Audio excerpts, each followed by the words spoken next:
strong enough with your battle cry.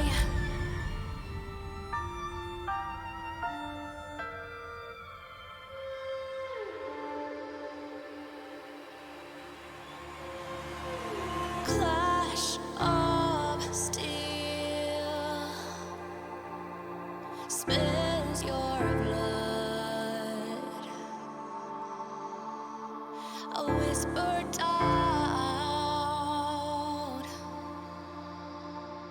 fills your head, but you have to fight again. So take one step, take another. Find the strength for your brothers. Erase the doubt with your battle cry. With your battle cry. You feel the earth move to the drum of steel boots. Banish the fear inside. You're strong enough that you don't have to hide. No, you don't have to hide. You're strong enough with your battle cry.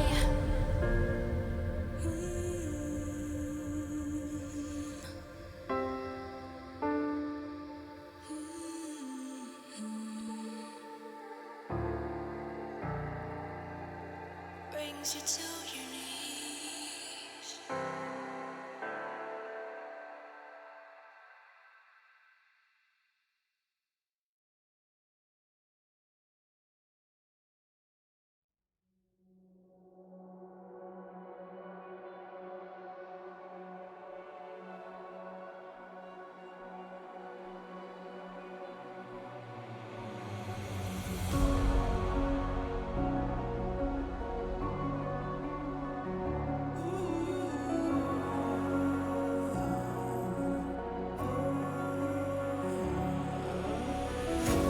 Breathing in, breathing out. There's no more room for any doubt. Empty mind, steady hands. Just stay close, stick to the plan. I hear them coming, I hear them coming, and I'm ready as I'll ever be. I hear them coming, I hear them coming down, and I'm ready as I'll ever be. Don't give up, don't give in. Don't let me down. Be the one to wipe their grin when they hear this sound. Don't give up, don't give in before they catch a glimpse. I know you'll find the strength within. This is your last chance.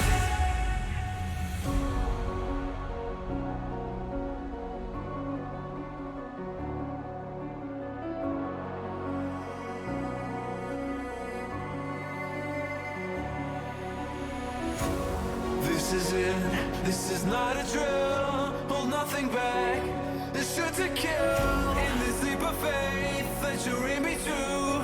You stand alone, but I'll watch over you. The clock is ticking, the clock is ticking.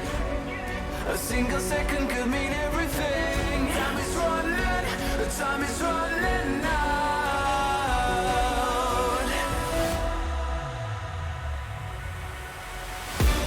Don't give up, don't give in. Don't let me down. Be the one to wipe their grin when they hear this sound. Don't give up, don't give in before they catch a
ashes coming from the ether. All I hear is static. Breathe a little deeper. Fallen, broken, a million light years away from home. My eyes opened, and now I've come to claim life. Oh, never let it go. These wings carry me. Live this fantasy. Running through the fire, fire. Gonna let it burn. I am the Messiah. Gonna let it burn. Running through the fire, fire. Gonna let it burn. I am the Messiah. Gonna let it burn. Gonna let it burn. Gonna let it burn. Gonna let it burn. Gonna let it burn. Found me in the darkness. Now they see me shining. Calling me a goddess. Thunder and the lightning. I'm falling, I'm faster. Making my way back, I'm close to home. I'm fighting harder because I've come to claim my throne. Never let it go. These wings carry me. Live this fantasy. Running through the fire, fire. Gonna let it burn. I am the Messiah. Gonna let it burn. I'm running through the fire. Gonna let it burn. I am the Messiah. And I love this fantasy. Running through the fire, fire. Gonna let it burn. I am the Messiah. Gonna let it burn. Running through the fire, fire. Gonna let it burn. I am the Messiah. Gonna let it burn.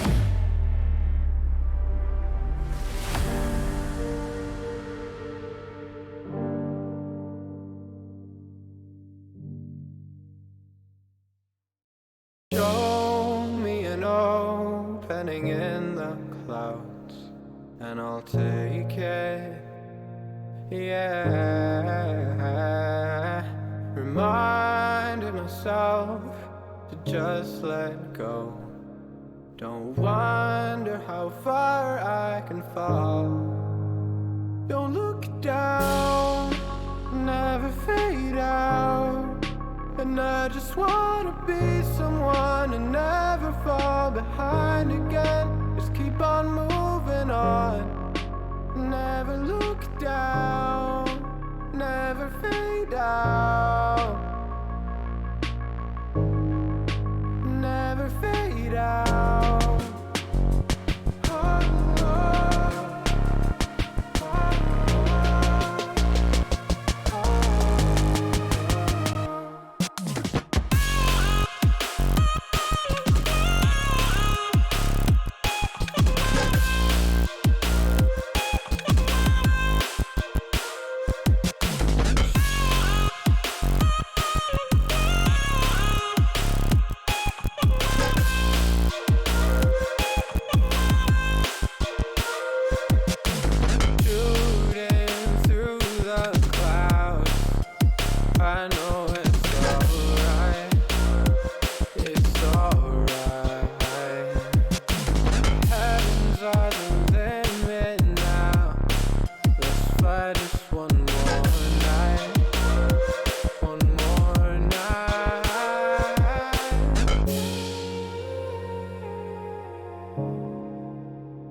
I just wanna be someone and never fall behind again. Just keep on moving on.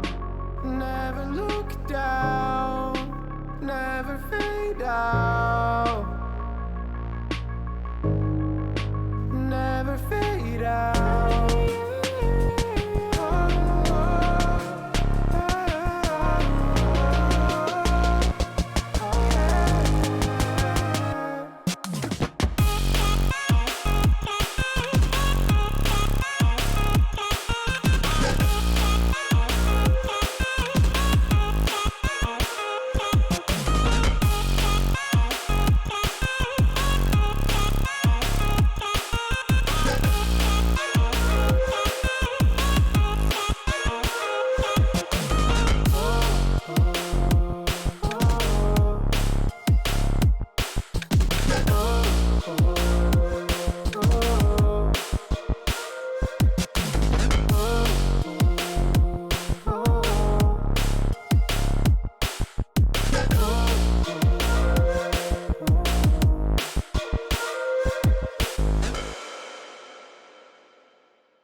In paradise, the sun never goes, it's a feeling. We watch the waves wash over the shore, the horizon was blinding. This could be the end of the world as we know it. Oh, this could be the end of the world as we know it. And we never thought we'd get this far. I'm gonna stay true. These songs I wrote for you, oh, they make me blue. They make me blue. What did you say to me? You wanted to be free. Do you believe? I want you to believe.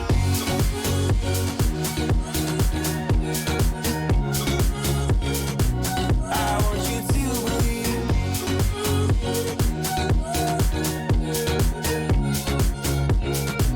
I want you to believe. In paradise we burn through the night, getting brighter. And the sun never goes, and the sun never goes, and the sun never goes, and the sun. This could be the end of the world as we know it. Oh, this could be the end of the world as we know it. And we never thought we'd get this far. I'm gonna stay true. These songs I wrote for you, oh, they make me blue. They make me blue. What did you say to me? You wanted to be free. Do you believe? I want you to believe.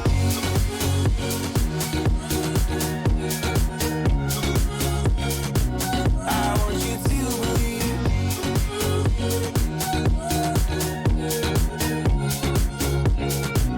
I want you to believe. I'm gonna stay true.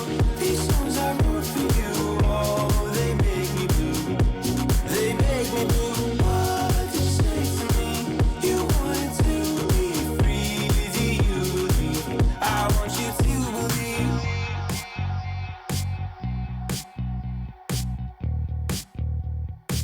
I want you to believe.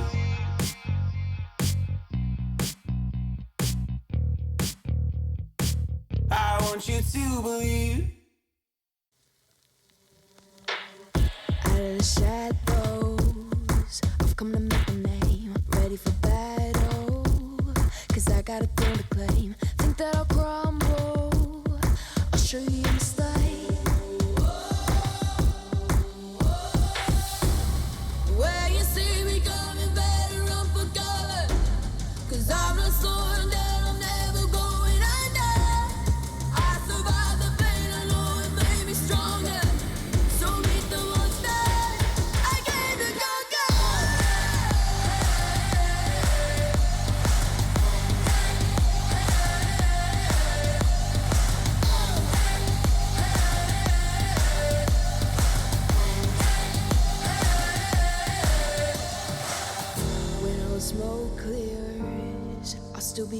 feet, forget all of my fears, 'cause I know my destiny. I feel a champion waking inside of me. It's in motion, the legend's spoken. This is my moment. Can't break my focus, know where I'm going. This is my moment. Where you see me coming, better run for cover, 'cause I'm not slowing down, I'm never going under. I survived the pain, I know it made me stronger. So meet the monster I came to conquer.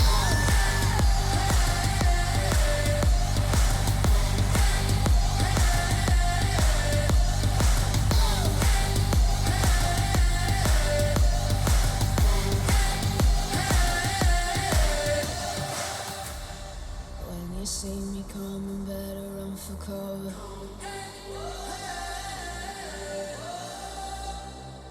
I survived the pain, I know it made me stronger.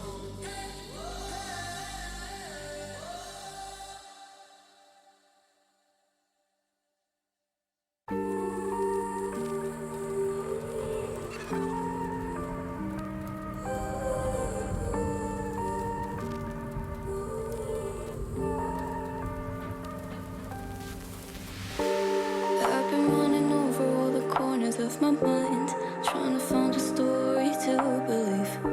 And I've been getting sick of how I'm spending all my time, searching for a way to find relief.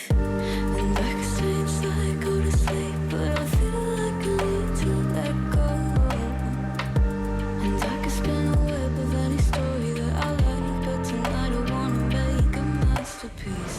Stepped out looking like a small fire, half glass and filled with desire. Head down, but I know I can't deny it.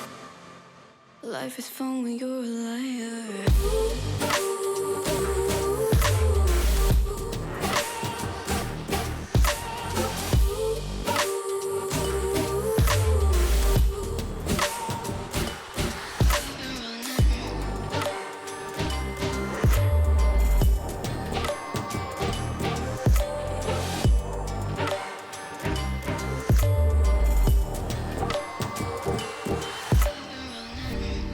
I'm just trying to learn from all the things that I've been told. I'm gonna paint a new reality. It doesn't take a lot to turn a person into gold. Yeah, I've been getting good at alchemy. And you can stay inside in the dark, but without it you never let go. And when you're done with hiding and you wanna have control, you and I can find a perfect fantasy. Stepped out looking like a small fire, half glass that filled with desire. Head down, but I know I can't deny it. Life is fun when you're a liar.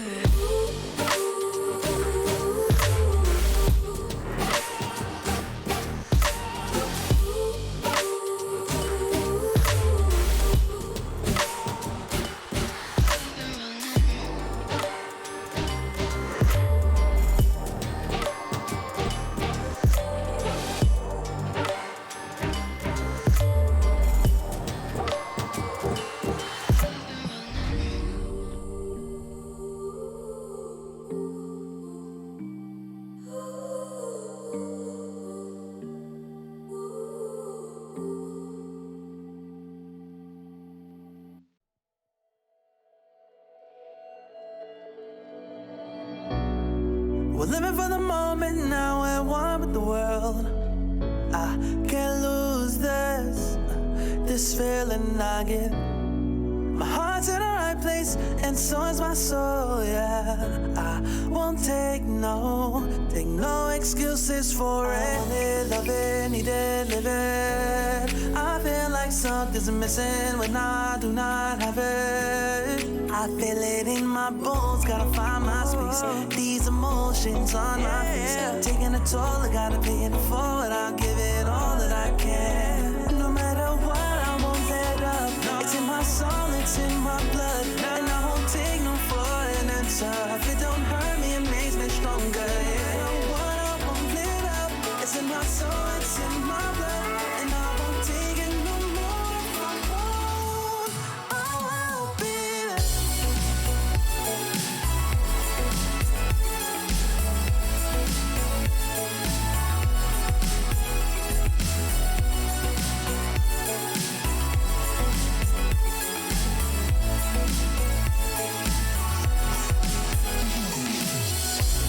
Just leave it to me.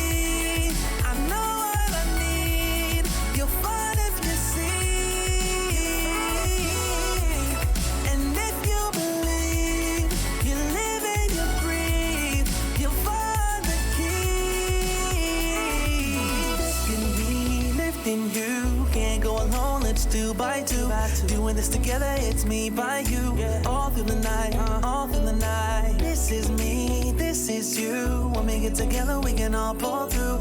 I don't ever ever wanna stop this groove. Let's get it right. Take it to the Lord, then take it to the grave. Listen to the wise man, tell me what he say. Listen to your heartbeat like it still bleed. A little bit of hope, yeah, it's what we still need. Say a little prayer for the moment. Give what you got, just go in. Can't hold you back if you own it. Live your life like you're chosen. No matter what, I won't let up. It's in my soul, it's in my blood, and I won't take no for an answer. If it don't hurt me, it makes me stronger. No matter what, I won't let up. It's in my soul, it's in my blood, and I won't take it no more. I won't be there. Just leave it to me. I know what I need. You'll find if you see. And if you believe, you live and you breathe, you'll find the keys. Know what I need, I know what I need.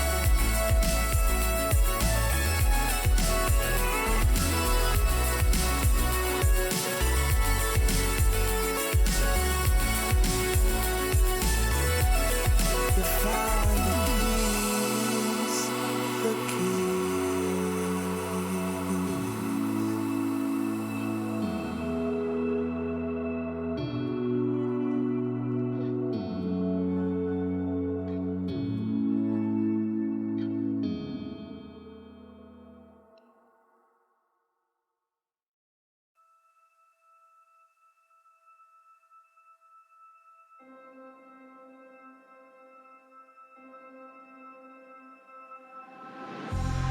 It's been a while, yeah.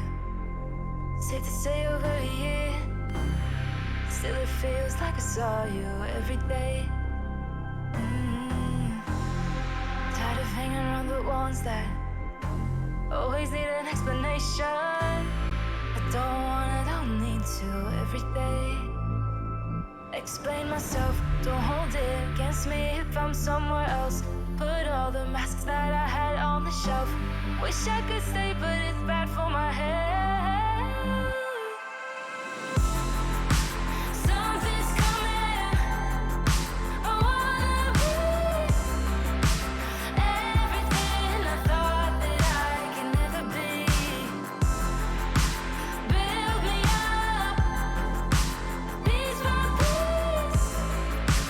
Figured out by all the parts that made me. Used to feel like I belonged to a certain place or a town.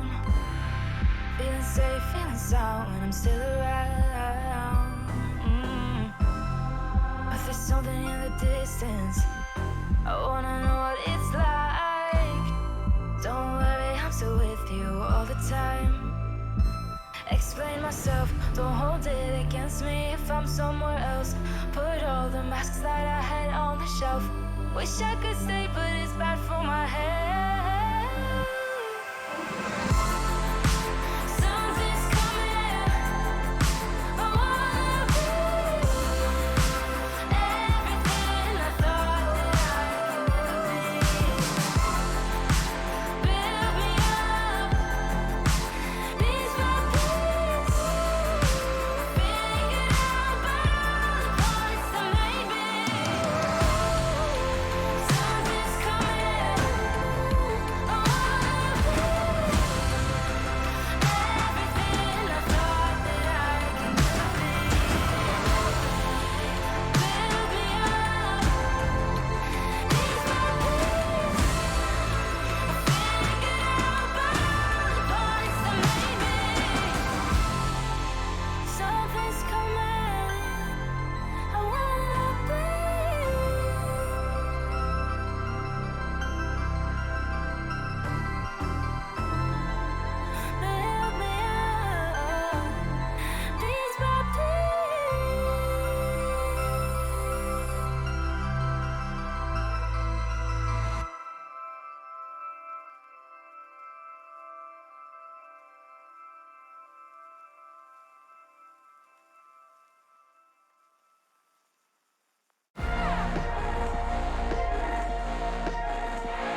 alright.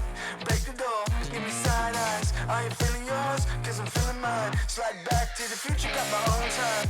It's sniffing dope to feel right. Got my own high, don't need no lines. Sneaky bitches never ever act with zone eyes. Alright. You can tell me nothing. Come back when you got something to say. Just put the volume up, man. Take a seat in the back, yeah. You can tell me nothing. Come back when you got something to say. Just put the volume up, man. Take a seat in the back, yeah. Alright, hot damn. Not worrying about man's got a plan. It's not really about the dough, got a time frame. Matter of fact, about to blow up the Hall of Fame. So good, hell I'm all fine. Got a sweet little ooh and it's all mine. My shoe games, class high, hear it all the time. You can tell me nothing. Come back when you got something to say. Just put the volume up, man. I'ma go get 'em. No time looking back, every day gotta do better. I'ma go get 'em. Blow the roof off for I really want to see, now go tell 'em. About to touch the sky, no helmet. Preparing myself on top, no weapons. On my own, I stop caring. Cause they keep telling me you can tell me nothing. Come back when you got something to say. Just put the volume up, man. Take a seat in the back, yeah. You can tell me nothing. Come back when you got something to say. Just put the volume up, man. Take a seat in the back, yeah.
was running road so many nations.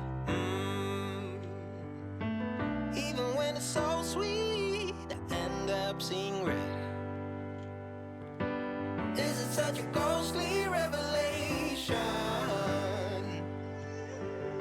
I may have fucked up all my chances. Yeah.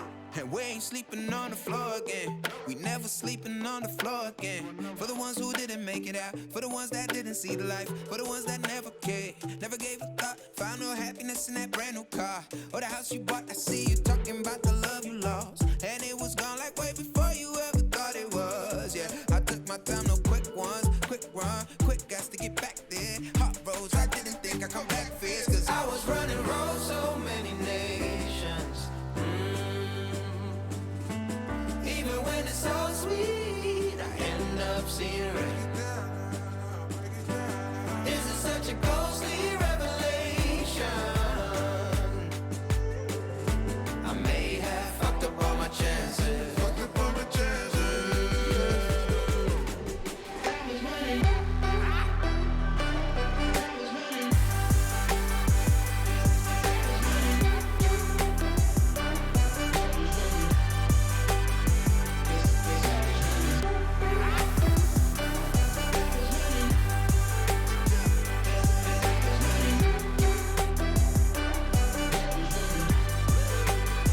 And we are never feeling cold again. And we are never feeling cold again. But I can't act like it's easy. It's hard to preach. Cause I've been burning trees and watching fall. If we cannot breathe out, we go forward. Sure, I was searching for cure. Fishing a little wildlife. And when I'm low on fuel, I'll still be running till my back broke. Halfway, lost hope and I'll check it. Hard roads, I didn't think I'd come back fast. Cause I was running road so many nations. Even when it's so sweet, I end up seeing red. Is it such a ghostly revelation?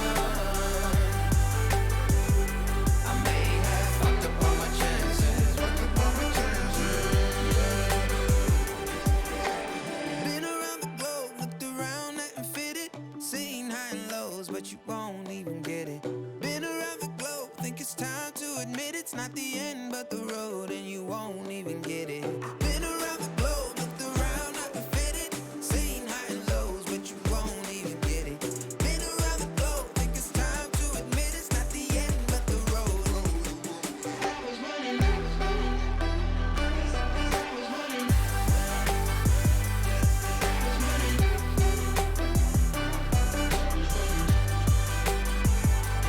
I was running road so many nations. Even when it's so sweet, I end up seeing red.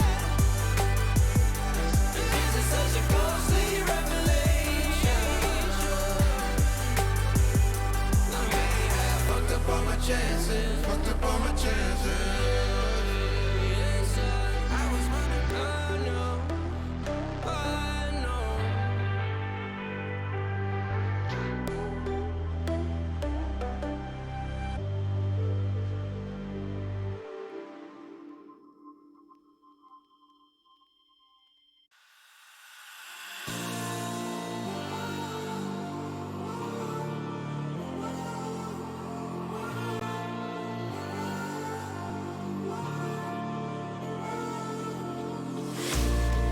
Will you follow me under when I'm crumbling?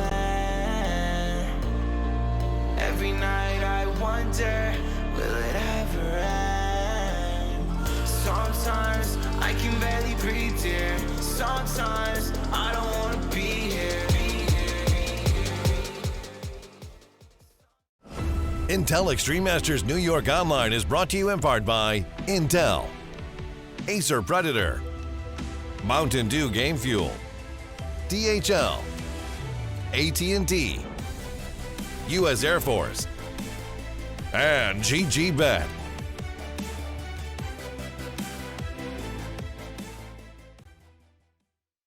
These are those moments I don't think anybody else is going to forget.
All right, good afternoon, everyone, and welcome back for another day of IEM New York, the CIS version. That's what we're going to go ahead and call it here, Mike.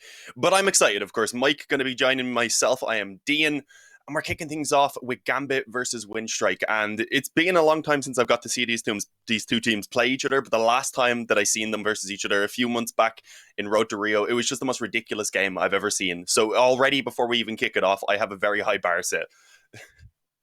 Yeah, I'm thrilled to see these two squads square off, and they're in a really interesting place, both in the group and in the context of the scene on a broader basis. They're both 1-1. They've both beaten the same team, Ethereal. They've lost to different squads, but they're sitting at similar standings within the group. Obviously, there's a lot more games to be played, but this could be a matchup that determines a head-to-head tiebreaker that starts to slot us into who we're likely going to be seeing in those playoffs. So there's a lot on the line. They're also neck and neck in regional rankings. So a win here could actually propel one of these teams over the other in terms of global and regional rankings, which would be a very spicy way to do it. Whichever of these teams makes playoffs, if one of them gets knocked out in groups, that's going to be a huge leapfrog moment for them. And for two teams that have been neck and neck, sort of been racing to the pole in a lot of events, and just in the broader context recently, this game, this matchup is a really good point to test where they're at vis-a-vis one another.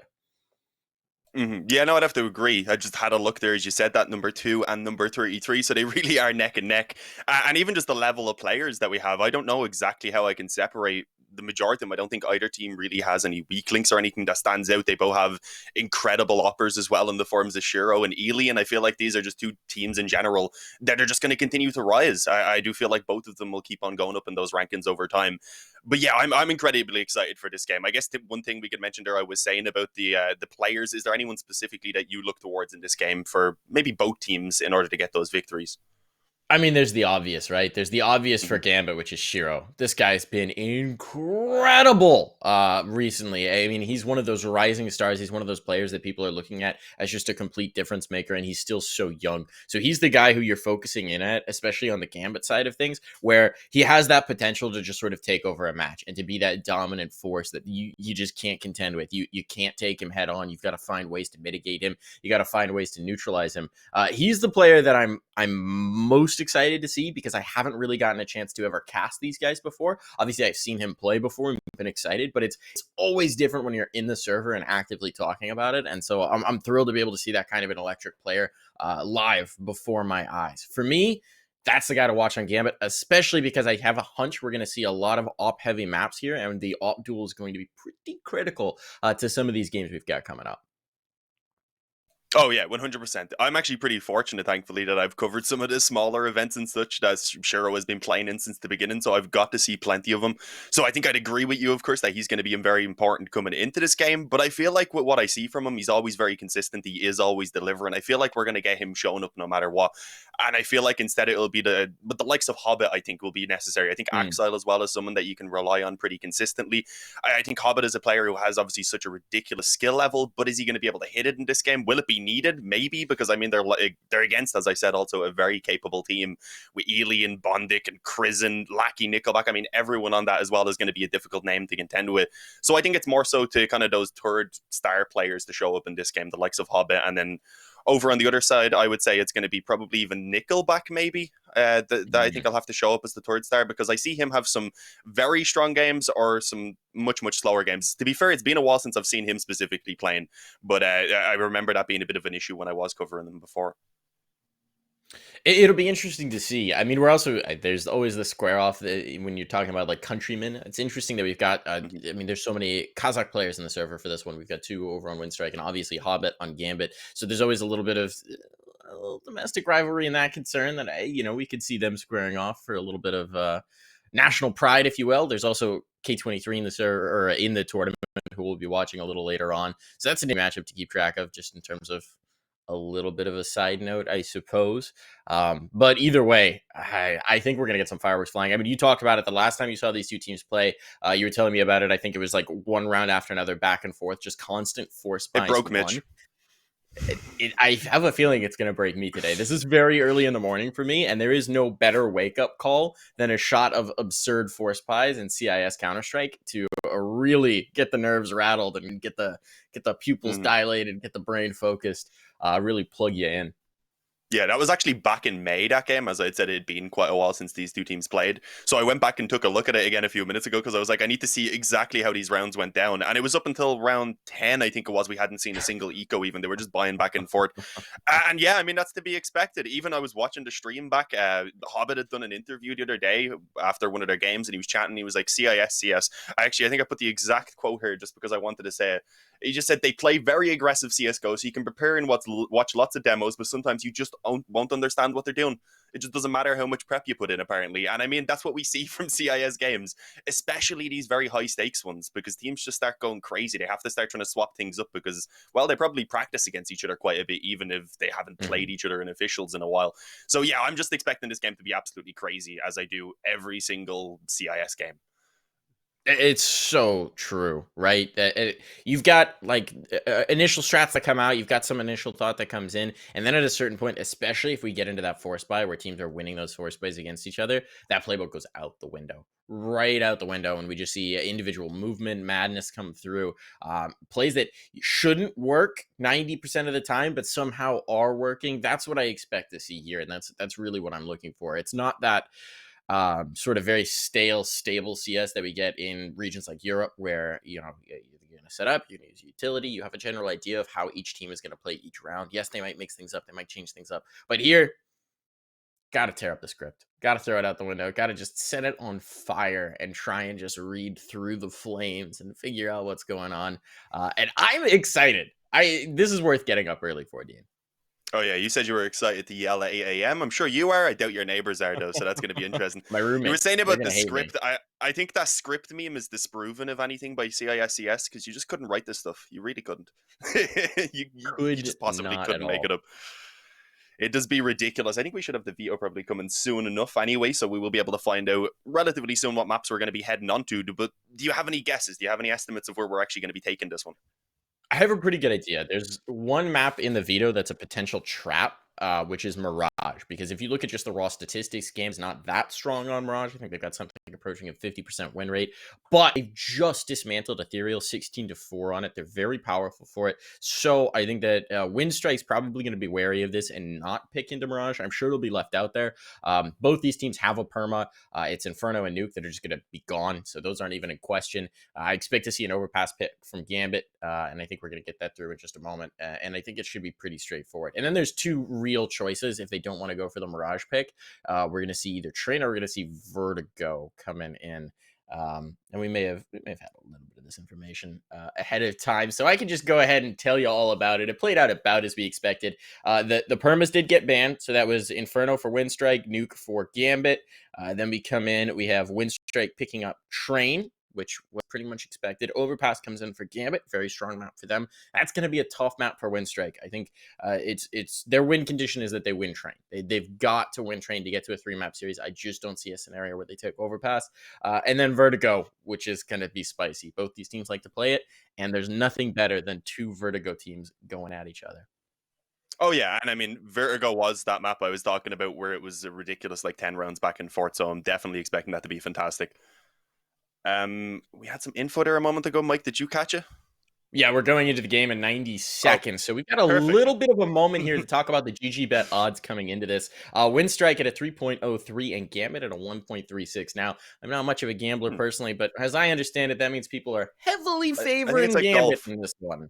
I think it's like golf. The Lower lower is the number, better, the yes, better. Yeah, yeah. decidedly.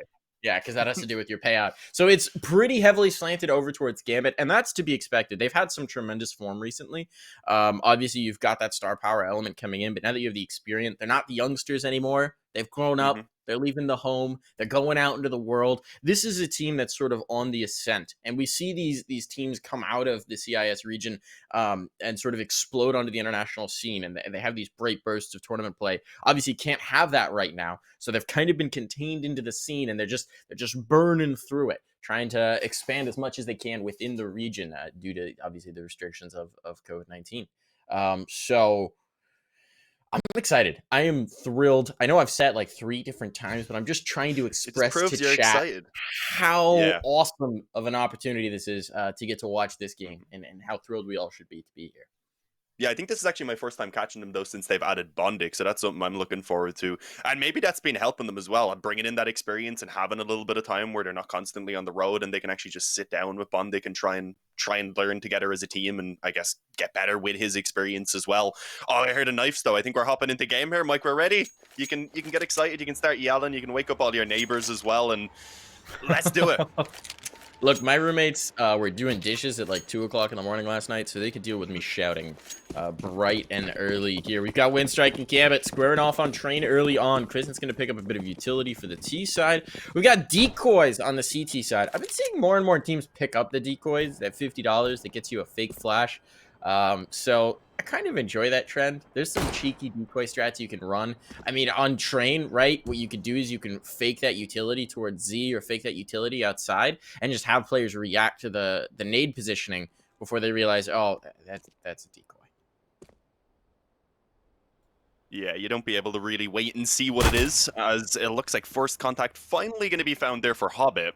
Takes one shot and just instantly backs back away. Of course, doesn't want to be getting caught in the meantime, though. Alien would have creeped out towards Olaf on that P250, not only getting a kill, but now thinking down Nafany as well. So it looks like with that, they are going to bring it back towards A. The smoke goes down towards Ivy, I believe that is. They took out one of the players who was actually around the bomb train, so that low health player only now being finished off, meaning it's very quickly a 5-on-2. Inters and Hobbit, they don't currently have a kit in play, and this is going to be a tough one unless we see Windstrike overextend in here. If they just sit back and start running down that time, then this retake should be near impossible. But they have the decoys, Dean. This is the critical piece True, here. they've won. I forgot it. Elite decoy strats. Now, this is going to be nigh on impossible. I think we're actually seeing them set up for exits, which I guess considering they have sets of armor, that makes sense. Try and make a little bit of extra money here on these exit kills. Try and get a little bit of cash rolling for your team. Oh, Hobbit. I think he's been spotted. No, not yet, but he is eliminated. Prison comes hunting. Prison collects that particular head to hang from his belt. Really good piss round for Windstrike. Obviously, they give the hero P250 over, the raid boss buy, if you will, to Ilian, and he rewards them for it. 3 kills with that pistol. Heavy damage done early on. And out to the 1-0 already with really style.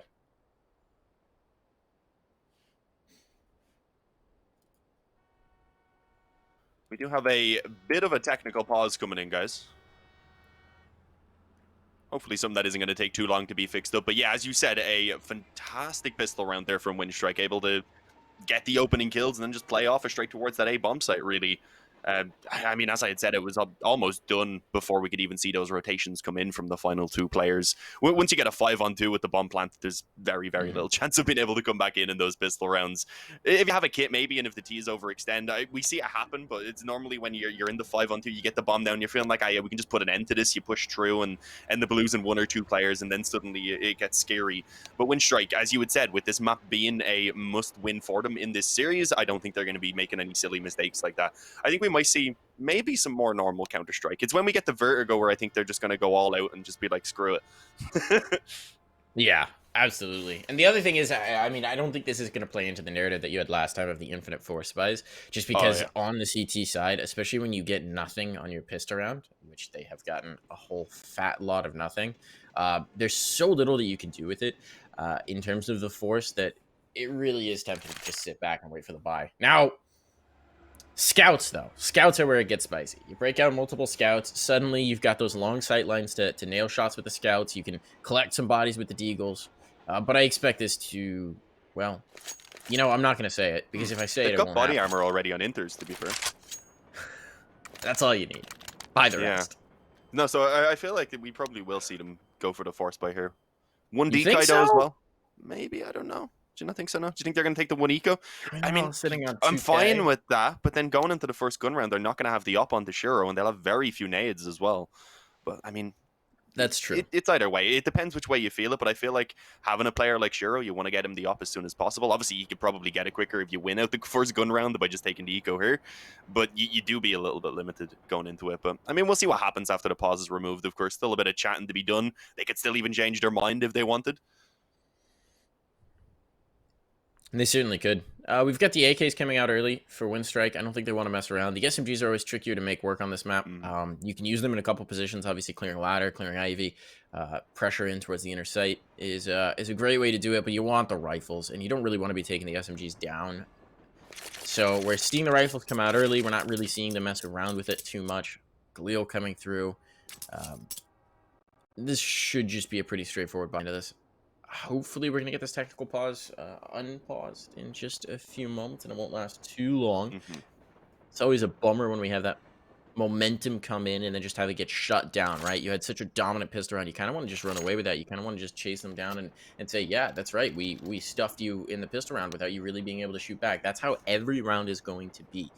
Now, this gives Gambit a little bit of room to breathe and say, okay, this happened. Coin flip. You know, we lost the coin flip this time around, but everything's going to be a-okay.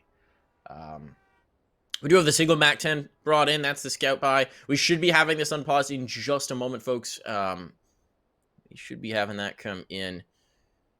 So 264 ADR through the first round. Elian, you think he's going to be able to improve those numbers, Dean? You think he's going to be able to get those numbers up for us? He'll improve all the numbers except for one, which is the ADR. I think he'll improve his kills, assists, and deaths by the end of the game. And yeah, I think that's proved I'm the best analyst ever. Thanks. There you go. Yeah. That's in-depth analysis they bring us here for. I think he'll definitely keep it up as being one of the top fraggers. I mean, we expected that. We're waiting to see him get the op out as well for when he's up against Shiro. Oh, we're seeing that force play. We're seeing it, Mike.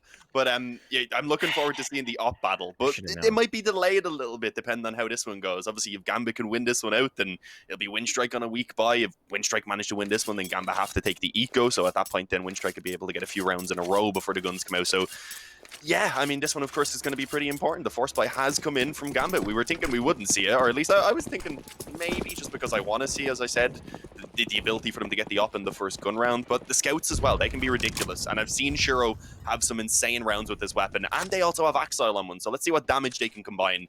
Shiro already peeking towards upper B, does hit the shot, but doesn't get the kill, and I like it. There was a double peek from above and below right there, so making sure even if he did get the headshot onto one, that they were going to have the instant trade.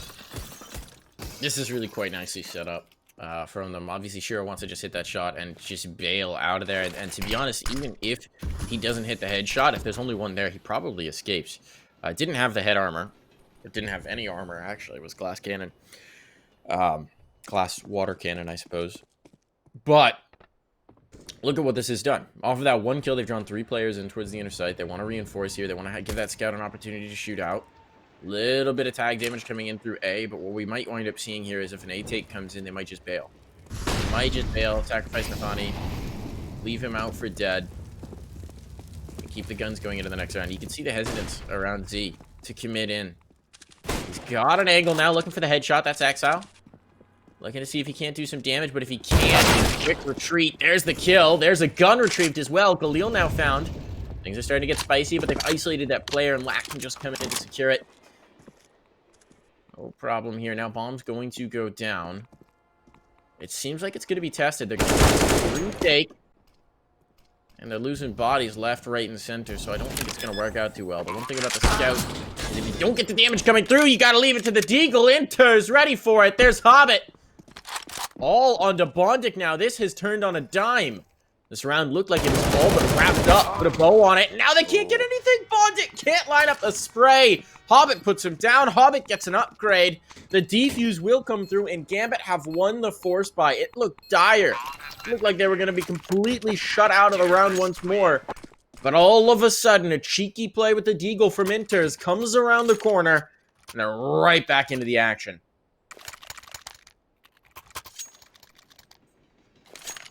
Yeah, that's insane. As you said, it looked like it was already gone for them, but they're able to pull it back from that big Deagle play. And also, just initially when the push was coming out from Windstrike, with the fact that they were delayed so much by this 1 or 2 trades back and forth, it slowed them down slightly, let Gambit get themselves into position, and then, yeah, the plays came off the back of it. Now it's, of course, Windstrike who are on a pretty weak buy. Thanks to the bomb plant, at least, it's not quite as weak as what Gambit were working with. They get a scout, they get a couple of Galils as well. Nades-wise, though, extremely limited. And we see also a relatively safe investment from Gambit, being able to carry over the couple AKs, getting 1 more M4 behind it, and then a couple of SMGs as well. So nothing too crazy in their buy.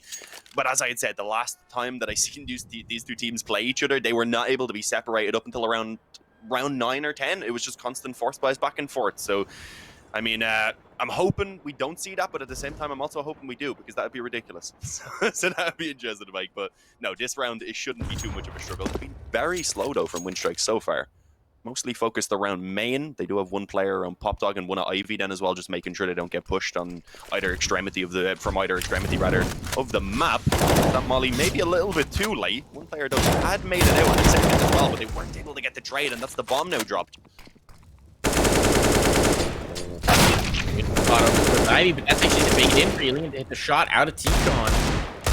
Damage done. We saw this before. We saw a round turn on its head from a Galil, or rather a Scout and a Deagle. The Scout's been dropped. The Galil's now out. Prison's worked his way back through. If there's still enough money, can come through, and it does. Suddenly the site's wide open. Problem is they don't have the bomb. If they had the bomb here, this is very winnable. You can get that bomb planted in towards the B bomb site. You got the round coming through. As it is, I think Alien needs Crizzen to create something here. He's coming out C. They might have lost track of his position, and the coordination wasn't there. Now Axile's going to get the kill because Crizzen was looking for the guy out towards Z-Box. So the round is taken back under control. Gambit, it looked dangerous there for a hot second as they hunted a little bit too aggressively, but with control of the bomb, they always had a bead on it. They were always going to force Windstrike into the angles they wanted to hold. We got some Shiro numbers coming through here. 231 damage in round 3. It's a good round. Good round. And now he's got the ult. Yeah, I think we'll be getting many of those good rounds from Shiro. Yeah, as you said, coming up into the upper. Up against the pistols, though, I mean, he has it out at least so it's ready for that next gun round, but it can get a little dangerous if he gets rushed down and overwhelmed, but I don't think he's going to have too much trouble when he's just sticking towards the back of B. A good setup as well towards this side of the map where it looks like the hit is going to come in. Nades-wise, what do they have left? Shiro does have a molly and a HE, but I don't know if he's going to have time to get it down. Instead, likely just going to have to hit the shot here as the push comes in, and so far that is not happening. Eventually, Shiro gets one. Bomb could go down, and of course, with that, fuel up the buy a little bit in the following for Windstrike. Here we go, one kill comes in. Considering this is just the full eco, one frag and a bomb plant is quite a bit of success. Windstrike can be happy with how that went.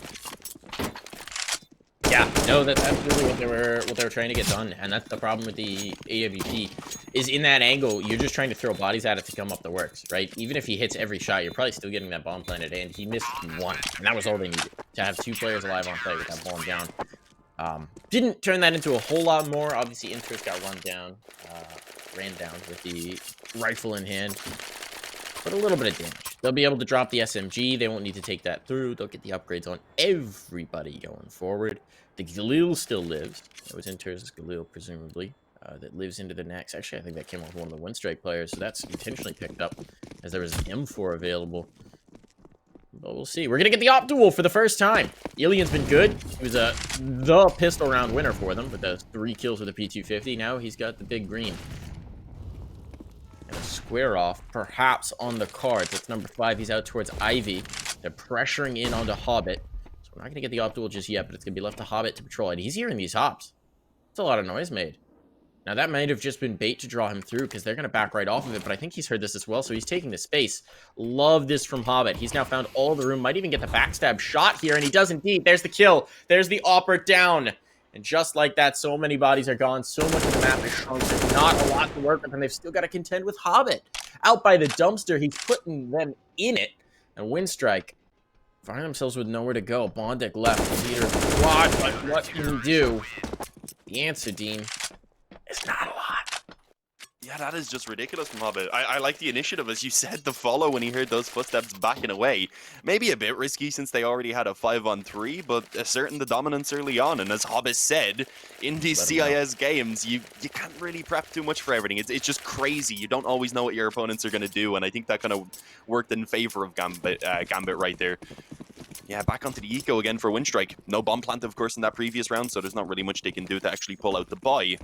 But, I mean, with the success they found towards B in that previous one, when they only had Glocks and such, having some Deagles now, having a smoke and a flash as well, maybe they can find that opening and get the bomb down again. As it looks like they do want to bring it in this direction. This time only having the 1 player as well. They've actually gambled Shiro over towards A initially. He's going to start making his way back, but will he be there in time? Question. As Inters doesn't want to get caught out in the open, and he does. That's going to be an M4 now handed over. 3 players moving in from connector with the T's closing in the distance. That can get incredibly dangerous with these Deagles. And of course with Nickelback on the M4 itself, but he's been dropped. Shiro holding back in from the spawn. Bondik at least gets the trade onto the player up above and gets the AK with that, but there's just too many angles to deal with as it falls all onto Crizzen. He was shooting already, but I should know where he is. And yeah, indeed, Axel was watching for it. The bomb was already planted default as well, so there wasn't much he could do to actually stop that defuse from coming in, even if he got the first and second kill right there. Hobbit would have been on it already, although he didn't have a kit. But either way, 5-1 for Gambit. I mean, considering what they were up against, maybe again a little bit shaky, but their previous gun round had been so clean that it just doesn't matter. Their economy is still just rolling. They're rolling in dough right now, rather. Yeah, I think it's an incredible recovery from them as well. I mean, you considering they're a 5v4, right? Once you get forward, once you get those angles between the train cars, Deagle doesn't matter. Deagle's actually really potent when you can play around the train car, players hopping up or around them. You just need to hit that one shot or 2 bodies and suddenly another guy's on the ground. So that was such a risky situation for a Gambit. We had Shiro hold from back and spawn. He takes that first kill, and that really uncorks the bottle for them to get back through it. I honestly think Winstrike may have hunted that a little too aggressively, which is odd to say because that's exactly what you normally in that situation. But it didn't work out for them, and that's going to be a big missed opportunity. If they could have taken that round, if they could have taken that upset round, suddenly they're back into this and they're very competitive. And as it stands right now, Gambit are building a bit of a monolith. There's a player down ladder that was spotted. Back out of it, and this is a bold play right there. Focus and fade. Now they come around and he's dead. Nothing he can do about it. Nafani gets his bell rung, and suddenly they're a man down with no ability to punish. Yeah, I'm not sure if he actually wanted to go in there. Did he have a teammate holding a flash or anything, or was it just kind of a bait and switch between him and the Opera E-Box? I think he was hoping for the creep out in towards Olaf, and then the punish to come through for that, or someone to try and walk through the smoke. I'm not sure exactly what the read was there. Seemed like a bold maneuver, and, well... These footsteps were heard before they actually went down on the B as they were through the halls as well, but... The B control initially taken. Is the bomb still up in the halls? Is that Axel right now that's actually moved up the ladder? Is he holding control of it? If he gets that kill on the Crizzen, then the round is pretty much done. Already, anyway, it is 2-on-3, so a pretty difficult spot to be in for Windstrike, but they've got the trade, and importantly, have got that explosive device now back in their possession. But what do they do with it? They've only 20 seconds, and both players fairly tagged up. They're going to walk out into Hobbit, and he holds tight. Both kills coming through. 6-1 for Gambit. Again, a bit of a closer round, but as the scoreline continues to grow, as the lead continues to grow for Gambit, I don't think they're too worried. Again, with also their economy being pretty ridiculous. Not at all. Love the 3-play coming through. I mean, it's a very simple, clinical play, but that's exactly what Hobbit makes it look like. He stays disciplined, he stays on the train car, he doesn't force the issue, lures them back down the ladder, and then goes in for the punish. And you talked about him as potentially being a deciding factor for them in this game, right? He's stepping up to the plate massively. 8-1-1 early on. We obviously had that push out towards Ivy, which was a little bit bolder, but it was the savvy play. And apart from that, he has just been the disciplined member and the reliable member for them, the backstop, if you will, when they need to get back into a round, when they've lost a take, perhaps. That's what they rely on. They're going to lose a player again here, and we've seen a couple of these opening picks for Windstrike. Haven't been able to materialize them into rounds and inters. He's going to get 1. He's going to get 2. He's shutting it down again. Molly will go in. Should keep him safe here. On the back of the train yard. Oh, can't quite line up that kill on Nickelback, but look at that damage done. They are limping away, and they've lost better holds. Need to get this bomb planted, but Nickelback knows he can't do it securely. Find the space, just find the gap, but he wants another kill, and his teammate's now low as well. It's not looking good, Dean. Oh, actually catches Nafani. Oh, okay. Somehow it's a 2-on-1. Does he know where that final player is? In behind the orange train at the moment in a bit of an awkward spot. They do have time to work with, though, so they're not in too much of a rush. But also, that scout can, rather that op, of course, can cause some serious damage. But with the low health, not too big of a deal. We'll see if he resorts to the pistol or if he can trade out to a rifle, perhaps. Or maybe if he just instantly calls for the save as the bomb goes down. It looks like that's actually going to be what's going on. With 6.9k, I thought he was going to give it a go. That's what I was getting towards the low health. I thought maybe he'd even just pull out the P250 and try and give it a shot. But no, I mean, playing very conservatively here. They are still going to be up 6-2, so I don't mind it. It'll save them some money in the long run because obviously reinvest into the next round. If they needed that up onto Shuro and such, then they would be left with very little. But I still feel like the rest of the players probably won't have too much going into the round afterwards if they were to lose this next one either way. So it's a bit of an awkward spot, but we'll see. The op is going to be carried over. Will we see any switch-ups? Will we maybe even see a double op setup? We could But perhaps. that was I think that the issue here is that we had some unconfirmed damage. Clearly, Windstrike wasn't, Gambit wasn't as confident in the damage that they'd done, because Mhm. Shiro could have retaken this with a P250. I think if he has a rifle, he tries that 100% of the time. That's a little bit of a disappointment here for Gambit, especially considering how much it seemed like they had Windstrike on the ropes. Nickelback hesitating to plant that bomb, giving the time for his teammates to find some kills, for his teammate to find one, and he himself to make it work. Winds up winning them the round, and that's a round that Windstrike desperately needed. The double up does come out. Hobbit picking up the secondary, and that I actually find interesting, considering what a role that Hobbit's been playing in terms of being that sort of boundary pusher, being that guy who bails them out of a tough situation. Good damage done to Nickelback early on. Nades. He wants to send some bullets back up and turn.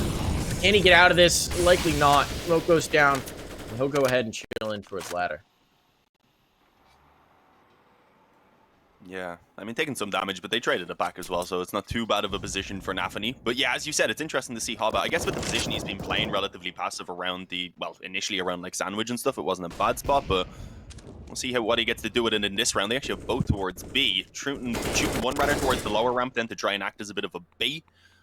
But no one, for now anyway, for Windstrike is going to be moving in towards B. Smokes and such towards the A bomb site, getting ready now to move down through Pop Dog as well, as it does just look like it's going to be the quick A hit. For the moment, 4 players actually in position as well for Gambit. They've got a lead on this one already, apparently. Nafany did open up, but Axel wasn't able to hang on, and Krizen creeped in up close. I was going to say that player on the bomb site could be in trouble, but if he tries to get the bomb down, then it could be the other way around, but no, the cover is there. Alien found Inters, Bondig then instantly dropping Nafany as well. They were in sync with it, and again, the save has to be called for. Definitely this time with the double up setup. This makes complete sense, because they actually have to drop over to Nafany, and I believe Axel could probably do with a drop as well to ensure he'll have nades available. But yeah, Windstrike, they're doing it. They're grinding back these rounds. They certainly are. That's a big miss. Would have been a chance for a punish. Now they could chase. They're not going to. I like that conservative call from Windstrike there. Content with leaving the double up because they don't want to, chase bodies down there and lose them. This will allow them more rounds. So a third round on the board. Windstrike now half their opponent's scoreline, but clawing back to this, as you said, by saving the double up here, they avoid economic trouble for another day. Shiro's got 9k in the bank. He can certainly drop a gun without even any concern. He's going to drop 2, and he'll still be able to buy in the next regardless of what happens here. So he's the bankroll for the team. You can see they're all hovering around 2k except for Nafany, so they'll be okay going forward. But here's where the pressure starts to mount. Here's where the pressure starts to come on, where we need to see the players step up, because it feels like Windstrike have found their tune these last couple of rounds. Even when some of the opening picks have gone against them, Windstrike have been able to find the space and get the punch in. That's a good early Molotov. Nades come out. That gives a heavy indication of early positioning. Counter nade comes through, and while it won't find a lot, they should know that no one can get up. And that deep molly out towards Ivy. I like that as well. But Axel tries to go forward onto it. They'll be traded by the long op, but I don't love that trade for Gambit. No, obviously not ideal, especially now a Hobbit actually getting pressured around Ivy. Yeah, I was kind of surprised that Lackey took the peek back in there, because they have a lot of the times just had the upper posted up on main. We even seen that kind of couple players up close, and then the op posted as well before, back in, I think it was the first gun round. So yeah, I'm just surprised he was so willing to peek out as he did towards the stop sign. They've still got a good position, though. So Windstrike, what did they decide to do with it? We're well over a minute. Not in too much of a rush, but they are putting some pressure just across the map. Running down what already is a very limited, set of nades. And Nafany just about makes it out, thankfully. But now there's 2 of those CTs on the brink of death. Gambit are going to be able, or rather, Windstrike are going to be able to get themselves this Pop Dog control as well. And it looks like with this, they will be setting themselves up to take it towards A. And for the moment, Gambit don't know that. They actually gambled a second player back towards B. So it's going to have to be Nafany on the bomb site who puts in a big hold to help Hobbit, who was in the back lines initially. But he has gotten one. Fell back in towards the ladder, spotted the head up on top of the blue train as well. They haven't pinned in for the moment, but importantly, he's just staying alive. I don't think they can justify a save here, so they really do need to make this happen. Nafany's trying to open it up, and he's gonna somehow survive. So low. One bullet will find him, and that'll kill him, but he's going to be able to get one more. Not the 2v2. Are they going to commit to it? Shiro wants to.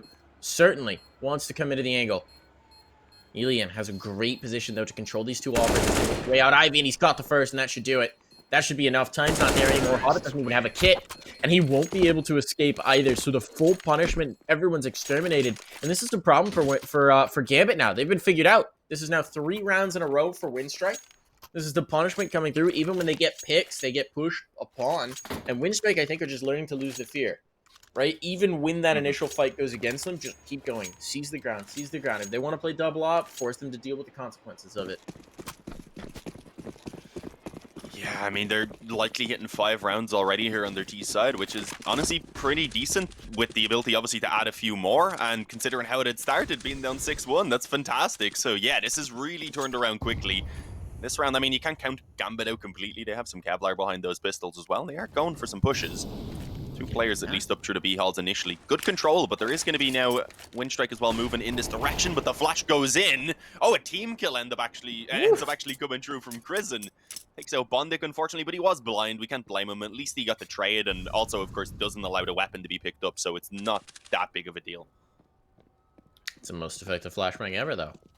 Flash a guy, he kills his teammate. I want those flashes. It turns them into a traitor. Deep control, it's like the mind control flash. You want to Don't kill give Valve Bondik. ideas, bro. You are getting very sleepy. We're going to have a little bit of a shift over towards Ivy, it seems. There's deep control towards T-Con, but that might actually lure them into a false sense of security here. Because they've got a ladder. They've got T-Con. It's like, well, certainly they're not going to come Ivy with no one in T-Con, right? Except that that's exactly what they're going to do. They got 3 players coming down the way here. Exile's just backed off of it. Oh, this timing is going to be brutal. Smokes and flashes are going to get thrown over. That'll isolate the ladder position. So they draw the pistol players back in. Going in dry, ironically, might have been the ticket here. But what can they do? They're a little bit in awkward spots. They push towards Old Bomb and Bomb Train. Nafany, that's a huge kill to find, though. Now he has a rifle to play. Back out of T-Con with good trade from Exile. All on to Alien. Alien's been taken down to half, and he will be eliminated by that found rifle. Big round for Nafany. Huge round for him. He basically won that for them. First of all, off of the ground that he took in towards T-Con, there was a huge amount of information for the team. Then he gets the kill with the CZ, picks up the rifle, gets the follow-up. That's Gambit. Back off of an eco round, Dean. Yeah, I mean, and that was looking so good for Windstrike. Gambit, just as the hit was coming in, had only just called for what I think was a B stack. I'm pretty sure they were all starting to rotate to stack up towards B. Exactly. Other than Nafany, of course, who was up close towards main. So maybe 2 seconds later, even that third player who was able to come back pretty quickly maybe would have been a bit too far away. It's so unfortunate, but yeah, of course, great shots being hit across the board from Gambit, making those deagles work, and stealing back what was a pretty important round. As we had said, if Windstrike got up towards 5, at that point, grinding out 1 more round wouldn't have been that difficult to achieve a decent T-side at least. So Gambit have a chance to try and take back some of that control that they had early on, and have been able to trade out as well in the initial moments. And 1 for 1, not too bad. Hobbit is unfortunately the one who goes down for Gambit, but at least Shiro then is able to trade back onto the operator for Windstrike. Of course, though, a 4-on-4 in general, a position that the T's can be pretty happy with, especially with so much time. They'll just kind of revert back now to a default and have a look across the map, see what's going on, try and probe towards both sides, and then make a decision based on that. The question is, do we see Gambit aggress? Because we already have quite a few times, and in the 4-on-4, normally you can be feeling a little bit uncomfortable, especially if it goes a while without getting any new info. I think it would be a mistake in this instance. Because we're going to get 1 hit from Windstrike, right? They don't really have the utility to mess around and draw something out or fake something. We got a single smoke down towards the sidewalk. Okay, this was the fake. Now they've got 1 more smoke to play with. But a deep CT-tied smoke. There's a player out by Thimbles who's seen past the sidewalk smoke, so he knows no one's coming out. So they don't have any concerns. So now they've got 2 players here. Surprised, honestly, that a third hasn't floated over, but this is going to be the hit. Exile hits the first with that found op. Picked it up off of his teammate's body, Hobbit. Now there's a second one coming in, and this is the way we wanted to see the double up work. This is finally going to plan. Bodies dropping before they actually get through into the hit. So Lackey and Bondik have to try and find something here. Lose damage, but time's whittling down, and oh, you better not die after that timer. Bondik just needs to stay alive, but he's out in the open by E-Box. I don't think he's going to be chased. This ladder player could come in for the backstab, but that's not going to happen. So at least he'll limp into the next, but there's no loss bonus coming with him. And Windstrike, it seemed like they might have a moment to crack this game back open, but Gambit have quickly taken that moment, thrown it under their boot heel, and stepped on it. Yeah, I was worried there too that he was going to get flanked out from the pop dog, but as you said, Gambit, a big round for them to take in order to just reclaim back control now. They've actually forced the win strike down onto an eco, other than, of course, that one AK. And Bondnik can be a scary player. See what he's able to actually do with it, as it looks like it is going to be a bit of a quicker paced one. Again, when they were on the full eco earlier, they actually found some success towards B with that rush. But this time, Interzy hears the footsteps coming, drops down the smoke, and now they'll be able to revert back to a bit more of a normal setup. They have Nafany and Connector as well, who can spot his upper. So yeah, we'll see what can be done here by Windstrike. The Deegs as well, or at least one Deeg available. It's unfortunate that Lackey doesn't have a pistol behind his Kevlar.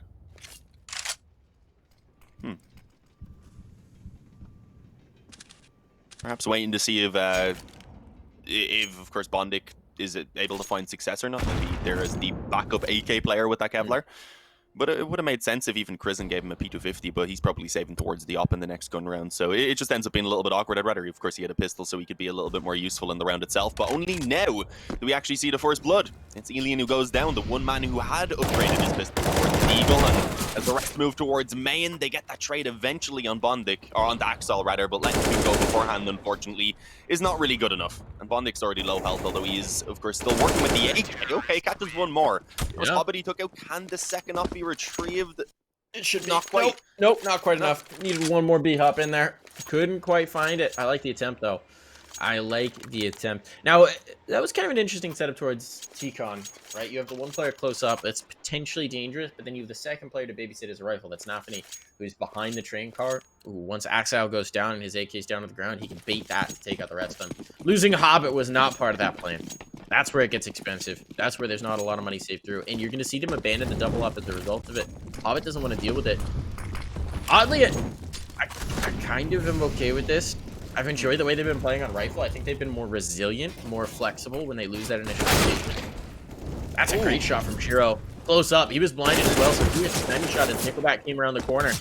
Now they're going to back out of it. We got to square off, and T-Con, it's the USP that finds Krisen through that. So without really seeing anybody, Windstrike now in for a world of hurt. Yeah, and it's not getting any better, man. Being forced out there, Lackey. The flames were burning his feet, so he had to decide, was it that or the AK bullets? And it ended up being the AK bullets. He wasn't given much of a decision as he was pushed at the same time. Yeah, I mean, this was a very interesting start. We had that, obviously, Shiro blinded getting the first kill towards B, and then the exchange to the smoke with a USP kill even coming in towards main. And at this point, the save seems to have been called for. The issue is Nafany's pushing down behind them. Oh, hang on, no, never mind. They've somehow... Oh, Bondik! Oh, yeah, he's going to realize. There we go. Is he going to get the knife kill? Nice little boost in economy, potentially, but the back isn't fully exposed. He's waiting and... You need the money. Yeah, eventually just has to take it. The back wasn't fully towards him, though, so I feel like if he went for it, he would have had to get the left, right in, or maybe just the one left and a right. But I don't know. It would have been... I don't think he wanted to risk it. The weapons themselves are a bit more important. I guess. He doesn't have he didn't have loss bonus in that previous round, though, so that would get him back on track. But I suppose it's not as much of an issue. They're going to go ahead and save this AK and the AWP. And for Gambit... maybe one more gun can be gambled. You don't really want to sacrifice it just because this is a very powerful save angle. Not something that we talk about that often, but it is in this instance. There's a missed shot, though. Now the pressure's on. They're out by the dumpster. You can't peek back out with that up. You know it's being watched by Shiro. If you peek around the corner, you are dead. So now this guy dumpster, this Bondik. Oh, don't die after time, Bondik. He's going to crouch in. There's the punish. Huge kill to find. Elian will survive, but once again, Bondik doesn't get out with loss bonus. This is now 2 rounds that poor Bondik has been punished after the timer. Love the patience here. He was really, I'm going to guess, hoping that the guy would take a step forward, but got panicky that player would come up ladder behind him. Wanted to take the round. So Gambit, double digits in the first half of their opponent's map pick. And we talked about it. We viewed this map as a win must for Windstrike. You could not get away with losing here. And well, I don't think they've fulfilled their series win condition. So Overpass is going to be a very tough tale for them if they don't find a huge amount of mojo in that second half. Yeah, no, this is going to be... It's definitely going to be a tough one. You can't count them out completely in this 5th round either. Both teams have actually, of course, played. As you said, they both played the same team with both playing Ethereal. They both were able to take a win on Overpass in that. Gambit actually won 16-0 and Windstrike won their 16-4. But yeah, I think obviously they're going against a little bit of a higher level of opposition when they're facing against each other. So that's going to be exciting, but I would agree that if Gambit, especially if they're coming off of a relatively convincing win here on Train, they would definitely be primed for the 2-0. And again, the opening kill, this time with that A main aggression coming in the initial moments from Axile. He then puts a smoke down on the stairs, and that's not normal control you see being taken by the No. CTs. They've managed to cut off the entire half of the map right now. How on earth do you get this much control on the B side, or on the CT side rather? This is a little bit dangerous, maybe a bit of an overextension. You see players just aren't used to holding that angle, because how often do you have that much control? So maybe they give an opportunity back here. Nickelback is limping on 5 points of health, but his teammates are still reinforced, and they're going to come through. They got 30 seconds to make this happen. They had some found utility. They threw that out. Now comes the hit. They have to deal and contend with Shiro, though. He's blocked off by smoke. He wants to get back into the angle so that he can support his teammate on the bomb train. And oddly enough, the Flames haven't quite found Inters. He's surrounded by them, but he's still safe. Shiro want to come through the smoke for the punish? No! Pull off the bomb and get the kill. Shiro gets the trade, all on a Nickelback. The man with no health has now been spotted. He's trying to play a catchy tune. Oh, he is not alone for this world, I don't think. 5 points of the health. Just trying to hang on here. Now he's trying to find the space, but the turn is there. Had to get that kill instantly. That happens. So it is an 11-4 half. Strong CT side coming through from Gambit. Looked shaky in the middle there for a moment, but they made this happen. Yeah, now, guys, it is 11. halftime, folks. So we are going to take a quick break here and be right back with you after we run some lovely messages for you fine folks.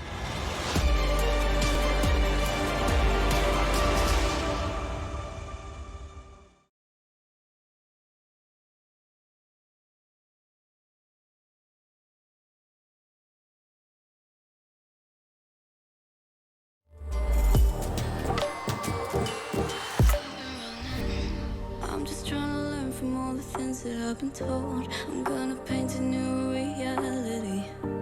It doesn't take a lot to turn a person into gold. Yeah, I've been getting good at alchemy. You can stay inside in the dark, but without it, you never let go. And when you're done with hiding and you wanna have control, you and I can find a perfect fantasy. Stepped out looking like a small fire, half glass that filled with desire. Head down, but no, I can't deny it. Life is fun when you're a liar.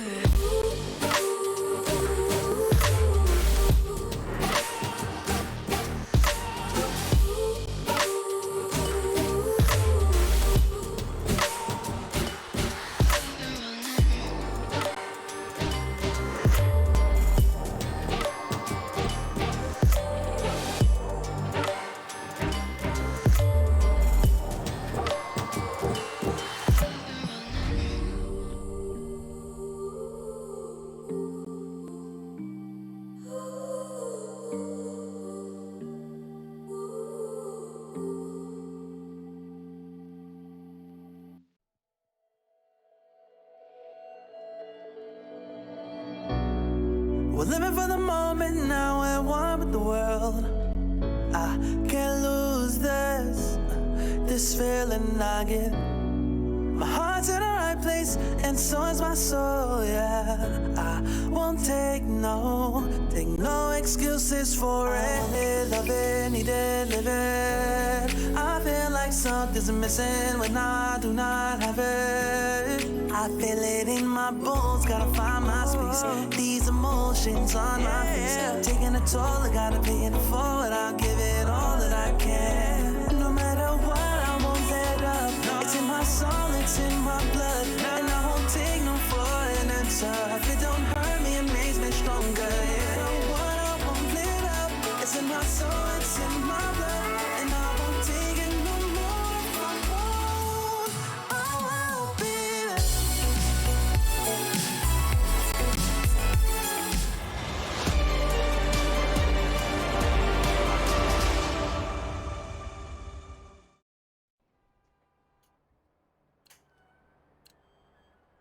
All right, welcome back, ladies and gentlemen. Of course, we had Gambit there towards the end of the half, managing to end it on a five-round win streak, rather.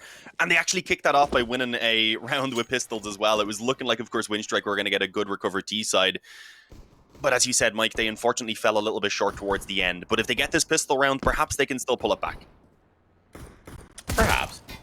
Ooh, nice act coming in here. Inters actually gets an initial kill. There's pressure on at Ivy. And this is looking very problematic. Lack will get one, but he's being chased down, and he knows that pressure's coming through. He's got to hold on. Damage done.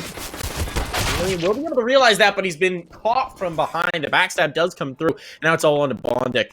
The man who got caught holding a gun far too many times on the T side is now going to be all alone and trying to regroup towards inner, it seems. He's going up the ladder. He seems to have made a read. There's going to be a smoke down. Nathani's going to be able to get this bomb plant on the bomb train. No problem. They'll likely have enough time to take up post-plant positions as well, but where do they think Bondic's coming from? Oh, Nathani well, still maybe has a not flash. here. They'll die with that flash on hand. Take it away, Dean. Yeah, sorry, Hobbit's just tucked in at the moment. I was just going to say I didn't think they were expecting him. I wasn't looking to steal it off you, apologies. But Bondic, he had to take his time there. In towards the back of the lines. Has found himself the kiss, so that's obviously going to be quite helpful. But Hobbit, he's just tucked in at the moment. By the time he shows himself, as long as he takes him off the bomb, even if he wasn't to initially get the kill, then it would have been fine, because he could have just played the last few seconds that were necessary then from heaven. So 12-4, he's going to manage to actually take it, and well then, yeah, Windstrike, it looked like they had themselves a good opportunity there in that one, unfortunately, as the kill was found coming through connector, but Bondic isn't able to finish it off. 4-12, we said that was a necessary win. That's now put Gambit at 6 rounds in a row. They have taken pretty much all momentum in this one, and I mean, all we really seen from Windstrike rather, was that streak of 3 rounds that they were able to get off the back of winning their, well, not the first gun round, they were already down 6-1 at that point, but one of their first proper full gun rounds anyway. And right now, just a quick round from Gambit. The Mac-10 trying to lead the charge. Emphasis on trying, because Lackey, he's come through with a quick headshot. That's only a Mac-10, unfortunately, to pick up, of course, but we'll see if he can get it. It could definitely help out. Very spicy indeed. They're going to get the drop on Crizin, but there's the trade from Elian coming in. Now the pressure is on. This bomb will likely be able to make the transition. They got to wait for the smoke to bloom, but then they can get the plant. Inter's going to be responsible for that. It's a critical maneuver. Axile gets a kill in the meantime to bring up back the numbers, but look at the health. Now the Eagles are close. The Eagles are oh so close, but it doesn't matter. Close, but no cigar. Body's hitting the floor, and it's been the case in so many rounds for them. It's going to be the case again. Lackey will get one, but no more. No more. At least a little bit of money made off of that, but a 13th round for Gambit. The problem was with going for the force buy in that one, Windstrike can pick this buck all the way down. They're presumably going to take an eco here. And then they're going to be in a situation where they've got to run 10 rounds in a row to tie Gambit. Gambit will be on 14. I mean, this is such a dire situation to be on your own map pick. Yes, it's train. Yes, it's the CT side. Once they get those guns out, if they have the AWP, if they have the rifles, maybe they can make a run of it. But look at the investment into this round. That's going to make it more difficult going forward. You've got the nade. You've got a single smoke coming through, one set of armor, a few pistols here and there. They've whittled down the economy. Come back to be a problem. Love this spacing for Nathani. He's just gone forward. He's gone aggressive. He's cleared out and laid out the carpet for his teammates who are coming out Ivy. He's like, all right, guys, you don't have to worry about it. No one's there. Just check the close corner, and then you're fine. Now we can get everyone on the bomb train, and Hobbit's making money, stacking bricks of cash. Yeah, I mean, well, that was interesting. Nathani just managed to still win through the smoke as he started spamming. I think he was initially starting his spam as a distraction for the player to move out of Ivy, but he just instantly got a kill, and they were like, cool, let's just move with it then. So, good work by Gambit. 14-4, and as you said, yeah, it's going to have to be just flawless. Like, not only the 10 rounds in a row, ideally the remaining 12 is what they'll be aiming for, of course, to get that win in regulation. So, obviously, an incredibly long road right now ahead of Windstrike if they do want to make the victory here happen. And as you had mentioned, moving on towards Overpass next, that is going to be a tough one for Windstrike. So I'd at the very least like to see them start getting going here. Even if they don't manage to pull it all the way back to the win, I'd like to see them start winning out a few gun rounds and start at least feeling themselves. Because this isn't the Windstrike that I'm used to seeing at the very least. And yeah, Crizin, he's gone already. That is not good. He was actually the sole B defender. Thankfully, the rotates coming quickly through connector, but they're not going to find any more success than that initial B defender did, as Nathani currently sits on a hat trick for himself, and Gambit, they've already been propelled up the map point here as the save has been called for.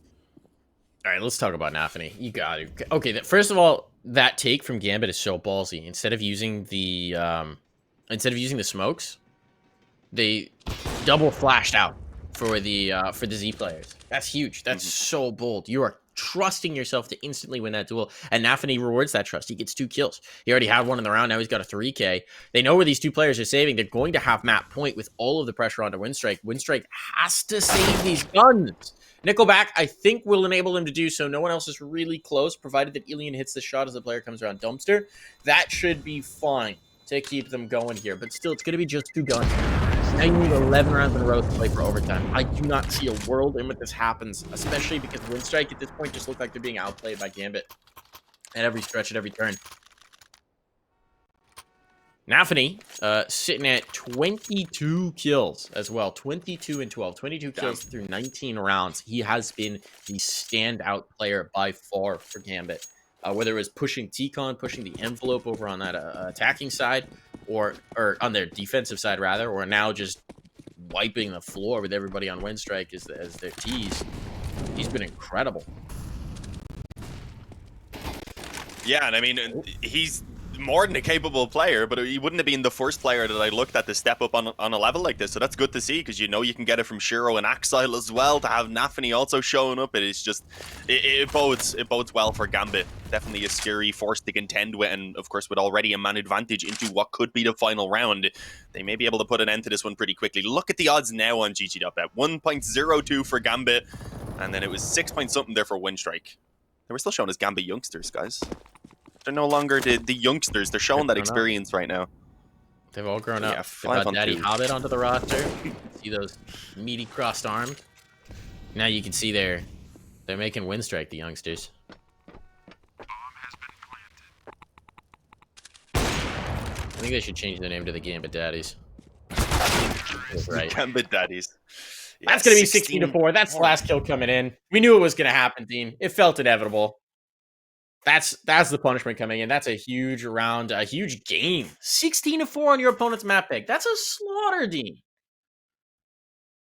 I was not expecting that, especially when it looked like we were about to be almost tied up at one point. It was 6-1, obviously, for Gambit. They had gotten a fantastic start, but then Windstrike started waking up. You were saying it seems like they've got a bit of a read, a bit of a feel about what Gambit were doing, even though Gambit were being pretty unpredictable and just doing mad stuff all the time. But yeah, we ended up, of course, seeing Gambit stealing that round away when it was 6-4 with just the pistols, and then they just never stopped. They just couldn't be stopped. Could not at all. Could not at all. I mean, Nafany, we talked about him. He was a huge difference maker for them in multiple different rounds in terms of aggressive control taking. That duel in towards ladder early on didn't seem to be to his liking, and then he shifts it up, takes more of his aggression over towards T-Con, and that's really a huge difference maker for Gambit in the way that they played.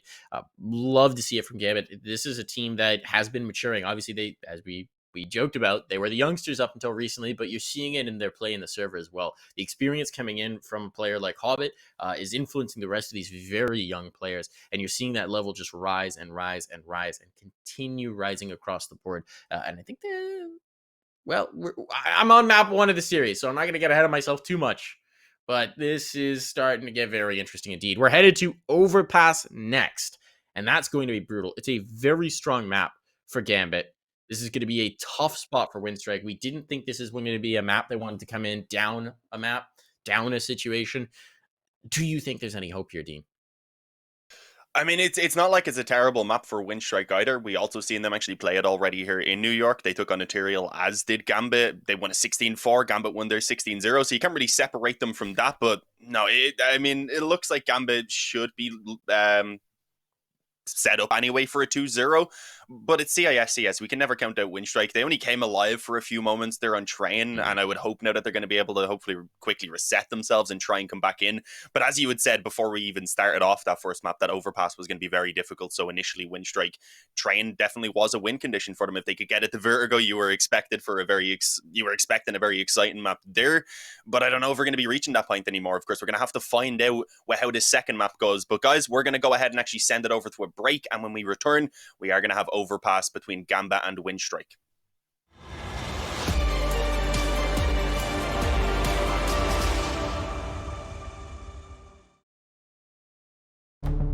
With the right CPU, you can turn any game from familiar to phenomenal. Unleash the potential in all your gaming with Intel 10th Gen processors. With its optimal balance of threads, cores, and frequency to deliver elite real-world performance, only Intel can bring Marvel's Avengers to life with in-game PC optimizations. Supercharge your Marvel's Avengers experience with Intel Core i5, i7, and i9 processors.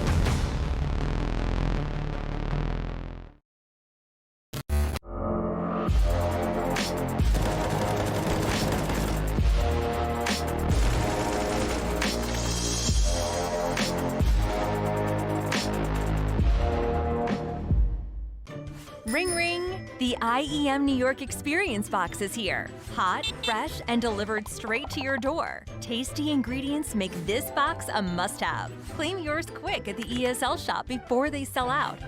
Oh, and there's no real pizza. Get your taste of New York while it's hot.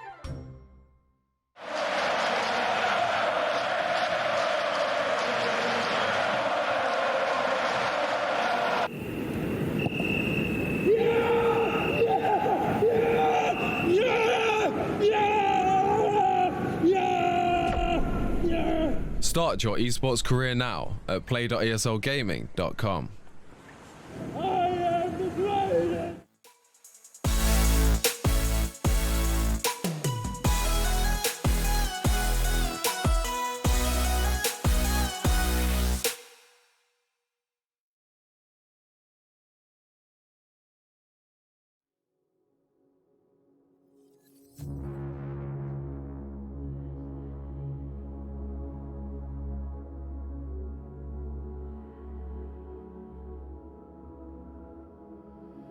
Do you hear that sound? Will be your last. Do you see the crowd behind the glass? Do you feel my fire growing fast? It'll be the last thing. It'll be the last. There is something in the dark. There is something you big sharpened teeth. There is something going on. Make you wish you never looked at me. Oh, I will take you down. I will take you down. Did you have doubts? Did you have doubts?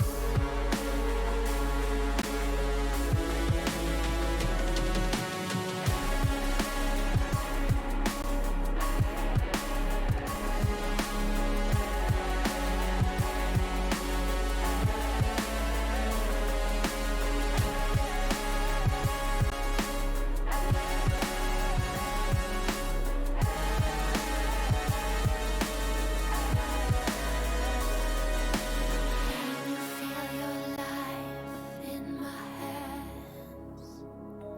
This is where you bow down, your last chance.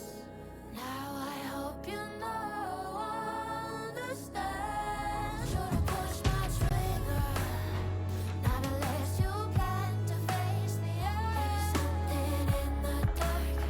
There is something you big sharpened teeth. There is something going on. Make you wish you never looked at me in the dark.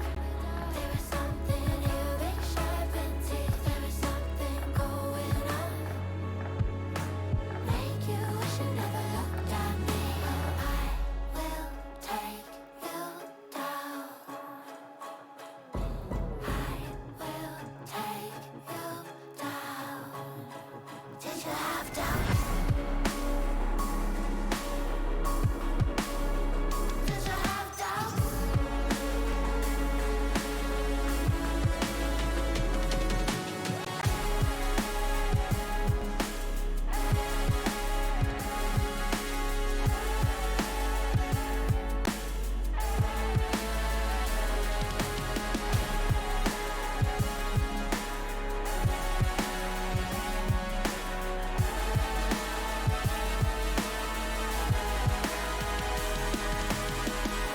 I will take you down.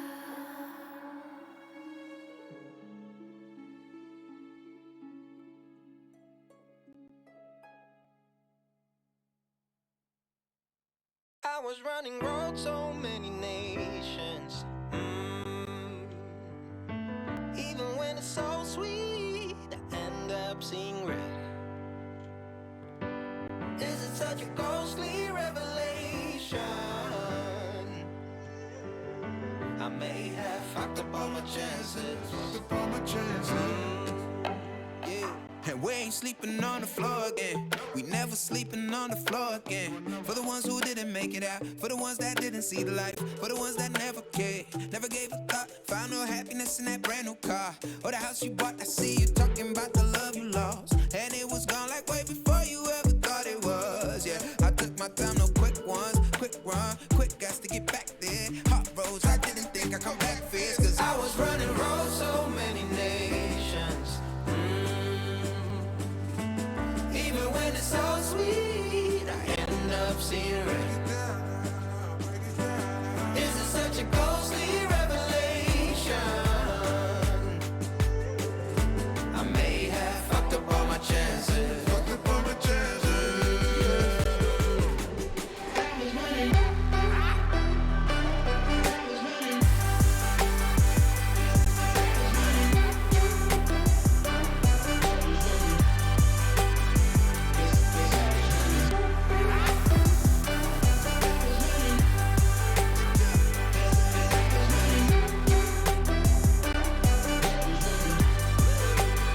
And we are never feeling cold again. And we are never feeling cold again. But I can't act like it's easy. It's hard to preach. Cause I've been burning trees and watching fall. If we cannot breathe out, we go forward. Sure, I was searching for cure. Fishing a little wildlife. And when I'm low on fuel, I'll still be running till my back broke. Halfway, lost hope and I'll check it. Hard roads, I didn't think I'd come back fast. Cause I was running roads so many nations. Even when it's so sweet, I end up seeing red. Is it such a ghostly revelation? I may have fucked up all my chances. Fucked up all my chances. Been around the globe, looked around and fitted. Seen high and lows, but you won't even get it. Been around the globe, think it's time to admit it's not the end, but the road, and you won't even get it. Intel Extreme Masters New York Online is brought to you in part by Intel, Acer Predator, Mountain Dew Game Fuel, DHL, AT&T, U.S. Air Force, and GG Bet.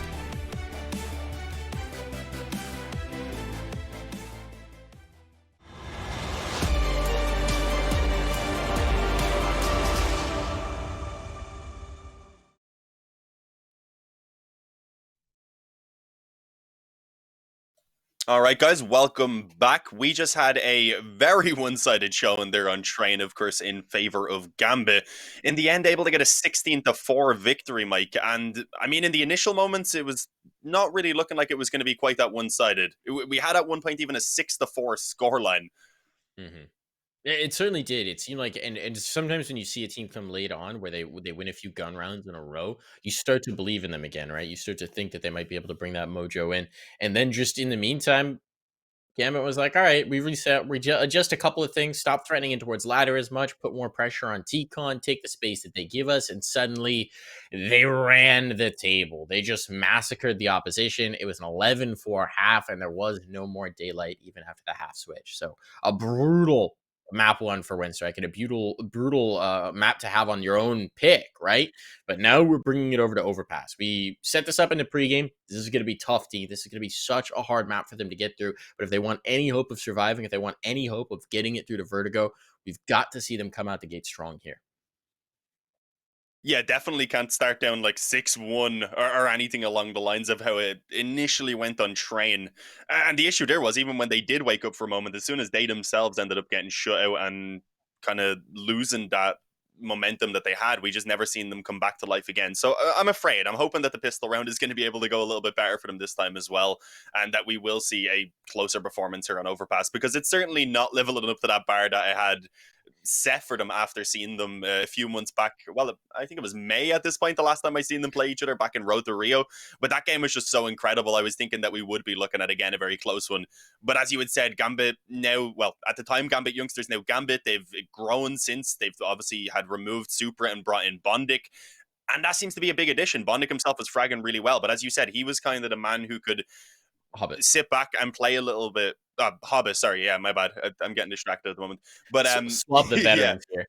Swap the yeah, veterans. just swapping them around. Can go either way. Same person, doesn't matter. No, I'm only messing. But yeah, since Hobbit came in, as you were saying, even in that game, he was kind of the one who was able to sit back, play a bit more of a calm style, so that he was the backup when it was needed, and then the rest of the players were able to keep up that ridiculous play style that they kind of became known for as they were rising up as a team. The big surprise for me was Nafani in that last map. Obviously, he put up the most eye-popping score statistically. I'm not sure where he wound up. It was 22 when we checked it close to the end. I think he wound up somewhere around 24, 25 kills through not too many rounds. So an impressive showing from him. But we also did have the pieces that we needed to see. As you said, Hobbit was a huge part of their hot start. He was like 8-1 through the first 5 rounds, I want to say, something along those lines. And he was just constantly a calming presence, because there were a lot of rounds on that CT side where they'd lose the initial engagement, they'd lose the initial pick, they'd wind up in a retake situation where it wasn't looking good for them, and then all of a sudden they would just melt away the T's and retake the site. And we saw it again and again, and I think that calm, that element of veteran experience there really does make the difference. We are going to be getting the action underway here on Overpass. First round underway. Here we go with the pistol. We're seeing the decoys again for Gambit. It's the decoy squad. They lost the first pistol on train. Still managed to dominate on the map. See if they can start off even better here on Overpass.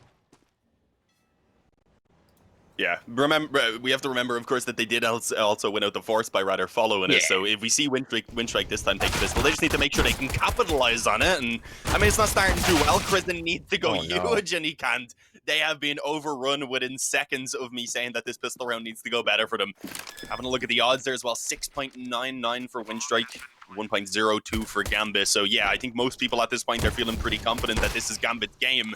But we'll see what can be done. Of course, the pistol round, it looks like it should go their way pretty much uncontested. Elian has got that 1 kill, of course, but at this point is probably just hoping to maybe even save his Kevlar, perhaps add a little bit extra money by picking off a player or two if they hunt them down. But Windstrike, are they going to come through with the Force buy? If not, we just need to see them come alive early, at the very least at that first gun round. Again, can't afford to give up such a massive lead as they had in the beginning of train going down 6-1, especially when now you're on the CT side. The problem for Windstrike in that pistol round is that worked out exactly the way they wanted it to, and they still lost. They put a heavy push through the construction tunnel, right? And the idea there is that you want to catch Gambit doing exactly what they did. You bisected the take. 2 players were already past the tunnel, 2 players were behind it. So then those 2 players that are coming through behind it, that's who you want to punish. You want to catch those 2 kills, maybe get that 3rd player. You've dropped the bomb in the back line. Suddenly the guys who are on site can't do anything about it. That was exactly the look that they wanted for the pistol round that they ran. Exactly the look. And they lost the fight, right? I mean, it was really impressive pistol play from Gambit. It happens, but if you're calling up the right read, if you're calling up the exact right play and you can't get it done, it doesn't bode well. Just the pistol. It's probably trouble then. It's not those Glocks up close, though, we see how scary they could be. I like this little stack that's coming in at the moment. Unfortunately, they're not actually going to find the fight itself on towards long. And if Gambit just keep on walking quietly up through short, they could just walk straight onto that A-bomb site. But they are setting up some utility. So once they start throwing that in, at least then Elian should be able to get the info. And then we'd maybe see the other players start moving forward from their current positions. Or even now, unfortunately, they had actually left Axile to hold on. Taking in further, though, could be a risk. That's an AK now that's going to be retrieved, potentially. They don't know how quickly they can move in for it, because expecting rather more players around that corner. So by the time they get it, of course, the bomb has already gone down. But what the hell? You know you dropped an AK at the end of long. Why would you go out and take that fight so aggressively? I don't know. It's 3-on-3 at this point. Thankfully, there's no kit for Windstrike. But if they move quickly, this is certainly still winnable. Gap in that molly too. It's exposed, but Chiro realizes that he threw it a bit too deep. He plays around it nicely, and if he can get the follow-up, he can't. But there's the trade. Inter's found the space in towards bathrooms. Now there's not much Kristen can do about this. They'll get the upgrade to the Deagle, but at this point they're coming hunting him. I don't know that you want to take this fight around Rock. But they do. That was a little bold. That could have gotten far too spicy if you're a Gambit fan, to be quite frank. Playing around that Rock, playing against the Deagle, and you're just out in the open, all it takes is one shot to the dome, and suddenly you're in a very tough position. Yes, Windstrike may not have even been able to win the round, but if you bleed out every body alive, it's interesting. 4 nades, 5 nades. Yes, nade stack. Nades stack Dean, my favorite play in Counter-Strike. Let's see where they go with it. The traditional one is out Fountain. We see a lot of teams run that, but we got players coming down towards lower, so that's not going to be happening. Where are they going to drop this airstrike down? Wherever it is. Are they going to wait? They're not going to find anyone right now. No, maybe they feel like they have a bit of a read here. Unfortunately, as you said, not going to find anyone. They're all walking out mid right now and deciding Gambit. Wrong language. I'm glad they're not just straight up tossing them out, preempting like a rush or something anyway, because they'll still have them here in theory then if they want to move back up, try and throw some nades in from below A before moving in for a bit of a retake, having a CZ and some USPs if they can damage down 1 or 2. Maybe they can still get a couple of kills. But yeah, the gamble that they've taken here definitely hasn't paid off. And I mean, it's in the name. It is a gamble. Unfortunately, it's not always going to work out, but let's see what can be done. Hobbit on the Mac-10, he definitely wants to get as many of these frags as he can. The one man rocking the SMG at the moment for Gamba, so he has a chance to try and build up that bank. And yeah, by the time they realize it's A, unfortunately, they don't even really want to move back in that direction. Just try and avoid feeding too much money over to that SMG in the hands of Hobbit. They're going to realize now where he is, so we'll see what they can do about it. But yeah, of course, this round is going to be won out by Gambit. They're going to head up 3-0. No, I didn't mind the nades. Unfortunately, not going quite deep enough. They needed 1 or 2 more, and they'd already dropped those, obviously. And even then, even if that works, you take out Hobbit, and he's got a Mac-10. Big deal. He's actually going to bail off to avoid giving them the Mac-10? I'm surprised he didn't hunt this more aggressively to get the money. Try and lure them in, maybe to die to a bomb. Back he's going to, but like he doesn't care. None of that matters. Still, Windstrike will be headed into their gun round. They got nothing out of it, but as you said, Dean, they rolled the dice. They went for the gamble. They flipped a coin. Coin came up on the wrong side. Oh yeah, look at those impressive stats. 1 kill. 1 kill. 1 That's kill, 100 damage, and 110 ADR. How does that work? I think he may have lightly tagged someone with a Mac-10 as he was crossing back out. Okay, maybe, yeah. Must have been just something very small. I don't know how I got confused by that. That makes complete sense. I was just silly. But yeah, the Mac-10 has been kept over. I was wondering if there was going to be helmets, and yeah, they seem to have gone for them just because of the fact that Hobbit did survive with that Mac-10. Obviously, it limits their nades, but if they're going to just go ahead and catch 2 opening kills within 15 seconds or so at a round beginning, then that's not going to be too big of an issue. Nafani and Hobbit being removed early on, and they were 2 biggest fraggers back on that previous map for Gambit. So those are certainly big finds. Let's see what Gambit can do to try and salvage this back. They have some money in the reserve. They have enough for the buy anyway. So even if they don't win this round, if they can try and at least make it costly, then it could still be worthwhile. I think they're going to go for the boost up to peek in towards barrels. That's what's going to happen here. They might spot the player pillars. I don't think anyone's currently set up to be taken advantage of. But let's see. Okay, here's the hop up. X-ray. Oh, he's dropped down. He hasn't found it. No one was really in a spot. They're all guarded by the pillar. It's actually a really good setup to anticipate that boost from Windstrike, so there's nothing doing here. And they're even bringing a 4th player down to reinforce. I think just off of that 1 drop they heard. What was that nade? Holy cow. That was a 70 damage nade. Normally we see 4 damage nades. Oh. Good trade by Axel. Can he get the 2nd player? He does know Christen's here, and there we go. Now they've got a bit of an opening forward. A bomb plant would be fantastic, but unfortunately still have to deal with Nickelback. They weren't able to. But the 2 kills isn't too bad. The nade damage helped them out a little bit as well, eventually finishing off Christen. Yeah, and they don't consider the op.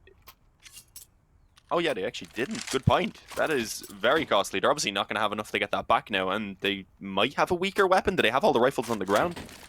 Does Elian have one? Yeah, there we go. He at least has the M4 for himself. So, I mean, it doesn't limit them too much, but all their money goes into this reinvestment. And as we had mentioned, Gambit could rebuy. So they were happy with the 2 kills. They ended up just about kind of scraping together at the end. So this is a big round. Windstrike cannot afford to drop this. They would be letting Gambit run away with a massive T lead if they do. And look at this from Nickelback straight out towards the fountain. He does have a bit of support, but they're behind the smoke at the moment. They're not actually pushed out towards him. Instead, watching for that party peek, I believe, and oh, the flash was perfect. Enters, delivers the opening, and nade goes in at least to try and return some damage from Windstrike, but they are going to be forced to fall back off and likely play a little bit more passively. Lucky, did he try to aggress through connector, I believe? Yeah, and he's been punished for that. Oh, and it's just crumbling. I mean, nothing at all right now is being found for Windstrike. B is completely open. Gambit gonna run the bomb in now and get it planted, and honestly, a save has to be called for. Even with that, they're obviously not going to have enough to get a buy-in. This is a catastrophe. This is a really bad situation to find yourself in. And it's reminiscent as well in terms of pure scoreline of Train, where you're starting to get your number read. I think you finally got one, but you didn't save a lot through. Not finding that op in the previous round is a big mistake, especially considering it was right next to them. I mean, it's not like Elian died somewhere strange and foreign. No, he died right next to his teammates. That op was definitely retrievable. It's a little mistakes like that to tell me that maybe some of the communication, maybe some of the coordination here is starting to crumble under pressure, crack under strain. It's the little things that if you do that against a team like Gambit, they are going to punish you every day of the week. And we see it here. 5 players alive for Gambit. They're hunting for these guns. They can smell blood in the water, and like a hungry shark, they're going to close in on their prey. Windstrike, I don't even think they could justify investing around these guns, but they're going to. They're going to do it. They're going to buy up the rifles. They're going to drop everything that they can to invest into this round. They won't have the op again, of course. They'll have utility. They do have kits, which is nice.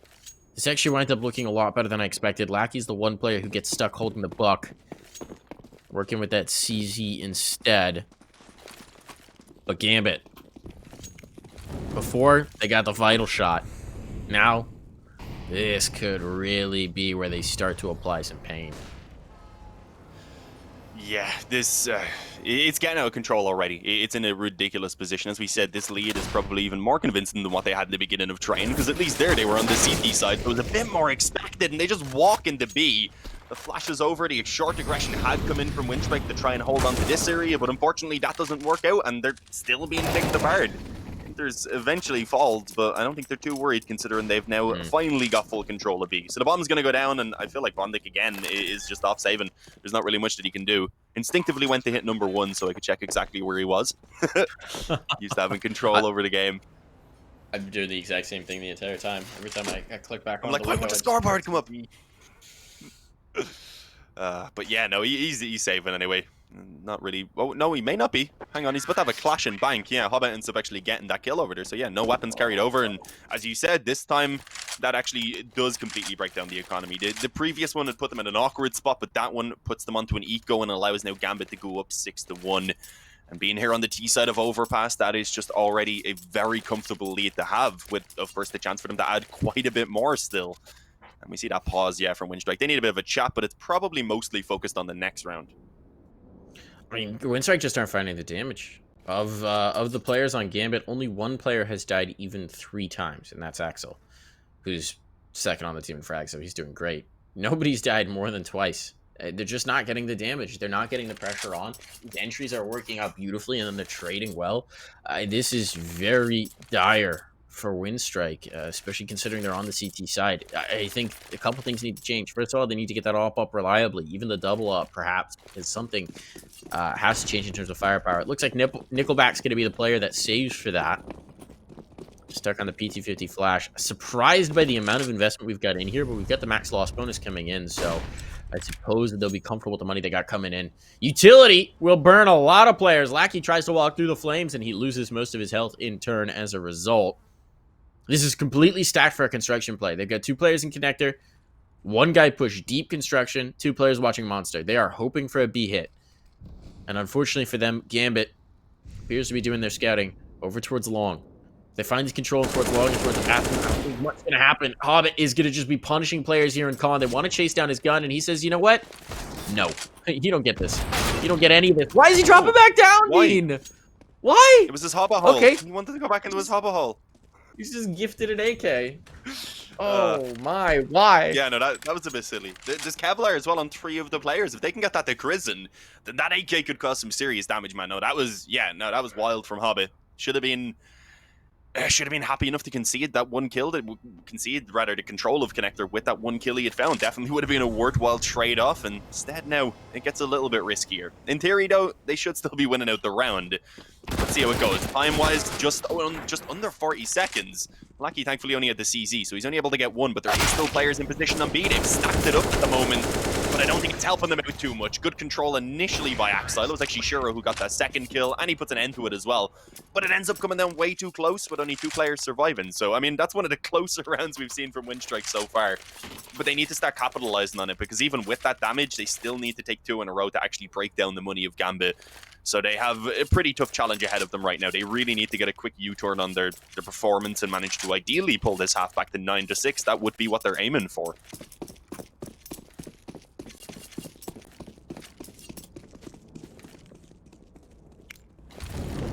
I gotta say, I do love the polo jerseys. I've always loved the polo jerseys for Gambit. It's just so different to what every other team does. We're out on a cold winter day, like, keep you warm. It makes them look like the rich school in a plucky underdog sports movie. The posh CS team. Yeah, they're coming in. There's the whole Bondic. Oh, he caught that flashbang, but he's patient. Love this patience from Bondic. He's gonna catch one. Can he get any more? Nope, just the one. But shutdown connector. Now they have to come in towards his B hit. See if his teammates can hold on. They can for the moment. There's the exchange. Shiro does find some damage, but he's looking for more. He wants at least one more kill. These so many flashes. He's just been blinded up. He's got the pressure on, and that Bondic kill is huge because it means he can't back out. He's got to fight this. He'll go to the rifle to try and find a little bit more. If he can get one more kill, it's worth it for him.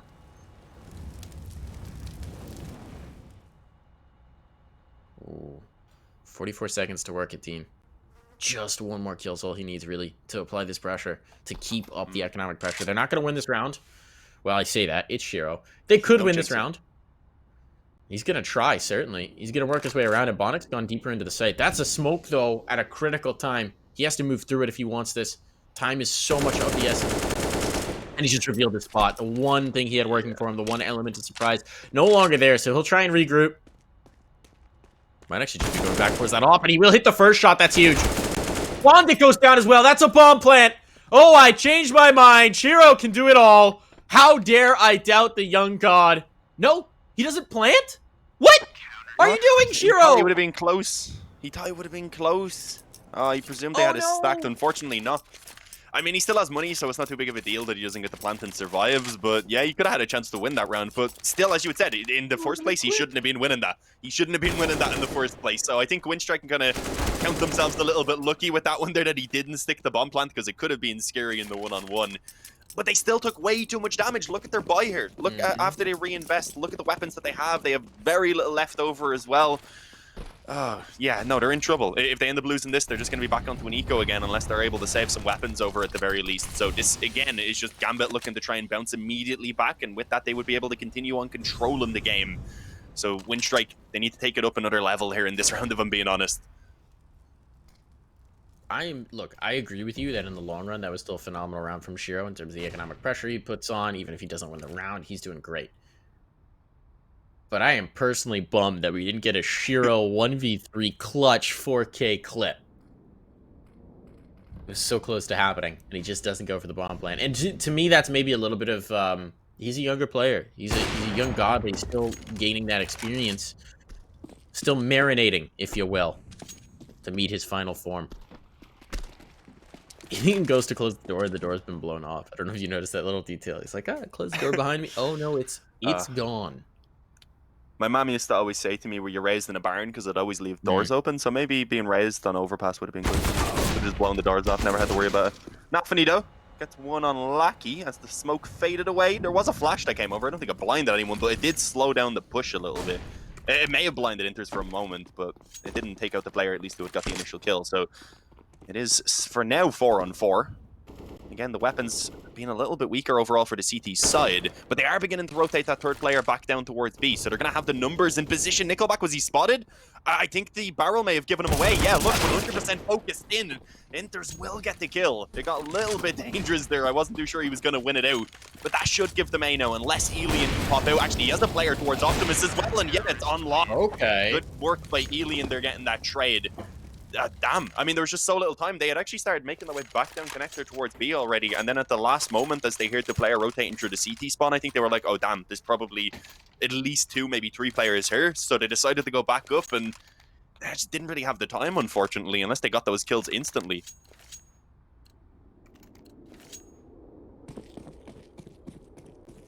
Gambit's going to invest into this one. They know how much pressure they've been keeping up, just the amount of kills they've been able to peel away from these rounds.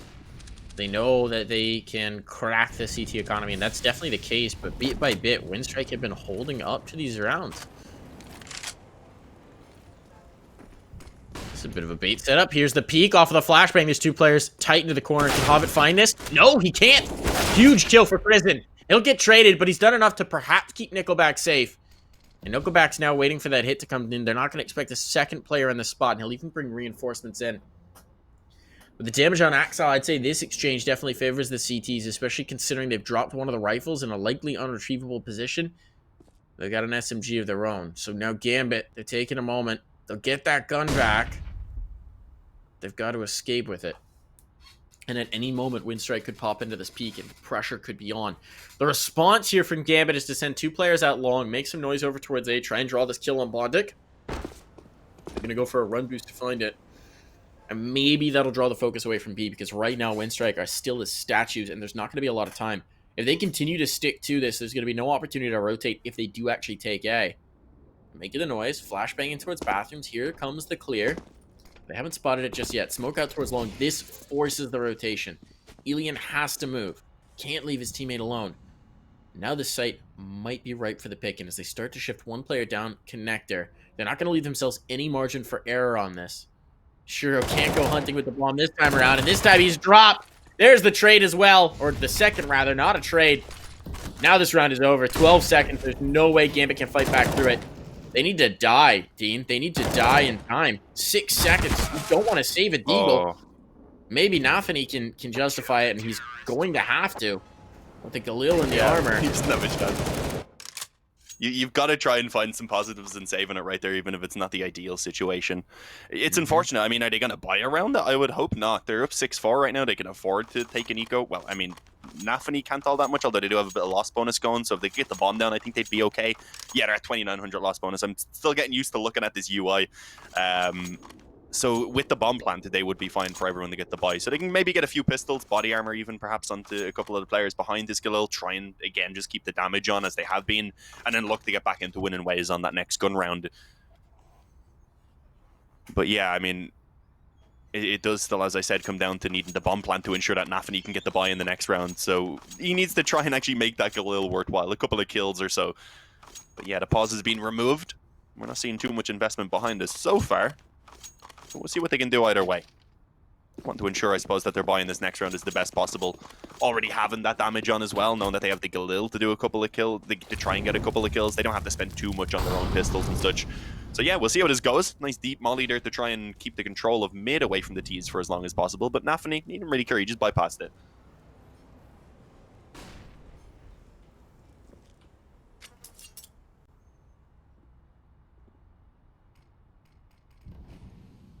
They've been given a lot of space towards A, and that's been the case for the past couple of rounds. We've seen the heavy stack early on for Winstrike, and they're just trusting Bondic. Trusting Bondic to either do what he can or to call for the rotation in time. And that's a lot of faith put on, but it does mean that if a fast play comes through here and he loses his head, suddenly that's a bomb plant. The dangerous post scenario, and they're going to come pouring out, but he did call the rotation. Nickelback's the sacrificial lamb. He's lost to the rifle, but this should be a shutdown. And a second kill will continue to make these rounds expensive, but Bondic has the cleanup. 4 kills in total for him. Easy peasy. Even retrieves the AK to have for his squad, and Winstrike are back into this game. Just 1 round away from the tie-up scoreline. Yes, we'll have an investment here from Gambit, but Winstrike are so close to making a game of this. Yeah, this is what we needed. I had said they needed a quick U-turn, and since that point, they have given us exactly that. They've been able to turn things around perfectly. I mean, the rounds could be a little bit... They could be more convincing just to give themselves the security of having that economy in the bank onto everyone, which they don't right now. Again, still in the position where 1 gun round from Gambit could force them onto an eco. Oh, Prison didn't even get that kill. He was actually helped out instead by Axile finishing off Hobbit. He did then take down Axile, so he didn't have a chance to even make up for the team kill, as a man advantage has been extended and then brought back pretty quickly, but they can still hang on to the 3-on-2 as they fall back out of there, and yeah, at this point can probably just play things a little bit more standard. They also have the op soloing around A the entire time he's been posted up, just watching the pop-out connector. So he's been trying to keep some info, but oh, he wants to go forward just as Shiro and also Inters are coming in through mid. Let's see what he can catch. He is going to take the peek. He'll find the rifle player first, but the shot is missed. Just needs to back away at this point and stay alive so his teammates can rotate up now. Oh, but he goes down. He gave them a bit of time. But let's see. I don't know that it was worth it. Just needed to tuck in and wait for one of these rifles to get back up by the dumpster, but they're going to have a pincer in. There's the flank on. Now they got to deal with it. Nickelback's forced out towards long. Here's going to be the bomb plant, but that was a little bit too soon. They assumed because their player was coming up behind him that Lackey might not be in spot just yet, and I don't think Yinters is going to be able to find this. 7 points of health. The AWP in his hand. So he's just got to isolate these shots, but if he goes to the sidearm, that's definitely not the ticket. Glock will not do you here. He wants a little bit more speed. Might be able to find this player exposed, and indeed he is. So the punishment comes in, certainly. It's going to be an expensive round regardless of what happens, but now it's just down to Lackey. He's got control of the bomb, though, in 10 seconds, and I think Inters is just going to save this AWP. He's did the damage. He's looking for that last kill if he could find it, and Lackey says, you know what? I'm not going to move, guys. I am not going to move. He will die after time, though. A full wipe for Gambit. Yes, Windstrike have tied up, but look at how much money they're going to need to pour back into this round just to get their buy going through, and meanwhile, Gambit will be bringing the hurt once more. Yeah, I mean, that weapon would have been pretty helpful. You see Lackey now limited down to the MP9. Obviously, dying after time didn't make much of a difference on the CT side, but it's still just an awkward position to be in. But, yeah, I mean, again, they're not taking these rounds anywhat cleanly. That's the issue. Gambit are on 6, which is already a decent enough overpass D side on its own. But if they can get one more, then they likely get a second off it as well, and at that point would head up towards 8. So Windstrike need to keep this up for the final 3 rounds. And I don't like when it coming down to those close clutches every single time. It's a scary position, and yeah, of course, with no one surviving even for Windstrike, just making it as hard as possible, Gambit, even if they aren't winning the rounds. But early on, they've got themselves that slow control around the B water. Nothing too crazy coming in. It seems like mostly just the default. They've also got one player in connector, with the main forces there for Gambit focused around getting control towards A. And it seems like they want to do so through long. At the moment, though, Windstrike not really holding it. They have Bondic on the back along, just kind of spotting it every now and again. But he won't see them unless they actually start peeking around that corner. So we'll see how this goes. Gambit, they've got themselves some very good control early on. The options are all open pretty much. It's impressive to me that Windstrike have been able to hold off on this pressure, right? Because they've done themselves no favor. Every round it's been risky. Every round it's like, okay, if we lose the economy here, we're done. But they're just gutting it out through these. And now they've run so many in a row. It's impressive. Grace under pressure, I suppose would be the terminology. 2 players upper. Now they're going to be bringing a third in as well. And that's a good call. Ram through the smoke, trying to connect some damage. Does a ton onto Inters. He doesn't even realize it, I don't think. And now Nafani's gotten through the smoke. They're not going to know this. That's a kill found. That's now a second as the communication isn't there instantly. Takes them a moment to realize what happened. They don't expect Nickelback here, but certainly Nickelback's going to be traded now. He's got his teammate, though, and Kristen came up at just the right time. He'll lose his life, but it's Nickelback on a 1v2, and they've given him a chance with only 7 seconds to go. The pressure's on. They just got to find the kill. But the punish comes in. Axile, 4 seconds to spare. Makes it happen. Just when he needed to. And this is the round. This is the round that broke the camel's back. Windstrike, they kicked that can of economic ruin down the road so many times, Dean. And we knew this threat was looming. This axe was hanging right over their hands, and now it's swung. Yeah, there was a crack in that can they were kicking along, and it finally just broke apart. It took a while, but yeah, we said they're screwed now. The economy's ruined, okay? Yeah, they have a double eco even onto 2 of the players there, so they're taking the eco now, but it still won't give them a perfect buy in the next round. So this is suddenly just giving Gambit a fantastic chance to maybe even come out with the 9-6 half on the T side, but at the very least 8-7. So they're going to be getting themselves that lead and at least putting a little bit of a break to the momentum that Windstrike were kind of starting to build up by having taken what was a 5 rounds in a row. So yeah, I mean, it's scary for Windstrike. That's the issue of having such a slow start. Even though they had managed to come back there with a great kind of streak of rounds on their CT side, they had given too much away before. So they're still in a very tough spot. But let's see what can be done. At the moment, it seemed to be calling for a bit of a stack around the B side of the map, I believe, I think Alien might be in connector. No, he's outside of it, sorry. So yeah, it is mostly just the B stack coming in. They have Bondic up on A with the Deagle, so he can take some of those longer ranged angles, maybe try and take a head or 2 with him. but I'm not expecting much to be found. Gamba haven't even taken any damage up to this point. They should have a pretty straightforward time just moving forward as long as they can trade each other out.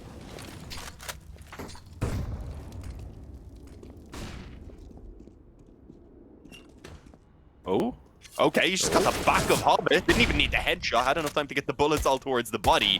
But now he needs his teammates on B to find success. At least long enough for him to try and relocate that M4, which he attempted, but it was very quickly taken out of his hands, and Axel cleans it up. So there we go. 8-6 Gambit. They get that round as we expected. Got a little bit scarier there with Shuro and Inters both being low. But it doesn't really matter too much. And even the one kill that they did give away, to them anyway, doesn't matter because they have enough to reinvest into this final round and a half. Although it would have been nice if they had that bit of extra money maybe to upgrade Inters off of the Galil, but not the end of the world.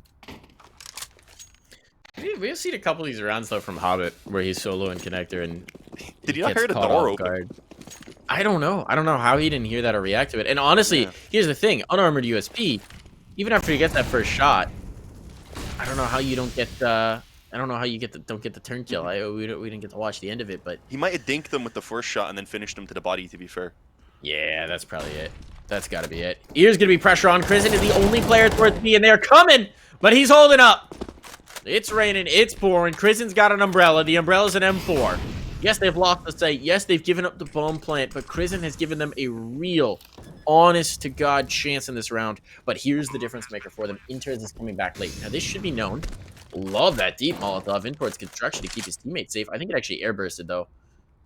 Such a good idea, but it air popped. That's a bummer. No, it is blooming now.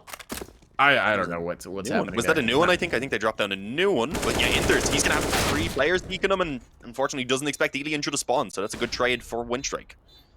Yeah, I mean, there's no molly down now at this point, so they will finally start to get moving forward, but they actually don't have a kit, I don't believe, so that's a bit of an issue, and their numbers just diminishing is probably the bigger problem of the two right now that they have. Shuro, he puts a stop to it, there we go, is able to hit the headshot. That was close, he was extremely low health, but there we go, guys, 9-6 at the halftime. Gambit, they managed to come out with those final 3 rounds to get back their lead, and we're going to find out if they can close this out, of course, after the break, guys. Make sure you stick with us.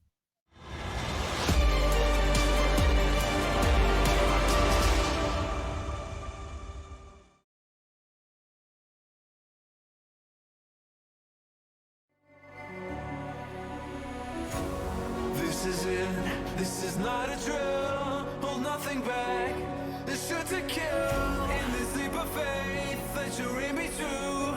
You stand alone, but I'll watch over you. The clock is ticking, the clock is ticking. A single second could mean everything. Time is running out.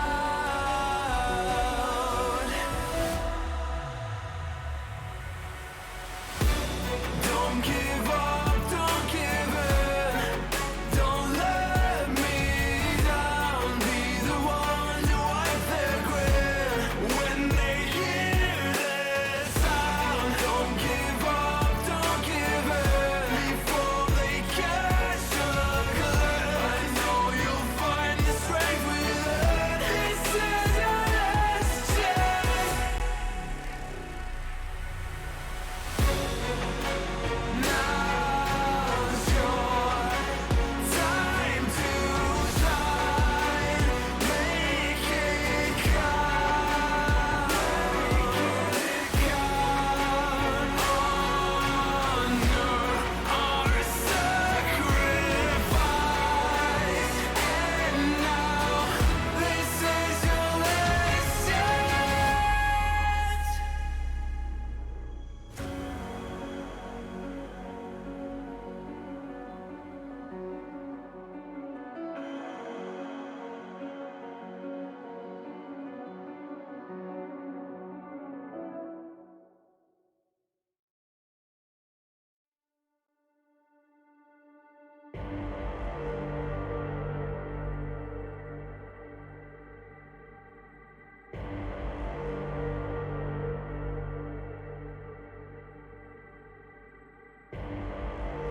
Rising out the ashes, coming from the ether. All I hear is static. Breathe a little deeper. Fallen, broken, a million light years away from home. My eyes opened, and now I've come to claim life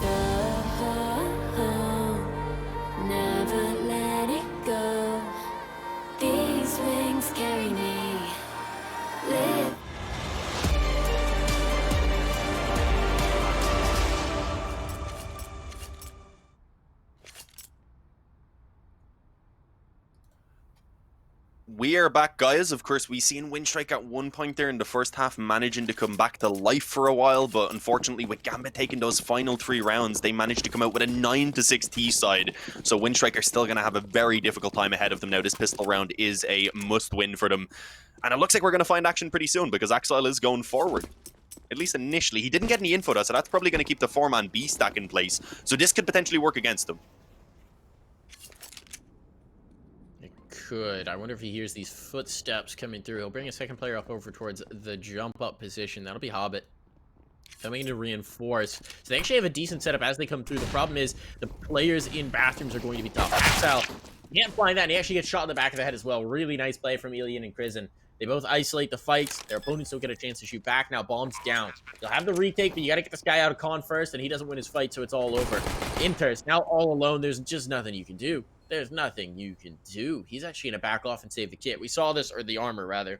We saw this from them on train, where when they realized it was a hopeless pistol round, they bailed. Said, you know what? That's 650. That's worth it for us. We'll see if Inters can find one as they come out. Will be clear for him. Oh, he's been tagged. But he's going to find at least that one. Now they're closing in. They want the damage. They're going to give him back some more opportunities, and every kill he gets, that's extra money into the next round, team. That's a nade. That's a smoke. It's something to work with.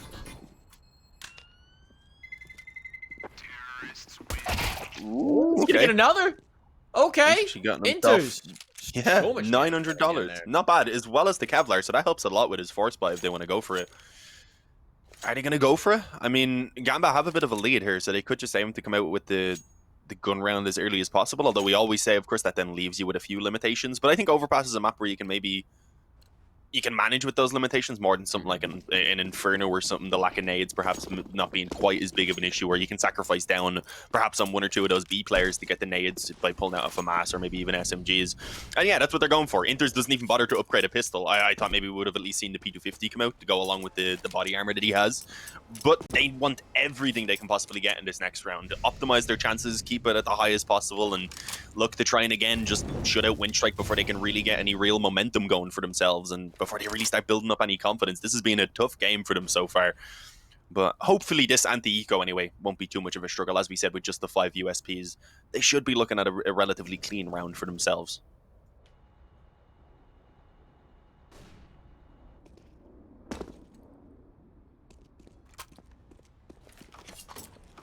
They're making all the right moves here, right? They're poking around in the bathrooms, having a sniff here, having a sniff there. Don't necessarily always want to have a sniff in the bathrooms, but no, this is interesting. Oh, maybe in a nightclub. They've gotten the wrong idea. They've gotten the wrong idea, Dean.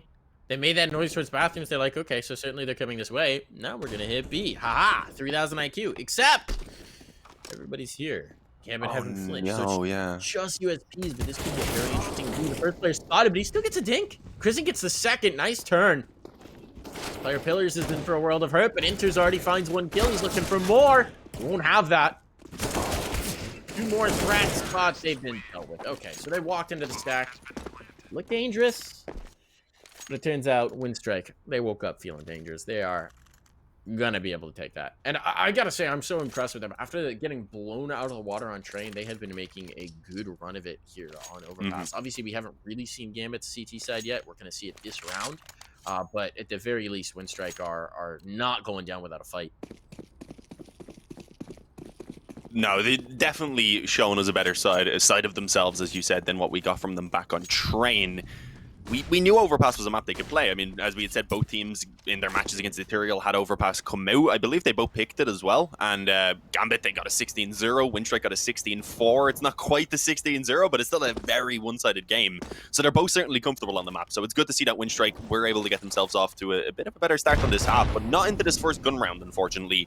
Shuro on the op decided to try and take some initiative early on around long, and well, I mean, it was actually with Ilian peeking into him, but either way, that helps them out a lot because of the lack of nades that they have, and because of the fact that they don't have a defuse kit. It takes quite a bit of pressure off them now. Absolutely. And it also means that they can comfortably keep these 3 players in towards B. After you pick though to find Krizen, he already flicks to the second, and Hobbit lined it up. What a good flash from Lackey. Krizen has been a monster coming out of the monster position, so he's lived up to its name. But I'm curious to see if that trend keeps continuing. Nafany, who's a god on train. We can see it again from him here on Overpass. Here's the creep around the pillar. Nafany spots one. He gets the kill. He knows the second player's there for the planter. But he backs off of it. They've done the damage on Krisen. Now Krisen's gone. Oh, it's all falling apart. Axile, 2 big kills. And Nafany is struggling. Oh, no! The time they wasted trying to find the bomb and the bomb through just demolishes them. Where has that been all series long, Bondic?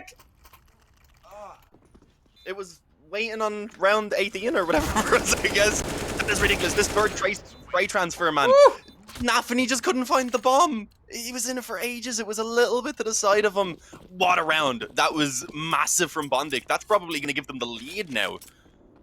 Damn. Okay, Bondic. Yeah, good. That's what we needed. You said, where was that all game? He wasn't playing bad by any means, but we certainly hadn't had any clutches on that level. That's going to light a fire under the ass of Windstrike right now, man. 100%. That's huge. Okay, now no stumbles. One of the big issues on their CT side was just not being able to win rounds like this cleanly. Obviously, that's trickier on the other half. Nade's not effective so far. They bought 5 coming into this round from Gambit. Hasn't really worked out for them, and just methodically, Windstriker clearing out the top of the bathrooms, top connector. They're coming back through. They're finding this pressure. They're finding this presence. And bit by bit, they're taking this round. I'm still trying to reset my mind after that previous round. You don't expect that explosion from Bondic, but he certainly has it. Out of nowhere. What seemed like a round that was done and dusted for Gambit fell apart within seconds. Just one spray was all he needed. Didn't even have to stop. Transferred between the 3 of them. It was nasty. And yeah, I mean, Gambit obviously can't do too much in this round as they lose the bomb site. Although Windstrike being fairly careful, that was a good idea. It was that nade in play. He stepped into the second one, unfortunately, and takes a bit of damage, but they've already got the opening advantage, and I like that Lackey doesn't want to stick around fighting too much, although he comes back in now that he has a little bit of health coming down as well. I believe that's Nickelback. No, it's actually Bondic on the AK, so as that trade comes in, suddenly an AK is being given over. Oh, this is getting way too close. Hang on. I thought Nickelback was in trouble. No, he knows this player's around mid. Yeah, just hunts him down instead. So they've got back control at least of this area. Oh, apart from Hobbit. Hang on, he's coming through the long bathrooms now. Just about catches that kill. I don't think they should be able to win the round anyway, but Inters has got the AK that he can run away and save. And maybe Hobbit could catch another exit kill, try and add a bit more money to the bank. Considering how little was brought into this, this is pretty good result. I don't think Hobbit really cares about saving this Mactan. So as you said, he's likely going to try and threaten with this next one, but he'll withdraw, actually. We saw him rocking it on the T side, so maybe he's comfortable with the SMG. It's a decent play if you want to make a move in towards connector. You want to just keep a little bit of extra cash going through. We're going to have the ult coming out. That AK is the much bigger prize to find. But Windstrike have finally taken a lead. For the first time since the pistol round of map 1, if I'm not mistaken. That checks out, right? Yeah, that checks out. They've finally taken a lead. The Windstrike. Yeah. Clearer skies ahead. Whew. I mean, yeah, no, I was actually rechecking that out on the stream, and I had to see it was only showing up. I had to rewatch Bondic's clutch as well. So it's kind of got me hyped up again. But yeah, Gambit, they need to get back into their winning ways here and now. Otherwise, I mean, Vertigo could start looking pretty likely again as a potential decider. Windstrike with some good control. Sure, wanted to see if he could open things up there. Of course, initially peeking through short. Wasn't able to, and that player outside Monster is in trouble as the nades come over. Hobbit's gone. Do they commit off that? They do have most of the players around this area, but not able to immediately follow up on it, which is probably ideal because they would have been running into a little bit of a stack. I'm pretty sure Shiro's still around heaven. So they do still have 3 players for now on that B side of the map. And with a minute remaining, rather, for Windstrike, they're not in a rush, as you can see. Moving back now, they'll look to try and move up through connector and also out through mid at the same time to get themselves that control. And will likely then be taking it towards A, but they have some time if they wanted to try and divert it back still.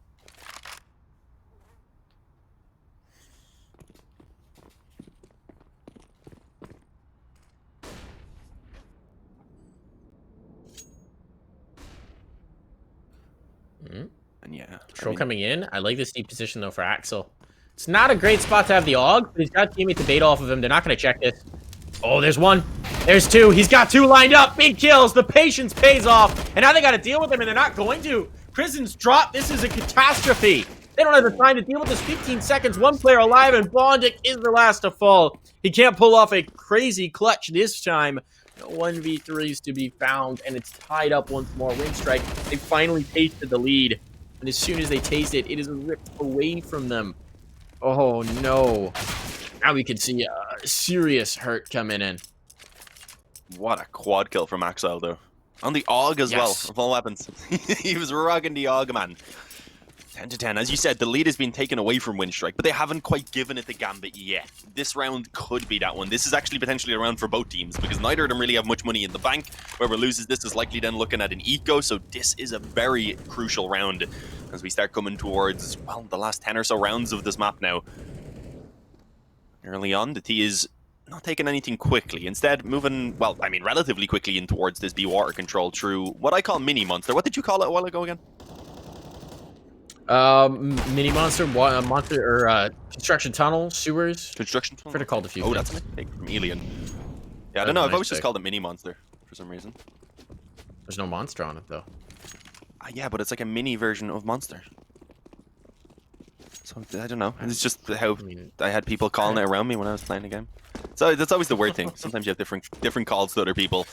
But yeah, Alien, of course, gave them that opening kill, and now with that, they instantly again back off. It was towards B where they find the opening kill, similar to that previous round. Obviously, that time it was with the nade, though. But as soon as they get it, they move back towards A and start going in this direction. And if they move relatively quickly for now, there is only Shiro in position. They've actually gambled 3 towards B.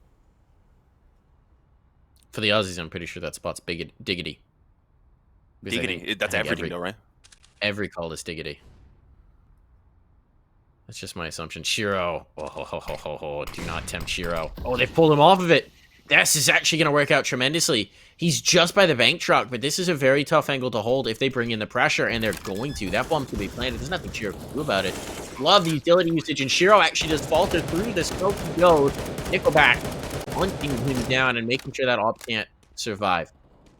So now this might be a save call for Gambit, and I do think it's going to be. I mean, you just see Inter is clearing out some space. They're going to back off of it. Question is, can Nafani get out of there? There's no easy way for him to do it. He has to be paranoid, checking multiple angles at any one time.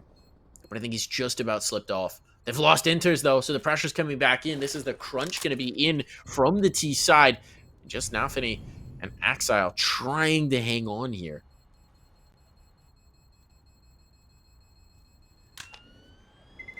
Yeah, looks like they should be able to as well. There is a couple players coming around through Monster now, but they're too far away. I don't think they'll be able to reach them, indeed. So the weapons will be carried over for Gambit, but I had mentioned at the start of that round how important it was. Being able to at least save the weapons, I think, gives them the buy now. Yeah, thankfully it does, so they'll be able to reinvest in. Without it, they would have, of course, been in a bit of trouble, and likely at that point, Windstrike could have went from 12 to 10, but they still have a chance to do that, of course. If they win out this gun round, and maybe this time deny weapons from being saved over, perhaps then they could force Gambit down to the eco. That's the only way Gambit can keep them affording to buy is if they save weapons, rather, unless they start winning out some more rounds here. So yeah, they'll look again to try and bounce back immediately. They have most of what they could want on the buy, maybe lacking a few nades on Shiro, but overall it's decent. As things again don't get really swapped up much by Windstrike. The nade this time thrown in towards the jump peak. Thankfully, Nafani was around that area, but he had actually just stopped jump peaking, so pretty fortunate he doesn't take too much damage from that, only 8 in total, so not too substantial. But yeah, this time Windstrike, they don't move it back. The last couple times they got the kill here towards B and then moved back to start getting control around A. This time, not getting the frag, they decide to just stick in place. They've still a lot of time, of course. It'll be interesting to see now what they actually do with it. Is it just looking maybe to be that straight up hit? I believe the bomb, though, at the moment is left above connector. Yeah, I think they've sent Alien back to get it, realizing that it being left behind. It's odd that we've gotten this long into the round. It's rare that we've gotten this long into the round without a pick coming through of any variety. Shiro has cleared out a bunch of space towards bathrooms, so they should have a pretty good idea of where this positioning is, right? You've got the player in connector. No one's coming connector. At this point, Shiro's gone all the way through bathrooms, so they brought the third player on towards site. Hobbit, he's going to be smoked out, but the pressure's definitely going to be coming this way. Good Molotov. That should whittle down the smoke. So Hobbit will have a chance to make an impact play here on the back line. They're boosting up over. They're going for that barrels boost. Winters could be exposed to it, and he's going to get shot in the head. That's a big kill to find. Hobbit wasn't there for the backstab. Is he going to be able to find it now? No, he's caught out by another smoke. Anthony is alone. He's found one. Axile's there to support from heaven. And they may have just pushed this back just enough. Huge second kill for Anthony. No time to back off of this. They're going to save. You can't rotate here. You can't get back on the site. Alien will get one final kill, but he's traded. And so it's just going to be Nickelback surviving. Windstrike, once again, cannot pull ahead too far. Gambit instantly dragged them back down into the dirt. And they don't really have the help, of course, of having those saved over weapons. Sure, they have the one Galil carried over by Nickelback, but that's not going to be incredibly useful when he also didn't have... Well, he did have enough to actually drop a rifle, but he wanted the nades for himself, I believe. So he decided to just keep a little bit of money in the reserve. I maybe would have preferred if he gave an AK over to one of his teammates, because then they could have got the extra nades anyway, do you get me? And it would have worked out on a relatively similar level with slightly better firepower maybe, but we'll see how it goes. They still have a decent body here, but they have Axile peeking in on mid. I was about to say he's been playing fantastically, but he's only able to get that one. Some good damage at least on the back of it as well towards Nickelback, but a 4-on-4, I don't think Windstrike are going to be unhappy rather with the trade that they were able to find there in the opening moments, especially as we know with Gambit playing pretty passive now around the rest of the A bomb site. They can start moving forward for the control. I specified around A though. It turns out on B, they were being a lot more aggressive. Double push out monster. And they catch the player outside of Con. That's huge. Big kill to come through, and you can see Windstrike are panicking. They're going back to try and secure this position because they know someone could be deep. So now they got to spend a lot of time clearing this. They split up their forces. They've got Nickelbacks, or sorry, Alien still in towards the bathrooms. And these two players to babysit the bomb. That's a lovely smoke. Bounces off of the top train rail. It doesn't give you a lot of information about where a player is, which is huge. Because that smoke can be thrown for back on site, you don't know that there's a guy watching Monster. I love that. You don't see a lot of teams throw it that way. But that's a nice detail, just to give away no information. It's a player tucked up behind Optimus, but Alien's trying to make his way through. He hasn't found anyone yet. Who sees who first? Long's clear. Okay, maybe he's going for the rotation. Oh, he's down and dusted. Meanwhile, his teammates are making a move on. There's only one player to deal with, and they found the kill. Inters dropped. Bomb will be planted, but... Oh, Nickelback. He's all alone. He gets no help. He's down to 7 health off of the nade, and he's blinded walking into the pillar. Bullied. Bludgeoned. Beaten down into the dirt. And Gambit back in the lead. Yeah. No, that was just great nades right there in the end anyway to make sure he wasn't going to be getting off of the bomb site. The flash, as you said, he was completely blinded, just hugging the pillar. And it wasn't his friend, unfortunately, in that case. It blocked him from getting to safety.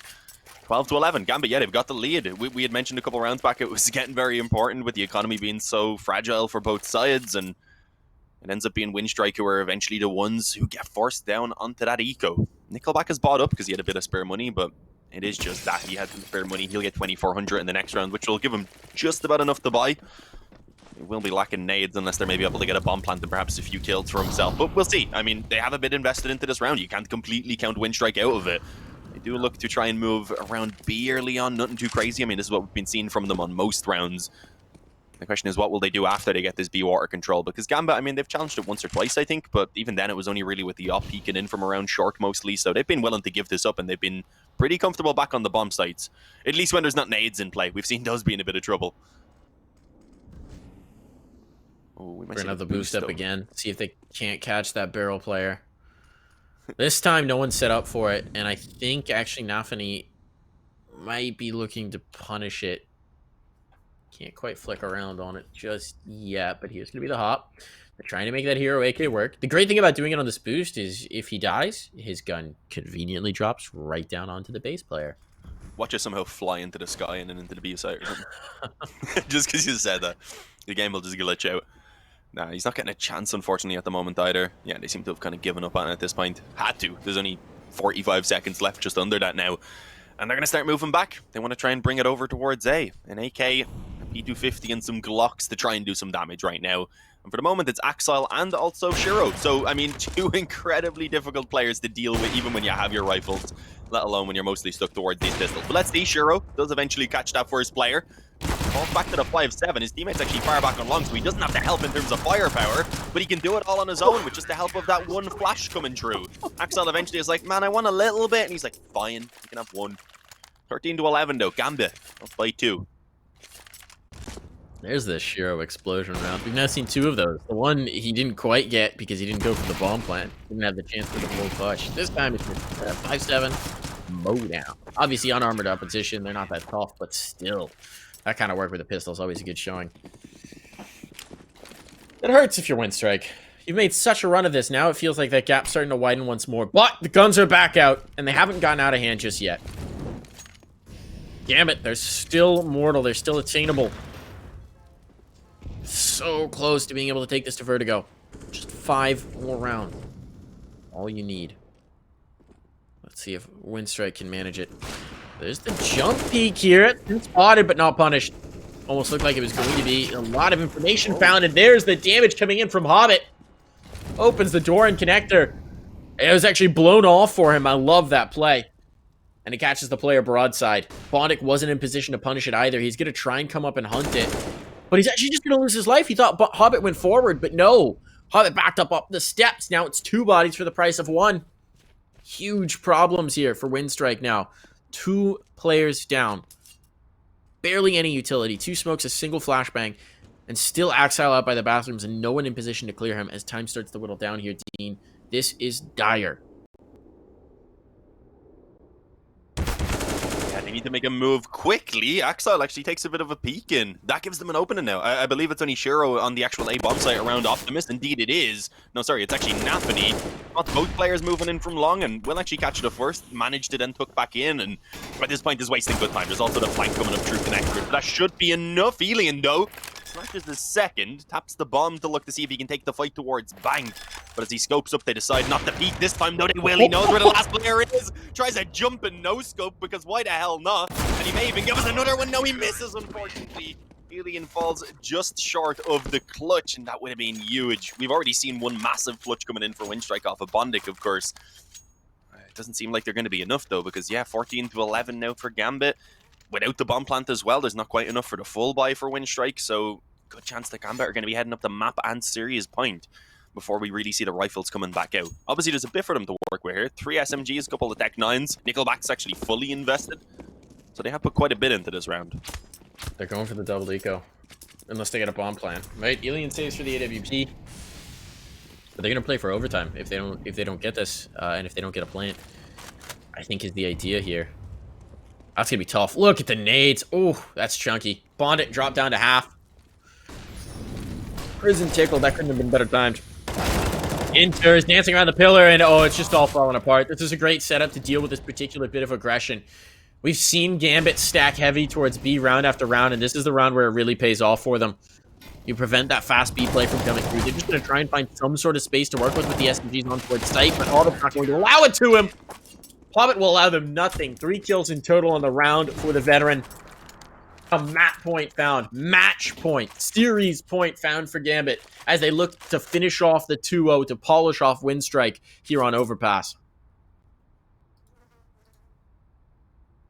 Yeah, I mean, they have obviously 4 chances to put a close to it, but they have at least the next 2 of those being gun rounds, so it is going to be a pretty difficult task for Windstrike. If they manage to take the first 2 in a row, at that point, then Gambit would have to just take 1 eco, and then it'd be the one dividing them between taking it to overtime or the victory for Gambit, of course. So, I mean, it's definitely doable. We're actually getting a replay right now of that moment you were talking about. We don't actually get to see the tap on the bomb from Shiro, but yeah, we just have a few highlights popping up. But yeah, as I was saying, it is going to be pretty much 3 of the 4 rounds are actually going to be gun rounds for Gambit. Just because they were able to take that previous one with 4 players surviving, so it gave them enough really to build up 130 by at least. So yeah, Windstrike, they need to wake back up. We've seen it from them a couple of times. We've seen it at one point on Train. They were doing poorly, down 6-1 at one point. They woke up for a few rounds and managed to take them relatively convincingly. Obviously, for quite a while, they woke up here on Overpass as well, but they've lost the control again. Are they able to come back and get those 4 rounds? That's what we're wondering. We're going to find out, of course, guys. And so it looks like we're going to have a pretty quick fight taken in towards long as well. It's actually Axile who's committed out in towards the long bathrooms with the AUG, but he finds 2 of them moving up, including the bomb. Although he was flashed over then by his teammate to take the follow-up peek, it actually didn't blind Alien. But they can be happy enough to just fall back with the man advantage. How did that nade do so much? That landed his feet. For a second, I thought that landed on the other side of the rock, yeah. But yeah, right at his feet. For rock. Absolutely. That's a fantastic. Perfect lineup. Even without the nade damage, they were still in a great spot. They were. Axel was like the one player this game you do not want to test if you don't have to. He's 24 and 17. Stepped up massively for them. He's been that difference maker for the team. And we're seeing it. And now they've got a great position. They've got Nafany playing by divider. He'll hear any footsteps in towards bathrooms. He can get the punish if they come around the long way. That gives Shiro some comfort to play around with the smoke in bathrooms itself. Obviously, he'll have to fade away as that comes off, but he'll be able to take whatever spot he wants. And with that smoke long, that's maybe a good indicator. I mean, they know that at least one player's there. It's actually the triple boost. Okay, Alien. Change up the formula. Change the math entirely. And that's the way that you're going to get the big kill to open up this site. Molly down, though, from Nafany. It may not much matter. 25 seconds. They have to go now. They don't have the luxury of waiting. They have to make this happen, and reinforcements are here. Whoa, not the kill, though. Crizin, he's low on health. There's the second as well. They're trying to force this. They're getting too uncomfortable. This bomb has to be planted, and it still has to transition. They don't realize there's a third player here. He could win it on time. He's got it on the spray. Hobbit, the transfer. 3 kills found. What a play from Hobbit. And Gambit taking 16-11. That triple boost was brilliant. It seemed like they might have it, Dean, but Hobbit says no. Yeah, damn. I mean, I was kind of surprised he went for the spray there in the end on towards the second player after getting the first kill because it was an awkward transfer, but somehow manages to pop back out, catches both of those final kills, and of course sends Gambit over the finish line. I was like, okay, well, looks like we're gonna have at least one more round there, but no, we had ridiculous clutches. We had both Bondic and Hobbit actually, the two kind of veterans, being able to find nice 1 versus 3 clutches. Unfortunately for Bondic, his one wasn't enough to give them the victory, while of course Hobbit was able to take his team over the finish line. So yeah, I mean, 16-11 on overpass. Not too surprising. It was more so, of course, Train. We didn't think that was going to be coming through as a 16-4 for Gambit. We thought, yeah, they can definitely win it. It's a pretty good map for them, but we figured Windstrike would be putting up a much better showing. Yeah, we really did. We really did. That Train demolishing was unexpected. It's good for Windstrike that they at least managed to put up a fight in the series. The round differential isn't going to be so putrid, because obviously that could be a critical tiebreaker as we get into it. I think it's head-to-head then round differential that comes in these situations. But when you have this kind of a group where everybody's playing everybody, that head-to-head can get very muddled. So at least they're able to mount a bit of a run here, but huge win for Gambit, and a huge win for Gambit to take 2-0 as well. Now they're looking very strong going into the rest of the group. They're up to 2-1 on the group stage, and they've got a victory over another one of those teams that could be there, because Ethereal's down to 0-3. They're not really a concern. Gambit also have the head-to-head over them, so that's not really an issue. But the next threat is Hellraisers, perhaps, who are sitting at 1-2 right now. Not really in a great position, but they could theoretically make a run. But this is a big one to take. You've now got that victory. You now got that great situation. This is really strong. And I think what's most impressive for Gambit here, and what's most promising for them, is the players that we had step up. We were looking in the beginning, we're like, okay, Hobbit and Shiro, they're going to be the players that we're really looking to make a difference. Neither of them were they both had great rounds. I don't want to downplay their impact, but it was Axile on Overpass and Nafany on Train who were the above and beyond players who really carried them over the line in certain rounds and were the consistent fragging output. And that's just so cool to see for a young team like this. Yeah, I'd say Nafany was probably the one that surprised me more, just because Axel, I normally expect him to be able to put up good numbers, but as you said, he stood out. He went even more so above and beyond, especially there on that second map, and it was back on Train where Nafany was just absolutely incredible throughout the entire thing, and he had some great rounds there on Overpass as well, so really everyone was contributing. It's what we needed, and as you said, it's just good to see those younger players succeeding, as well as Hobbit seemingly fitting in really well with the team, obviously ending it there on a pretty high note for himself. So yeah, that was a very enjoyable one. I do believe we're going to have an interview coming up pretty soon. You'll be able to get an interview in with Hobbit. It is. I know you were trying to get Nafany, but we weren't too sure who spoke English, so we were kind of tempting a little bit there by asking for him. I figured we'd wind up with Hobbit, since Hobbit obviously is the most experienced. He's the veteran player of this roster. It makes sense that he'd be handling the interview, and there's a lot of interesting questions to ask for him. Obviously, he's their most recent addition, although it's been a little while now, but he's presumably a big part of what helped that transition from being Gambit youngsters to being that full Gambit team. He's also a major winner, so he's got that experience to come in. Now he's looking at these fresh faces, these new rosters. He's probably got a great sense of sort of where they're at, where they need to get to. There's a lot that we'll be able to ask him. I'm very curious about who he sees as the unknown name on this roster that we should all be looking for. Who's the guy who maybe we don't expect to come through, who we should be. But we'll get that in just a moment. We're working on getting him into the call. Gambit down this stretch in this group, we can take a little bit of a look over Group B. We've got another game coming up in a little bit. That'll be a Group A game. But for now, we can talk about this. Spirit are up 3-0. They're looking phenomenal. They 2-1 Gambit already, who look like one of the powerhouses in this group. They've taken some big victories through. Spirit are looking like the team to beat in Group B. The rest of them, it's going to be, I think, a 4-horse fight, right? We've got Namiga, we've got Gambit, who are both at 2-1. They're both in great position. And then we got the potential come from behind challengers of Windstrike, who we just saw fall flat, and Hellraisers, who have also been having a little bit of a rough run of it. If you were going to pick a dark horse from those two teams, Dean, who do you think might make it? Oh, from Windstrike or Hellraisers specifically?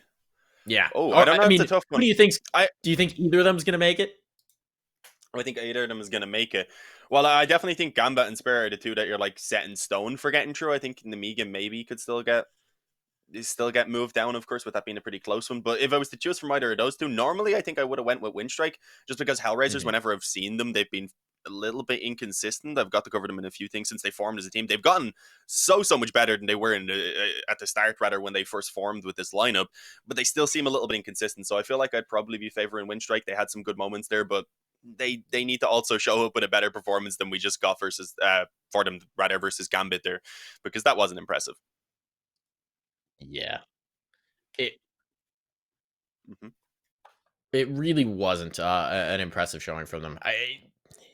It's just tough when you come out flat-footed on your own map pick. And we saw it from the beginning. We saw those moments get bullied. They had the pistol, but then so many things just started breaking against them. And there were so many moments as well in that first map, especially early on for the T side, where they got the opening pick. They got the early control. They got the site control. It felt like those inner hits. It felt like they had so many B site hits where they were going to have the round. They had the positioning forward among the bomb trains. Even when they had pistols, there was that one Deagle round where they got the initial pick on B. They had 5 alive. They had bomb planted, and they had the inner bomb site. I don't care that there's still 4 players with guns. That's a round that you should be winning. Once you've got that deep positioning, once you've got those deagles around corners, that's a round that can be a difference maker over the course of a game. And there were just a few of those through the course of the series where it felt like Gambit were weakened or exposed, and then Gambit managed to bring it back. They stay calm. They bring it back. Meanwhile, Windstrike missed some situations, lost some trades, didn't have the communication quite there instantly. It felt like there was more of an element of chaos and panic in the Windstrike camp, and that was a big piece of what allowed Gambit to consistently dominate them through the series.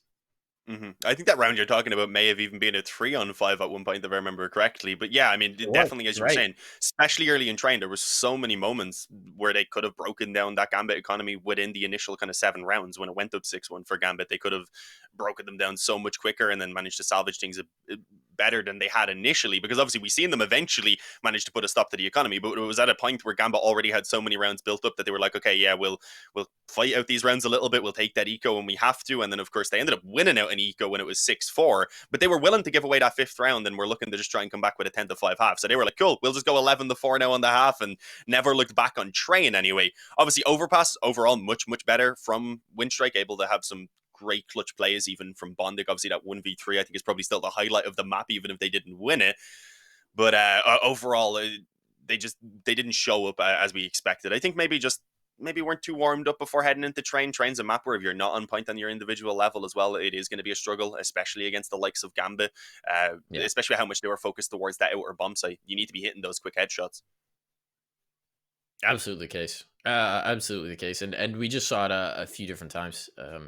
But it was interesting to me as well that while we had these sort of exceptional players, these above and beyond players, we didn't really have anyone dragging them down either. There were no obvious weak points for this Gambit roster. There were no obvious points that Windstrike were trying to pressure. We saw everybody step up in their own individual moment.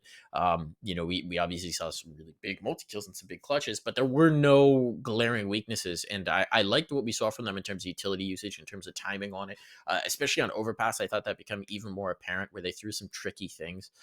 Some cheeky ways to hold things and conceal who was throwing what.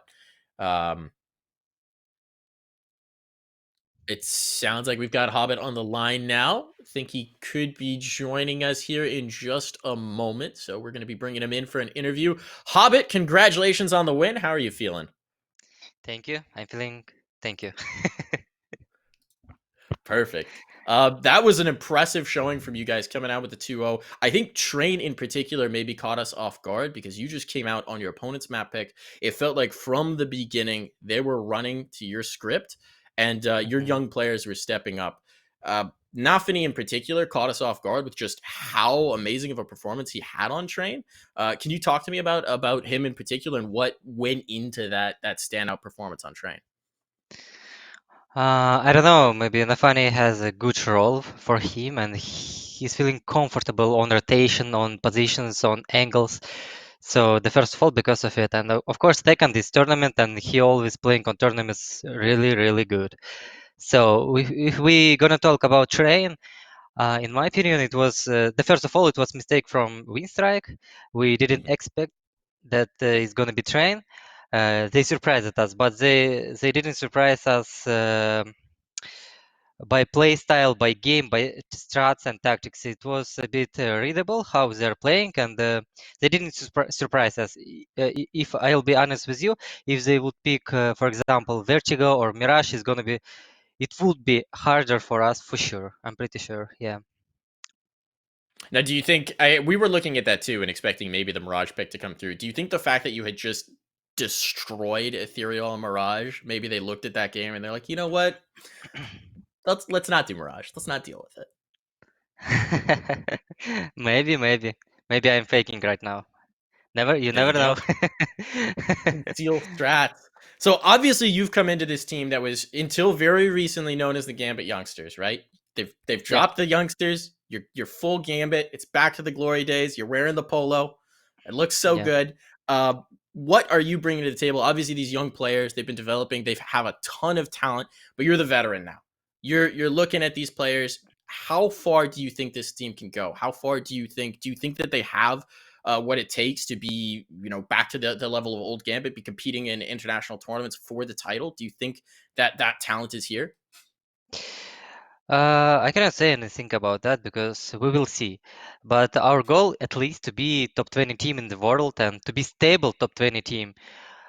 So if we're gonna talk about our team, I mean players, every player has good talent and good motivation to be on the top. So we have everything to be on the top, but we need time and a bit of luck, maybe like Okay. that. Yeah. So obviously the name that a lot of people are looking at on your team is Shiro. He's been so good. He's been that dynamic presence. But we've seen it today. We saw Axel step up on Overpass. We saw Nafani have a really good game on Train. Is there one player on your roster who you think a year from now, 2 years from now, he's going to surprise people and people are going to be looking back and saying, okay, this was really the talent we should have been watching all along? Okay, honestly, Shiro and Exile already showed something, and it's no surprise if they're gonna play at tier 1 level, right? So I'm pretty sure Nafani and Inters, they need a bit of more time and a bit more experience, and they're gonna surprise everyone. Okay. Yeah. Now, I think you touched on this a little bit earlier, where you were talking about being a stable top 20 team. It's for the CIS region in general. We've always had Navi, competing in that top 10, competing in that top 20, obviously. But then we've had these teams who sort of seem streaky, right? It's Spirit right Yeah. now. We've had Forza had their run, Virtus Pro had their run, but it really hasn't felt like we had a consistent second team from the region that was always competing, that we were always expecting to see in the playoffs of tournaments or in the top 10. Uh, do you think there's something like, why do you think that is? What do you think has been limiting the region from really fielding a top tier second team? It's hard to answer for this question because, to be honest, mm, maybe not every CIS team hardworking like Navi, for example. And of course, if we're gonna talk about Navi, they have a lot of talented, not talented like star players, electronic, simple, and every player in Navi right now is so it's like a star, you know. Hmm. We need to, I don't know. It's hard to answer for this question. To be honest, I don't know. Once we had two teams from CIS who could win big tournaments like Gambit and Navi. Now we have only Navi, but I believe Spirit can do better, maybe. maybe they need to get some freshness, like to change some players. I don't know, to be honest. We never know what is going on other team, and that's it. Okay. It's I've hard got to one answer. last Yes. question before we're going to let you go. You talked about Spirit. They're in your group. They're 3-0 right now. There's Yep. 2 more spots to be taken. Right now, that would be Namiga and Gambit. There's still the threat of a couple teams coming up, but are you feeling confident that you're going to make the playoffs here? And if so, do you think you're going to be able to top Namiga for that second seed? Of course, I'm gonna say I'm confident. I never, I never scared to play against dangerous teams. I like it. I mean, like I like to play versus strong teams better than underdogs. I don't know why. So I'm confident. We're gonna do some fight and damage. Okay. I lied. I have one more question. All right. Once we Yeah. get to the playoffs, is Gambit going to be winning this event? It's gonna be huge. Yeah, it's going to happen. All right, you heard it here first, folks. Gambit are winning the event. Thank you so much for joining us. Hobbit, congratulations on the win. You made it look easy.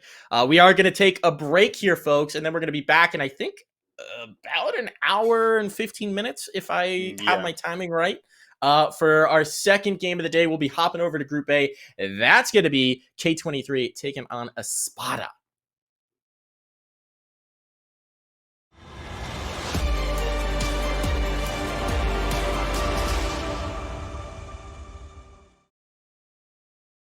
My name is Trace Saranthus. I am building a PC for Jordan Gilbert. My goal was really to get something that was no compromise, super powerful, and ideally not built by Trace. Yes, thank you so much, Jordan Gilbert. You know, we don't make mistakes around here. We made happy accidents. I got a booster seat here.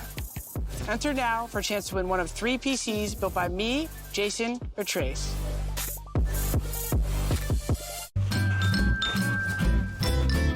You ready? Huh? Hey, he's a good boy, huh? You ready? Huh?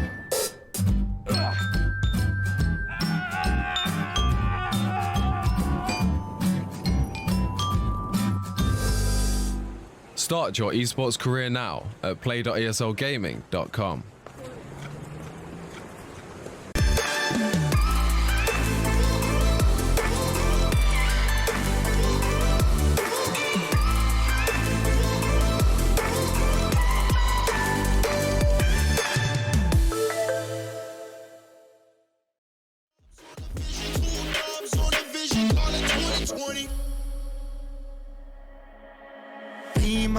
I got my team up, hit it off from rapping, we stacking, getting my green up. We all leaned up, took it a while, trucking a minute a mile, fucking up every style. You in it now, told her my family is proud. Willing to fight and we proud, bitch, I don't wanna talk. I just walk rock, 100 bands cash, trying to get on my stock. Love all my fans, fuck all my ops. We just make jams, all I make pops. Girls gon' dance, homies I rock. Came too far and we ain't gon' stop. Gave my life and I took my shot. Yeah, rose up top and I took my spot. Yeah.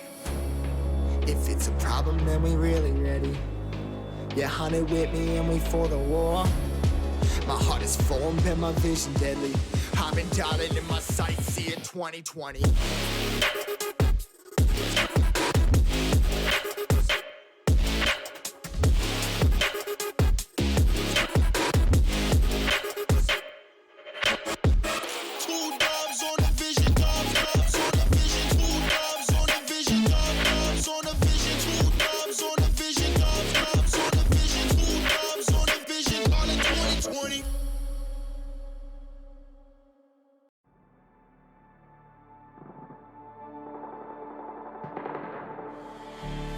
I don't want your empathy. I just want another enemy. I'm not gonna change a thing for you. I'm over middle ground, and I really wanna burn it down. I'm not your friend, and I won't pretend I am. So don't reach out and I mean that. I'm under siege and I need you to see that. You're on one side, I'm on another, and we will wage war upon each other. I'm no angel, you're not either. I'm at a fever pitch, you're at a leisurely pace. I'm unscathed, I'm unafraid. A warm welcome to the war game.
You're no ally of mine. Your life is a kind of lie, and I know that I won't change your mind. We have no common ground, and we're never gonna figure it out. So don't get friendly, get angry. I'll bury you down by the bar. So don't reach out, and I mean that. I'm under siege, and I need you to see that. You're on one side, I'm on another, and we will wage war upon each other. I'm no angel, you're not either. I'm at a fever pitch, you're at a leisurely pace. Unscathed and unafraid. A warm welcome to the war game.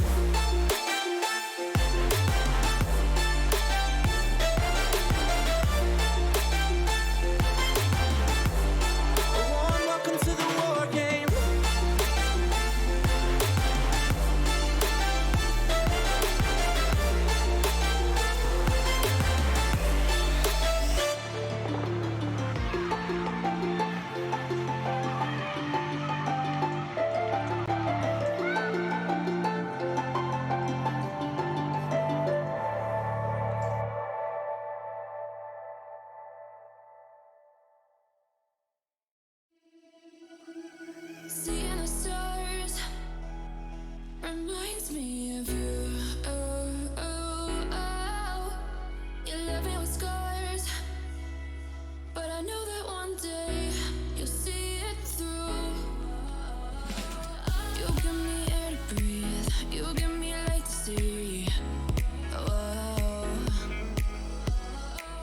when things are out of reach, you bring them back to me. Back to me. You see it through. You see it through. You see it through. You see it through.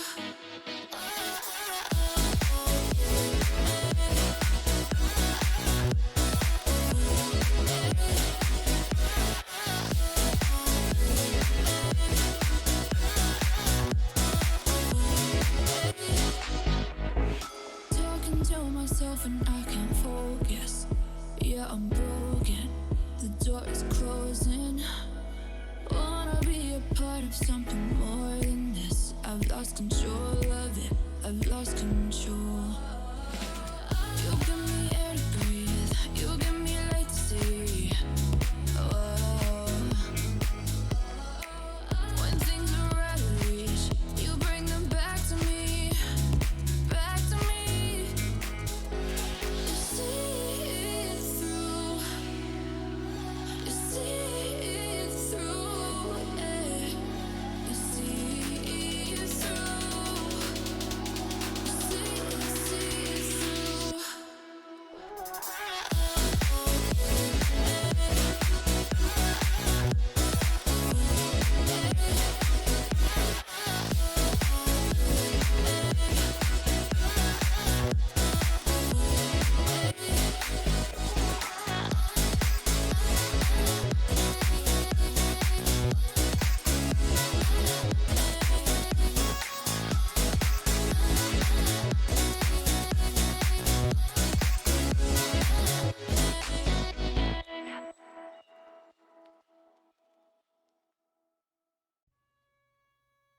I don't wanna fight it.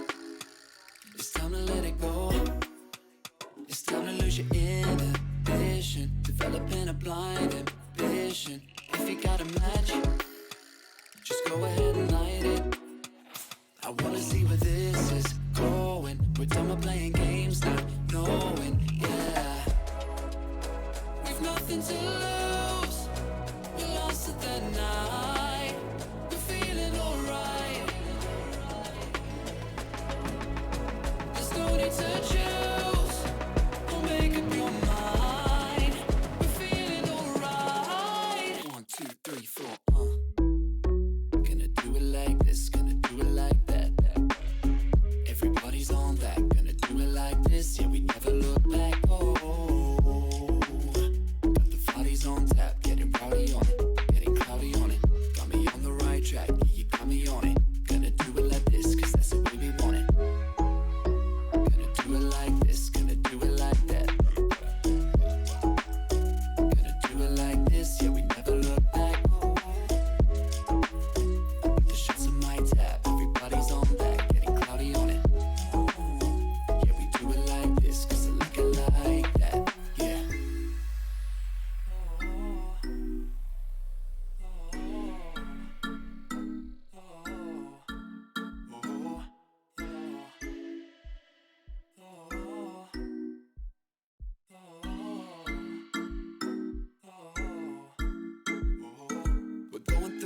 emotions in super slow motion.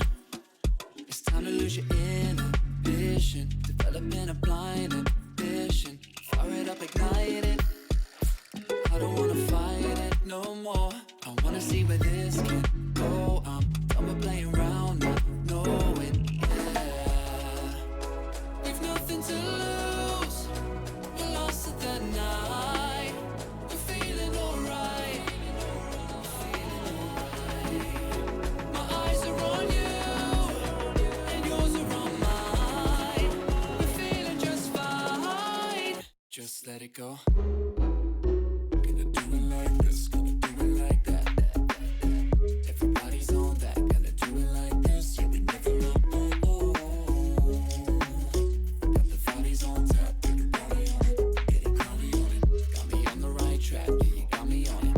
Gonna do it like this, cause that's the way we want it. Gonna do it like this, gonna do it like that. Gonna do it like this, yeah, we never look back. The shots in my tap, everybody's on that, getting cloudy on it. Yeah, we do it like this, cause I like it like that, with the blind ambition.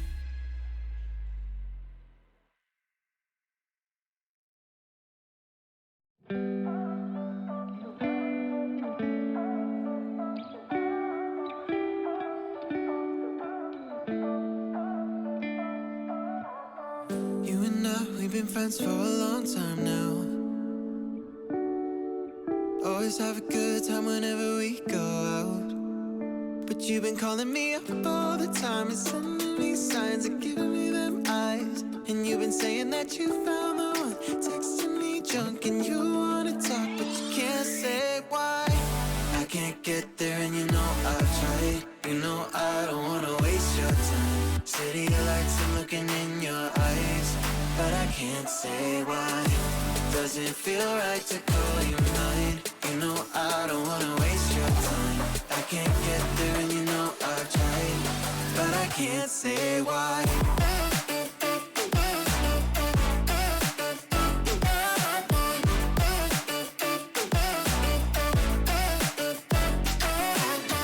Feeling lost like I just wanna time back time. I'm choked up, tell me how do I say this right? Cause you've been calling me up all the time and sending me signs and giving me them eyes. And you've been saying that you found the one, texting me drunk and you wanna talk, but you can't say why. I can't get there and you know I've tried. You know I don't wanna waste your time. City lights, I'm looking in your eyes, but I can't say why. Doesn't feel right to call you mine. You know I don't wanna waste your time. I can't get there and you know I've tried, but I can't say why.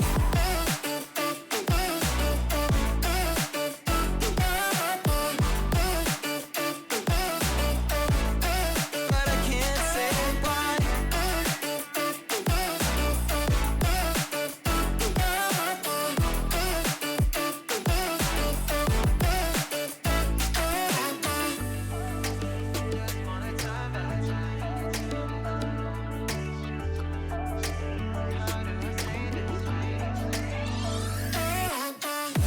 I can't get there and you know I've tried. You know I don't wanna waste your time. City lights, I'm looking in your eyes, but I can't say why. Doesn't feel right to call you mine. You know I don't wanna waste your time. I can't get there and you know I've tried, but I can't say why.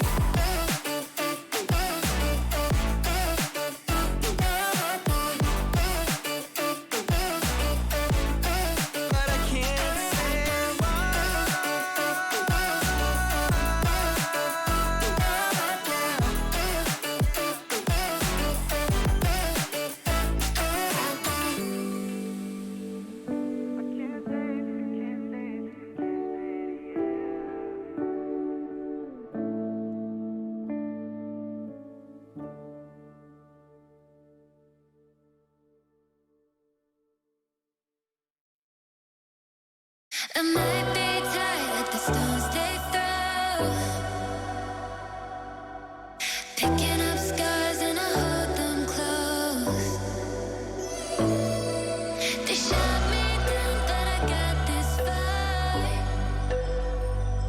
Shine a light on me when my heart goes dark. Cause I'll never lose faith now. I'm in the flames of an angel. Fire, fire, burn. Fire, fire. And even if I'm broken, I'm cold but my blood's not frozen. Fire, fire, burn. I'm dying to tell you I'm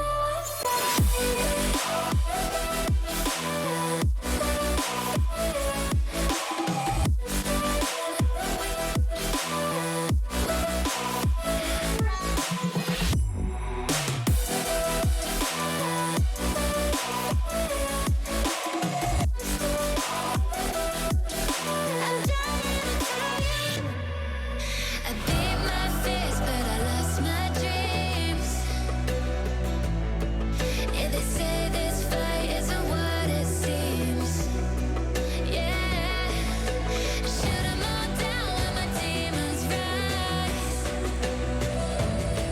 Couldn't win, so I joined their side. Breathe it in till the day I die. And even if I'm broken, I'm cold but my blood's not frozen. Fire, fire, burn. I'm dying to tell you I'm a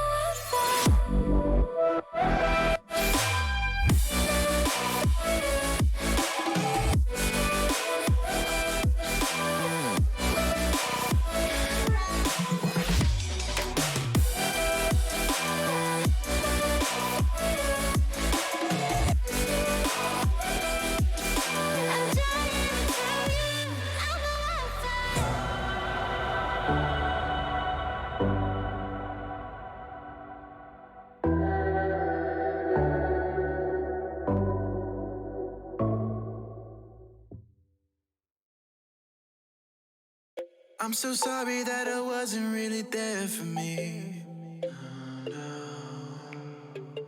Cause nobody else is showing any empathy. Rudely awake and quiet undertaking. Did I do something wrong? Life isn't easy. Why did you leave me here with my thoughts alone? I don't wanna wake up messed up. Cause I can't spend another day like this. Another type of caked up breakup where I've been finding any way to my fix. But I need you now. Cause I don't wanna be around. No, I don't wanna wake up messed up. There's gotta be another way past this. I'm so sorry that I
isn't over yet.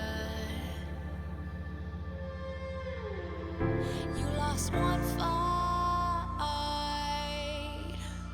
but it's not the end. So get back up and fight again. Take one step, take another. Find the strength for your brothers. Erase the doubt with your battle cry.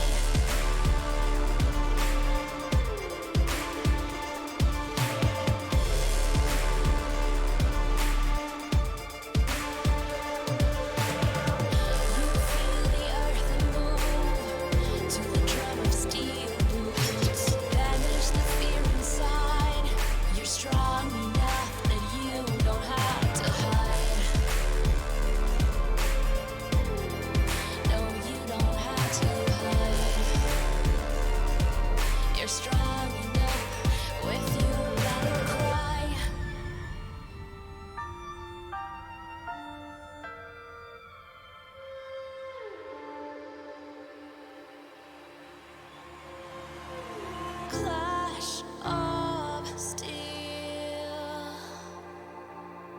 spills your blood. A whisper doubt fills your head, but you have to fight again. So take one step, take another. Find the strength for your brothers. Erase the doubt with your battle cry. With your battle cry. You feel the earth move to the drum of steel boots. Banish the fear inside. You're strong enough that you don't have to hide. No, you don't have to hide. You're strong enough with your battle cry.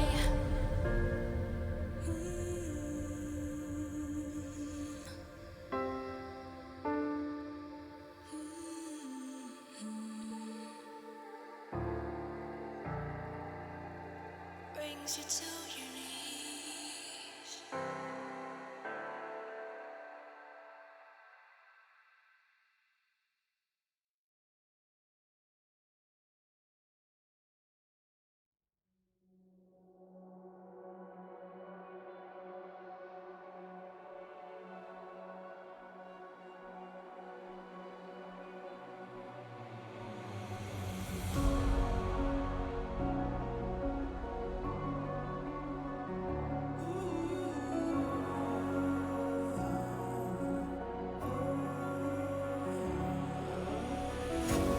Breathing in, breathing out. There's no more room for any doubt.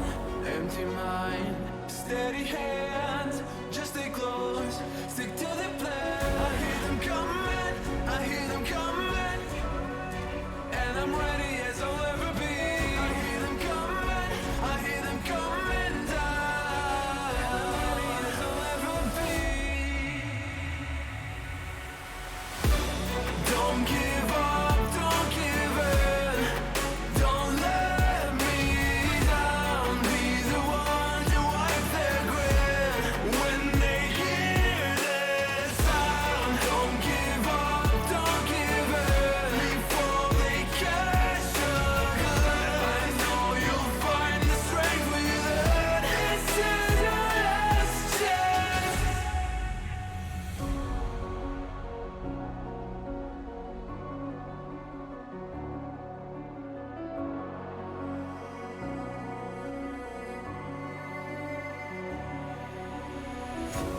This is it, this is not a drill. Hold nothing back, this should to kill. In this leap of faith that you're in me too.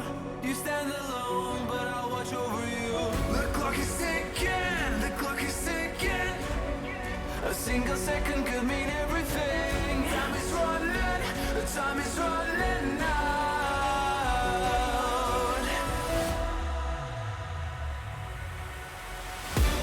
Don't give up, don't give in.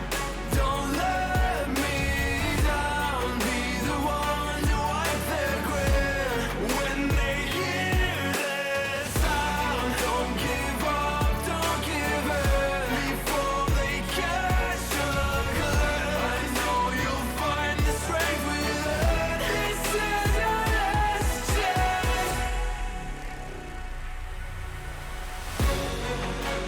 Now's your time to shine. Make it count. Honor our sacrifice. And now this is your last chance.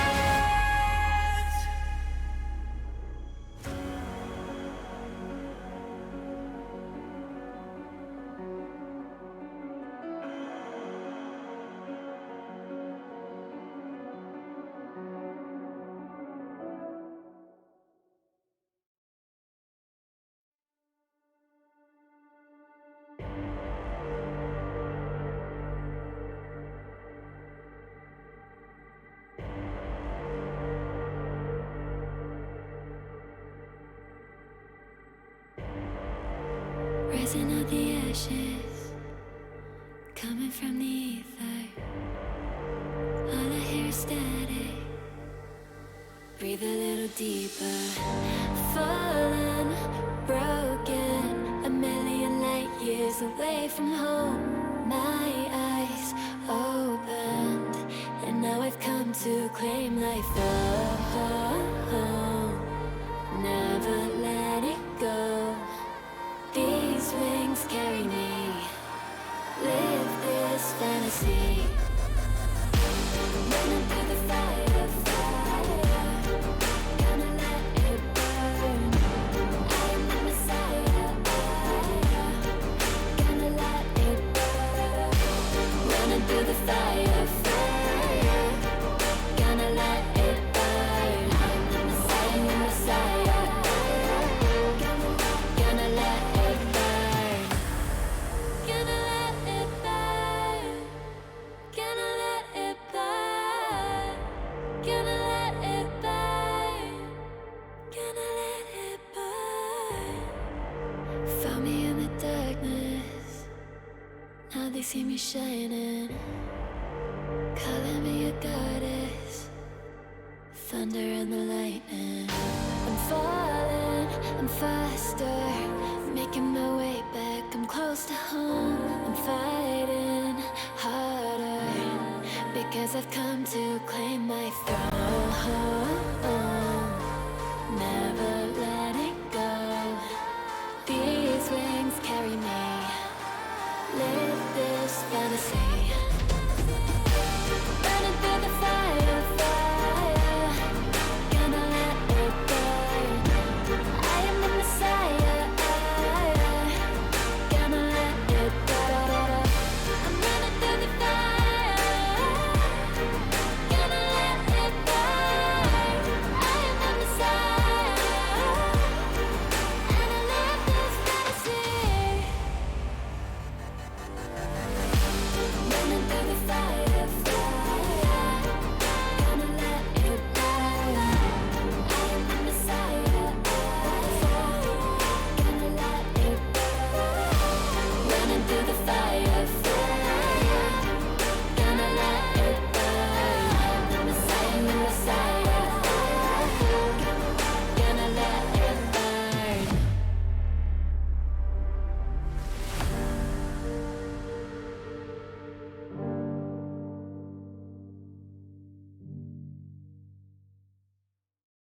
Show me an opening in the clouds, and I'll take it.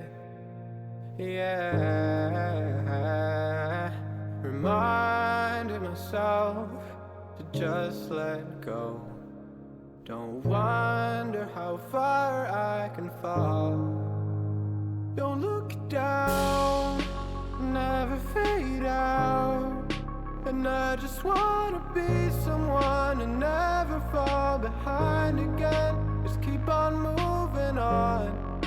Never look down, never fade out. Never fade out.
Don't look down, never fade out.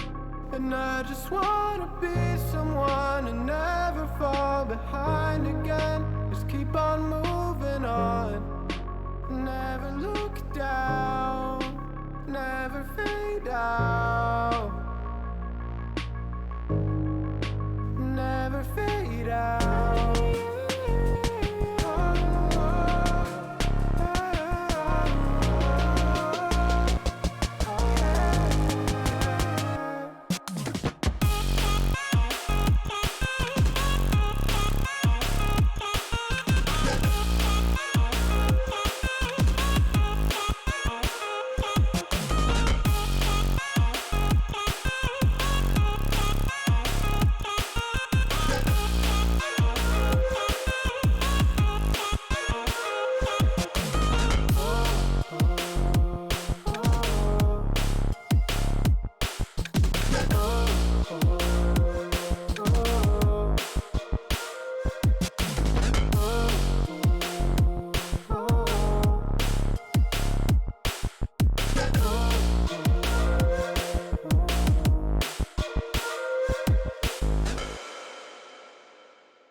In paradise, the sun never goes, it's a feeling. We watch the waves wash over the shore, the horizon was blinding. This could be the end of the world as we know it. Or this could be the end of the world as we know it. And we never thought we'd get this far. I'm gonna stay true.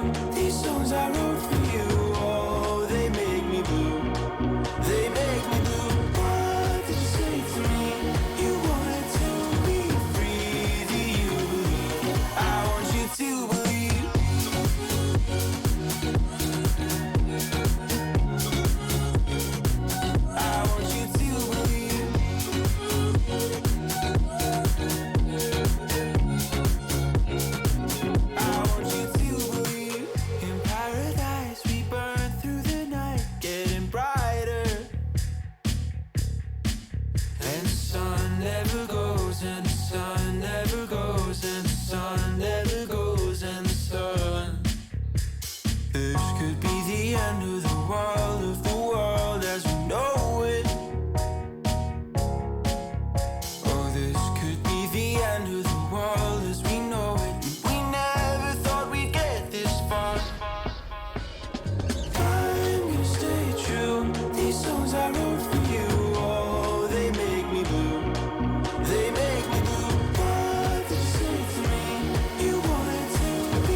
want you to believe.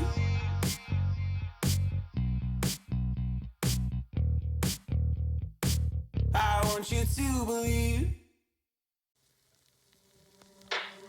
Out of the shadows, I've come to make a name. Ready for battle, cause I got a throne to claim. Think that I'll crumble, I'll show you in the slave.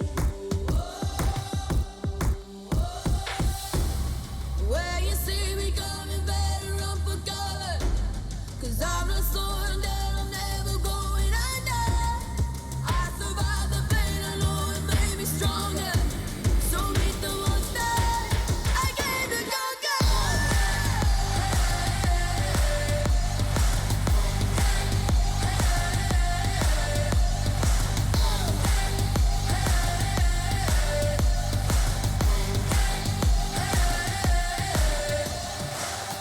When all the smoke clears, I'll still be on my feet. Forget all of my fears, cause I know my destiny. I feel a champion waking inside of me. It's set in motion, the legend's spoken. This is my moment. Can't break my focus, know where I'm going. This is my moment. Where you see me coming, better run for cover, cause I'm not slowing down, I'm never going under. I survived the pain, I know it made me stronger. So meet the monster I came to conquer.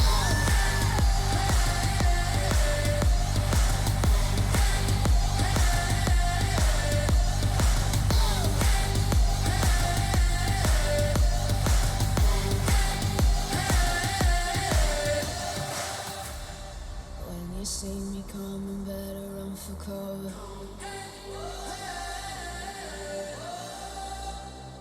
I survived the pain, I know it made me stronger.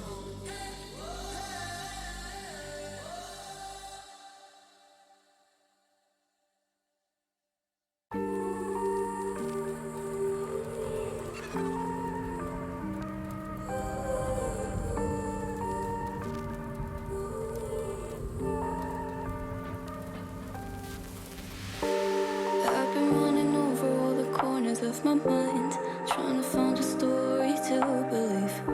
And I've been getting sick of how I'm spending all my time, searching for a way to find relief. And I can stay inside, go to sleep, but I feel like I need to let go.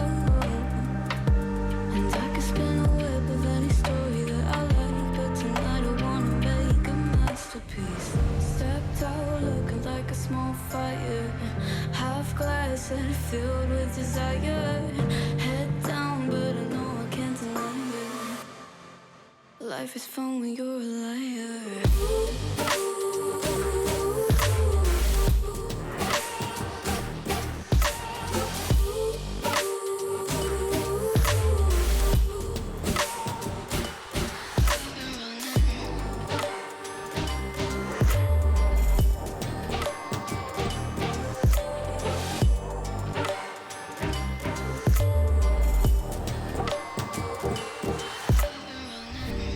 I'm just trying to learn from all the things that I've been told. I'm gonna paint a new reality.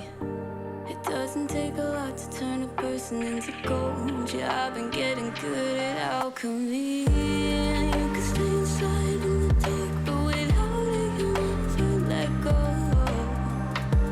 And when you're done with hiding and you wanna have control, you and I can find a perfect fantasy. Stepped out looking like a small fire, half glass that filled with desire. Head down, but I know I can't deny it. Life is fun when you're a liar.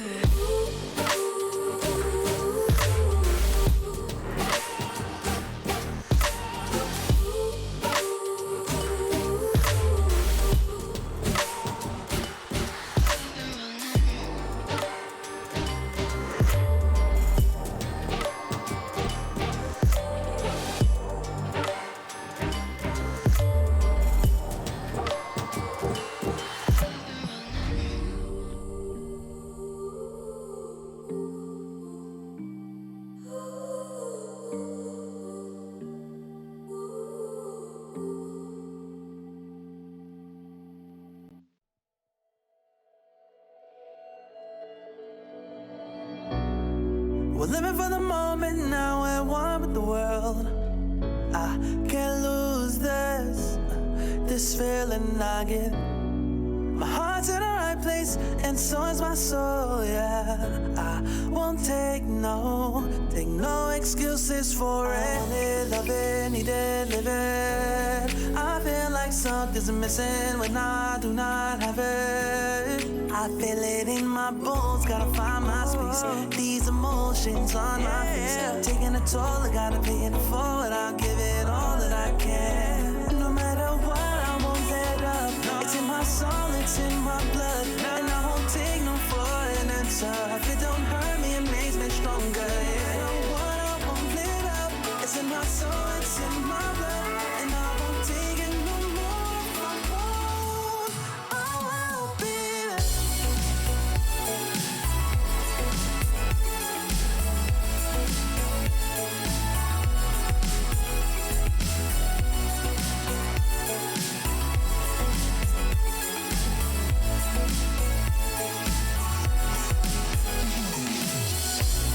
Just leave it to me. I know what I need. You'll find if you see. And if you believe, you live and you breathe, you'll find the key. Lifting me, lifting you. Can't go alone, let's do by two. Doing this together, it's me by you. All through the night, all through the night. This is me, this is you. When we get together, we can all pull through. I don't ever ever wanna stop this groove. Let's get it right. Take it to the Lord, then take it to the grave. Listen to the wise man, tell me what he say. Listen to your heartbeat like it still bleed. A little bit of hope, yeah, it's what we still need. Say a little prayer for the moment. Give what you got, just go in. Can't hold you back if you own it. Live your life like it's chosen. No matter what, I won't let up. It's in my soul, it's in my blood, and I won't take no for an answer. If it don't hurt me, it makes me stronger. You know what, I won't let up. It's in my soul, it's in my blood, and I won't take it no more. I won't be there. Just leave it to me. I know what I need. You'll find if you see. And if you believe, you live and you breathe, you'll find the keys. Know what I need, I know what I need.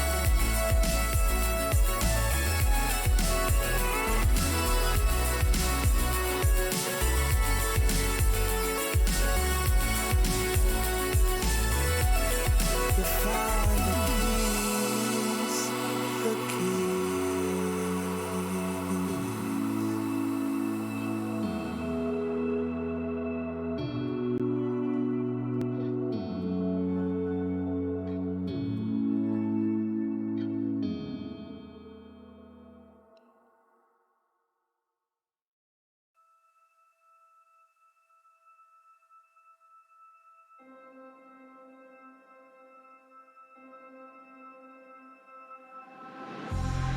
It's been a while, yeah. Safe to say over a year. Still it feels like I saw you every day. Tired of hanging around the ones that always need an explanation. I don't need to every day. Explain myself, don't hold it against me if I'm somewhere else. Put all the masks that I had on the shelf. Wish I could stay, but it's bad for my head. Something's coming. I wanna be everything I thought that I can never be. Build me up, piece by piece. Figured out but all the parts that made me. Used to feel like I belonged to a certain place or a town. Feeling safe, feeling sound when I'm still around. But there's something in the distance. I wanna know what it's like. Don't worry, I'm still with you all the the time. Explain myself, don't hold it against me if I'm somewhere else. Put all the masks that I had on the shelf. Wish I could stay, but it's bad for my head. Something's coming. I wanna be everything I thought that I could be. Build me up, piece by piece. Figure out about all the parts that made me. Something's coming. I wanna be everything I thought that I could be. Build me up, piece by piece. Figure out about all the parts that made me. Something's coming. I wanna be.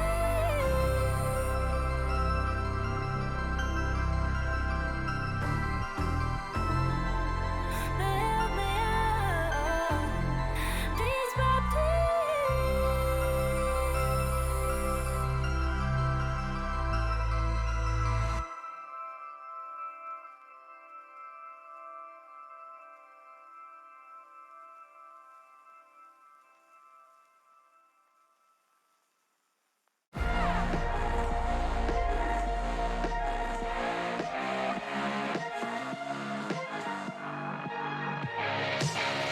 Glasses on, my hoodie's right.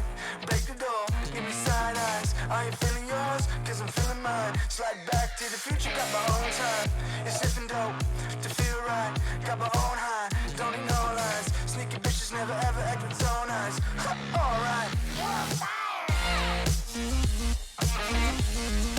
You can tell me nothing. Come back when you got something to say. Just put the volume up, man. Take a seat in the back, yeah. You can tell me nothing. Come back when you got something to say. Just put the volume up, man. Take a seat in the back, yeah. Alright, hot damn. Not worrying about man's got a plan. It's not really about the dough, got a time frame. Matter of fact, about to blow up the Hall of Fame. So good, hell, I'm all fine. Got a sweet little ooh, and it's all mine. My shoe games, class high, hear it all the time. You can tell me nothing. Come back when you got something to say. Just put the volume up, man. I'ma go get 'em. No time looking back, every day gotta do better. I'ma go get 'em. Blow the roof off for I really want to see, now go tell 'em. About to touch the sky, no helmet. Preparing myself on top, no weapons. On my own, I stop caring. Cause they keep telling me you can tell me nothing. Come back when you got something to say. Just put the volume up, man. Take a seat in the back, yeah. You can tell me nothing. Come back when you got something to say. Just put the volume up, man.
is where you bow down, your last chance.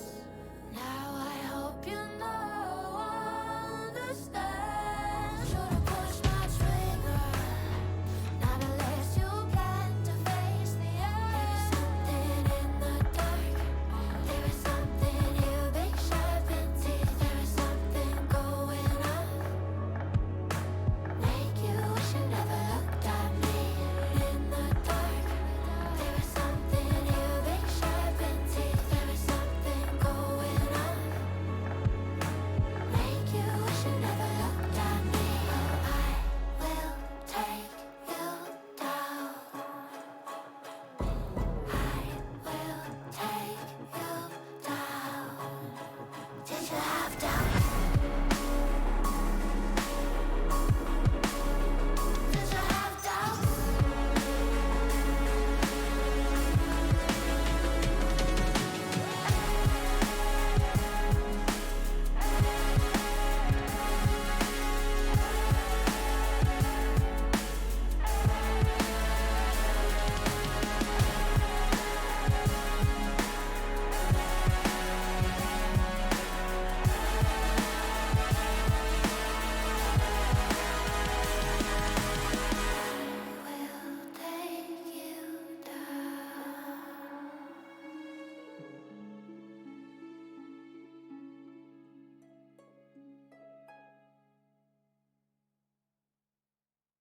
I was running road so many nations.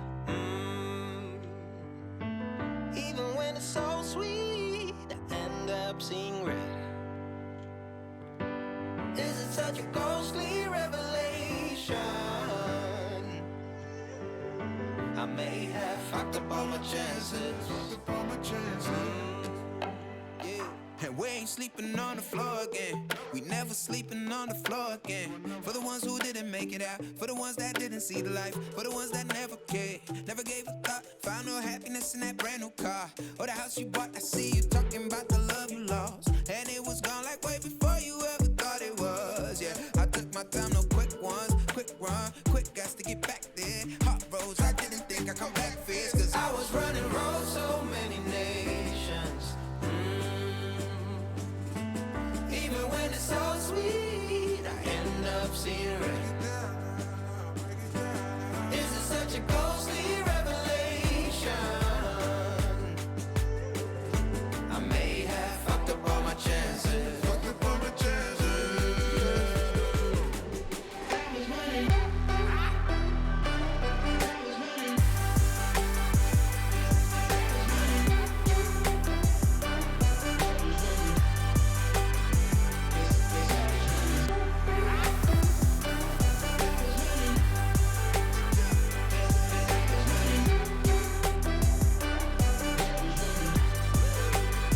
And we are never feeling cold again. And we are never feeling cold again. But I can't act like it's easy. It's hard to preach. Cause I've been burning trees and watching fall. If we cannot breathe out, we go forward. Sure, I was searching for cure. Fishing a little wildlife. And when I'm low on fuel, I'll still be running till my back broke. Halfway, lost hope and I'll check it. Hard roads, I didn't think I'd come back fast. I was running road so many nations. Even when it's so sweet, I ended up seeing red. Is it such a ghostly revelation? I may have fucked up all my chances. been around the globe, looked around, nothing fitted. Seen high and lows, but you won't even get it.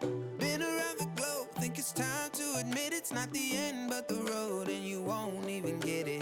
Been around the globe, looked around, nothing fitted. Seen high and lows, but you won't even get it. Been around the globe, think it's time to admit it's not the end, but the road.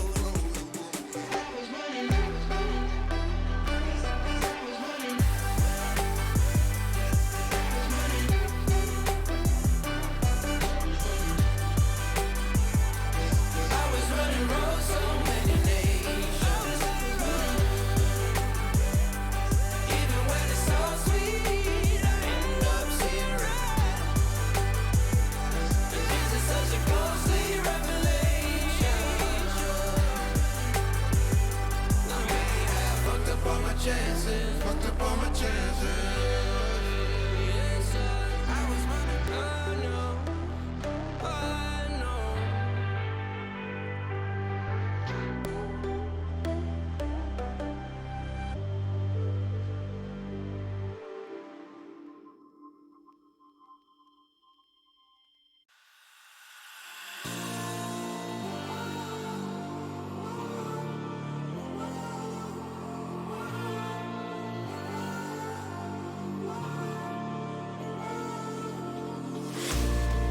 Will you follow me under when I'm crumbling?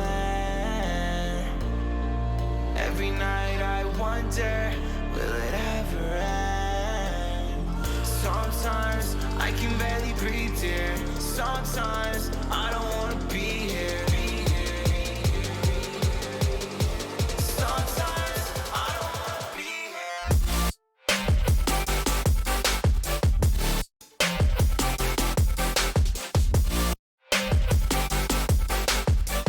Sometimes I don't wanna be here.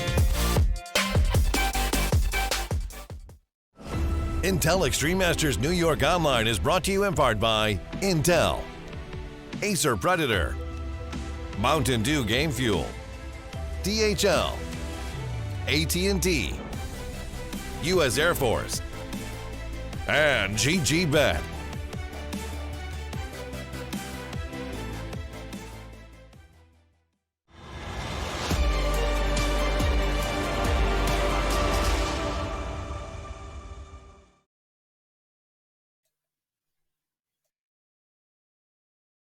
Good evening, everyone, and welcome back. Of course, we had Gambit taking on Windstrike earlier. That one ended up going 2-0 towards Gambit.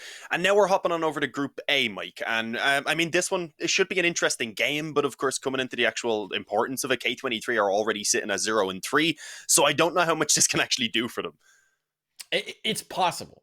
There's a chance. And you're telling me there's a chance. Basically, K23 have to win their next two games to go 2-3, and they have to hope that one of Espada, who they're playing against here, and Navi lose their next two. So they do technically control their own destiny. Perhaps also Forza can't win one more game. It's gonna be tough. A lot I of actually win don't know conditions. if it's possible. There are a lot of win conditions. I haven't quite done the math on who's played who and whether it's actually physically possible for them to make it through, but we'll say there's still a chance. At the very least, they can play spoiler for Espada and ruin up that nice narrative because we do have two 0-3 teams in this group. We do have three 2-1 teams. It's a rough road for them. It's a very rough road, Dean. Yeah, no, this is. I mean, I'm kind of surprised that K23 have ended up at this point. Having a look back at their actual games they've played, it's not like they've been getting stomped out on most of them anyway. Unfortunately, overall, their round difference is in a little bit of a rough spot as well. Another thing worth noting, but it probably won't even come down to that. As you said, that would only be after the head-to-heads as well. But yeah, K23 coming into this game up against the Spada, we actually already know what the veto is. We had that go down. I'll have a look actually how the bans as well went. So yeah, we've seen a Spada removing, K23 removing Dust 2. That one not too surprising. The Spada then banning out Vertigo. Yeah, one of them had to get rid of Vertigo. I was thinking it was going to be gambled. What really throws me off here is that K23 didn't get rid of Nuke. That's what they've normally been banning as their second ban most of the time. And I figured they probably would come through with it in this, since the Spada also don't play Vertigo. And of course, we'll come back to that Nuke thing in a moment, because take K23 pick Inferno, not too surprising. Espada then pick Nuke. And that's where I see things really getting difficult for K23 rather in this game. Yeah, I think K23 got very lucky that Espada decided they didn't want to gamble the Vertigo pick, because K23 had to veto Dust 2. They had to. It's not a good map for them. It's an okay map, but it's not a good map, and it's so good for Espada. I mean, Espada have taken victories over, and dominant victories at that, over teams like Forza in this tournament. They win 16-8 over Forza, but they've also recently beat teams like Secret, Skade, Fate. I mean, they're so good. They've got a 100% win rate over 10 maps on Dust 2. You do not want to play them. You have to ban that map out. Otherwise, you're just going to get annihilated, and you know that's basically a guaranteed loss. So they were restricted from doing their normal veto. They got lucky because both these teams usually perma Vertigo. So Espada did them the favor of taking out Vertigo and not dealing with the unknown. But there were a couple of interesting directions to take it. I think the Nuke pick is going to be very interesting because neither of these teams really loves playing on Nuke. They've both done a fair amount of it just because that's the way vetoes tend to bend for them. They tend to float it since they both perma Vertigo, and teams tend to pick into it. I'm curious to see what we get on Nuke. That is going to be Espada's pick. K23 starting us out on Inferno should be their strongest map, strongest situation. But as we saw in the last series, that only goes so far. We thought that we might have a powerful run on Train and it just didn't happen. So no, didn't happen. I don't know. I'm excited about this Espada team. I always love watching my boy Dima in the server. He's always a good time. And this team in general has been making some noise, making some waves, taking some strong results, beating some very, very good teams to get to the point that they're at in the bracket. I don't know. They could be in for another quick series here, Dean. Potentially, yeah. No, I'm excited for this one. I'm looking forward to seeing Dexter. I don't think I've really got to cover him much myself. Obviously, I've seen him play a little bit, so I'm looking forward to seeing how he's actually going to do on that up against Mo, who I think is going to need to show up for K23. He's always been a little bit of a volatile player. He can show up huge. I remember seeing games a couple years back where he'd pop off and go 30 kills a half at one point, and then he'd just be completely missing in some other games. So they're definitely going to need him to show up with an upper like Dexter on the opposing side, of course. So that's going to be exciting. But yeah, I think Nuke coming out, the biggest issue is even the stats, although they're even the stats rather are maybe a little bit misleading for K23 because their last I think it was 5 or so games they have really been struggling on. Yeah, they had one win in their last game over 100 ping gods, but before that, when they were playing over the summer, quite a few of those 9-5 cups, if you remember what those were, they pulled it out quite a few times and were just getting absolutely stomped and have really been avoiding the map since then. As I said, whenever they can afford to usually float that Vertigo ban, then they'll come in with the Nuke ban instead. But as you said, this time, of course, having to worry about Dust 2 as well, so they took a little bit of a gamble. So I definitely think Nuke is going to be incredibly difficult coming into this one for K23. So they're definitely going to need that Inferno map win. It's kind of similar to, as we said, going into that first series, that Windstrike would need to take the win on Train for us to see a potential win in the series for them. I think we have a definitely similar position here. I agree. It's 100% a win condition. It's 100% a win condition, and this isn't a Spada team that's getting hot as well. That's the thing. They're on the ascent. K23. I mean, you touched on it with Mo, but I think it's true of this whole team. They're mercurial. We don't really know what team we're gonna get on the server until we have them on the server and we see what form they're in. And even then, sometimes they surprise us. I remember you and I were covering an open qualifier at one point. They were playing against, I don't even remember the team they were playing against, a team that they should have beat hands down every day of the week. And they went, it was 14-7 on Train with them not having the 14. Oh, they were called 0 to 100 was the name of the team. Yeah. That's right. 0 to 100. They went down, and then they were like, oh, okay, we shouldn't do this. Turned it on, ran 8 rounds in a row, won the map. But that's the kind of thing that's concerning for K23. They're not consistent. They don't have that level of consistency. They don't have that consistent output right now. And so you can get away with it against 0 to 100 in open qualifier. But if you take 21 rounds to get going against a Spada, you're not going to get more rounds to deal with. They're going to beat you. I don't think you'll get going. 21. Yeah, they're just gonna end it. That's what's gonna happen. And so for K23, it's like the Jekyll and Hyde. Do we get good K23? Do we get bad K23? I don't know yet. Will it change from round to round? That's what sometimes we get in CISCS. Yeah, no, I'm just excited for this in general. If it comes down to Overpass, though, I think that's where things do get exciting. Both teams have actually had quite a few strong performances, even if they haven't been winning it constantly. Normally, when they pull it out, they end up with close games. I think for K23, their last 4 games have actually gone to overtime on the map. Obviously, they played it once here already against Navi, lost that one out 16-19. But their 3 games before that as well, they actually won those in overtimes. So, I mean, I expect it to end up being a close map there for sure. Spada are also a very capable team. They also played it once here in New York so far, taking down Cyber Legacy 16-10, which, I mean, is an okay result. But Cyber Legacy aren't doing too great themselves. Yeah. So the question is, do we get there? I think you're absolutely right. I'd love to get there because I think that's going to be the most interesting game if we do get to that point. We were setting it up for the previous series as well. Vertigo was going to be spicy, and then we just didn't get the Vertigo. We'd like to see that 3rd map. That's where things get really interesting. So I'm personally hoping for that 3-map series. But do you want to do predictions, Dean? Do you want to do it? Oh, you're asking predictions. Okay. I feel like with the... I'll go for it. I'm not going to give score lines or anything, but I'm going to go with a Spada for the 2-0 here. I feel like with the Nuke in there, I feel like they're going to get off to a good starter, take map number 1, get Inferno, and then I think Nuke should just be theirs without too much trouble. I'll be honest, I agree with you.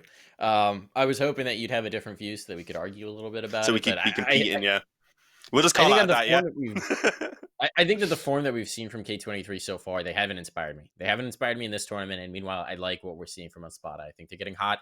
I think they're gelling as a team, and I think that that's very dangerous for K23 to deal with. So it's got to start from the jump. And I think one of the win conditions. So this first map is going to be K23's pick. So Spada will be starting on the TT side, which makes it trickier for a team that likes to have the op in Mao's hands as much as possible. They're gonna have to get it going with the rifling here. You can T side op, but I don't think it's really recommended. Still, that Inferno T side has been getting stronger and stronger. So maybe we'll see a little bit of gumption, a little bit of. It really depends on how your opponents play it as well. Because if they're a team that likes to get more aggressive down banana and such and take those fights, then maybe it can be a bit more useful. But then again, you might get smoked off and naded and everything. So it's risky to pull out. It can be useful towards the beginning of the rounds, I think, more so, especially if you're. I mean, we see it in these CIS all the games all the time. Even if they want to go for banana control, sometimes they'll just challenge it. They won't even put the smoke down. They'll just throw a flash and try and take the fight or whatever. So we'll see how that works out for Mo, of course. But it is going to require K23 to get off to a bit of a quicker start so they can actually fund that up if it is a weapon they want to pull out. As you said, the last time we seen them play, it was in that IEM Beijing qualifier, and although they had some great moments, they almost got knocked out by a team and we had no clue who they were. So they definitely can't be as shaky as they were. I think that was only about a week ago, actually. It wasn't long. Time is meaningless in this era. I feel like everything happens instantly and everything takes forever. So I honestly genuinely have no sense. It was definitely within the last 2 weeks. But I think it might have been the first qualifier. I think so. 2 weeks, I think, is right. Yeah, I think so. But I don't genuinely remember. I really don't. I can't promise you anything there. I think they went on to win that qualifier, didn't they? Yeah, they actually did. With Endpoint, I think it was Endpoint as well. Yeah, so they went on to the closed qualifier for Beijing. We haven't actually seen that one yet, so that's going to be exciting to see, anyways. But for now, we are, I believe, pretty much ready to hop into this game now pretty soon. So we shouldn't be waiting too much longer, guys, to actually get into the action. I seen a moment ago someone was asking in the chat. We were talking about the vetoes relatively recently, but there might be people just hopping in now, so we can do again just a quick rundown. We won't really talk too much about how we think they're going to go, but just so everyone knows what is coming up, we have first of all, of course, Inferno picked out by K23. Espada then choose a nuke, and that means as the decider, then we have an overpass if we manage to actually reach that point. So just so the guys who were asking what the maps were, no, as unfortunately there wasn't the chat command. I can see it being spammed. Now, it seems like the fans agree with us for the most part. We got the GG bet odds coming in. It's Espada 1.51, K23 2.48. So a little more even than we had in the Gambit game. That was pretty heavily predicted early on. But we'll see if those live odds start to shift as we get later into this first map. For the time being, it seems like most people are leaning towards Espada, but I think it's the factor that you just don't know which K23. You never know. They're a fascinating team. If they could just get 70% of the time, if they could be good K23 70% of the time, that's a dangerous team. Yeah, I'm hyped to see if we're going to get them at top form today or not. As I had said, Mo is definitely going to be important for them. And I mean, you had said obviously the op is going to be a little bit more limited here on the T side. So maybe more so on Nuke is where he'd be able to show up. But when they get to the CT side here anyway, but obviously need a strong start first of all. So here we go, guys. We're getting into the action. A Kippa up for Sotvik. He gets himself a smoke as well. And a few nades onto Finnegan. But for the T's, they just have Kideo buying a smoke and 2 flashes. And they're charging right in towards B, where at the moment, it is just Dima playing for that retake. Ooh. We're going to get a plant in early here with that retake setup. This is pretty great. All things considered to start off for K23, so they made money to say the least. Kideo now, he's got a shooting range, but it's a little bit too much for him to handle, too hot to handle. Now the retake is on. We got a single smoke to facilitate this and a Molotov to clear out Nubok, presumably, but actually they're going to go try and hunt in towards CT, and it works! Well, it's a big kill on Dima, and now it all falls apart. Great setup for the T side. Only down Finnegan. He doesn't have a kit, but he's just going to try and get on that defuse, hoping that the player pushed into CT, and that's not going to be the case. So nicely played by K23, losing the player out towards Car early on. That was Kideo, made you a little bit concerned, but the push into CT was rewarding. By being able to get that kill early on, they set themselves up really nicely to continue to hold on towards site. So well played for K23. We said they had to get off to a hot start. Got the rifles early. Got the bomb down, Dean. This should be a good one. Yeah, I'm hyped for this one. We have a little bit of a pause in, so maybe breaking the hype a little bit. But hopefully not one that's going to take too long. We saw some Force Spies 1 in our previous series. Mm-hmm. You think Espada's going to roll the dice on this one?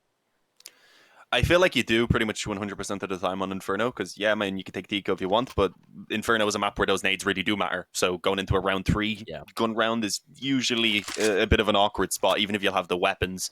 I mean, you can sacrifice down, because it's also a map with those closer range positions where you can obviously... The reason the smokes and such are so important is because you can hold those choke points off for ages, and you can use those to get aggressive around Banana and such. So the weaker weapons can still be pretty effective. So I was going to say, if they wanted to take the eco, maybe pull out 1 or 2 players on an MP9 or FAMAS, but they're actually just going to go straight for the force buy, as you'd expect. Get some nades behind those pistols, Kevlar across the board as well, and we'll see what they can do. As you said, we've seen in that previous series 2 or 3 of these buys won out. So we know we can never count them out, but there's a good start from Norbert. Finds Finnegan over towards Banana already. Demon, as the boost comes over, isn't able to contend with the Mach 10. So that should be B almost gone. Obviously, there's one more player. K23 are taking their time to commit as well. I mean, they don't have to commit if they don't want to. We'll see. If they want to commit, they need to go quick, because the rotation's coming in now. If they leave it a couple seconds longer, they could be walking into a bit of a stack. Yeah, but the bomb's back down to the bottom of Banana. Yeah, there's going to be a bit of a gap here. There's a vulnerability, perhaps, but Patsy tries to go for the late flower plots. It's not a bad idea. You'll catch teams off guard sometimes, but K23 is not falling for it. I'm going to be entirely honest. Look at how much abilities on these plays. It's kind of worth saving. They're not going to be able to, because they force themselves in towards the church, and now everybody's going to die. So Sotfik will at least toss that nade. Nealon has 1 point of health, and he's going to get away with it. Oh, he gets away with it. 2 kills, 1 point of health, Dean, and he escapes with his life.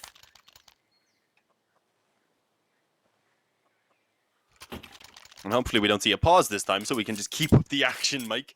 But yeah, I mean, obviously it does have to be just the eco now coming in from Espada, so we're not expecting anything in this round. It gives a chance for K23 to start building up some really strong economy as well, off the back of also having a clean round there previously. So Espada are going to have to come out firing early on, but as you said, this is exactly what we needed to see from K23, or at least what we wanted to, knowing that they can be a little bit inconsistent. Get that early momentum, start feeling good about themselves in the beginning, and only suffering 1 casualty in this round as well. That's something they can be pretty happy with. Good control by Nealon there. Almost got dangerous, but a nice little spray transfer for the 3rd player. But here we go, Espada, they're on for the gun round. As we had said, they were focusing towards ensuring they'd have these nades, that they'd have the op coming out onto Dexter as well, and they have that all available. But obviously, this first gun round is a must-win for them. I'd just like to point out, this is just what I noticed out of the last round. Norbert, if you look at his picture that we're using in the overlay versus his picture on HLTV, man looks like he aged 5 years. He looks like he aged 5 years. He had to grow up. He's a man now.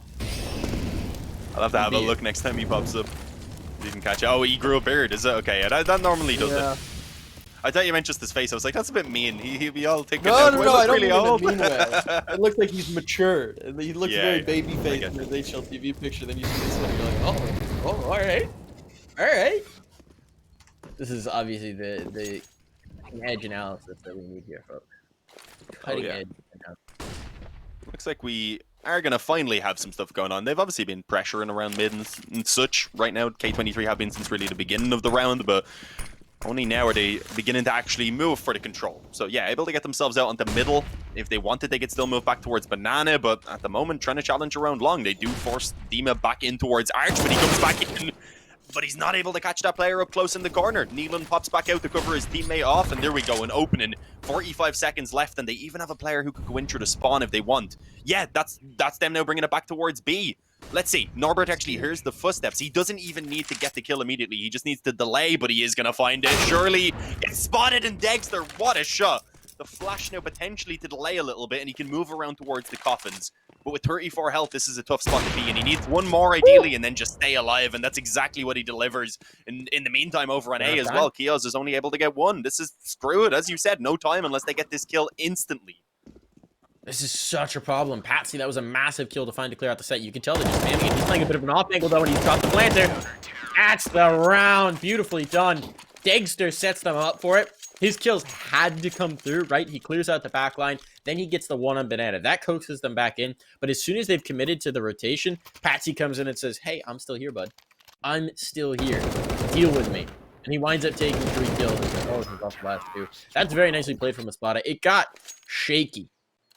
I think they got a little bit of a bailout, if you will. But it winds up working. That's very nicely done from Espada. Yeah, now let's see if they can keep it up, of course, because it is still K23 rebuy, and they'd only lost, I believe, one player throughout those 2 rounds, so they did build up a pretty solid economy. Spada will look to try and take this one at that point, then maybe even tie things up, and yeah, as I said, that was certainly a must-win in the previous gun round. Not seeing anything too crazy again in the opening moments. This time K23 want to focus more on Banana, and Espada, on the other hand, aren't really challenging it too aggressively, using their nades at least to try and delay and ensure at least that K23 are working for the control and aren't going to be given an easy time. But certainly not putting their own lives on the line like we were seeing in that previous round. And yeah, I mean, K23 look like they've given up on trying to get that Banana control for now. Instead, wanting to move back over towards middle, and that could be the correct decision because Patsy's actually just started making his way over towards B. Because we said they weren't challenging Banana, so they don't know that K23 have fallen back. This amount of utility should give a nice tip off, but the problem is he's out of position and there's smoke specifically to isolate him. Dangster's gonna go ahead of it. Dangster, big kill. Oh, tries to go for the no-scope on that. He's going for it again. What is Dangster doing? What, my man, it's not a shotgun. It's a sniper rifle. And he will falter after attempting 3 different no-scopes. Dima comes back to the smoke. He gets 1, is traded. But Patsy will bring it back to even numbers. And how has the bomb not been planted yet? They've given too much time. Now the rotation's back in. They're going to fly a player through the smoke. Yes, he gets caught, but look at the damage done. It's Patsy again with the multi-kill to secure the A site. Oh, my goodness. Espada, how do they get away with that one, Dean? Patsy just on point. He, as you had said in the previous round as well, he had done such a big job initially with just the first kill on the Kios when he gave them back control of the bomb site. And of course, here coming through with yet another 3K that delivers them the round win. And finally breaks down the economy there at K23. As we had said, the initial rounds from them were quite clean. So it did take those 2 gun rounds. They come down to the wire. But they go the way of Espada, and that is what matters. But we do end up seeing a pause being called in by Espada. I guess realizing that obviously the reinvestment is costing them quite a bit and maybe a little bit too close for their liking. And it does seem like K23 do want to buy back in. I think they just need to sit Dagster down for a moment and be like, okay, bud, calm down. Stop no-scoping. There's a scope on the gun, man. There's a scope. Maybe his Try right one click, no-scope, then scope it. Yeah, it's like he got a bit of gravel in the scope. He's like, I can't use that. Let's just go for it. Shotgun op. 1 attempt, I get it. 2 attempts, it's a little bold. 3? Come on, man. Scope it on the angle. But you gotta love it. Attempt for style points, I guess. Or just panic. None of those connecting. Maybe a bit of both. Depends whether it works or doesn't, I suppose. But yeah, this time K23 are pretty much fully focused around mid. Wanting to just take this one a little bit quicker. They have a few nades as well to keep the execute relatively simple. Wally, though, should be slowing the push up through quad. And yeah, for now, just going to be happy with actually taking the control around the brackets. But there's a 4-man A-stack in place already from Espada. They've got 1 player in library at least to watch their long wrap. That is Sotvik. He's going to go around towards Arch. Probably a better position with the MP9, to be fair. Well, let's see, because K23, they still have time to work with, and yeah, wanting to move in through the spawn now, looking to actually take it back over towards B. This MP9 needs to go huge, and there we go, gets the first, but the trade comes in, and that puts so much pressure now on Demon. That's unfortunate he didn't have a rifle in the position. I think still decent to get 1, but you're right. Dima is now up the creek, and he doesn't even have a smoke to cover. Fortunately for him, they have no Molotovs. So there's going to be 1. The HE might be coming in, but he's still going to get a second kill. That was the bomb that pushed him as well. Bit of a misplay, perhaps. Dima's been tagged, but Dima still lives, and his teammates come in to make sure that that stays the case. Very nicely played from Dima. Patient. I think he got very lucky that they didn't have more utility, but at the end of the day, he had to play that patiently. He had to gamble that they wouldn't be able to force him out of the spot, and he did exactly what he needed to do to slow them down and allow his teammates to come in. Yeah, and also with that, a bit of a cleaner one from them finally. Obviously, don't really get to build up much money off of it, but at least they aren't impacted in terms of this current buy quite as much. Again, Sotfix on the MP9, but obviously this time up against quite a bit less. He will actually have a chance to build up some money against those Kevlarless opponents, at least most of them. Kadeo has afforded full Kevlar actually behind his Deagle. Nealon, thankfully, the molly doesn't go in on him, and hang on, he may have a chance to punish these players who are pushing down. Will it be checked? I think they're fully focused on ramp itself at the moment. They seem like they may overlook this, but Nealon is being incredibly patient. Ironically, kneeling down in towards the tree right now, not wanting to show himself. Works in my accent. Makes it fun. I think. I like Yeah, it. I like it a there's lot. no way they think he's there now, though. Like, absolutely zero chance. Yeah, he's screwed. See, there's just no way you would actually clear that corner after you were standing there for ages shooting as well, and he didn't peek at all. So You there's know, one kill, Soph but it's has only an MP9, You know, so they don't get a Sophics good got to have weapon. some colorful words about him still being there. Probably. He's like, what? How? That's the most Teleported in, man. frustrating thing because it's like, yeah, I God, mean, they you'd naded think it he'd and be able to stuff. get a kill. It's almost like he was baiting them, except that they didn't actually die. So he did the best kind of bait. And then you clearing logs, you just assume it's clear. Rude surprise. So this splits up the defenses. I think this round's getting interesting.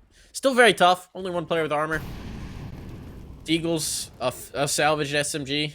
Not likely to happen, but it's possible. You're telling me there's a chance. That nade is well timed. Never mind, they backed off it. They weren't committed. There's the balcony player down. One of them spread out. Oh, good turn from Patsy. Patsy's been so good. And now there's just one player remaining. The threat removed. Dale gets damaged, but he won't survive. He won't survive. Eventually, he won't survive. I was half expecting Patsy to take out the knife there and just jump on him. I'm not gonna lie, as he was trading weapon.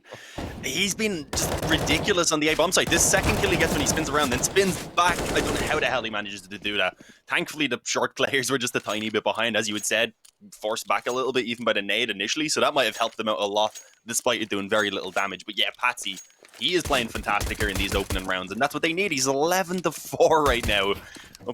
Up next on the scoreboard is Dexter there with 5, and we still know that he could wake up at any moment. But as soon as he finds out where that right click is, apparently.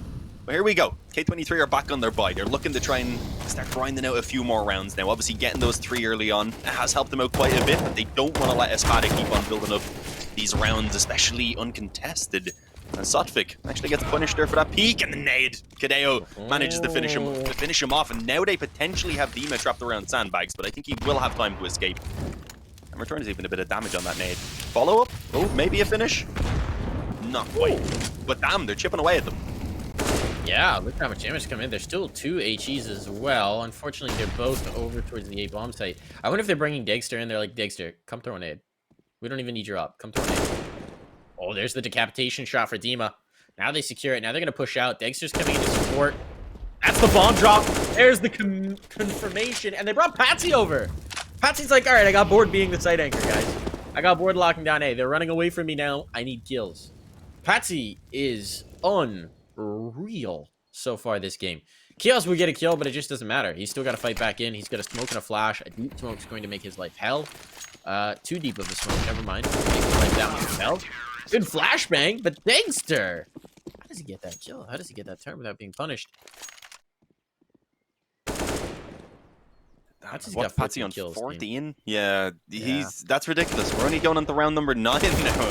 That's gotta be intimidating when you look at the scoreboard and see someone on a ridiculous scoreline like that. You're like, what? It's been one guy, the rest of the team aren't even doing anything? Nah, Patsy has been insane though, but obviously has some help. Deemit and Dexter are coming through big kills, especially that one from Deemit to get the frag back after they had the disadvantage, and also the nade damage that he was able to do just before that as well. It obviously didn't start off too well initially for Espada in that round after Sotvik, initially got tagged down, peeking towards Banana, and then naded into oblivion. But they end up winning the round. K23, without a bomb plant, unfortunately, are going to be looking at a half investment probably here. But other than that, not too much to be pulled out. So Espada likely to head up towards 6-3 before we see the guns again. And we'll see now if everyone else starts waking up as well. Sotvik's actually 1-7 right now. At that point, though, if your teammate's 14-4, you're like, yeah, I'm probably just not getting too much of a chance. But he also has 7 deaths, so that's not ideal. He has been the one trying to take those early peaks, though. I'm just setting up Patsy. That's my role. That's what I'm doing. Yeah, pretty much. I think the thing that's kind of frustrating for K23 here is I haven't seen them do anything glaringly wrong. They've been pretty methodical in their holds. We've just seen some insane clutches coming out from Patsy. Even when he's not the last player alive, but he's the only player on site. You can't take his site, so what are you going to do? You know, you're coming in with 3, and he's just perfect. So, it's a little frustrating, because usually when you're K23, if you're losing, sometimes it's your mistakes, and you're aware of it. And then it's like, okay, well, we can pick. But this time, whoo, collateral shot! 2 for the price of 1. Shish kebab right through. Set them up. Burn them down. No one dies here. All right, my thoughts derailed. Dexter just derailed my thought with that one shot. That's beautiful. Yeah, derailed the round pretty quick as well, but as we had mentioned, there wasn't too much into it for K23. It's now that they're really focused on, but they need to start pulling it back in. Do we have an up for Mo? He's 350. He doesn't have a weapon either. So yeah, I was presuming he had bought an AK and dropped it over, and that's exactly what had happened. Was just waiting on his up back. So we'll see what Mo can do on that right now, because Dexter, he woke up there a little bit in that previous round. Obviously, we have Patsy, who's been playing insane so far.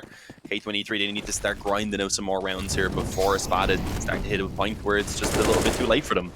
Obviously, we're not quite there yet, but if it keeps on going at this rate, then we'll hit there pretty soon. Oh, good nade. Oh, that's right on the demon. It was actually the spam that got him. The headshot through the smoke. Nealon delivers the opening kill. And with that now, K23 having a minute and 25, they can very likely slow things down a little bit here. It's going to be Espada who instead feels some pressure rather to try and get themselves back into this round. And it looks like they want to do so by still aggressing around Banana. That nade was just to save on burial costs. Hide the evidence. Cremation, yeah. Instantaneous. You can't bury someone if they're all over the place. Unless you get the scraper out. All right, that's graphic. That's it. Yeah, a bit much. I'm gonna put myself in timeout now. Oh, Nealon gets wall banged after getting hit by the flash right there. Dexter, though, is still the sole B defender, despite having spotted them coming in towards Banana. I think he only saw one, so didn't actually call for the rotations to come in quite yet. Although Sotvik could make his way over relatively quickly. The issue is, as the nades come in and as he was starting to rotate, the players for the T side moving back towards A, but yeah, he hasn't budged. Dexter saying, hang on, they're not here yet. Just wait, and Sotvik catches one crossing over long. Norbert goes down, the rest coming up through quad. There's still nades in play here as well. Unfortunately for Finnegan, he's not able to do anything, but Patsy's still alive, and he has that rotation coming in. Sotvik is doing it all. Coming through with two, and Mo's left alone. We said he was going to have to go huge now that he has the up out. Unfortunately, he's just going to have to go save. Oh, Patsy rushing him down. Oh, the kill gets stolen by Dexter, but okay. Yeah, Patsy's had enough Dexter's anyway. like, you know what? I'll let a fellow opera die with dignity. I'll take him down with the gun of his choice as opposed to being run down with a Tech 9 on the jump. Sotvik, there was his round. We were talking about it. He's a little bit slower in previous rounds. He was like 2 and 7 coming into this. Drops 3 kills, 135, really only 135 damage for 3 kills. Whatever, he'll take it. He's on the cleanup crew this time. Patsy set him up. He knocked him down. His turn. And you know what? This is looking really good. Espada, they don't have an obvious weak point. Their sight holds are phenomenal. You don't want to test Patsy if you don't have to. He's the obvious strong point right now. But Banana's also been a bear for K23 to take. Even when they win that initial duel, even when they bait someone into a pit, even when they get those nades up towards the car, they haven't been able to take on towards a site without heavy casualties. It's rough, and you can see Espada are reading them on the mid split as well when they want to go towards Arch. This rotation is there. Now they've got the op position towards top car. He's got all the information for Dexter, so 4 players can be on site. That's a nice kill for Finnegan. He's looking for more. He's going to get more. Eventually. No, never mind. His teammates are going to take all the kills from him. And, yeah, Espada are just reading them. Espada are putting them into a rough situation every time they actually get onto a site, team. Oh yeah, it's been 8 in a row now from Espada, man. They're halfway to the finish line with just this streak of rounds that they're on. So yeah, it is getting ridiculously out of control for K23. They have the pause in at the moment, at least. We got a quick replay right there. Patsy, of course, had to hop in for a couple of kills as he heads up to 18. I mean, we had in our previous game with Gamba versus Windstrike on that first map for Gamba, Nafany was kind of having a somewhat similar performance, but it wasn't this dominant from him. And even then, we were shouting him out a lot, pointing out how great of a game he was having, and Patsy's just on a whole nother level right now. K23, I don't know. They need to get going right now. They'll be aiming to try and come back to around 5 at least. Ideally, 6 rounds is where they want to end at the halftime, and yeah, they're going to have to take it up quite a bit in terms of their level of play right now if they want that to happen. The economy is just ridiculous as well for Espada, so not only will they have to take 1 round, they'll have to take likely two in a row, 3 in a row even for a couple of the players there. They have extra money, so it's going to be a tough one for sure. The challenge around Banana, already losing 1 to the off of Dexter, and I also think Kadeo could be in a bit of trouble with the nade still coming through. Seems to be okay for now, other than that small bit of damage that he's taken. As K23, they're forced to make a move. They're going to try and move in through mid towards long. Patsy does spot it. He doesn't want to stick around and fight, so drops that smoke instead. Back to the site. Ably, oh, that's a big kill for Kiaz. Looked like Finnegan had the shot for a while, but now it's all onto Patsy, and they could choose which direction they want to go, but he's found the bomb! No! Kios has him!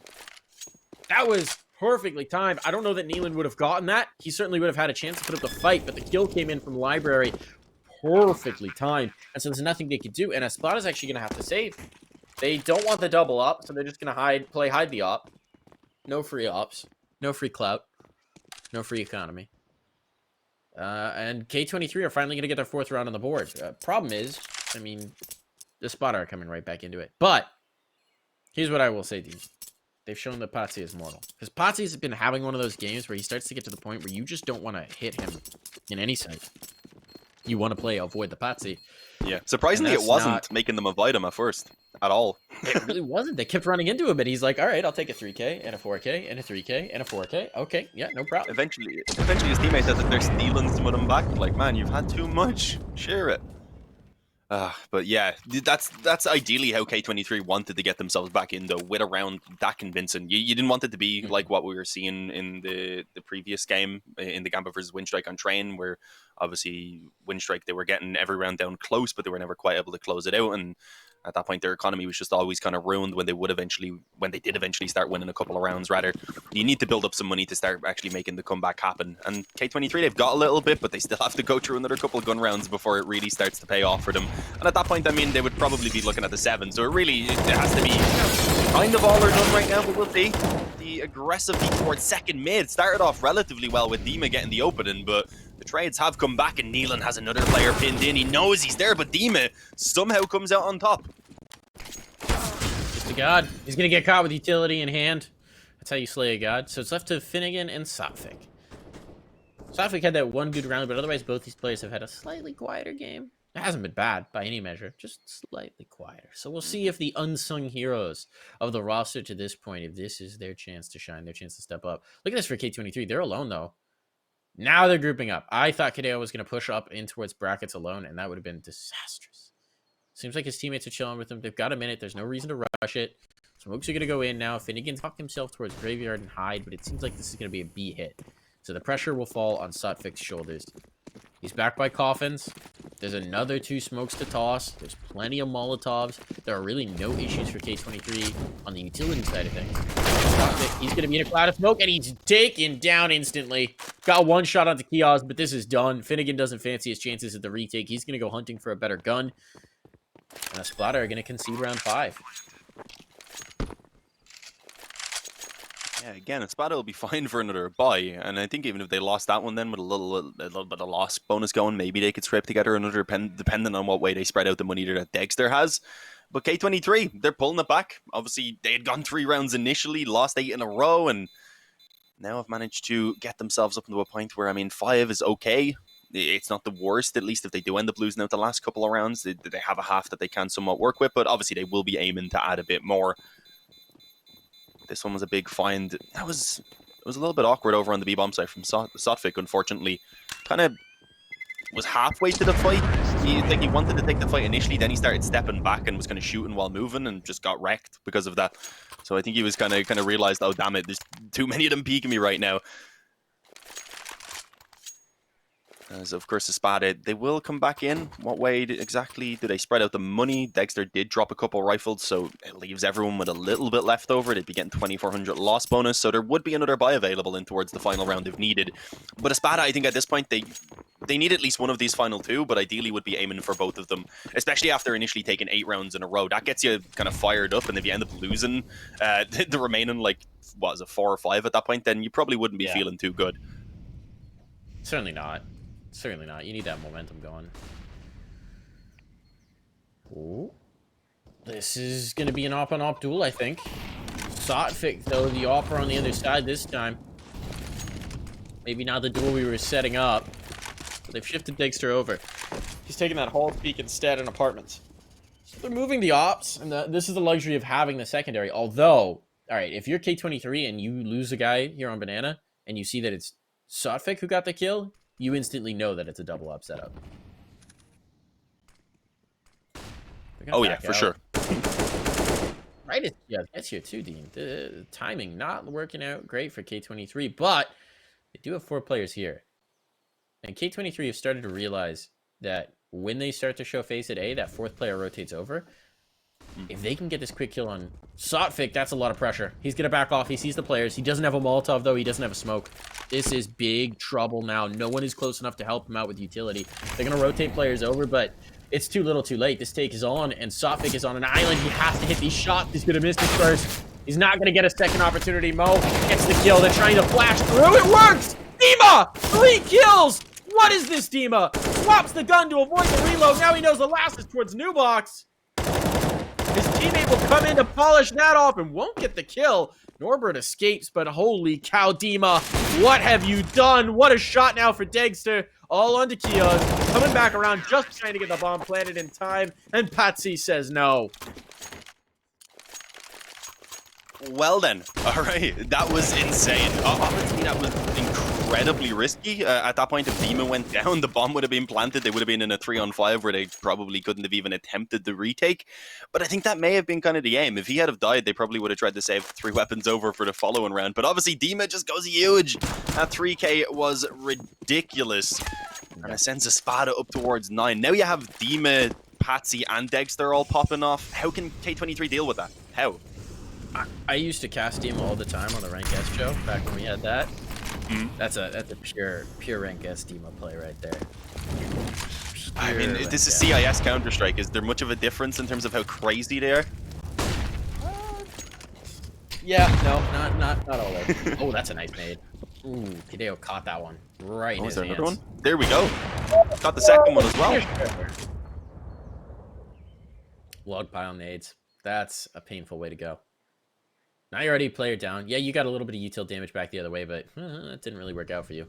Last time you had a great situation. You took set, you took out the Opera, everything was working in your favor. You still lost the round.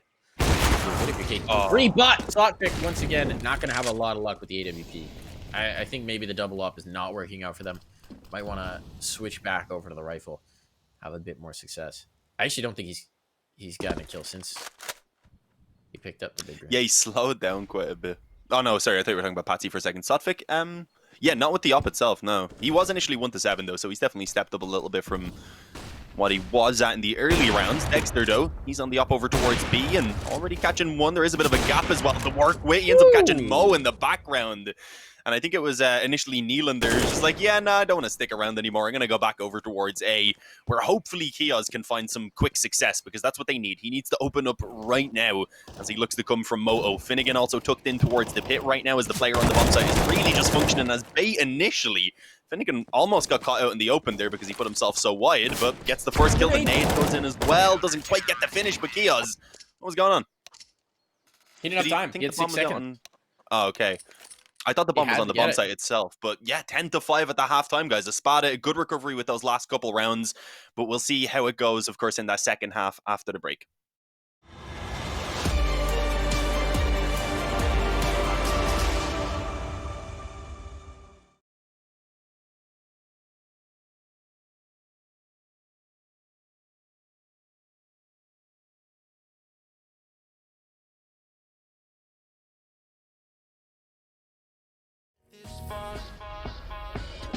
I'm gonna stay true. These songs I wrote for you, oh, they make me blue. They make me blue. What did you say to me? You wanted to be free. Do you believe? I want you to believe.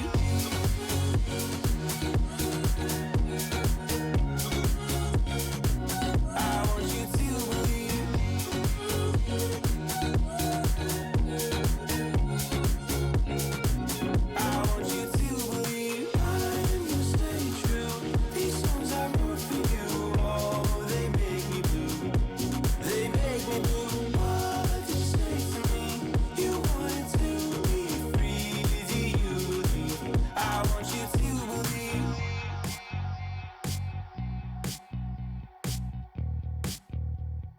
I want you to believe.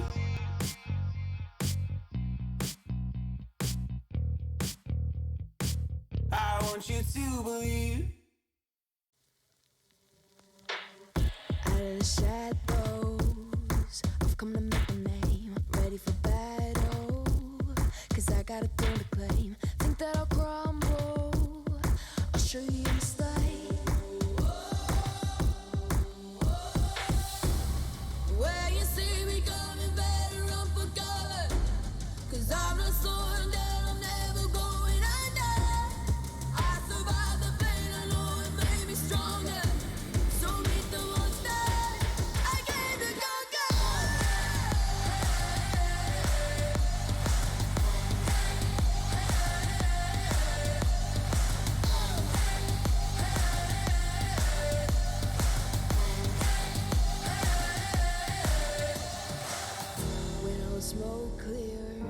scars, I'll still be on my feet. Forget all of my fears, cause I know my destiny. I feel a champion waking inside of me. It's set in motion, the legend's spoken. This is my moment. Can't break my focus, know where I'm going. This is my moment. Where you see me coming, better run for cover. Cause I'm not slowing down, I'm never going under. I survived the pain, I know it made me stronger. So meet the monster I came to conquer.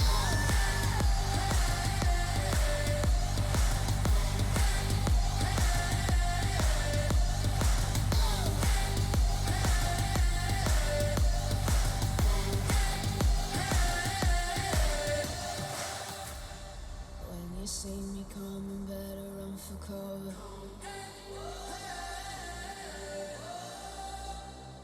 I survived the pain, I know it made me stronger.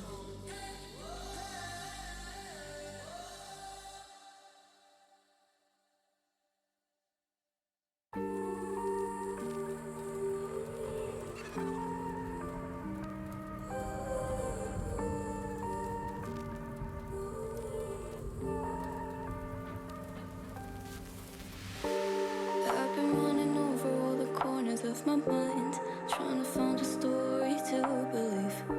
And I've been getting sick of how I'm spending all my time, searching for a way to find relief. And I can stay inside, go to sleep, but I feel like I need to let go. And I can spin a web of any story that I like, but tonight I wanna make a masterpiece. Stepped out looking like a small fire, half glass and filled with desire. Head down, but I know I can't deny it. Life is fun when you're a liar.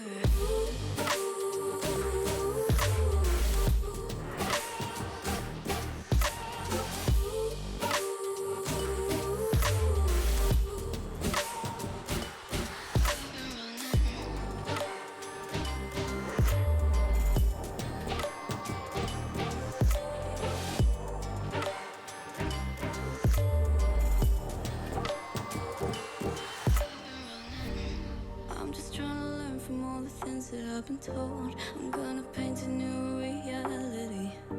It doesn't take a lot to turn a person into gold. Yeah, I've been getting.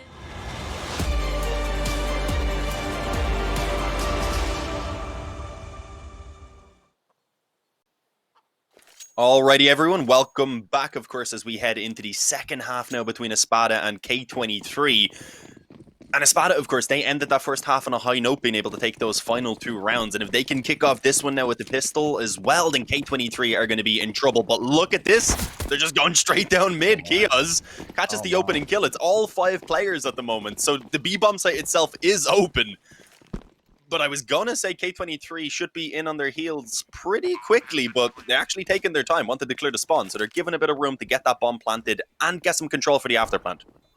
This is pretty spicy, though. This is, I mean, obviously they can see the plant, but holy cow, this is now coming through. Dima looking for a little bit of contact here. Clearing out CT is important. That gives him a lot of an easier time, but here's an exchange. Patsy's still alive. He's been unreal. Even exchange still down the stretch. Going to come down to the 1v1. Finnegan and Kadeo. Kadeo has already got 3 kills to his name, but he's got to chase this out, and he's looking for it. Finnegan's just playing Ring Around the Rosie. This is a game of tag right now, and Finnegan's going to get the tag. He says, boo, you're it, Kadeo. Caught him off. Really like that play, just to buy time, just to bleed him out bit by bit by bit, and now Espada have that second half pistol. They had a 10-5 half. Now they come in with the 11-5. We see the stats for Kadeo there. He did so much damage. Couldn't get enough. Couldn't get that last kill, and that's ultimately the only one that mattered. And now K23 grimming onto a force buy that, if they don't win, unfortunately means they'll be going down 13-5 before they manage to actually get the gun round in here on the CT side. So, yeah, not boding too well at the moment for K23, but we'll see what they can do. We know the Scouts and the Deagles can cause some serious damage to CZ as well. They have a decent amount of nades here on Inferno. And I like this. Norbert actually wants to go aggressive. Unfortunately, doesn't catch the players before moving into the apartments. But he is tucked in up close bench at the moment, and we'll see what he can find, because right now, anyway, those players are distracted, and he gets both of them. Great work by Norbert. Mo had actually tagged them up as well. Gets the Galil and starts to fade back away. Unfortunately, the actual A bomb site, though, in the meantime, has been lost. But it's still winnable. They've dealt out some damage towards 2 of those players, and the bomb at the moment is actually trapped in towards the pit. I was going to say, could struggle the cross. Patsy, that should have been his kill. Look at the damage here. It's unreal that they haven't been able to finish any of these off. I mean, yeah, Patsy there looking mortal for once. Bomb's going to be down. There's players coming up harsh. They'll melt so quickly against these bullets. That's not good inside either in there. We see it. It's all going to be left to Finnegan. Finnegan, he's not even going to get a chance. Norbert spams it. I don't know whether he saw the feet and he realized it there. I don't know what happened there, but it's going to be K23's round. And what a round to take. 3 players below half health. 2 of them at 10 or below. And they managed to get away with that one. That is an unreal force by Dean. And, I mean, K23, I think, are thanking whatever deity they pray to right now for that one. Well, we've had a fun 2 opening rounds anyway. That's certainly worth noting. Oh, God, this has been interesting. The force buy is obviously going to come straight back in from Espada, and it's not too bad. They get an AK and a Galil alongside a couple Tech 9s and a Deagle. Normally, you expect the T's to have a slightly stronger buy, and that's exactly what we see, especially with that bomb having gone down. But we'll see now. K23, they of course need to ensure they come out on top of this one, ideally cleanly as well, and then start building up some rounds here on the CT side. As the 1-for-1 around Banana, not the greatest. He should get the weapon though. There we go. Yeah, Keo's at least able to get that M4. Throw to his teammate who had a scout pick to get a little back up for himself, but he ends up getting spammed a little bit. So we'll see how this goes. Honestly, not bad. A 1-for-1 trade, although they don't get the weapon, they still get themselves that banana control at least. And with 1 minute and 20 seconds left, they can still do a lot with that, as well as maybe falling back and trying to get some other control around brackets and such. I like how they're ferrying the guns back to make sure they're secure. Let's get that 1 AK. Galil to be found. Still that minute to work with. And look at the split. K23 still has statues. They're not going for any more information. They're going to chill in their spots. They're going to let Espada make the move. That means they're going to be in the buddy system. Okay, that smoke's interesting. Late in, and that could allow Norbert to cheat away from the site. He's not going to, though. He's actually going to double back down, and Espada aren't biting either. Seems like they've matched the buddy system up with their own. Now they've thrown a nade on B. That might draw the rotation. But meanwhile, this hit's coming through. They're going to go for a full execute. It's a fake. It's a fake. Has that pulled a 3rd player? Norbert's wise to it, though. He thinks about it. He's thinking about it. He's thinking about the clear. It doesn't matter. He's dead. No more thoughts for you, Norbert. Everybody's dropped. And they're going to go for the split on towards B. That's a shot in the back. I thought Mo might actually go for the knife. It looked like he was tracking it from the map. Now he plays in the smoke. This is Bobold. And it's going to not work. Oh, so close. One more bullet would have finished him off. Probably would have bought them enough time to win the round as well, based on how low the clock was. As it is, Patsy gets the plant, and now Kadeo has to win a 1v2. Yeah, I mean, can he? I mean, he looks like he wants to go for it. They know Patsy's dinked, so that probably does influence him to go forward. So it looks like he is going to give it a go. Yeah, as you said, the steps were heard. He's going to actually move back around towards the spawn for now, but Patsy's playing relatively passive as second oranges. If he gets killed, then at that point, Sotvik, of course, can just tuck in and try and play the time. It ends up actually going the other way. Patsy's low on health, but he gets it. Getting a little bit too close for my liking. But yeah, the main thing is Espada. They managed to actually come back through with a force buy of their own and get a little bit of revenge. And yeah, I mean, back in forts, they always favor the T side because of how much more expensive it is for those CT buys, how much more fragile the economy is in general. But when you're down 12-6 especially, you just can't let that happen, man. We're going to get another buy coming in. Oh, boy. Of course we are. It's going to happen. Actually pretty good. We're in Force by City. Yeah, it's perfectly fine. 3 of them had... I mean, you have to remember, there was that round where 4 players survive and steal guns. So, true. That's kick the can down the road. They even got a kid. If you will. They could get a kid on Nealon. Come on, man. They have one on Kadeo already. Oh, they do. You're right. That's what I was saying. They even got one. I didn't think they would be initially, but he just went for the 5-7 so they could have it. So yeah, overall a pretty good buy. Obviously, nades could be better, but I think they'll probably look for some early control to try and get a kill just because of the fact that they don't have that many nades. We'll see exactly what they try.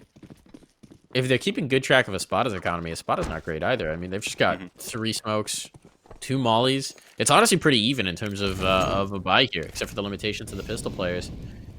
Not the bad one bit. Any piece of utility that you can pull out of an opponent is going to be precious here. But at least for the moment, K23 hanging on to their smoke. So that was a nice nade.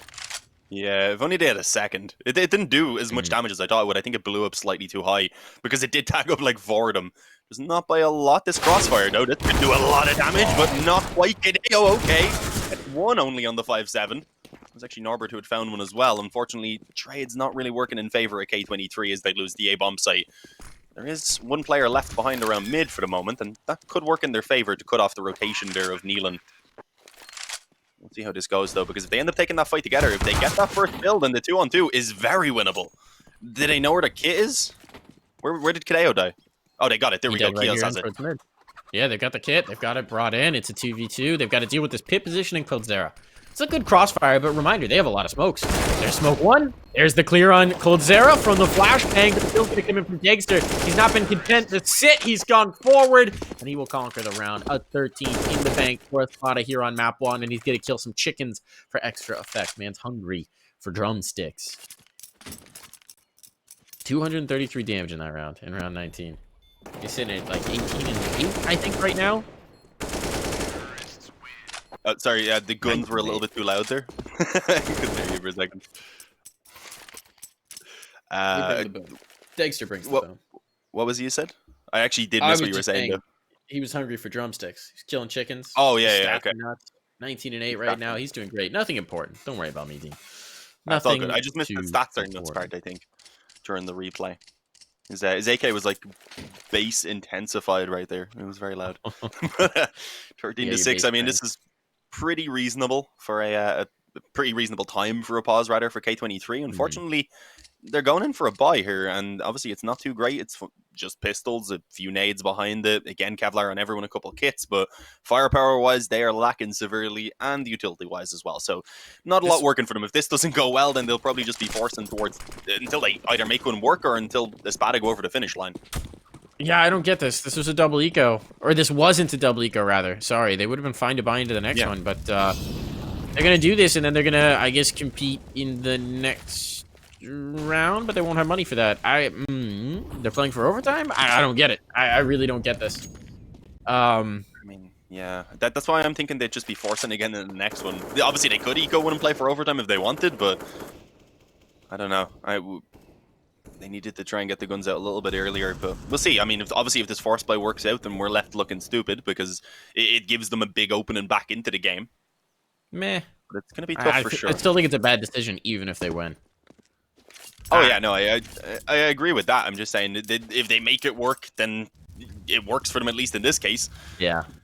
It would definitely put them in a better spot than taking the eco and buying in the next would have. So, like, it's high risk, high reward. I mean, it's a cliche thing to say, but that is certainly the case right now. And I mean, K23, they're going all in. They're 0-3 already in the groups. They want these wins. That's all it is. They need them as well. It looks like the A players are about to be tested, as unfortunately one of them was beginning to leave. Neelan is moving back in, but again, just the pistols and the Kevlar. We'll see what they can do against the rifles of Espada. A little bit of tag on Dagster. We got Norbert limping here on the balcony. That's Neelan trying his best. And then Norbert, the low HP player, is going to get one. Hideo does damage. Keeps the kill, though. And now in towards Library falls Neelan. That should be the round. There's a couple players who are super vulnerable right here, but honestly, I could even see the Deagle armor being saved, so you have something to fight with in the next one. It seems like they're going to go for this, but I don't know what your plan is. You can't get towards that gun. It was dropped too close to sight. I don't think that's going to be retrievable. Maybe you can do some damage onto these T-side players. I suppose their economy is brittle, but yours is atrocious. Yeah, I mean, we don't know if they're ecoing or not in the next round. Either way, it could still be pretty useful having the extra pistols and Kevlar.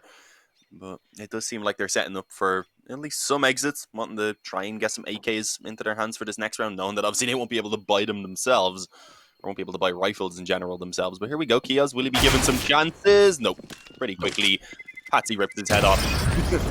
What's he on now? Because he was 18-4 at one point, I believe. He's definitely slowed down.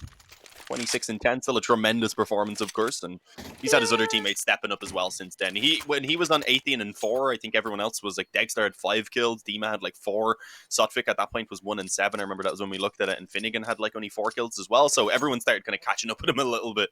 Yeah. Although Sotvik, he hasn't done anything this half yet. He was 5 and 7 at No. halftime, I think. I don't think he has a kill yet. 5 kills at halftime, yeah.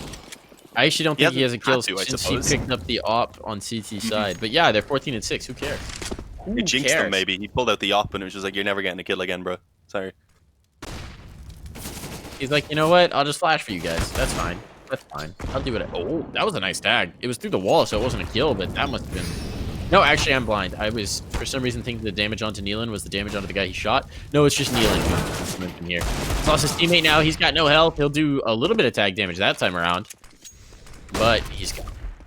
He is gone. Down for the count. Now the split can come through on towards deep. They don't even have to worry about it. They're just going killing. They don't even have the bomb. They just need to kill everyone. They didn't even think about planning in that round. Dean, and that's map point now for a Spada on their opponent's map pick. Reminder, this was K23's map pick. When we were talking about this series, we said K23 have to win this one to give themselves a chance. Well, now they have to win 9 rounds in a row to fulfill that win condition, Dean.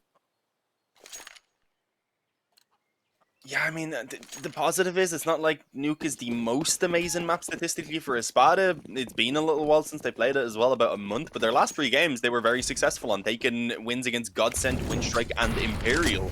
And if you go a little bit further back, also Super Yumi are in their SJ, I believe. I'm not sure exactly what their lineup is at the moment. But it is a pretty good map for them over their last few games. So especially coming off the back of a win like this on Inferno, that's very, very scary for K23. As we said, though, I don't know if they could have managed to pull themselves back into the group either way. It's more about Espada trying to separate themselves from Navi on that scoreboard. As Mo delivers the opening kill, though, for K23. We had said his op was going to be important, and with them starting on the T side, we never really got to see him get going.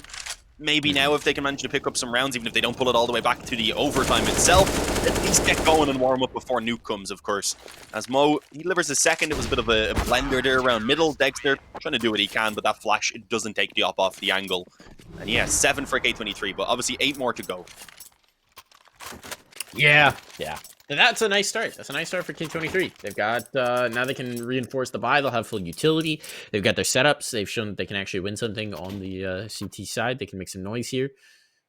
Patsy's creeping ever closer to that 30 bomb. He's like, all right, guys, let me get a 3K. Let's just keep bleeding this out. Keep bleeding this out a little bit. I need to get there. It's on good pace for it, to be fair. Well, we'll see if this is the killing blow. Or if J23 can continue to fight. It wouldn't quite break the economy yet, but they'd be starting to get there. Lots of flames on Banana. Lots of Molotovs, and Kadeo's gonna burn one alive. He's gotten a kill as well. He's lost a teammate, though, on the trade, and oh, look at all this damage, but somehow they're coming out on top. Somehow they're getting away with it. Dexter wants to chase, recognizing that they had them on the ropes, but on the ropes doesn't matter. They're off it now. They're going to go for the flower pot boost as well. Smoke comes in to clear that. Dexter's looking to find an opener, but it's just Dexter and Sotvik to try and work together to find something here. It's a pretty good setup for them. When you've only got 2 players, even if it's a trade one and done scenario, sometimes you don't have the guy behind you to actually trade that.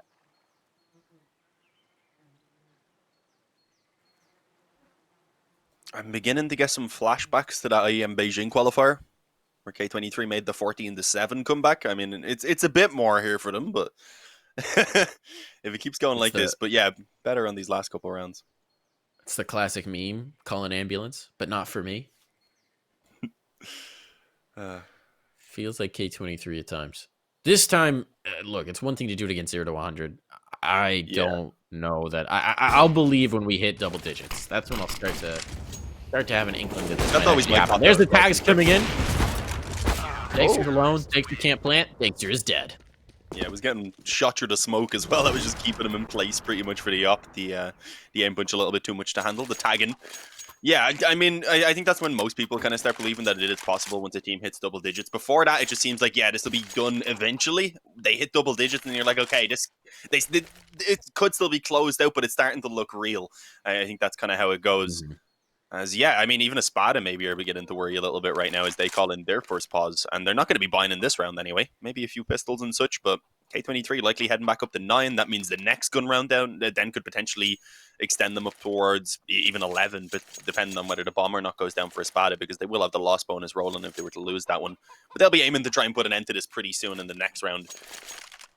I mean, I'm seeing Tech 9s and such coming out right now, a few nades as well. This could be a quicker approach. Maybe the pile out of the apps over towards A. I'm thinking with the 3 smokes, they'll probably favor towards A. Maybe smoke Moto, get a couple down towards the pit, try and jump out towards the bomb site. And, well, they're heading in that direction anyway, so we'll see what they end with. But yeah, these pistols can still be scary. So K23, they need to keep this going. Look at the setup, too. 4 players towards B initially to throw the utility. Okay, they rotate off fast. If that had been a rapid Halls pop hit, like they just sprinted apps and did a Halls pop, which is something that a lot of teams will do on pistol rounds, there's not a lot K23 could have done to stop it on their initial setup. They would have been caught out of position. That definitely would have been a bomb plant. Playing a little risky here, considering you're up against an eco. Maybe they're expecting the guns, though. They could be expecting the force buy. That's a good kill for Patsy. Now they should be expecting the guns, to be fair. They're coming to them. There's going to be a boost up over the smoke, trying to collect the kill. Collect the kill, they will. Spam comes back the other way, but Norbert doesn't care. Norbert's flicking, but the bomb is down. Dima has a rifle. Finnegan's playing on the site with a Tech 9, so he's going to try and close the distance to make it work. Dima swings. He almost gets the kill, to be fair. I was going to say that's a little bold. But Norbert comes away with a 4K. The defuse is on, and K23 will survive for another day. Yeah, damage did. I mean, it's not too big of a deal if they lose a couple players. Obviously, the money, they only need to make sure they always have enough to get back a couple of weapons and such they need. So they can easily drop the 2 players who went down. But yeah, maybe getting a little bit too scary there. As you said, Norbert even getting dinked by that final player. It's some nice, had really great spray control, rather, when he was above that smoke. And then just done a good job to deal with the final 2. So yeah, 6 more to go for K23. It's starting to look doable at this point, even, I would say. But this gun round, get this one, and then, as I mentioned, it could be maybe even 11 for them off the back of it. So let's see. Mo is back on the op, though, of course, over on the side of K23. He's still on the op on the side of K23. He's been doing a good job with those openings over the past couple rounds. And he doesn't have one in the hands of Dexter to face off against. There wasn't the money, and as we mentioned a lot of times, they don't really want to pull it out anyway. A lot of damage being done there in the beginning, though. I think it was initially spam damage onto Finnegan, then the nade towards Dima. Look at this angle from Mo. Did he see the legs? I don't think so. So No, I think to start Dexter moving was towards apps. deceptive there. I think the X-ray made us think he saw a hint of ankle, but they actually got past him, so he's going to back off the angle. There's 2 players under, one under the porch, one on top of it. Nope, 2 under. Never mind. This is kind of a spicy setup. A little bit unusual, I would say, even. You're going to go utility in. Mo's going to go looking. Mo's going to go looking. Does he get this kill or does he get punished? No, he gets it. And he fades away. That's Sotfik found. Nicely done. Now they've got 50 seconds on the clock. They're down a player, and they've really got no ground to work with. If they want to take Banana, they're going to have to work all the way up Banana. If they want to take apartments, they're going to have to work all the way around. Clear balcony, all of the above. It seems like A is going to be the desire, but this is such a well-reinforced site. You got Mo watching from the library. You've got the player in pit. You got a player on site. This is such a tough take to make. They're going to go through. They're going to go flying in. Norbert's going to kill one. And this should be a massacre, but never mind. Mo and Kadeo go down. Now Norbert's in a tough spot. He's blinded and he's positioned. He knows they're coming for him, but there's only so much he can do to hold them off. Not like this. They had the right read. They had the right position, Dean, but it seems like it may all be for naught. Nealon, a big kill, though, to try and salvage it, but this bomb's going to be planted. It's going to come down to the 2v2. Oh, make it the 2-on-1, and yeah, Kiha's jumping through the smoke, gets finished off 16-9. Espada, they ended with just pistols and Kevlar, man. That is, well, heartbreaking. It looked like we were getting to see some life from K23. As I mentioned, though, at least we got to see them wake up a little bit as it went on there towards the end. That's a good sign for them, at least moving on towards Nuke. But in general, we said Nuke is going to be a very difficult map for them. Yeah, there's definitely signs of life. This Nuke's a little bit of a wild card. As you said, there historically it hasn't always been great for Espada, but they've come onto it recently. I think this is going to be a really tough situation for K23. And I think that, I mean, it's exactly what we predicted, right? K23, you can't wait till you're 20 plus rounds into the game to really come alive and start stacking rounds on the board. It just doesn't work against a team like Espada. And while they looked good at the end there in some of those rounds, if we get another slow start to the map where they're waiting round after round after round to really start to get into it when they're not having that success early on, I think Espada is just going to steamroll them. So I'm not optimistic here, Dean. Really not feeling good about this one for K23. I'd have to agree. I mean, the one positive I can see is the opposite of what we said coming into this first map is that rather K23 will actually get the choice of sides, and they've gone for that CT side, so maybe they can get off to a bit of a quicker start there than they did here on the first map of Inferno. But as you said, I don't think it looks too great for them at the moment. They haven't been having a great time in general in the groups, and it doesn't look to be getting much better in this matchup for them, as Espada have certainly showed up. But guys, I believe we are ready now to go ahead and send it over. Okay, no, not quite yet. We actually have a moment. Apologies. But yeah, what was I getting at? I've lost my point a little bit, Mike. You were saying that I don't know, something. But what I will say is there was a silver lining for K23. I'll take it in a different direction because he derailed my train of thought as well. Kadeo looked really good. He had multiple moments, multiple multi-frags. He was a good side anchor on the defensive side. He was making his stuff happen on the T side when nothing else was clicking for them. So if the rest of the team can start to wake up around him, if they can give him a little bit more to work with, I think that they can mount the defense here. But Kadeo looked like he was the guy who showed up to play, right? He was putting out damage. He was the most dangerous man. You saw him getting entry kills. You saw him being the last guy alive. So many different rounds. You know, he was the guy who, when they were taking B site on Inferno, would be pushing all the way into CT and then somehow be the guy who's left in the clutch. And he'd pull off those clutches sometimes. The problem was just you can't rely on that guy making the play every time. You got to give him more to work with. And we talked about it on Inferno. We didn't really see it. We need that op presence early here on Nuke. Otherwise, they're going to be a soft target. Yeah, especially with them kicking it off on that CT side. We're going to need to see Mo show up early, but it is, of course, time for us to send it on over to that break now, guys. When we return, we are going to have Nuke, and we're going to see if K23 can extend this series or if it's going to be Espada moving through with that 2-0.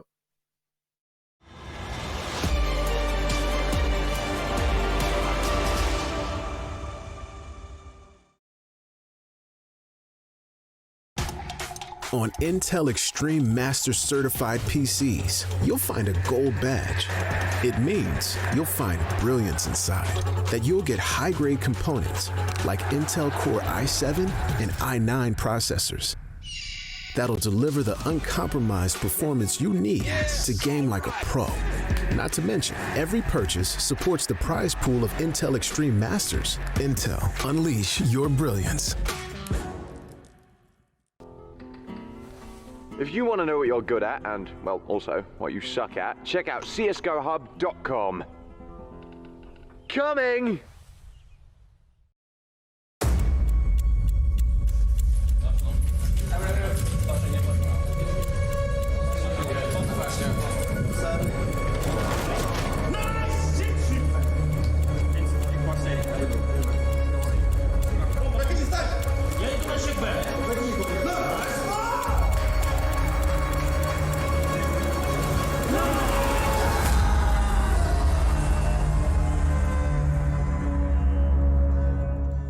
My name is Jordan Gilbert, aka Nothing. Hi, my name is Sue Lee. My handle is Smix. I think it's important for these initiatives to happen. Empathy really, really goes a long way, and it always means so much to us, and I think that's where initiatives like this really help. I encourage everyone in the community, anytime they see bullying, anytime they see someone getting called names, I encourage you to step up and say something. Good luck, have fun. Good luck, have fun.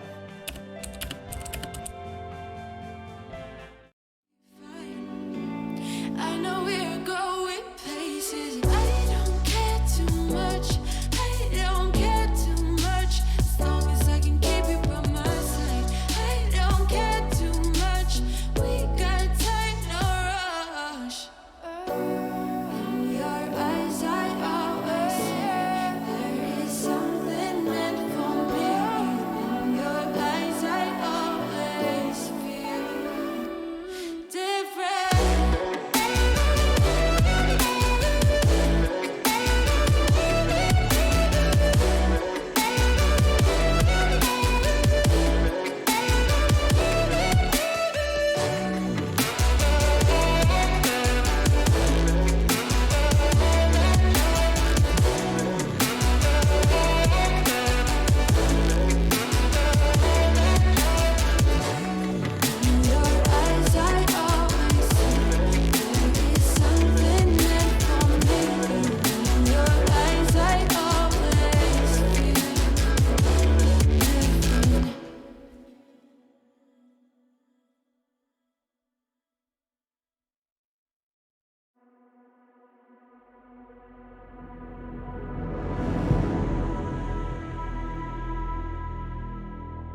I got my team up. I've been a dreamer. I switched the scene up. I done got that green up. It don't make me fiend up, but they know I'm mean with the raps. Call me the fiend up. Heavy work. Smoke up, no lean up in my soda. Fresh and clean, got no hold up. I been an outcast, me and scared, we told ya. Been in that backseat, facts we move that work, but it ain't no D-R-U-G, M-B-M-U-S-I-C. I'm only human, if you cut the skin, I bet I bleed. And when my back against the ropes, put in that work, I lead. I see the vision clear, seeing things that y'all don't see. Two dubs on the vision, call it 2020.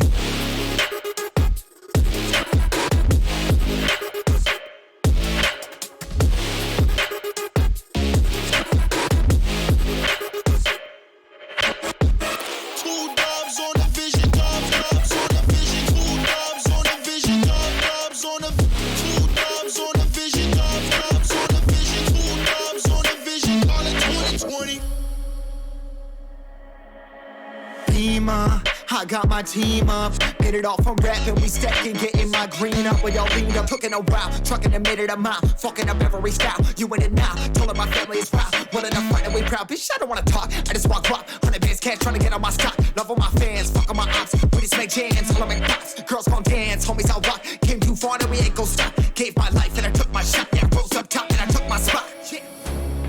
If it's a problem, then we really ready. Yeah, 100 with me and we for the war. My heart is formed and my vision deadly. I've been dialing in my sights, see it 2020.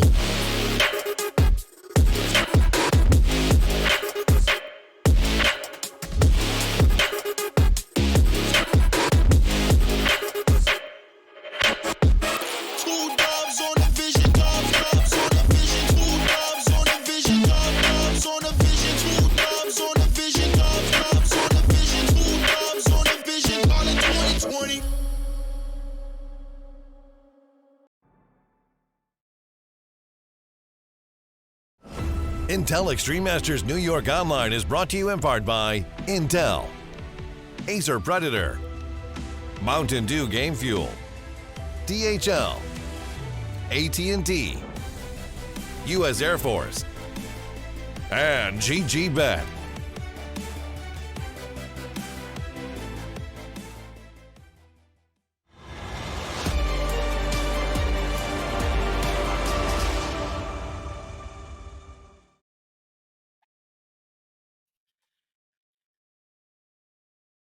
All right, welcome back, everyone. We, of course, just had, well, I'm going to say an interesting one there on Inferno. Yeah. K23, they took a very long time, really, to come alive, especially in that second half. And once they started getting going, it was very quickly shut down by a pistol round win coming through, leaving it, I believe it was 16-9 in the end.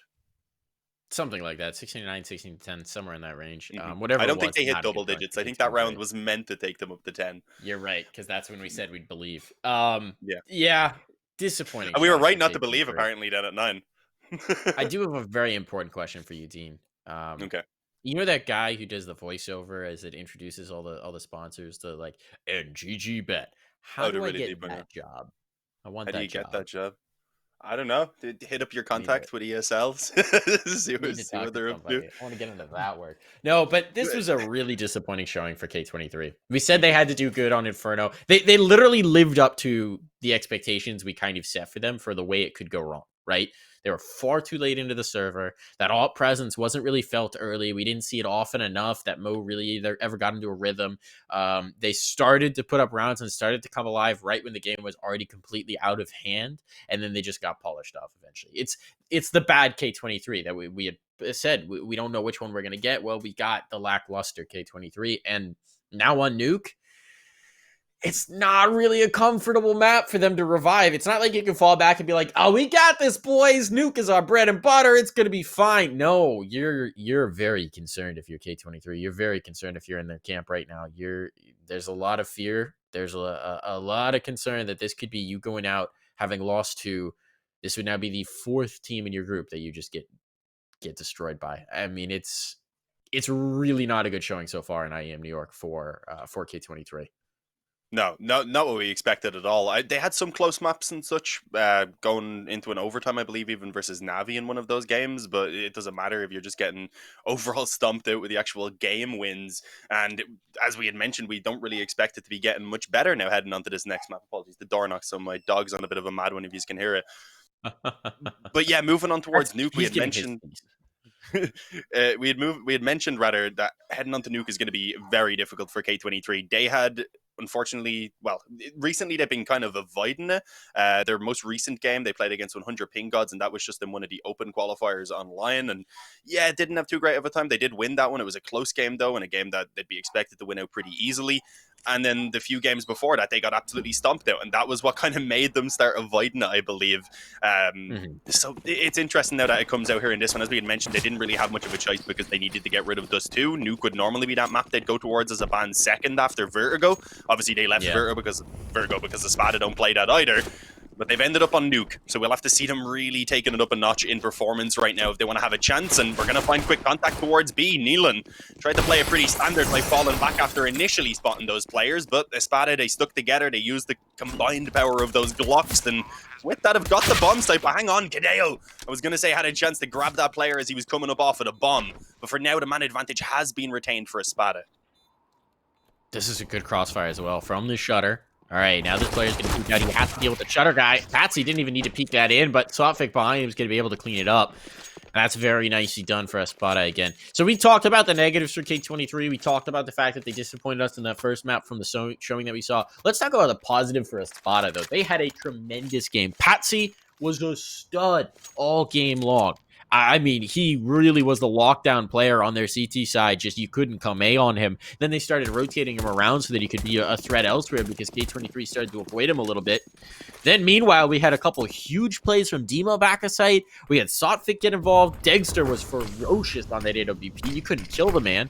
Even Finnegan had these big rounds. Everybody was contributing, but Patsy was really the story of the game. So we'll see if he continues that form, if he's again just a monster on this map.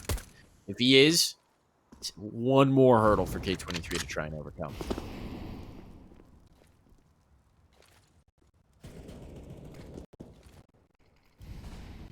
Yeah, and I mean, there's enough of them at the moment, so you do not want the extra one. But, I mean, having an early advantage here off the back of Neelan picking up that Deagle kill is certainly a help. The weapon itself isn't going to be retrieved, I don't believe.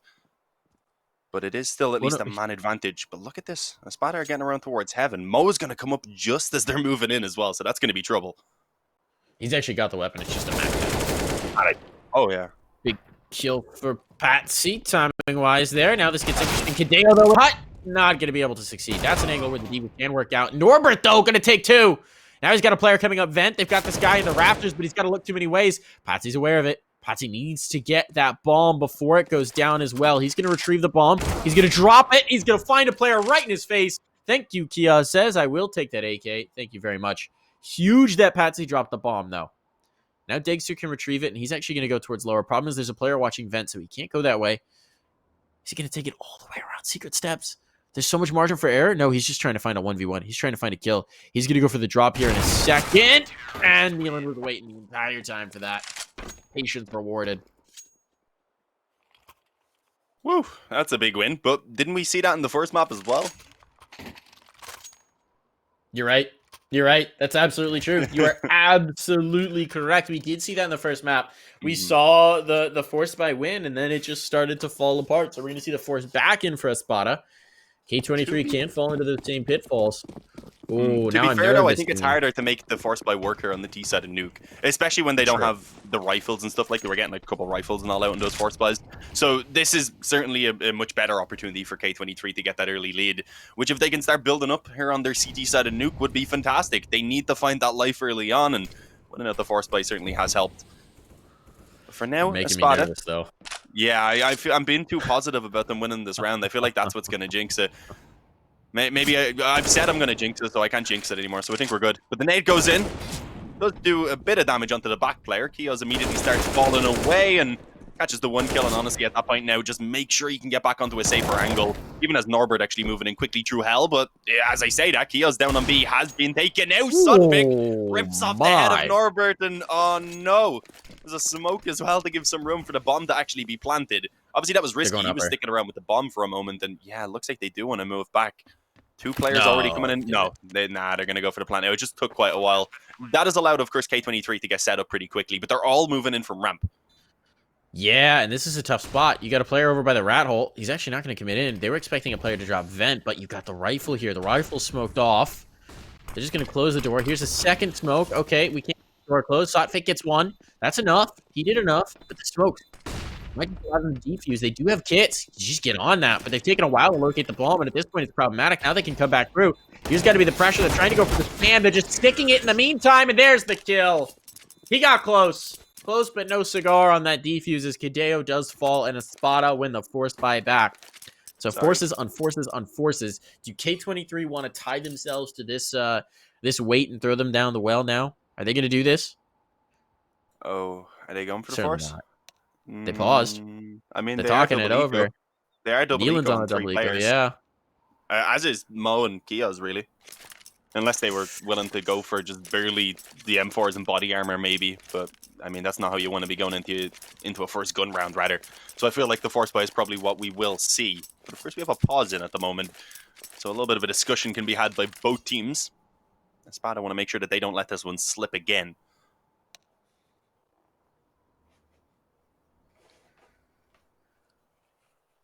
Are we on a, I believe this is a technical because it just says match paused. Everyone's just gone blue. Everyone's blue. Everyone's blue. They blued themselves.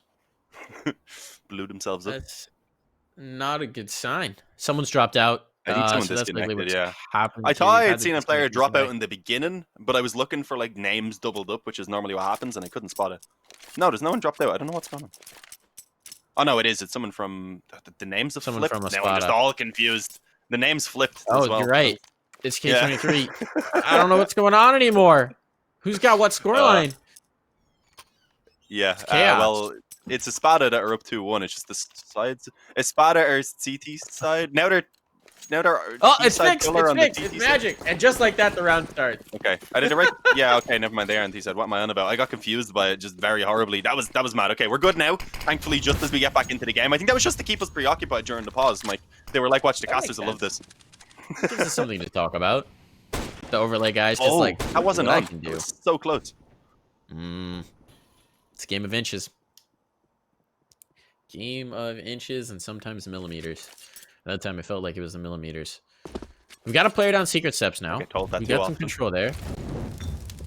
Sorry, what was that? What was that, Dean? Want to share that with the class? It was a joke.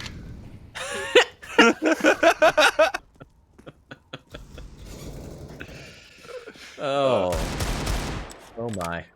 We got a lot of control outside. This is going to be bad news bears for Mao. He's going to be pressured in on. He knows about it as well. He knows these players are coming his way. He's got to just continue to fade. He's being pinched from the other side. He's going to get a kill. That's actually huge. He'll lose his life, but considering how much pressure he was under, I don't think that's a bad result.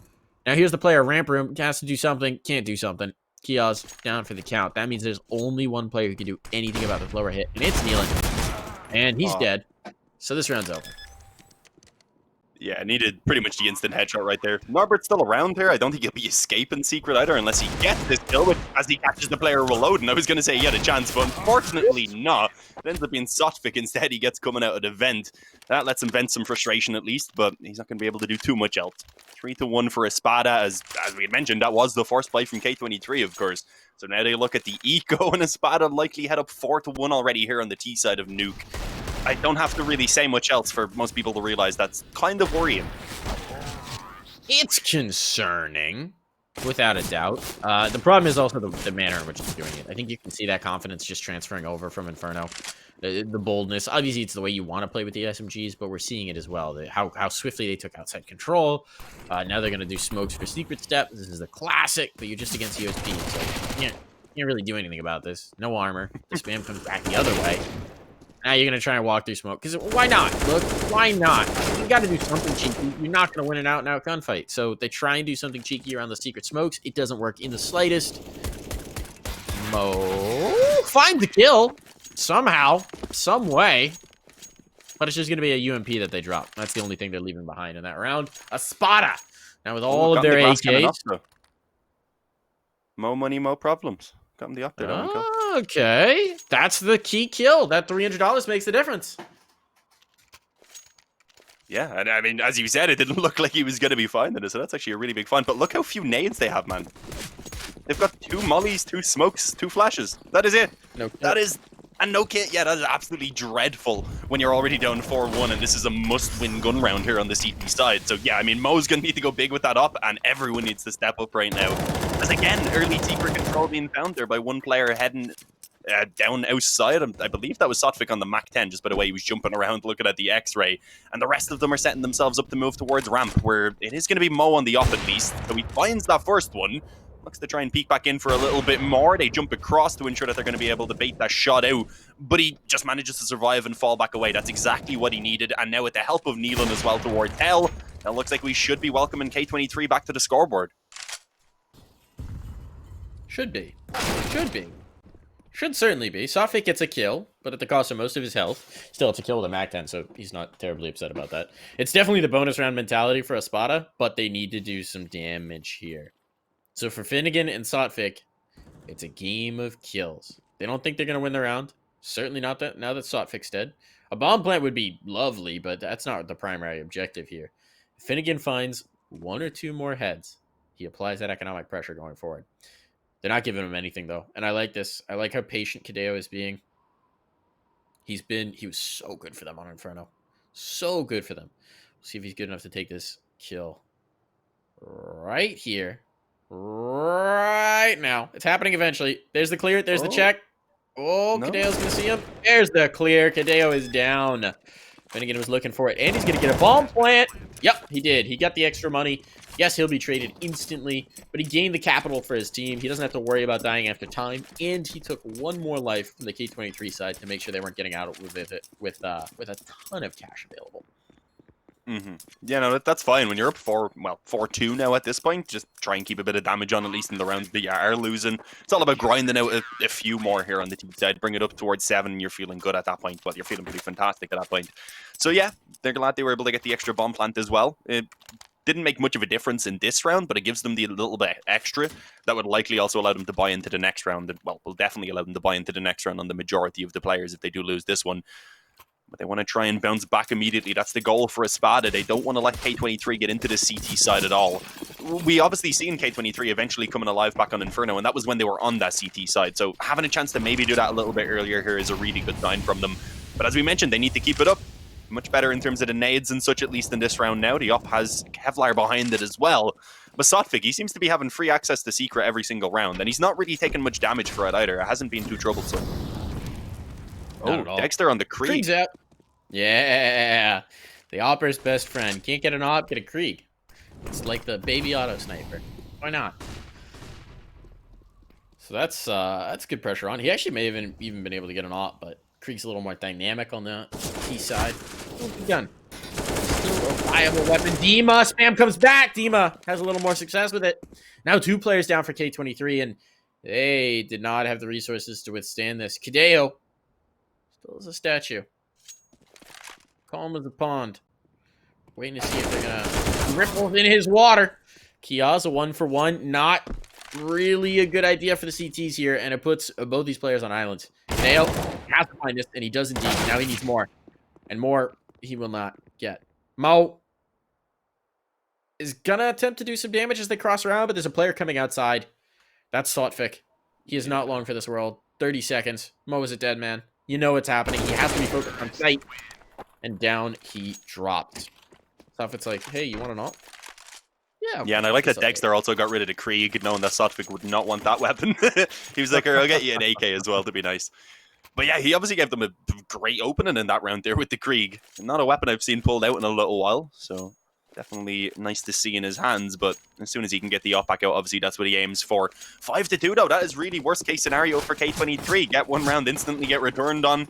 All they can do here is, well, at least they have some loss bonus, so all they can do here is just spend a little bit of money, ensure that they're going to have a strong buy in the next round. And all we actually see is a 5-7, a Deagle, and then most importantly, the Zeus on Mo.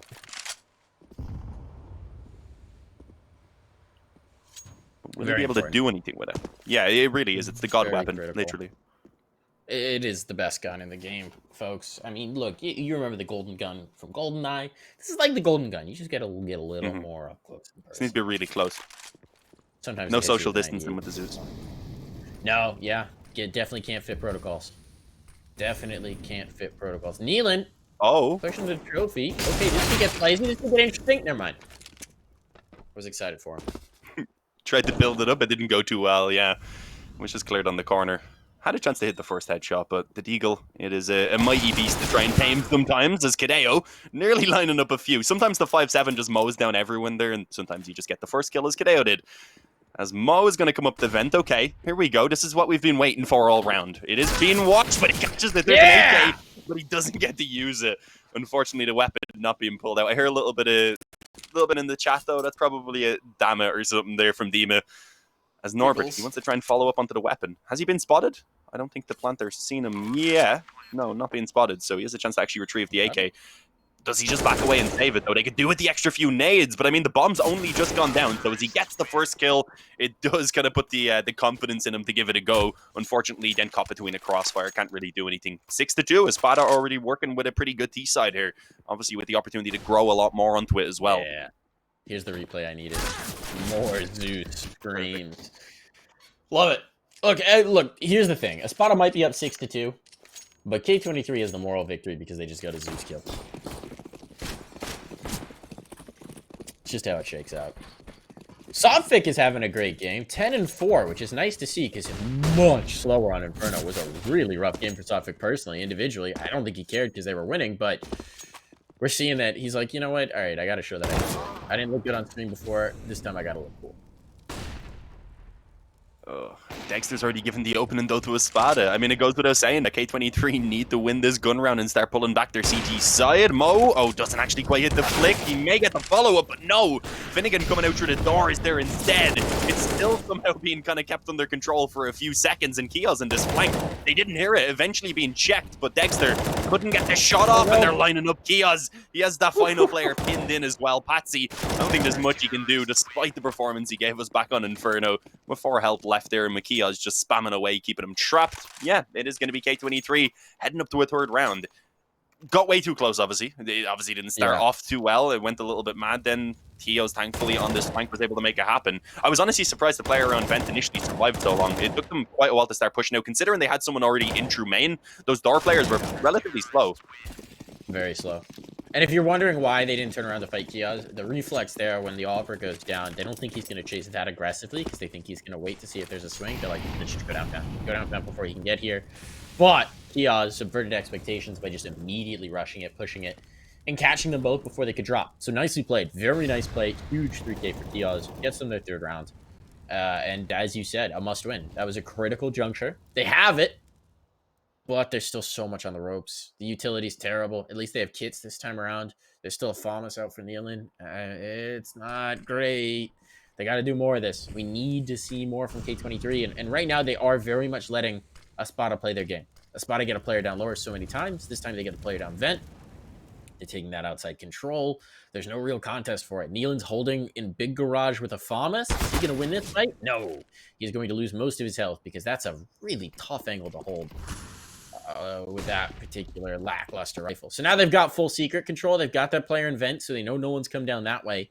They're going to be able to fight into lower. They've still got a player up in lobby. This is great control for Espada.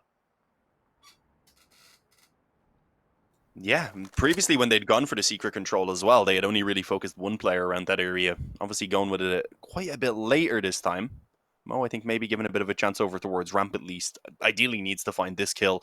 But I don't think Dima will really be showing himself before the rest of his teammates are actually starting to move forward. Of course, they want to try and pull that player back first.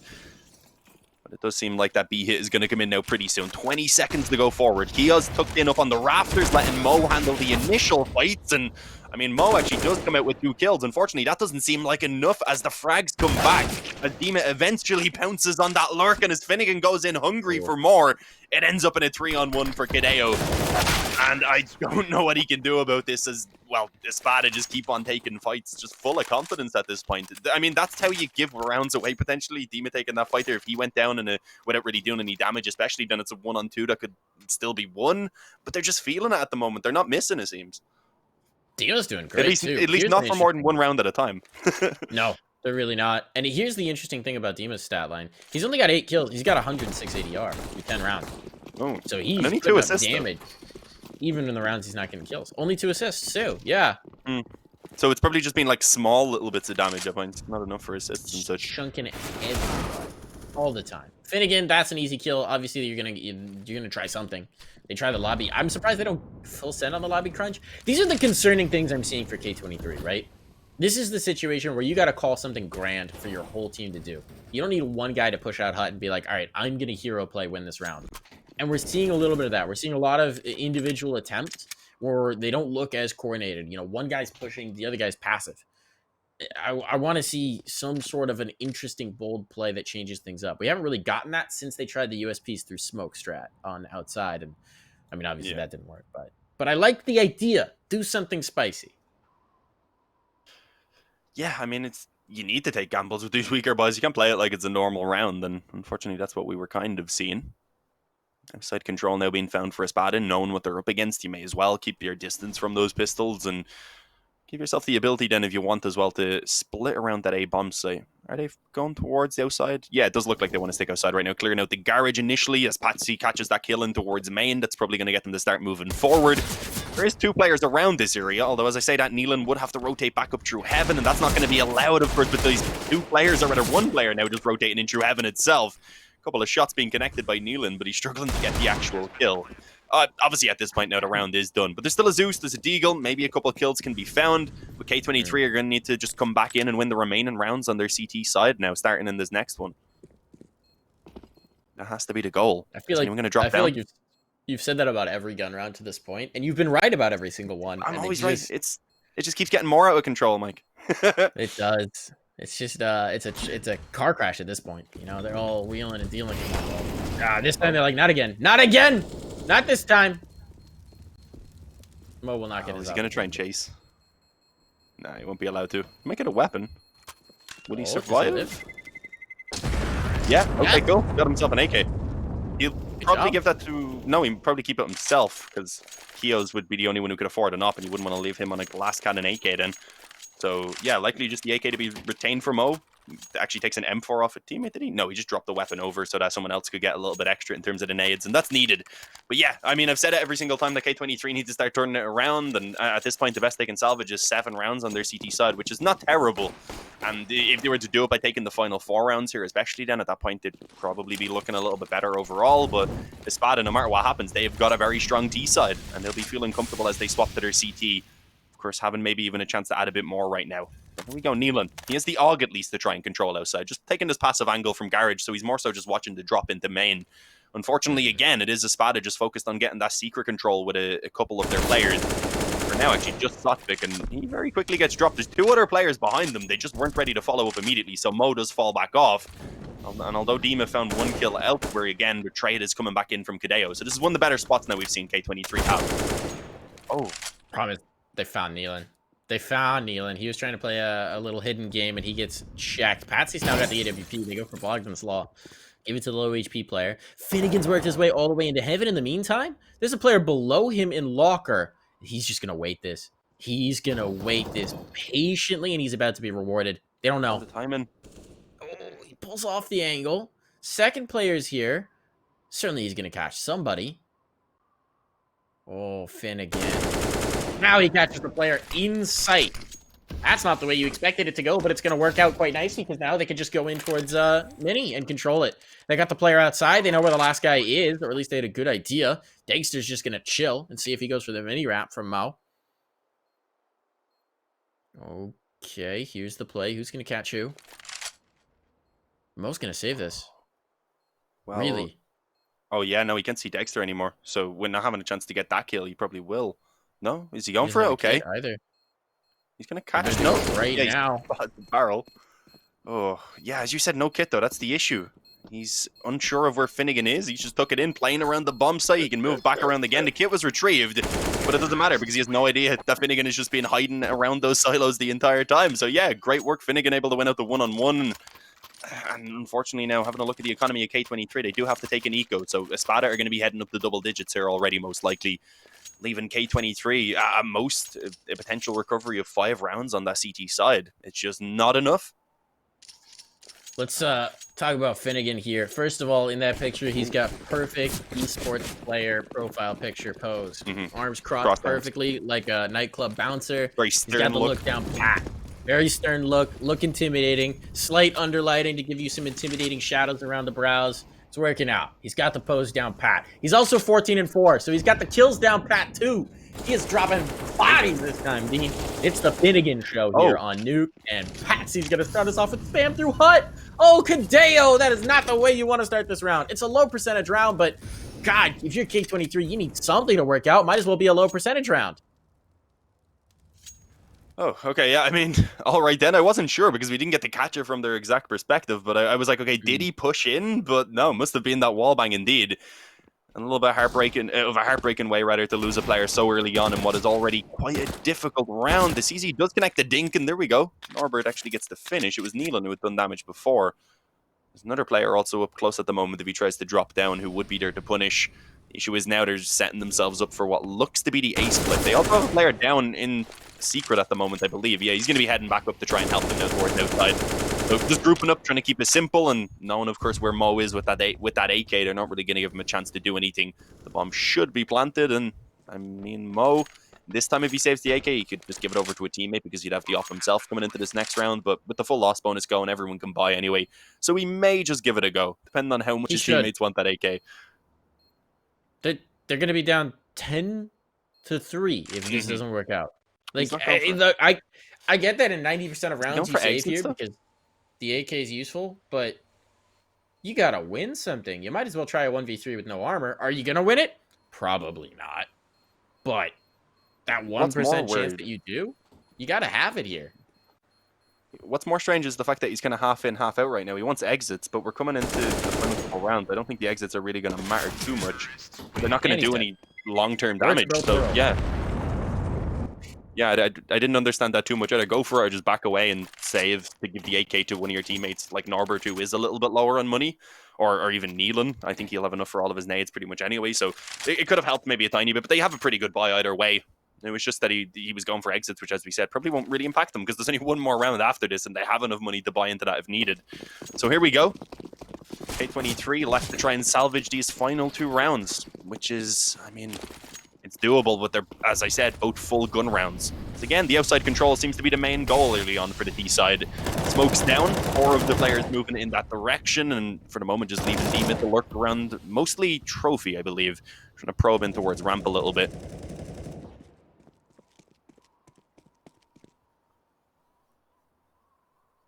What reactions? We haven't seen any reaction yet from K23.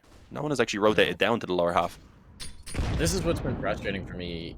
They're so far back. They're so passive.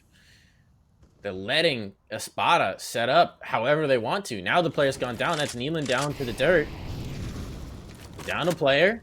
Kiaz, he's burning, but he gets the kill. That's important. He gets the ramp kill. Needed that. Patsy, though, takes out Mo, so advantage still through to Espada. And what are they doing? They're still a statue. We've got a player second vent. That's actually not Kadeo this time. It's a Norbert. Kadeo is playing from on the site in the cooling towers. And you got Kiaz playing in locker, I suppose, where they got no vision lower. They don't know if there's a player down secret steps. They have no idea. At this point, they've lost their ramp vision, so they don't know if someone's walked down ramp. They're fighting ghosts. Kiaz is walking outside. He's going to die to these players' garage, certainly. Oh, they pass each other like ships in the night. Do they realize where he's at? They spot him. They spot one. Norbert gets the kill, but there's the trade. They don't know that Kiaz is here. They're going to jump back turn. He's going to get one. He's going to get 2. He somehow seems to have won this for them. Positioning working out in his favor, but the bomb's been retrieved. It's going towards sight. Kadeo's on him. 15 seconds. Dexter has just enough time. He's going to drop a Molotov to prevent them from chasing. Oh my goodness, he's going to get this bomb plant. Dexter has a real chance to win this round, Dean. I have no idea how he's pulled off this magic act, but he has done so, and now he's back towards the shutter with the bomb planted in open position and no smoke available for K23 to deal with him.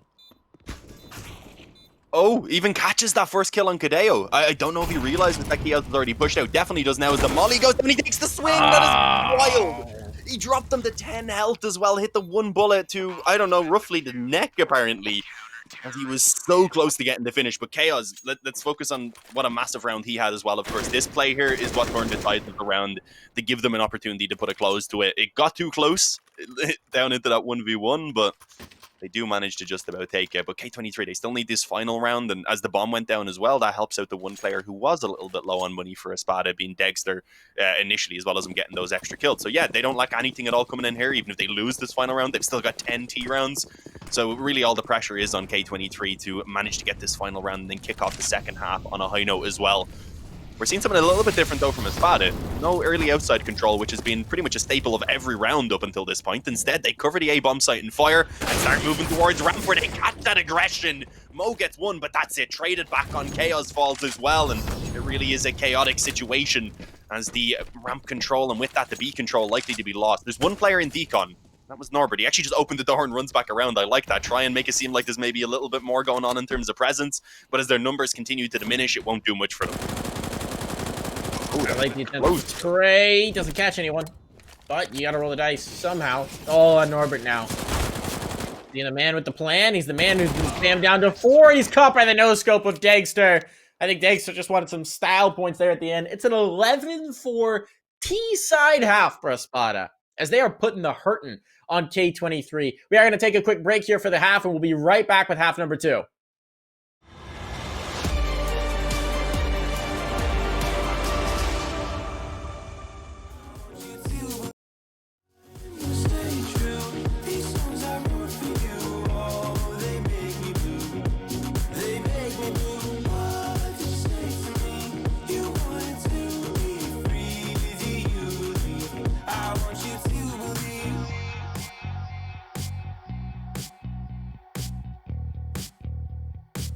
I want you to believe.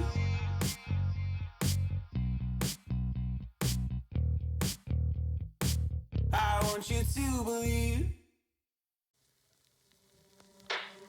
Out of the shadows, I've come to make a name. Ready for battle, 'cause I got a thing to claim. Think that I'll crumble, I'll show you a mistake.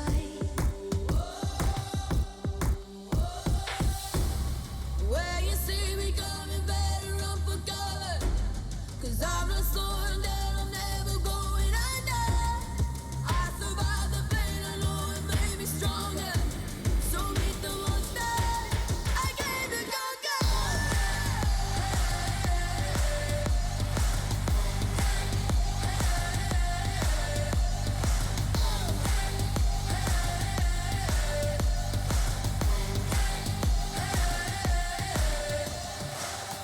When all the smoke clears, I'll still be on my feet.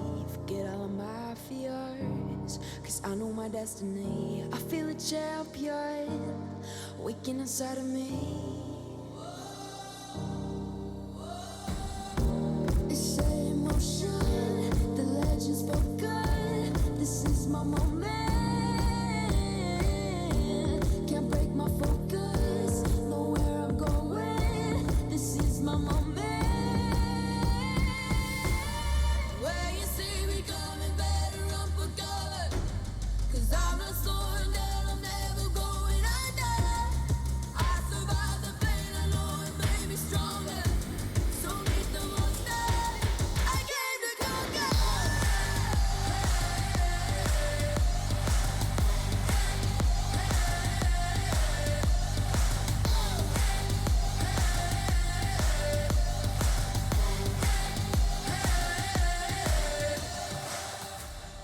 When you see me coming, better run for cover. I survived the pain, I know it made me stronger.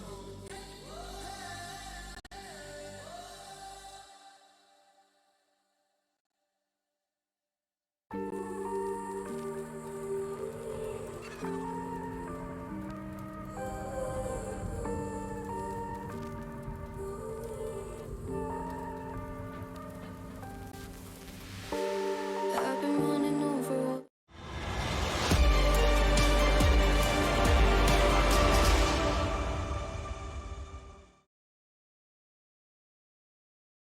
All right, everyone, welcome back for the second half of Nuclear between Espada and K23, and it could be the final half of the evening for us if K23 don't start showing their A game immediately.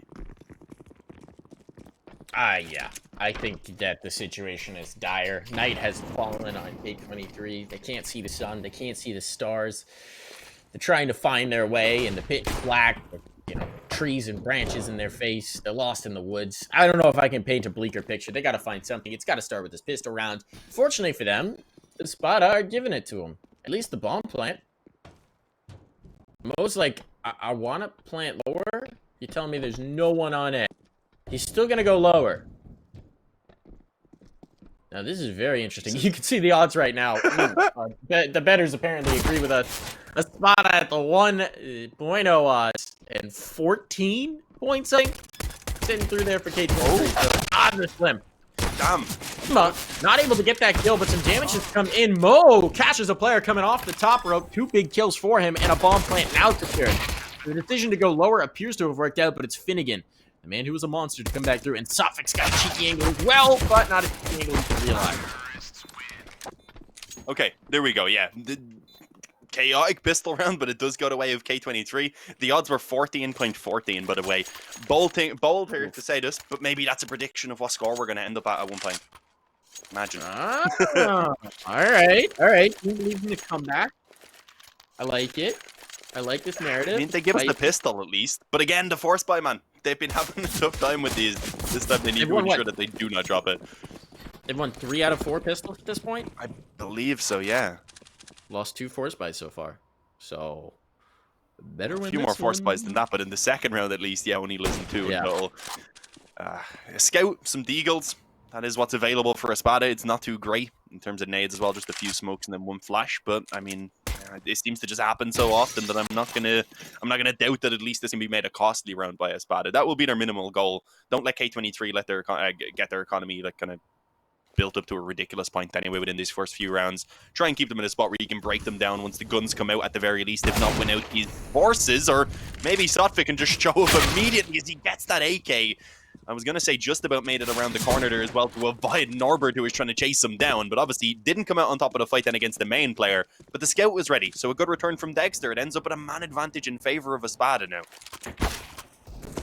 Oh, and getting that AK cost a lot of health. Another Dexter! He's just taking so much health away from them. Oh, this is a catastrophe situation. All right, can K23 reel it back? Kateo's like, okay, I'm gonna hold lobby. I'm gonna hold lobby for you guys. You can back out, but he may not realize Patsy's already gotten in. He's gotten in deep, not by the squeaky door, but here in the corner.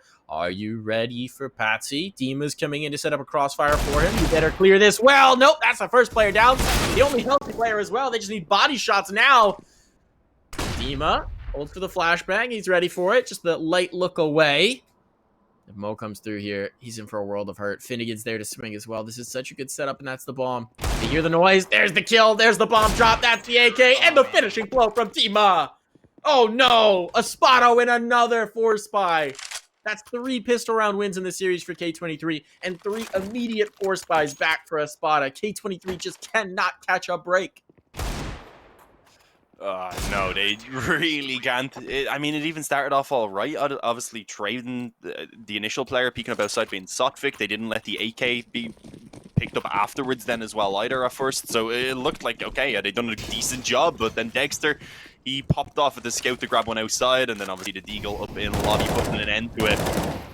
It's not looking good, to say the least. I mean, that's a bit of an understatement from me right now, as even this force buy that's coming from K23 finds absolutely no success. And they are getting obliterated. Norbert and Kadeo, I was going to say. Make it just Kadeo now alive in the 1-on-5. They haven't dealt a single point of damage. As this round is done, they'll be looking at an eco in the next, most likely, meaning they're going to have to then come back from a 14-5 deficit to try and keep themselves alive in the series. Not only do they have to come back here on Nuke, they also have to then take it on towards the decider, of course, being Overpass, if I remember correctly. Yeah. Indeed, I'm correct. It is Overpass. So, yeah, I mean, everything working against K23 right now. Everything. And here's the thing. You can see it in Espada. They don't have any fear anymore. They don't have any fear. They're not respecting K23. They're not giving them pause. They're continuing to fight. They're trying to do things that look cool, that are fun to do. And this is where you just start to see the life sucked out of a team. The spam's coming through here. Dima's going to get 2, 3, make it 4. Dima, he's almost out of bullets, but he wants to go for that last spam to get the ace. Unfortunately, Mo has run away from him. No ace for you. Mo tries to get a knife just for fun, I guess. Tries to get that cheeky knife on the ladder through, maybe make a little bit of money. He wasn't winning that round. He knew it. You got to try and do something to lighten the mood for your team. But that's not going to happen. Dima just annihilates everybody, Dean. Yeah, I mean, he's been looking fantastic. Obviously, back on Inferno, he had that ridiculous 3k after pushing in through the smoke. And, I mean, that one was a bit of an eco from K23, so we didn't expect a lot. But still, great control, doesn't let anything get out of hand, and just ensures that, of course, they head up towards 14 comfortably. And now there's only 2 more to go to take that victory, as K23 goes without saying they need this round. And Dexter, why not? He's bought an auto sniper. Sotvik is even giving them an opening kill as well. It is already a 5-on-3. This looks to be done before it's even begun. This is just the pure destruction through here. I mean, this isn't polite anymore. Nealon at least is gonna punish the auto sniper. And a second. Okay, suddenly things get interesting. Unfortunately, he loses a teammate in the same breath, so he can't have an advantage.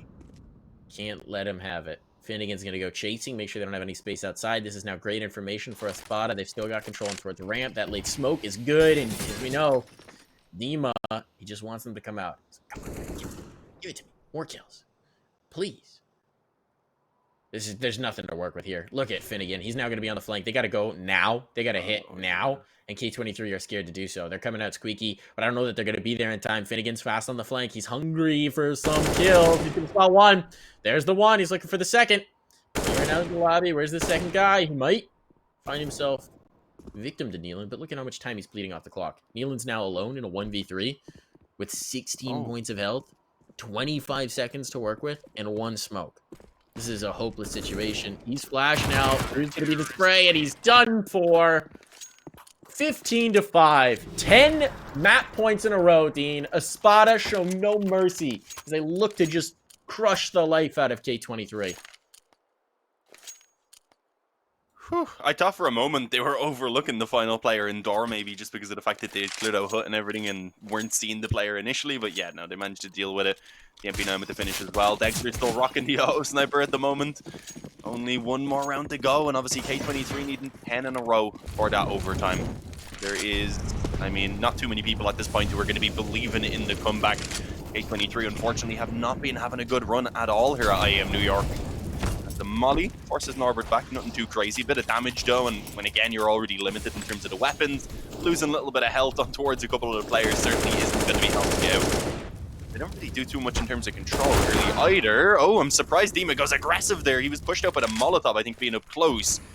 Unfortunately gives over an AK now towards Kideo, so I mean that's a little bit risky, an extra weapon into the hands of K23. Again, you said they were feeling confidence, they just didn't care, and sometimes that can come back to bite you, and I would say that's definitely one of those cases. Was that an enemy molly, or was it one that was thrown in behind them by like maybe a teammate or something? It was weird. I'm not actually sure. Not actually sure. There's some tag damage on the Finnegan now as well. This gets very interesting. It's tough. This is very tough. Still in even numbers. The rifles are still there. The auto sniper is there. Espada coming back through. Here's Patsy. He gets 1 and a little bit more damage before he's traded out. I want to end things here and now. And the auto sniper is here. Dexter adding insult to injury, rubbing some salt into the wound with that kill. And there's a big wound that the auto sniper leaves. Bomb's now planted. Sotvik thinks it's upper. He thinks the bomb's upstairs. I don't know why he thinks that, because Finnegan's not taking through. They know now. Completely misheard this. They misinterpreted this. They're like, oh, whoops. Well, we look silly. Don't know that they have enough time to complete this, but they're going to try. Yeah, they do have kits, but as you said, they need to be incredibly quick. The auto sniper, oh, he actually didn't get the kill. He only shot the legs, and with that, they do have enough time for the defuse. I mean, he thought he had that kill, unfortunately. He didn't get enough, as it was only the feet that were shown, and with that Espada, they end this 16-5 here on Nuke. After, of course, being able to take initially, I believe it was 16-9 back on map number 1. It wasn't even that long ago how quick this one was, but yeah, it was 16-9. I wanted to double check. Always doubt myself in those situations. But yeah, just a fantastic performance from Espada. And as you had said after map number 1, we kind of seen the exact same thing again. What we were thinking could happen, but we were hoping wouldn't, which is just K23 starting off way too slow to then really get a chance to recover anything in the map. And yeah, with that, I mean, they're done and dusted, sitting at 0-4 now. The flip side of that is Espada were incredibly explosive for word Oh, jump. And I think the thing that was most exciting for me to see from the team is that the two players who were most explosive early on, obviously we had Dima come on down with the 4K through smoke and things of that nature, but Sotfik and Finnegan stepped up massively on this map and were both stacking the bodies. And they were the two players who were quietest on Inferno. So that to me is one of the cooler things to see on a team, is that explosive presence doesn't always come from the same player. It can be a map situation, it can be a role situation, it can be just luck of the draw on that time. One guy's feeling it in this map. That's important to have, that you can have multiple contributors from different points on the team, that you can have somebody step up when someone else is maybe slowing down, or maybe you're all just racing to be the star player. Either way, it's a good problem to have, where you don't know exactly where your frags are going to be coming from. You just know someone on the team is going to be picking them up. And that's what we saw all game long from Espada. They are powerful. Mm-hmm. I mean, Dexter in the end anyway there of Nuke, he didn't even pull out the op. He didn't have to. He was just rocking an auto sniper instead. But we had said, of course, it was going to be a big deal for Mo to be able to step up and take him on, and we never really seen Mo get going. And as you said, when you have the opposite thing, then we're over on those boys. They're able to have really anyone step up from round to round, not requiring anyone specifically to be the one making the plays. It was just way too much for them to handle. They didn't have the firepower, and I mean, the scoreline definitely reflected that one. I mean, I don't have a lot more to say about that one. It pretty much went exactly as we expected it to, which is very unfortunate because it's not what we wanted. We wanted some competitive CS. It is hard to analyze the slap down. Like, that's the reality. They got slapped, they got spanked. You could see the fear just drip away, or any fear that they initially had coming into that game for Espada. They had no respect for their opponents. We could talk about that T side from Espada. Espada quickly realized that K23 was going to give them outside every round, and so they took outside every round. They'd get a player down secret anytime they wanted to, whether it was through smokes or whether it was just one player walking down. There was a player tucked in big garage a lot of rounds. I think that was mostly, I want to say that was Neil. Yeah, I remember being Nealon quite a bit. He just got pressured because it's tough to play there if you don't have anyone. And if you're playing there every round in big garage, then they start looking for you. Then they start throwing flashes. Then they start double peeking you. And that's a very tough angle to hold. Meanwhile, they just got bullied. They could also take ramp pretty much at will. So maybe they had a decent upper A hold, but if you can't hold the periphery, Sotfik walking into secret every round, though, pretty much on his own. What can you do? It was, yeah, I don't know. We didn't expect a lot of Nuke. We had mentioned for K23 their last few Nuke games. I mean, if you discount their most recent one, which was against the 100 ping gods in an open qualifier, which is I don't think something you look at too much. Their past few games before that, they were really struggling, getting kind of stomped out as well. So unfortunately, as we said, it kind of went the way we were thinking it might, but we're hoping it wouldn't. Yeah, I mean, just everyone on Espada today impressed. As I had said, I hadn't actually got to see Dexter play in a game I was covering myself. I had obviously seen him a little bit, but just actually seeing what he was able to do today was fantastic. And as you mentioned in the second map, he wasn't even seemingly taking it all that serious when he pulled out the auto sniper. I mean, he was going for some no scopes as well that were definitely that round on Inferno where he went for 3 no scopes in a row. I was like, okay, maybe he just panicked. And then I started to see him go for no scopes more. I'm like, oh no, he's going for style. He's going for flair. They're looking for it. It looks like we are going to have Sotfik coming on for an interview at some point, so we'll be able to ask him some questions about that game, get their opinion on it. Again, I don't know how much light he's going to be able to shed on this particular matchup, but I am curious to see what he thinks of their group and their chances going forward. Because if we look at the group, looks like we've got Sotfik. Can you hear us? Yeah, hello guys. How's it going, man? How are you feeling after that very quick Nuke game? Yeah, I'm very glad that we did it fast. So I'm so excited that we reached playoffs, but job is not done. We need to win one more game. Yeah, that's absolutely true. Your group is tough. I mean, right now, Virtus Pro seem like they're probably in it, but you've got 3 groups fighting out. The game between Navi and Forza has obviously been postponed, so you're not really going to know where they stand, who you're really looking to best. But are you feeling confident right now that this team's going to make playoffs? Which one? That you, Espada, yeah, course, are you going to make course. playoffs? 100%? All right. Yeah, 100% we're in playoffs. Who's, of your group, or of and really the tournament at this point, because we're starting to see who's going to be coming through from Group B as well. What's one team that you really don't want to face, and what's one team that you kind of hope that you're matched up against in that first round of the playoff bracket? I think we're gonna face Gambit or Winstrike. I think we're gonna. Oh, actually, if we win Navi, we will second in the group, right? If Virtus Pros win all the games. So I think it's gonna be Winstrike or Gambit. Yeah, I wanna play against Gambit because we are close in RMR points. Yeah, and if we win, we're gonna secure a spot for major if we don't have next RMR. So I want a Gambit. Okay, going headhunting for the MMR points. I like that. It seemed like you guys were having a lot of fun in the server, especially towards the end of that game. We saw the auto sniper get bought. We saw a lot of plays through smoke. We saw a few no scope attempts coming in here and there. What does it feel like when you've obviously gotten to that situation where you're just beating the competition? Is there any like fear there left, or is it all fun and games? We're just trying to get some fun in the end, yeah. And Dexter actually buy an auto sniper very often in situation when we have a huge lead. So it's like not a rare situation for us when he gets auto sniper. So yeah. Yeah, we were very confident that we're gonna win this game. We were confident in our nuke against them. So yeah, confident plays. Yeah, absolutely. Now, one thing I really did enjoy watching that. Obviously, you had a really good game on Nuke.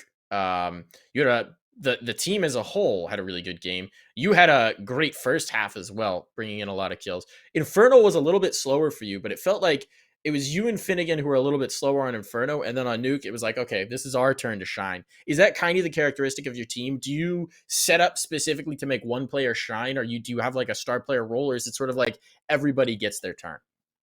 We don't have like play style for specifically one player. Yeah, we all could make. We all can make kills. Sometimes you have unlucky games, like I did. I had on Inferno.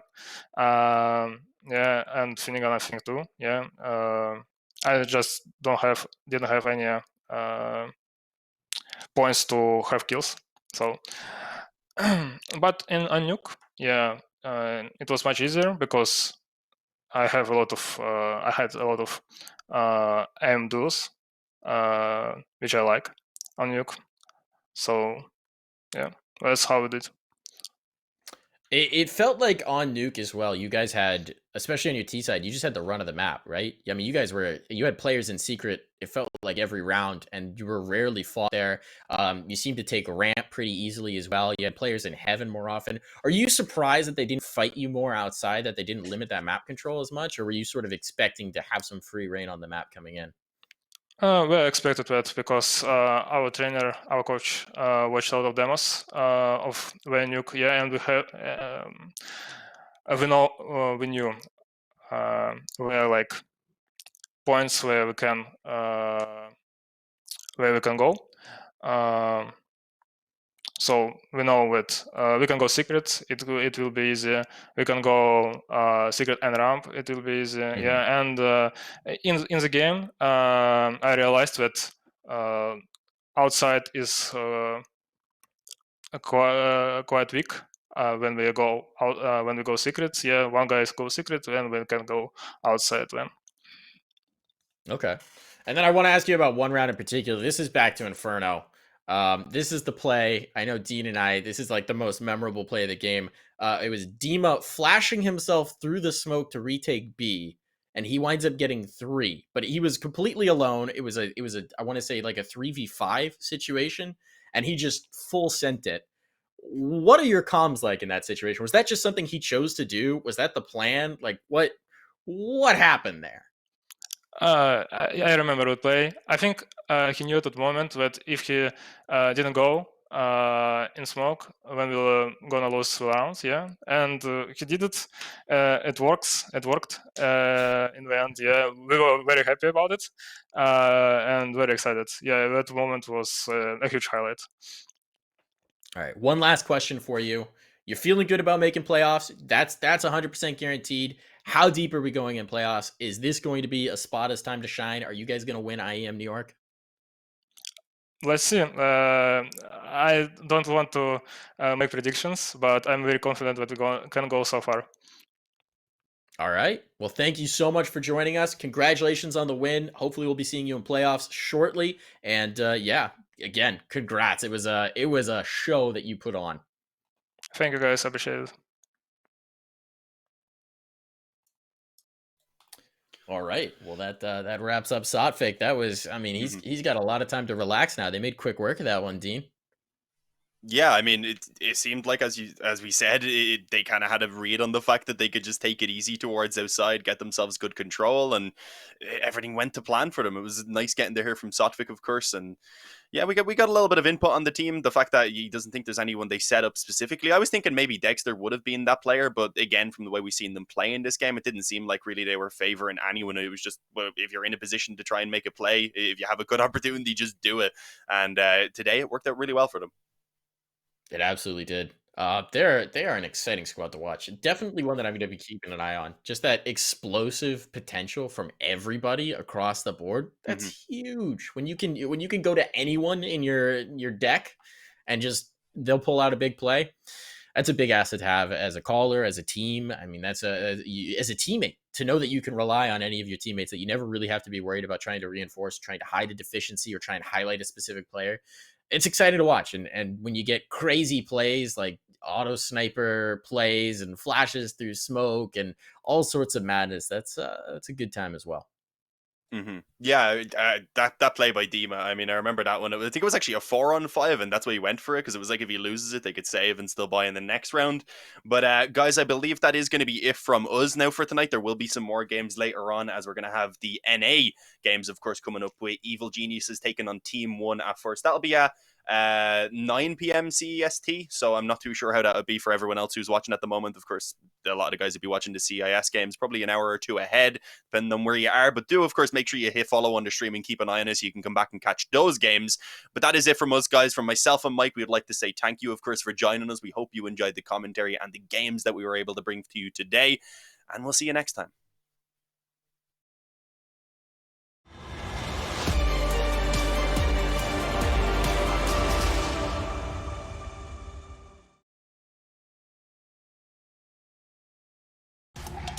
On Intel Extreme Master Certified PCs, you'll find a gold badge. It means you'll find brilliance inside, that you'll get high-grade components like Intel Core i7 and i9 processors that'll deliver the uncompromised performance you need to game like a pro. Not to mention, every purchase supports the prize pool of Intel Extreme Masters. Intel, unleash your brilliance. If you want to know what you're good at and, well, also what you suck at, check out csgohub.com. Coming!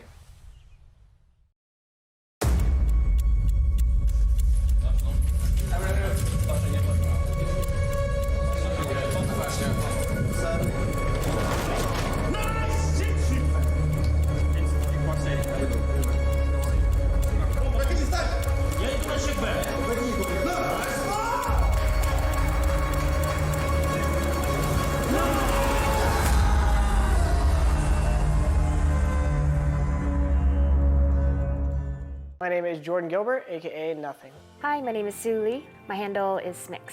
I think it's important for these initiatives to happen. Empathy really, really goes a long way, and it always means so much to us, and I think that's where initiatives like this really help. I encourage everyone in the community, anytime they see bullying, anytime they see someone getting called names, I encourage you to step up and say something. Good luck, have fun. Good luck, have fun.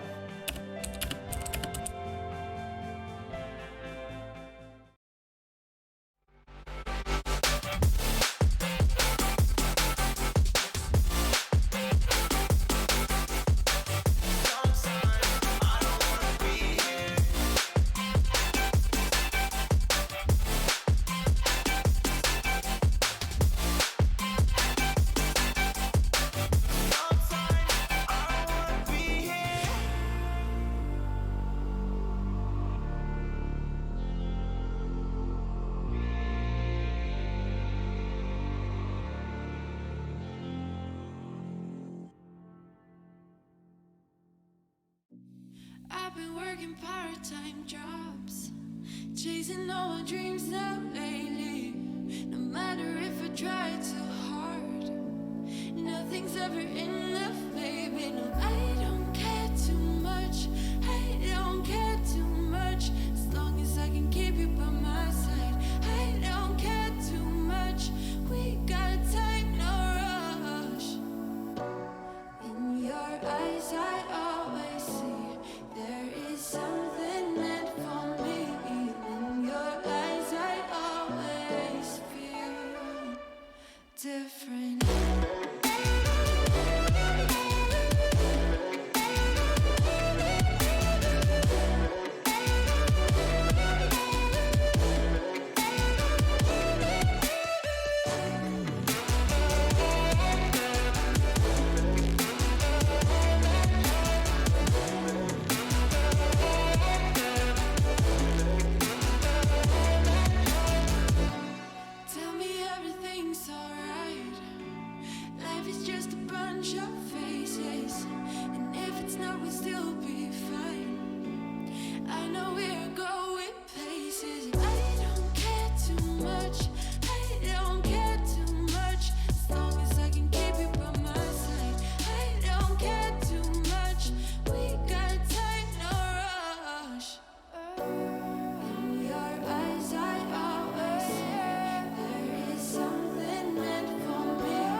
leader. I got my team up. I've been a dreamer. I switched the scene up. I done got that green up. It don't make me fiend up, but they know I'm being with the rats. Call me the fiend up. Every word. Smoke up, no lean up in my soda. Fresh and clean, got no odor. I've been an outcast. When you're scared, we told ya. Been in that backseat. Facts we move that word, but it ain't no D-R-U-G M-B-M-U-S-I-C. I'm only human. If you cut the skin, I bet I bleed. And when my back against the ropes, put in that work, I lead. I see the vision clear, seeing things that y'all don't see. 2 dubs on the vision, call it 2020.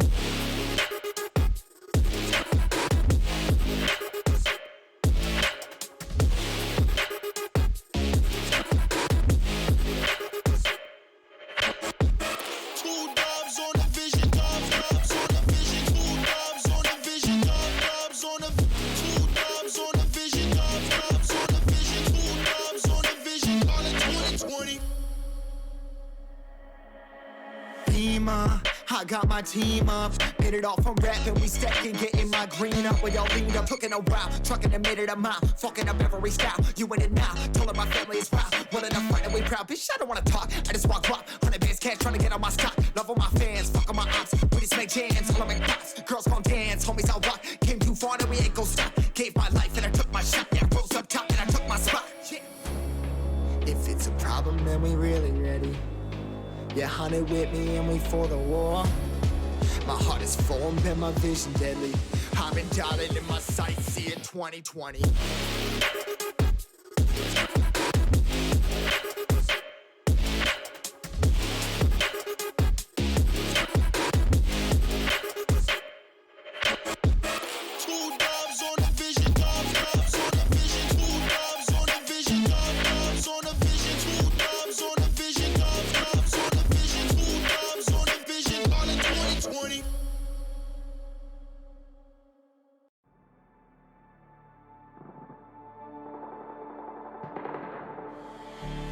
I don't want your empathy, I just want another enemy. I'm not gonna change a thing for you. I'm over middle ground, and I really wanna burn it down. I'm not your friend, and I won't pretend I am.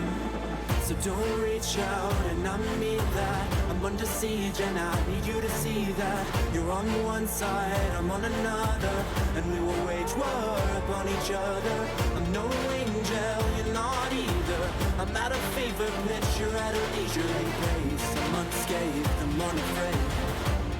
A warm welcome to the war game.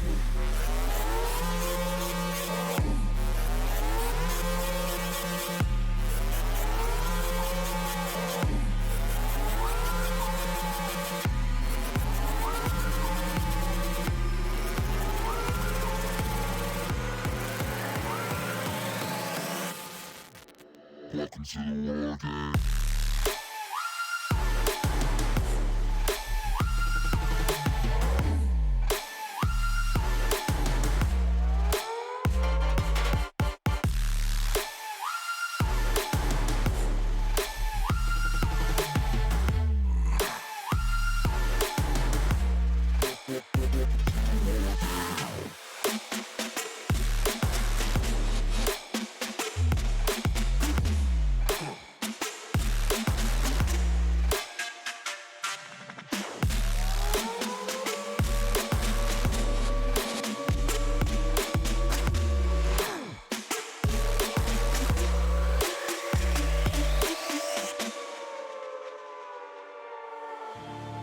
You're no ally of mine.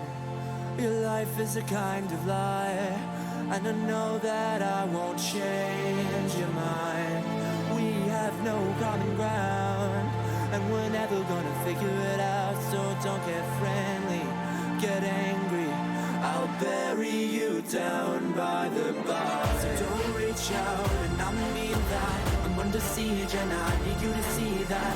You're on one side, I'm on another, and we will wage war upon each other. I'm no angel, you're not either. I'm at a fever pitch, you're at a leisurely pace. I'm unscathed, I'm unafraid. A warm welcome to the war game.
and I can't focus.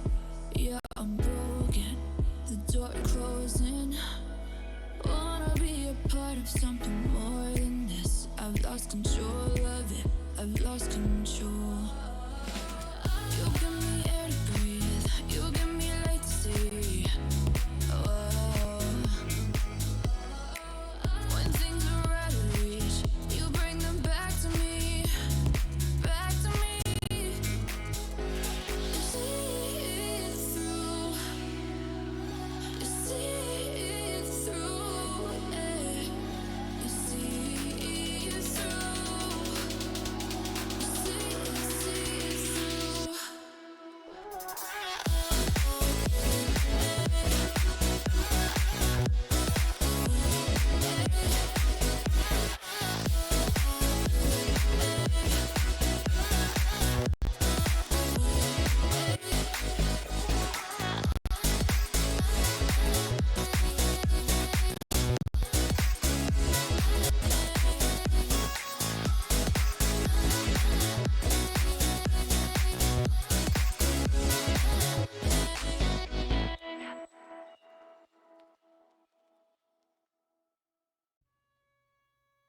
I don't wanna fight it.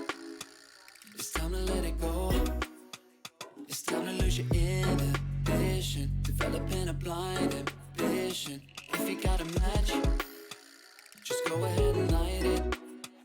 I wanna see where this is going. We're done with playing games, not knowing. Yeah, we've nothing to lose. We lost it that night. We're feeling alright. There's no need to choose. Don't make up your mind. We're feeling alright. 1, 2, 3, 4. Gonna do it like this. Gonna do it like that. Everybody's on that. Gonna do it like this. Yeah, we never look back. Oh, got the bodies on tap. Getting rowdy on it. Getting cloudy on it. Got me on the right track. Yeah, you got me on it. Gonna do it like this, cause that's the way we want it. Gonna do it like this. Gonna do it like that. Gonna do it like this. Yeah, we never look back. The shots on my tab. Everybody's on that. Getting cloudy on it. Yeah, we do it like this, cause I like it like that. Yeah.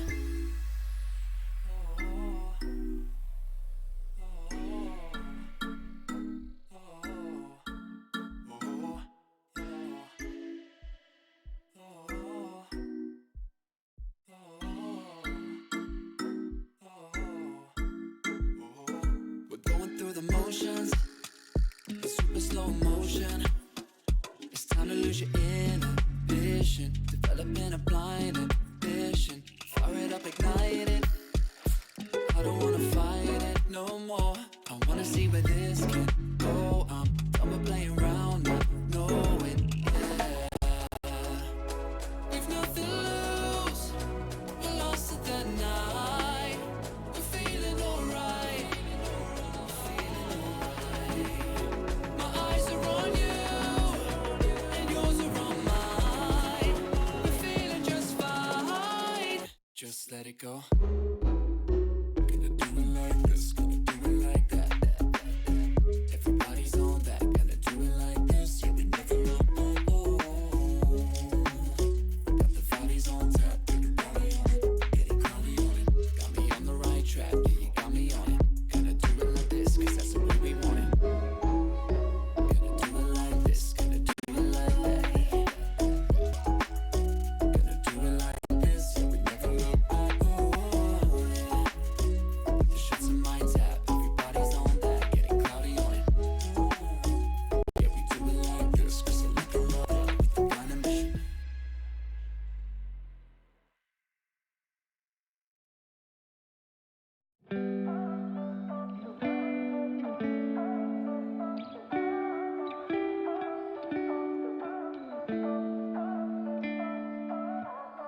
You and I, we've been friends for a long time now. Always have a good time whenever we go out. But you've been calling me up all the time and sending me signs and giving me them eyes. And you've been that you found the one, texting me junk and you wanna talk, but you can't say why. I can't get there and you know I've tried. You know I don't wanna waste your time. City lights, I'm looking in your eyes, but I can't say why. Doesn't feel right to call you mine. You know I don't wanna waste your time. I can't get there and you know I've tried, but I can't say why.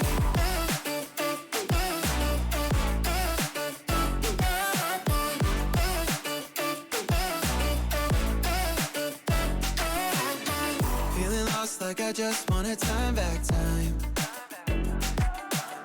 I'm choked up, tell me how do I say this right? Cause you've been calling me up all the time and sending me signs and giving me them eyes. And you've been saying that you found the one, texting me drunk and you wanna talk, but you can't say why. I can't get there and you know I've tried. You know I don't wanna waste your time. City lights, I'm looking in your eyes, but I can't say why. Doesn't feel right to call you mine. You know I don't wanna waste your time. I can't get there and you know I've tried, but I can't say why.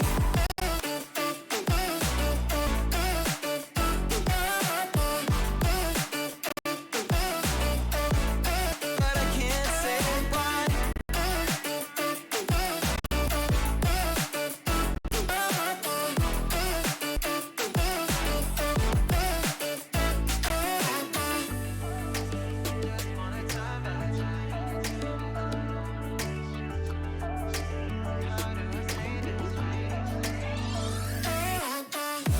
I can't get there and you know I've tried. You know I don't wanna waste your time. City lights, I'm looking in your eyes, but I can't say why. Doesn't feel right to call you mine. You know I don't wanna waste your time. I can't get there and you know I've tried, but I can't say why.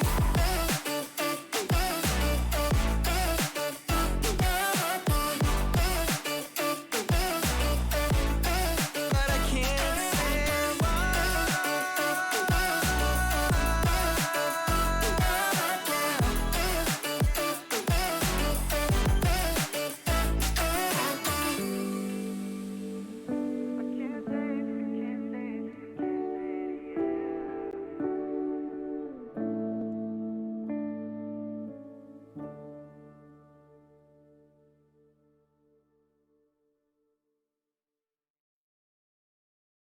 I might be tired like the stones they throw,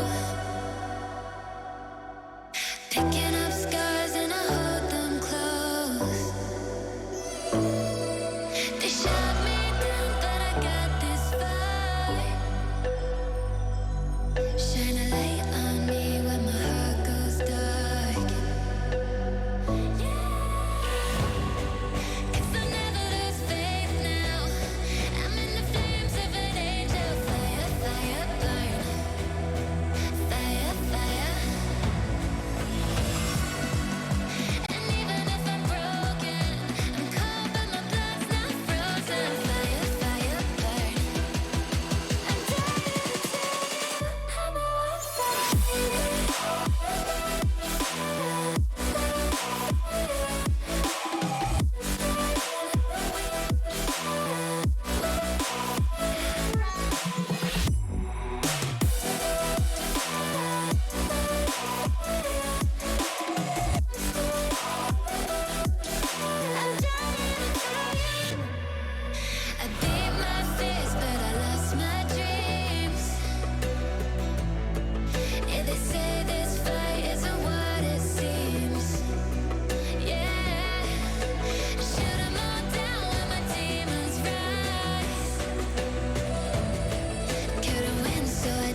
I'm so sorry that I wasn't really there for me.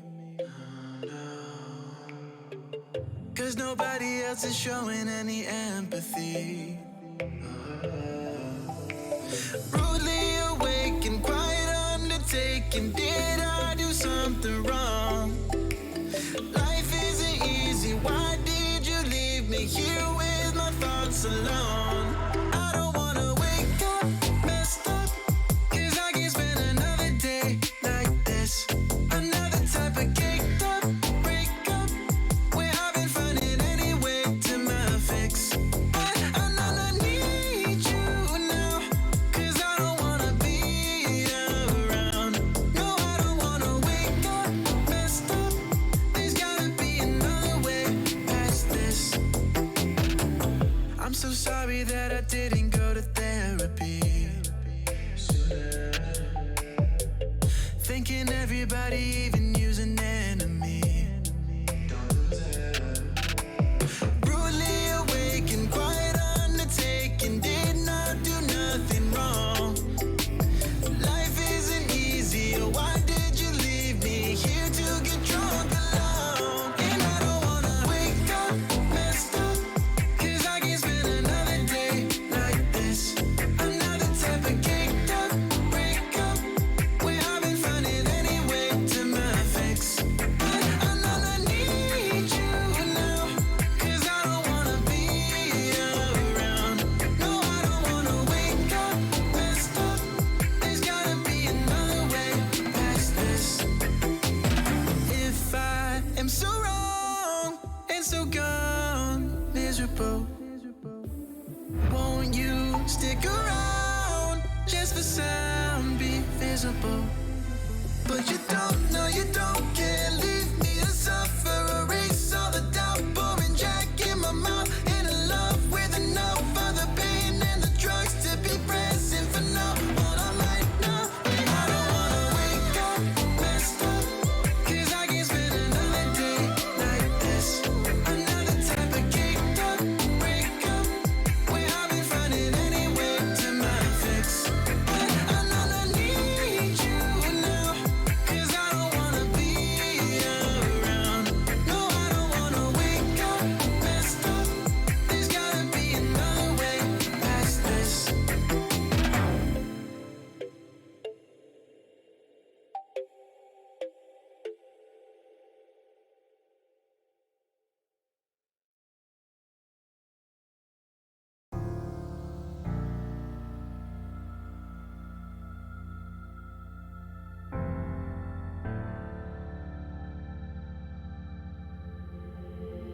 Leave it all in the past, 'cause the war isn't over yet. You lost one fight, but it's not the end. So get back up and fight again. Take one step, take another. Find the strength for your brothers. Erase the doubt with your battle cry.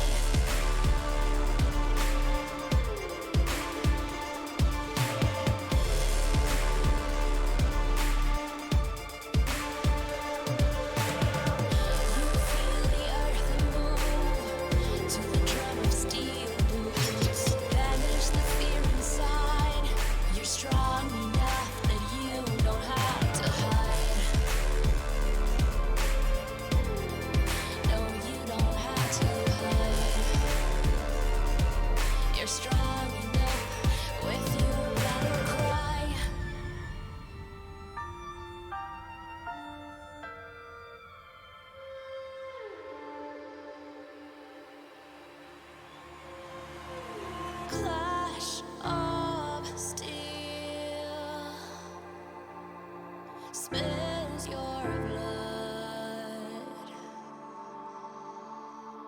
A whisper doubt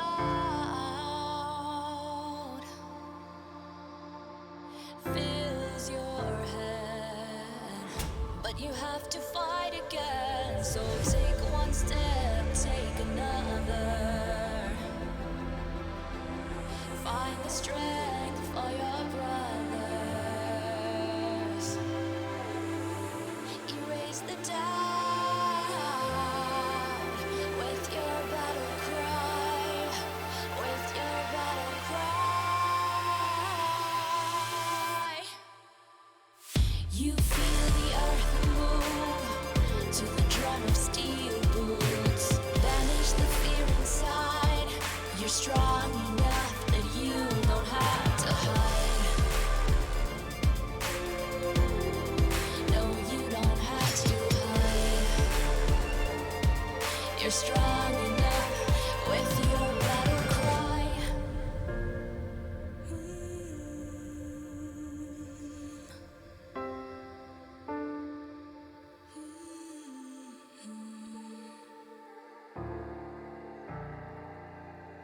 Brings you to your knees.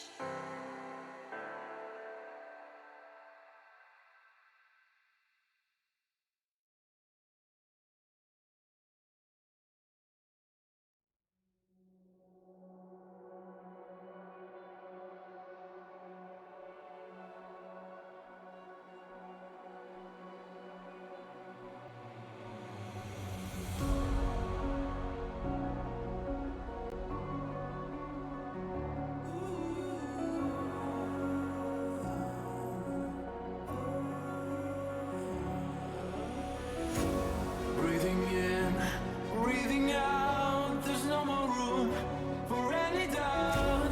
Empty mind, steady hands. Just stay close, stick to the plan. I hear them coming, I hear them coming, and I'm ready as I'll ever be. I hear them coming, I hear them coming down. Ready as I'll ever be. Don't give up, don't give in. Don't let me down. Be the one to wipe their grin when they hear this sound. Don't give up, don't give in before they catch a glimpse. I know you'll find the strength within. This is your last chance.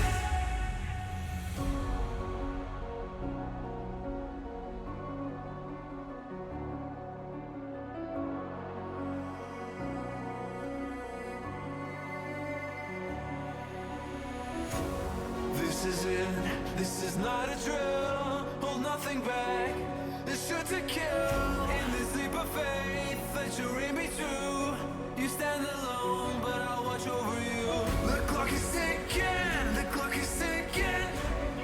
A single second could mean everything. Time is running, the time is running out.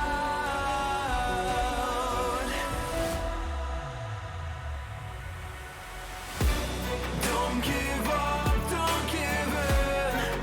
Don't let me down. Be the one to wipe their grin when they hear this sound. Don't give up, don't give in before they catch a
rising out the ashes, coming from the ether.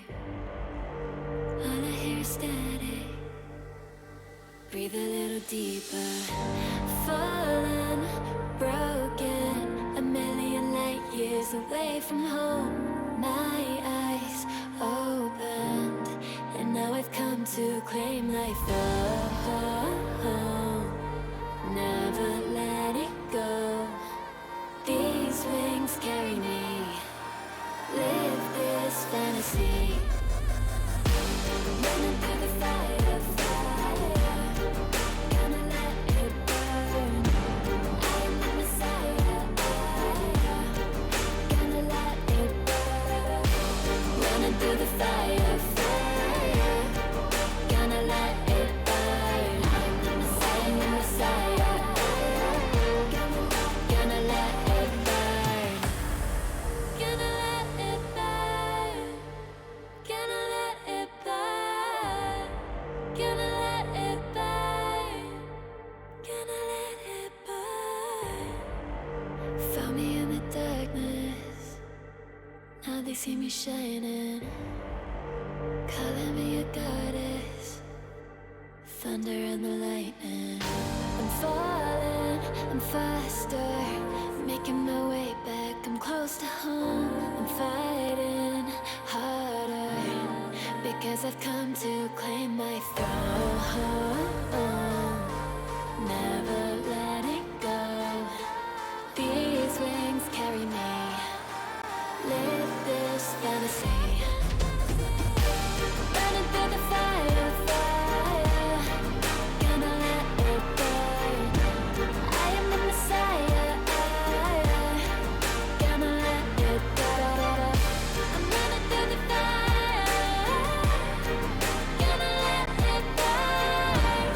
I am the Messiah. And I live this fantasy. Running through the fire, fire. Gonna let it burn. I am the Messiah. Gonna let it burn. Running through the fire, fire. Gonna let it burn. I am the Messiah. Gonna let it burn.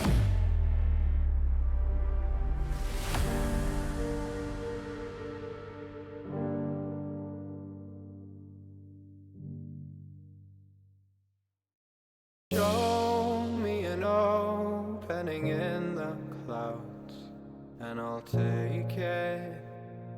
Yeah, reminding myself to just let go. Don't wonder how far I can fall. Don't look down, never fade out. And I just wanna be someone and never fall behind again. Just keep on moving on. Never look down, never fade out. Never fade out. Oh,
just wanna be someone and never fall behind again. Just keep on moving on.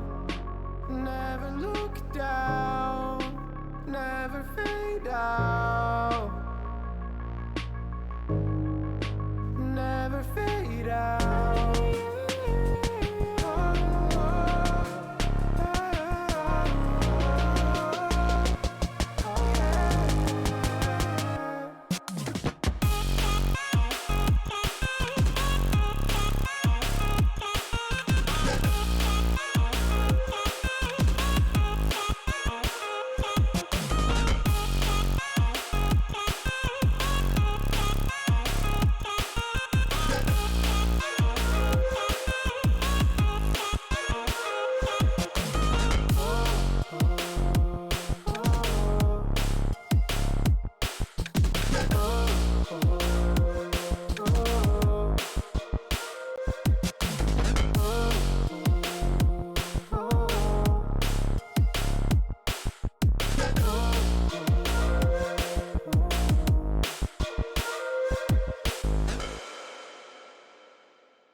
In paradise, the sun never goes, it's a feeling. We watch the waves wash over the shore, the horizon was blinding. This could be the end of the world as we know it. Or this could be the end of the world as we know it. And we never thought we'd get this far. I'm gonna stay true. These songs I wrote for you, oh, they make me blue. They make me blue. What did you say to me? You wanted to be free. Do you believe? I want you to believe.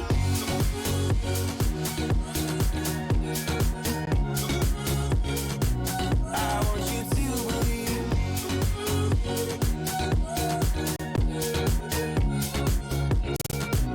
I want you to believe. In paradise we burn through the night, getting brighter. And the sun never goes, and the sun never goes, and the sun never goes, and the sun. This could be the end of the world as we know it. Or this could be the end of the world as we know it. And we never thought we'd get this far. I'm gonna stay true. These songs I wrote for you, oh, they make me blue. They make me blue. What did you say to me? You wanted to be free. Do you believe? I want you to believe.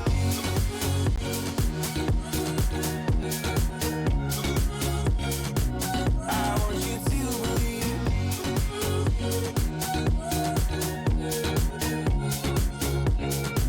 I want you to believe. I'm gonna stay true. These songs I wrote for you, oh, they make me blue.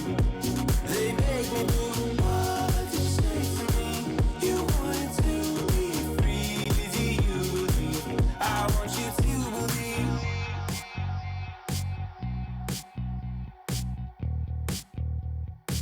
I want you to believe.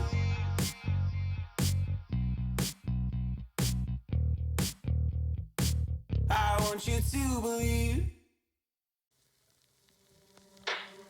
Out of the shadows, I've come to make a name. Ready for battle, 'cause I got a thing to claim. Think that I'll crumble, I'll show you a mistake.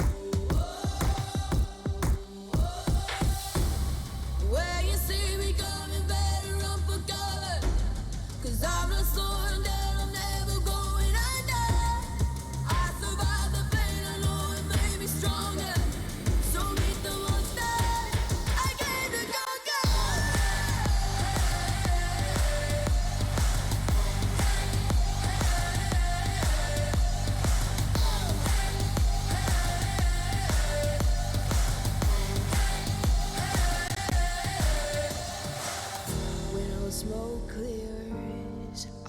on my feet, forget all of my fears. Cause I know my destiny, I feel a champion waking inside of me. It's set in motion, the legend's spoken. This is my moment.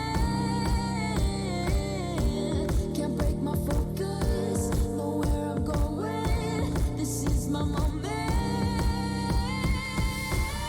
Where you see me coming, better run for cover. Cause I'm not slowing down, I'm never going under. I survived the pain, I know it made me stronger. So meet the monster, I came to conquer.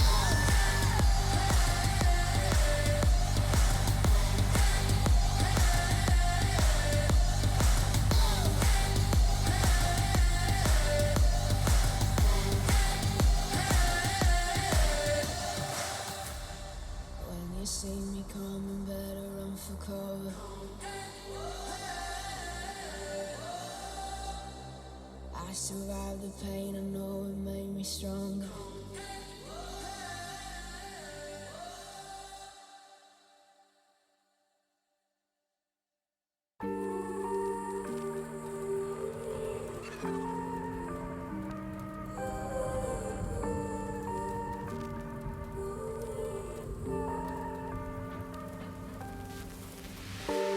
I've been running over all the corners of my mind, trying to find a story to believe. And I've been getting sick of how I'm spending all my time, searching for a way to find relief. And I can stay inside, go to sleep, but I feel like I need to let go. And I can spin a web of any story that I like, but tonight I wanna make a masterpiece. Stepped out looking like a small fire, half glass and filled with desire. Head down, but I know I can't deny it. Life is fun when you're a liar.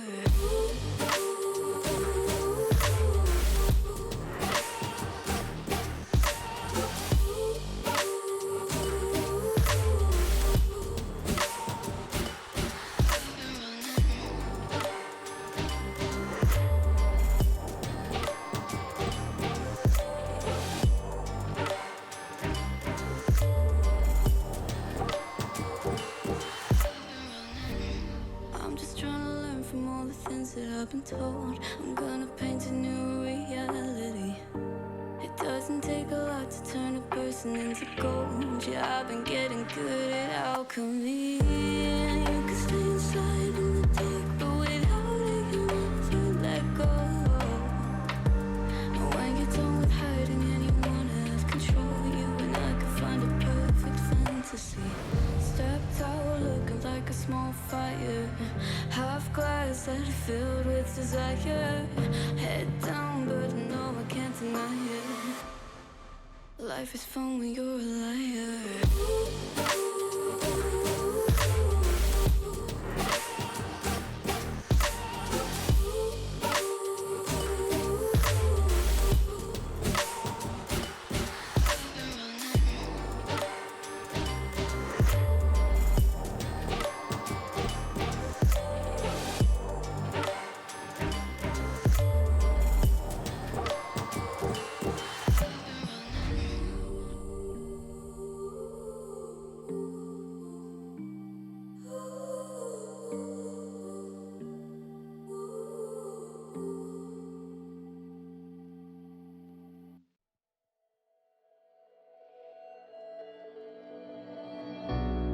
We're living for the moment now, we're one with the world. I can't lose this feeling I get. My heart's in the right place, and so is my soul, yeah.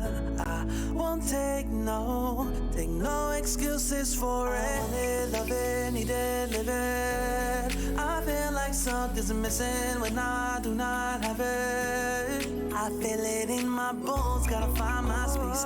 These emotions on my face, taking a toll, I gotta pay it forward. I'll give it all that I can. No matter what, I won't let up. It's in my soul, it's in my blood, and I won't take no for an answer. If it don't hurt me, it makes me stronger. Yeah. No, what I won't let up.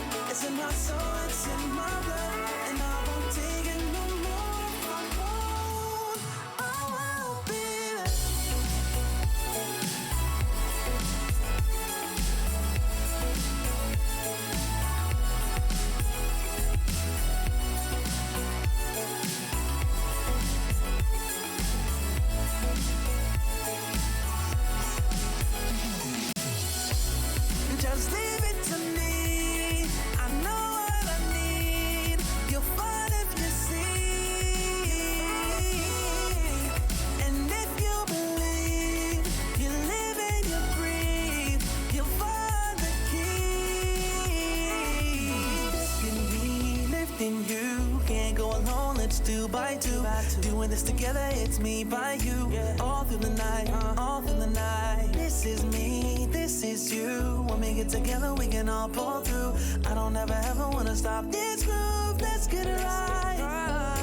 Take it to the Lord, then take it to the grave. Listen to the wise man, tell me what to say. Listen to your heartbeat like it still bleed. A little bit of hope, yeah, it's what we still need. Say a little prayer for the moment. Give what you got, just go in. Can't hold you back if you own it. Live your life like you're chosen. No matter what, I won't let up. It's in my soul, it's in my blood. And I won't take no for an answer. If it don't hurt me, it makes me stronger. No matter what, I won't let up. It's in my soul, it's in my blood. And I won't take it no more. I won't be there. Just leave it to me. I know what I need. You'll find it, you see. And if you believe, you live and you breathe, you'll find the keys. Know what I need, I know what I need.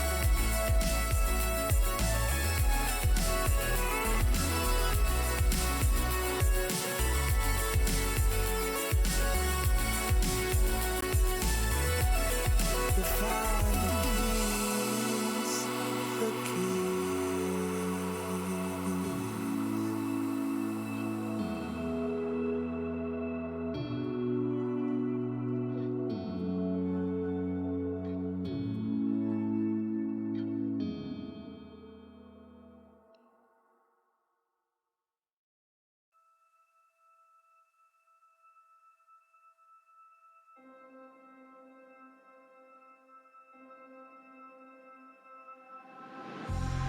It's been a while, yeah. Safe to say over a year. Still it feels like I saw you every day. Tired of hanging around the ones that always need an explanation. I don't need to every day. Explain myself, don't hold it against me if I'm somewhere else. Put all the masks that I had on the shelf. Wish I could stay, but it's bad for my head. Something's coming. I wanna be everything I thought that I can never be. Build me up, piece by piece. Figured out by all the parts that made me. Used to feel like I belonged to a certain place or a town. Feeling safe, feeling sound when I'm still around. But there's something in the distance. I wanna know what it's like. Don't worry, I'm still with you all the time. Explain myself, don't hold it against me if I'm somewhere else. Put all the masks that I had on the shelf. Wish I could stay, but it's bad for my head.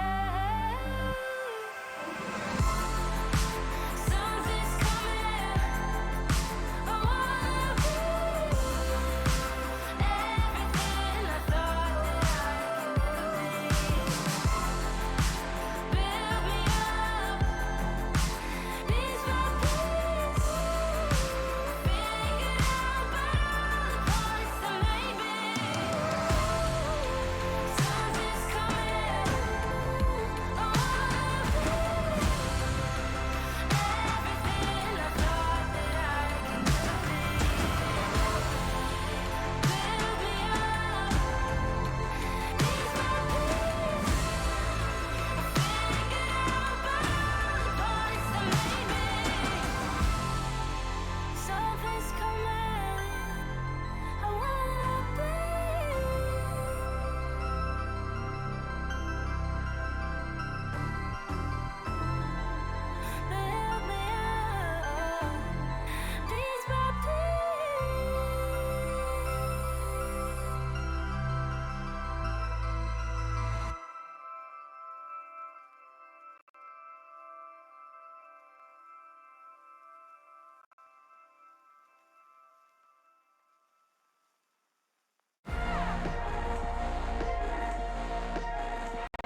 future, got my own time.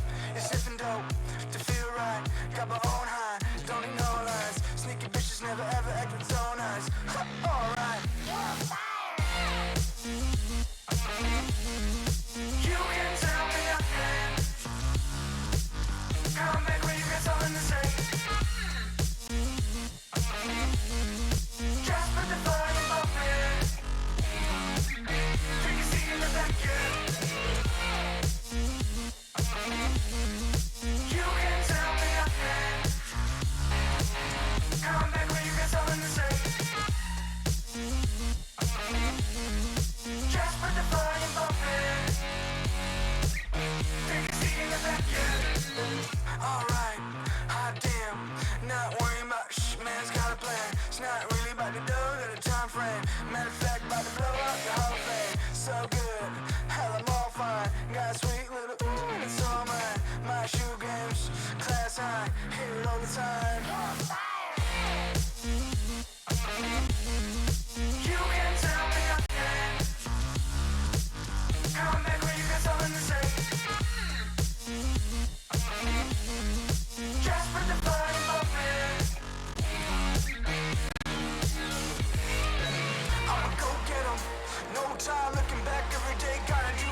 was running road so many nations.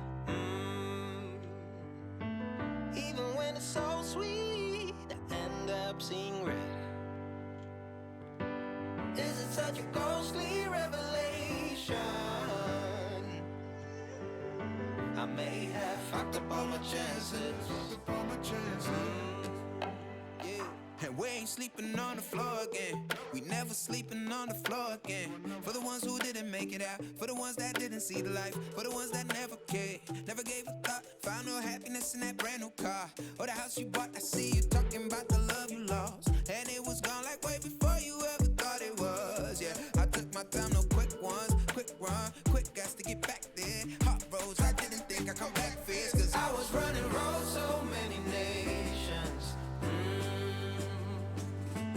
Even when it's so sweet, I end up seeing red. Is it such a ghostly revelation? I may have fucked up all my chances. Fucked up all my chances.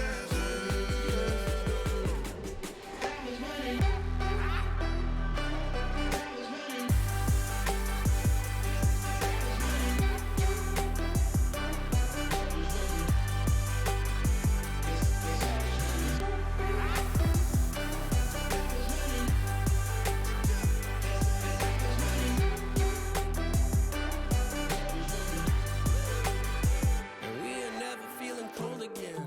And we are never feeling cold again. But I can't act like it's easy. It's hard to preach. Cause I've been burning trees and watching fall. If we cannot breathe out, we go forward. Sure, I was searching for cure. Fishing a little wildlife.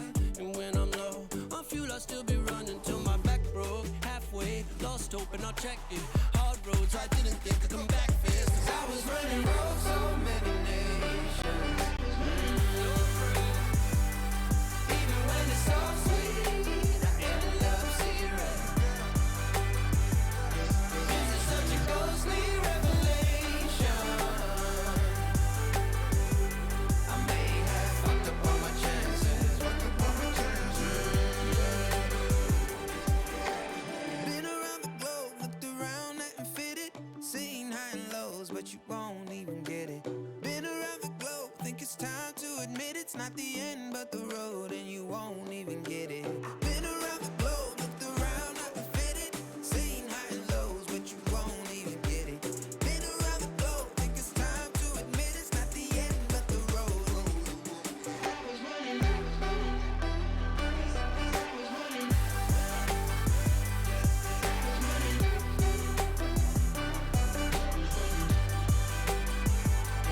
I was running roads so many nations.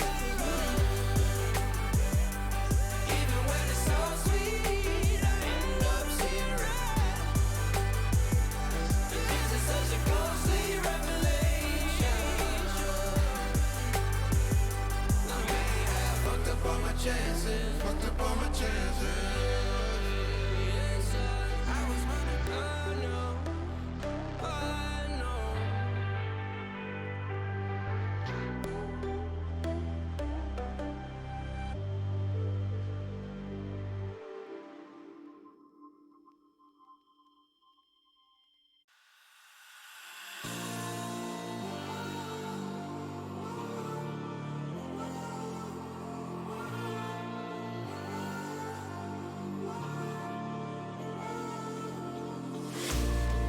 Will you follow me under when I'm crumbling? Every night I wonder, will it ever end? Sometimes I can barely breathe, dear. Sometimes I don't wanna be here. Sometimes I don't wanna be here.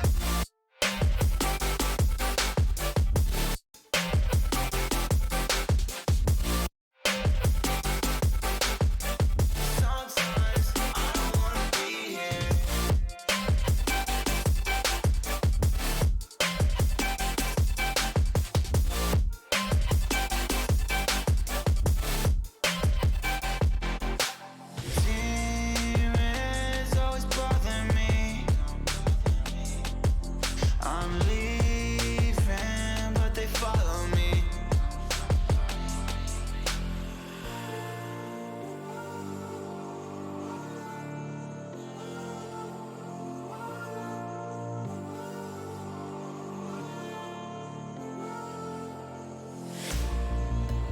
follow me under when I'm crumbling.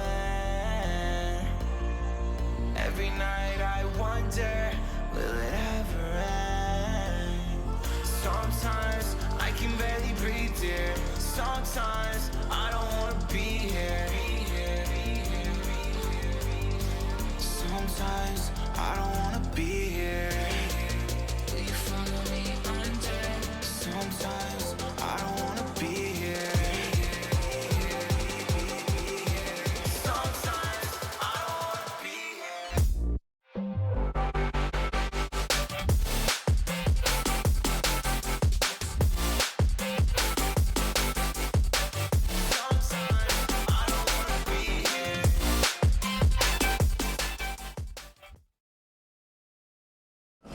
Intel Extreme Masters New York Online is brought to you in part by Intel, Acer Predator, Mountain Dew Game Fuel, DHL, AT&T, U.S. Air Force, and GG Bet.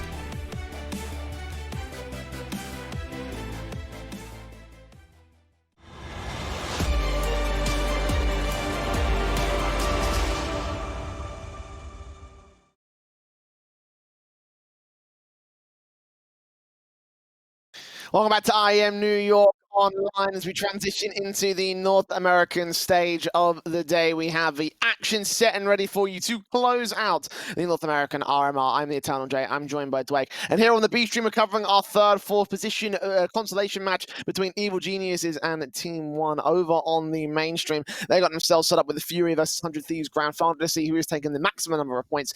And of course, that coveted spot, of course, at the IEM Global Challenge. So a lot of exciting action to come for you today here on stream. There absolutely is, Jay. We've got a best of 5 over on the mainstream in the grand final and a third, fourth place aside a best of 3. Now, for both of these teams, I think that there's maybe some highs and the lows for the track record in IEM New York, right? You have a look at EG. We had a chat with Stanislaw. We had a chat of Zeus, and they were saying, right, you know, first place, that's got to be the objective here. They weren't able to do so. They're in this third, fourth position, where for Team 1, an MDL level team that's been undefeated, have had a really decent run to even get into this position. They even knocked out Chaos to make it into the playoffs. Yeah, no, I mean, we're speaking to Chaos after their previous victory in one of the B-Stream matches just prior to their match against Team 1, and it was basically realistically secured they would be able to make top 3. Yeah. But the fact that Team 1 came out against the odds and still managed to make that victory happen and made their way in the top 4 and are pushing towards top 3, there's a lot going into this matchup that actually might surprise you in quite the amount, you know, especially when you consider the points between like the top 5 group, which includes Evil Geniuses and Team 1, a lot closer than you might expect. So let's start breaking that down a little bit here. We'll start on the EG side of things. Obviously, as you mentioned, they were expected to take the victory overall, one of the top teams in North America. Definitely, I'd say the best team for my money in North America overall. Unfortunately, drew against Furia, who are a really tough team in their own right. That match could have swung either way. So when it comes down to the brackets, definitely getting unlucky, I think, for the EG side. In any other world, I think they would be in this grand final today. I think they'd be competing for that top end position. But, you know, it is what it is at the end of the day for them. The winner of this matchup will get 2,188 points versus 2,031 for the loser. Now, for EG, that means that their second place position could still be defended against Furia, who are creeping up behind them right now. Even if I think they get first place, it might just still be teetering on a knife's edge there for EG. The thing is for EG, no matter like how the Fury 100 Thieves game go, no matter if they come third or fourth, they're guaranteed at least legend status. So there might be a little bit of movement of dropping from second to third, but either way, it's top 3 getting legend status. And it's sort of a similar kind of storyline for Team 1 as well, with their performance in CS Summit and now being able to get into the playoffs. It means that, again, no matter if they win this game or lose this game, Jay, they will stay in that 5th position, confirming their contender spot. So, yeah, look at the one big thing that I suppose they're competing for today is obviously pride. The ESL Pro Tour points will stay the same between the two sides, and a little bit of money if you come third in comparison to fourth. Yeah, no, absolutely. I still think there's a little bit of a difference to make up for them in terms of just the RMR stuff because like again with teams that are creeping up closer and closer, there's an opportunity for Team One to really catapult themselves even further up, which is part of like the second half of this kind of thing for Evil Geniuses because whilst Team One might not be quite as high, again as I mentioned in that top 5 general region, there is a very different kind of there's a very different kind of story. Like it's a much closer in terms of the individual points themselves. So Team One, if they get the points right here, they can actually overtake Team Liquid, and for them, that will push them into challenger position. They won't quite be able to overtake Furia or Evil Geniuses just yet, but again, they'll be pushing even higher up the table for that own respect. And those extra 2,000 points, right now they're just sitting a little bit under 3,000. Like it's going to go quite far for a team like Team One. Another massive upset could be up on the table for them, and considering they're already working off a one upset that's carried them forward this far, like Team One have a lot to play for here today. No, look, they absolutely do, and I don't want to say that this is like the start for Team One to really start to put on some work and be able to get some results. But you've got to think for this team, right? Like Maluki's been on the lineup for like 5 years now, and Team One have kind of had a couple of decent results over the years. But this is really one of the first times I think in the last like few months where I've looked at Team One and think, man, they are actually a really top contender. Like we mentioned it in MDL, they're currently undefeated. They're 11-0. We saw them get a big upset against Chaos. They were able to deal with the New England Whalers in the quarterfinals relatively easily, and even went toe-to-toe with the 100 Thieves in the semi-final. Yeah, they weren't able to take a map, but they got 12 rounds on their own map, pick a train, and even went into overtime on the second map. So they put up a pretty decent fight there. Yeah, no, absolutely they did. I mean, Team One have just had such a stellar tournament so far overall. Again, we had them pinned as sort of like a borderline team that probably going to get beat out by Chaos. Like we took a look at them, we thought, listen, this is going to be a tough little ask for Team One. We thought that we were going to drop out in that bottom 3 of Group B. So the fact that they've gone so far as to do this and go as far as they have, again, taking some decent results, going close against the 100 Thieves, and of course, being able to make it into the top 4 in general, like, they shouldn't have been able to do that whatsoever. So for me, I'm looking at this thinking, listen, Team One, they're in a really good spot, a really good spot overall. Again, they're going to get a mass amount of points. They'll be able to push even further higher. For them, it's all about getting that maximum number to try and overtake Liquid, who their points are secured here, having gone out of the 5th place position. Another team that you would have thought would have been in that top sort of like group or that top upper echelon of North American Counter-Strike. So for Team One, again, there's a lot of moving room for them. And if Evil Geniuses are coming into this one only thinking along the lines that you're saying, they're playing pride and they don't need to take this victory today, then Team One could be in with a decent chance to upset, especially when you consider the maps kind of play around each other in each of the individual pools. A good veto today could be pretty good for them. Yeah, look, it certainly can do. I mean, for EG, again, you sort of mentioned the point that they faced off against Furia. They had a pretty tough time dealing with the Brazilian side. We saw them not taking a map over them in the group stage, not taking a map over them in that semi-final spot. Of course, for Evil Geniuses, because they were top in their group, they went straight to the semi-finals rather than playing in the quarters and making their way further. So, look, you've got to think for EG, this could be a chance for them to sort of prove, okay, look, we had a bit of trouble against Furia, but for everyone else, we pretty much dispatched them. You have a look at their round difference, they were like positive 86 or something like that, like a really high amount in the group stage, and you've just got to think that they dispatched pretty much every other team, but it was only the likes of Furia that really gave them a big challenge. Yeah, and it's going to feel. I mean, again, it's one of those things where you would have mentioned otherwise. Evil Genius probably should be in the grand final, so it wasn't for drawing against Furia. Like they should have drawn against the 100 Thieves. They should have drawn against a Team One or a New England Whalers or anything like that. They should have had that much going for them in that respect. So again, for Evil Geniuses, bit of an unlucky sort of a result when it comes up to how the groups got seeded and how the playoffs overall went. So for them, let's see how far they can go here and try and get that 3rd place position. We do have our vetoes ready to go for you, so I'll just quickly run you through them. First off, Evil Genius is banning Mirage and Team One banning Overpass. Evil Genius is pick Inferno and Team One pick Train. I already love the signs of that. Highest win rate and highest play rate maps for each of the respective picks.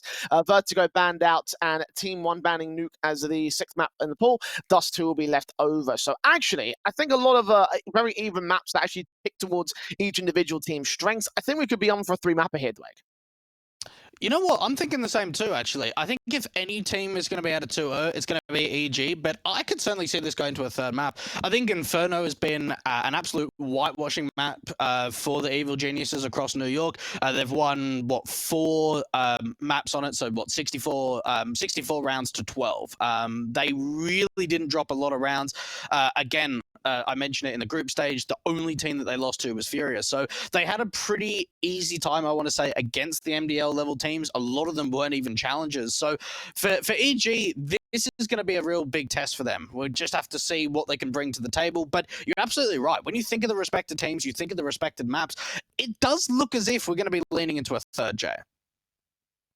Yeah, absolutely. You know, again, just to highlight the picks of their own right, EG picking Inferno, one of their best maps in the pool. Not exactly a fantastic map for Team 1. They've got a decent play rate on it. They're second highest in the pool, but a very low win percentage. And you take a look at the other side of the coin where Train was picked. That is their highest played and their highest won map. And you compare that to the Train of the Evil Geniuses side, they've got a 66% win rate, but they've only played it 3 times in the last few months. So it's not like it's one of those situations where it's like you're wholeheartedly expecting an Evil Genius is just to just pound their way out of this matchup through sheer firepower, because there is a map basis to work with here for Team 1. And I think that while the second map in particular will be a little bit close, I honestly feel like Dust 2 could be the decider. With that being said, though, with the nature of Dust 2, I feel like EG is still going to be able to take this series 2-1.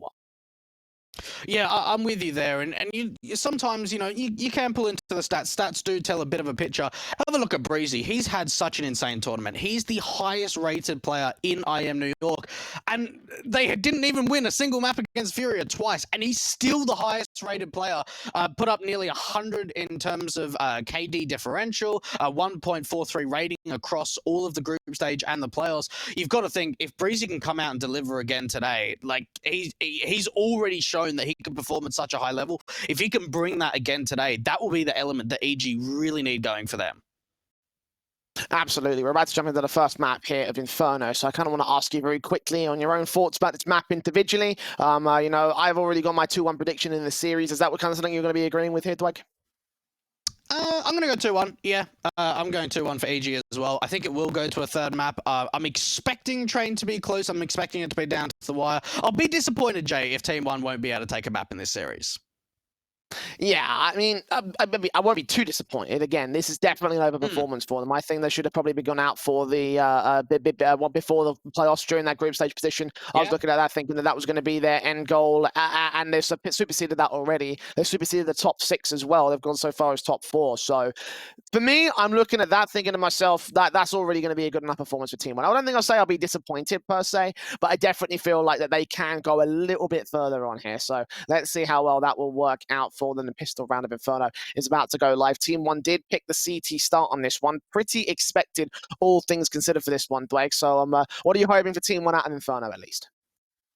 Yeah, look, I'm really hoping to see Maluki getting that AWP going, maybe try and work around the brackets, top banana control. I'm expecting Barton to be able to show up. He's done a really great job of entries on that T side, so keep an eye out for Barton going into that second half. But for Team 1, playing with confidence, getting Malms stepping up, the 18-year-old, the youngster on this team who's been able to prove time and time again to be a big clutcher for this side. So certainly some individuals that need to show their prowess.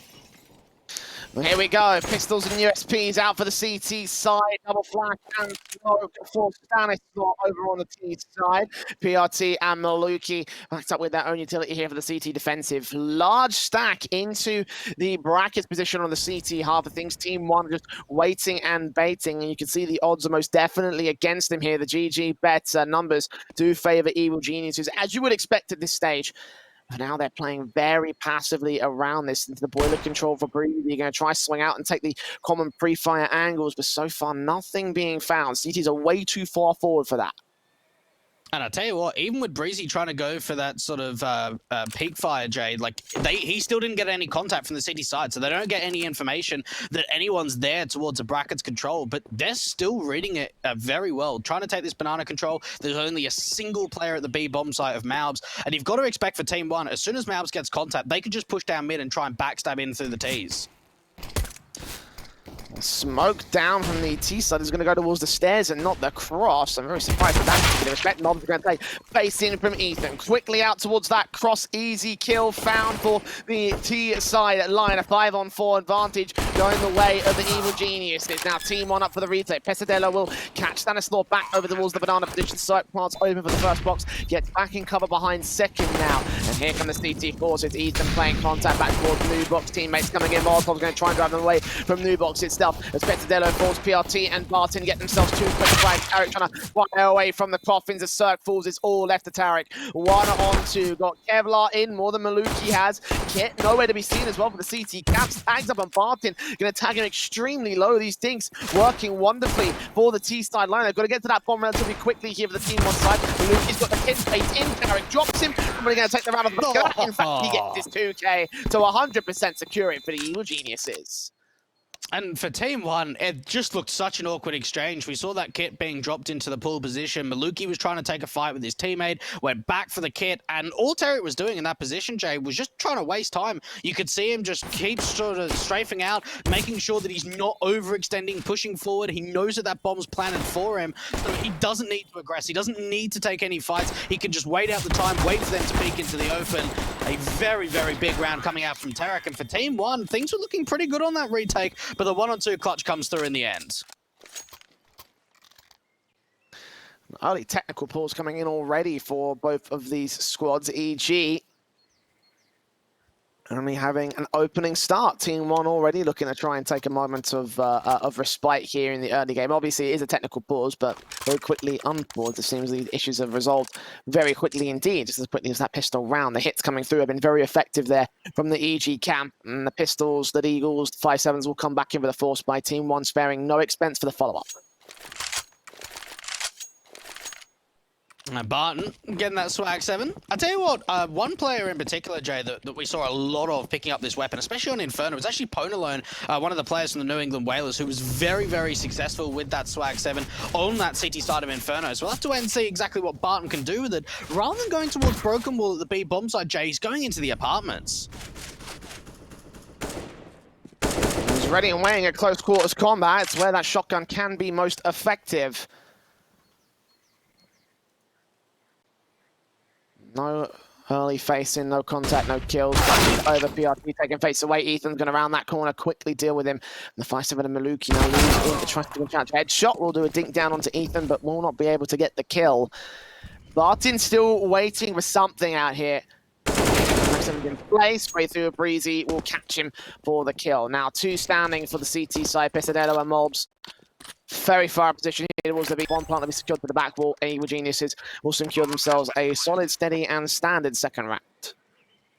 And that was just very simple coming out for EGJ. It wasn't too technical. It was just about taking some early brackets control. And as soon as they find that first pick, they almost just wait for the CTs to overextend. We didn't see a massive amount of utility coming through. Once they establish that control out from brackets, they get a motor smoke down. They're able to just wrap along into the site. And you got Breezy playing the lurk in the apartments, waiting for that Mag 7 to overextend, and timing just working out fantastically for him. So a bit of damage done to this T side of Ethan going down to 2 HP on the dink. But no kills for the CT side. Really, Jay, means that this force buy wasn't successful at all. They're going to be able to hold on to Pesadillo and Mouse for the next round, so there's a little bit of an investment that they can work with, but all in all, they're probably not very happy with how that round panned out.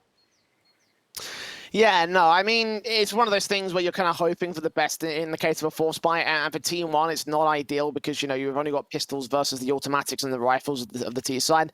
But, you know, keeping it a hold of the 2-head Kevlars for the next round is at least a consolation prize, so they can get that out during the eco. The USPs coming in for every player, no investment across the CT board. Try play contact around this Deagle play. If Pesadillo can get even a frag back, that would be a decent opportunity to do some damage. But for Team 1, it's going to be all about the damage. Try recover those AKs if and where possible. Other than that, probably should be 3 out of the start of EG. These SMGs, certainly a chance for them to really start to build up the money. Zone smoke. No rotations have come out, though, even with a lot of gunfire being exchanged towards that top of banana position. Team 1 are still pretty keen on holding this gamble stack towards the A bomb side, Jay. Molotovs in, Pesa forced back here towards the opposition, sees two players, tags up one, refaces and sees a few more, going to call in for backup as they make their way around it. They're going to push CT spawn this time, but Team 1 are ready for that. They tried that in the pistol, so no reason for EG not to try it out here. Pesadelo got an open angle into the site, going to try and creep up against them and force fire on their back lines. A little bit of damage being taken by Tarek and Co. The Mac 10 forces forward though, and Tarek and Ethan can combine to take down one frag. Tarek getting bombs in the middle of the smoke. Fake flash allows Ethan to around the corner, get the kill. Easy peasy, all 5 alive for the T side. There we are. No one going down again, so money really starting to build up now for EG. Team 1, though, this is the opportunity for them to be able to have a bit of a strike back, Jay. Maluki, their in-game leader, and Orpa picking up the AWP. The rest of his teammates just going for the rifles of the M-Force. 3-0 start from EG. And for Team 1, the worst thing that they can do, Jay, in this kind of a situation is allow momentum for EG. That's something that they were able to do time and time again and work with it in the group stage. Back in with the rifle, the AWP already looking to take down the first couple of frags. Mobs will be there to back him up as Tarek falls alongside Ethan. Orp and M4 heavily tagged. The 5v3 has been gained, however, by Team 1. Smokes down towards Moto, Molotovs and flashes coming in. Barton will be flashed out blind, 2 flashes to his face, and a teammate out in the open. The Incendiary will force them forward, they will lose one, but BRT is coming up good. 2 frags, making it 3. Bomb dropped there towards that long entrance, and Team 1 cleaning up the rifles. Wow, okay, that was an exceptional round for Team 1, and they had intent there. We saw the top Nana smoke coming through from the city side, the AWP of Maluk peeked around a lot of utility exchange towards Banana, and that's where they were able to get the 5 versus 3. They got the information, they started bringing rotations back to that A bomb side, and it's PRT to clean up the pieces towards the end there. What a dominating round from Team 1. Now, with EG having those SMGs, getting that 3-0 start, it's allowed them to be able to get a rebuy into round 5 without any problem whatsoever. But PRT's going very aggressive, and it's the Banana players again that are doing damage. Mobs and Pesa, single frags. Maluki comes up USP on Tarek. So will get 1 frag, but Stanislav falls in trade. And Maluki takes the AWP battle to win it out for a 2K. And Team 1, with sheer aggression, taking the fight back to the EG side. And that might be a half buy coming in from the T's. If it's a force back, it won't see the full rifles. And yeah, Tech 9 and CZ, Team 1 have shut down EG in the same way they did for the first 3. Now, Inferno is one of those maps, Jay, where you don't normally see pincered aggression from 2 different angles. That's exactly what we saw from Team 1 in that last round. Pushing down mid with the B players getting aggressive too, and just creating so much chaos, getting some really great opening gunfights. A half buy coming in for EG, and Team 1 have got the opportunity of trying to tie up the scoreline. Now, EG's pushed very, very aggressively, and Pesadilla is going to try and walk through the smoke. Damage done, but I tell you what, EG can be happy with this. They've dinked down Malps. Yeah, quick frags found, a 4-on-4. Damage done, of course, to the CT side leaves Evil Geniuses are slightly at the advantage. Also drawing a lot of attention towards this A site. The smoke's going down. The rifle of Mulbs is looking to face forward here towards the long apartments, but not seeing anything from here. This position can be contested by the CT side. EG are not going to press forward of their own accord. They're back over towards Banana position. 2 players to defend against them. 1 AK and 1 M4. Crossfire set, but Malbs should fall down pretty easily here, surely. There's hardly any utility towards this B bomb site too. It's just flashes between them. The T's have been able to gain a little bit of site control. PRT still trying to frag away. Needs to have to try and bomb plan down. There is certainly a chance, and they've been able to pick up an AKJ. They have done some very decent damage. Bomb plan coming through. This is still very winnable for EG. 3-on-2, now making it 1. Breezy, all that remains. Into this backline past the pillar. We've seen the Incendiaries coming up towards the new box now. There's only one place he can realistically be. 1 frag down, sees the shoulder of the second. That keeps him still misses and gets the quadra to save his team. What a clutch from Breezy. Oh my goodness, Breezy, a 1 versus 3. And you thought that maybe if Tarek was alive that it was winnable, but once Breezy's in this kind of a position, you think it's all game over from here, but he's able to step up, isolating the 1 versus 1, dealing with CT first, moving over to the Coffin's Peak, and then back to CT to get all 3 kills. That is absolutely massive from Breezy. What a clutch for EG, that's incredible. massive, absolutely massive round there for Evil Geniuses, because now that forces the issue back on the CT side, where they had their half by in the last round. Heavy investments from the CT side, a pistol out the PRT, Maluki on the SMG. M4s on 3, Pesadelo taking face, taking damage alongside one of his teammates as well. PRT will fall towards the mid position, Breezy with that opener. Maluki nades back, smokes on, will try and block off one player. Ethan takes out his own teammate, but does get Pesadelo to fall as well. So 2 for 1, all in all, trades favor the Evil Geniuses side. Oh, Maluki, you almost get that feeling that he wants to try and push through this bracket smoke.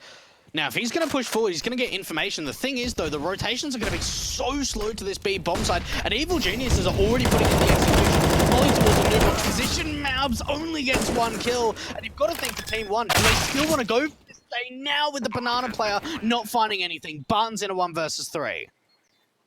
Pushing forward, though. Rifle's going to get recovered here. AKs across all 3 of the remaining T-side players. Going to catch Breezy, and he transfers his spray to the second to do damage, but doesn't get the kill on Tarek. So 5 to the board of the EG side. Team 1 back down to basics. A very heavy investment from that last round. So set in with basic pistols for the follow-up, and EG continue the hype train. And I'd like to see more chaos coming out from Team 1. We saw the rounds where they got aggressive Nana, where they pushed down mid. That's where they were finding a lot of those opening gunfights. It seems like when it's a little bit more passive on the CT side, it allows EG to run their defaults and to find those opening picks, to find those opening advantages, even with Ethan taking down Stanislaw in that previous round. 5-2. This could be a quick play into brackets. This is going to be quick. Straight up, match 10 in the Stanislaw catches that first. Tarek turns around for the second at Cubby, and now it's all left to Barton. Eagle standing by, looking for head. Gets that one player at least, but Ethan's just going to drive by his way through to victory. 4v2. And Pessa and Mobs aren't losing much by taking face out here towards the A bomb site, as long as they don't lose towards the MAC 10. The crossfire. Close Stanislaw gets himself a 3k. And Evil Geniuses, quick hit in that round, quick execution over the 6-2 scoreline. Yeah, Team 1, I mean, they've got the potential going forward, Jay, to run the double AWP setup. I know Barton's a very, very comfortable hybrid kind of player, picks up that second AWP when they need it. Now, they had money to go for that kind of a buy going into round 9. They've opted against it. They're going for the M4s, backed up by the AWP of Maluki. A couple of kits, and decent utility too. Even Ethan's just on a Mac 10 into this round, even with the money being pretty good for the T's.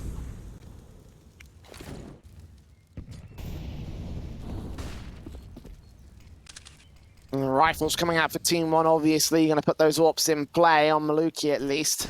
The map control does favour Evil Genius, as it has for the majority of these rounds. Flashbangs going forward. Barton will catch Breezy first, but Maluki falls in trade. Back out of the apartments now, on towards that balcony position. Ethan is very, very low on health.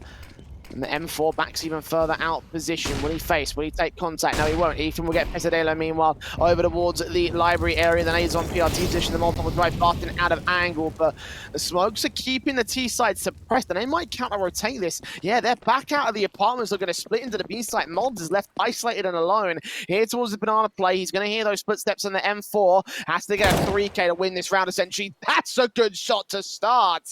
But now going to back up and wait for teammates to arrive. Story behind, good flash around the corner, does damage, no kill against that. Oh, Cirque goes down though. That was looking decent for EG. They've allowed the wraparound from Ethan in through CT spawn, but 2 players on this T side are incredibly low in the post plan. For Team 1, they're coming in from the same angle, Jay. AWP of Ethan ready to receive with such a massive HP advantage. Team 1 surely should be able to win these fights, even with that M4 in tow from PRT. Just got to bait out the AWP contact, though. He sees the 2. He's going to line him up. No, he only gets the 1. And the spray from Stanislaw connects it for Barton. Well played there from EG. All the info on the aggressive or peak, and the last player can clean house. Look, unfortunately for Team 1, you've got to say it how it is. They need converting that. They really need to convert a round where they're in a 2 versus 2. Their HP advantage is so massive for the CT side. And for EG, they still hold on. They're able to pull their lead even further. And they're really starting to put these rounds on the board. 7-2. Team 1 on another Eco J. And they're going for something aggressive. I like this from Team 1.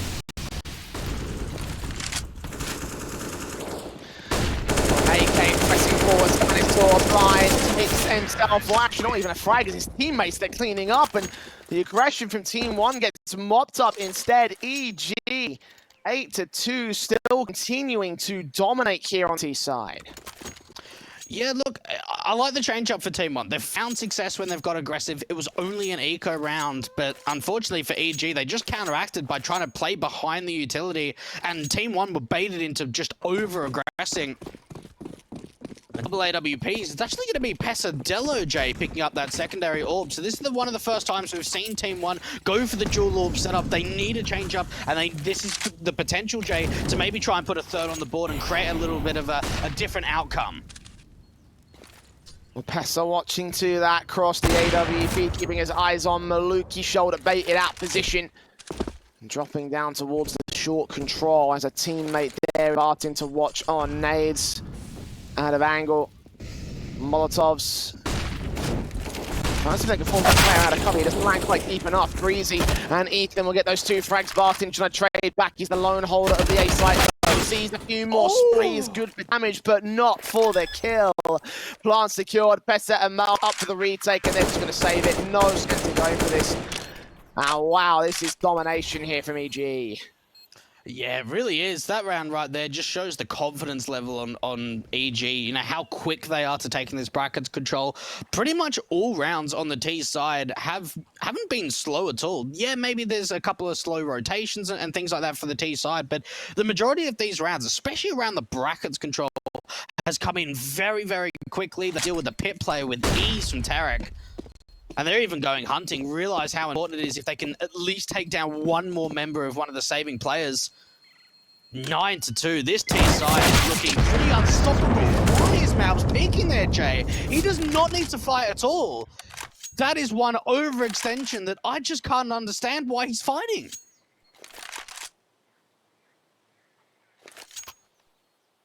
Trying to at least take some of the rifles out for EG, I guess, but even then, the money is still so good for EG, even if that one player had gone down. So much money for Stan and Soak to drop weapons, a $6,700 float at minimum for Breezy. Real good right now for the T-side money basis, and it will continue to look that way as we move on into the pistols for Team 1. The Orpa Barton, all that remains. Good nades on the do damage to Stanislaw and Cirque. Pesadillo placing forward against one rifle. They've caught off that first player towards the near position, and EG are fighting into the long control. Two players to find. Smokes down. AWP doesn't get it. Breezy gets still a double kill again. He's grappled over as Breezy actually makes it a 3K out of the apartment in towards short. Quadra for him. They all get mopped up, and Evil Genius is here on this T-side on their map pick, but showing why it's their map pick. And I think for Breezy, yeah, he might be the highest rated player in IEM New York, Jay, but he wants to try and push it even further. 16-5 on the T side. Even this last kill, just bang. Doesn't even have the rifle out, gets to it, still an easy kill.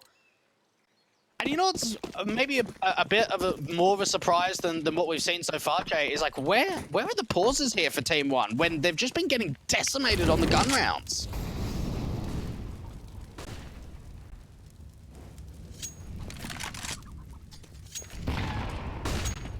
No such is going to be seen out here. The Orps in, Vepesa and Maluki. Double Orps. I mean, I guess there is a certain element of, listen, right, this is actually their opponent's map pick. It's not a great map for them, so maybe they're not even going to bother using the tacticals. I mean, at the same time, though, there's also that element of, listen, they're going to have it for the you know, have it for every map anyway, so why not take CFR you can go? Yeah. I mean, there's a bunch of different thinkings and ideologies to how to play the game. Definitely Team 1 are falling apart due to their lack of pauses, or just otherwise in general because of the map here from Evil Geniuses. Overwhelming on the B site, 2 frags found, 1 traded back on the CT side of things. A small gap to that smoke, but Maluki did not see the player that crossed the coffins, and they should know that he's there as well. They'll jump face, evade the orb shots, evade the kills, bomb plant. And Team 1, like, the chances of them going for this probably going to be slim as that on a 4v3 disadvantage. And not only have they got complete side control for the T side, you've even got Breezy backstabbing. Now, if he gets a couple of kills, okay, he knows now. He knows, right, we can go hunting. We know that they're saving. How many kills can I find? Make it 2, make it 3. Oh, Jay, that crosshair placement was beautiful. And Team 1 just kept peeking him one by one from the library angle, and it does not get much easier than that.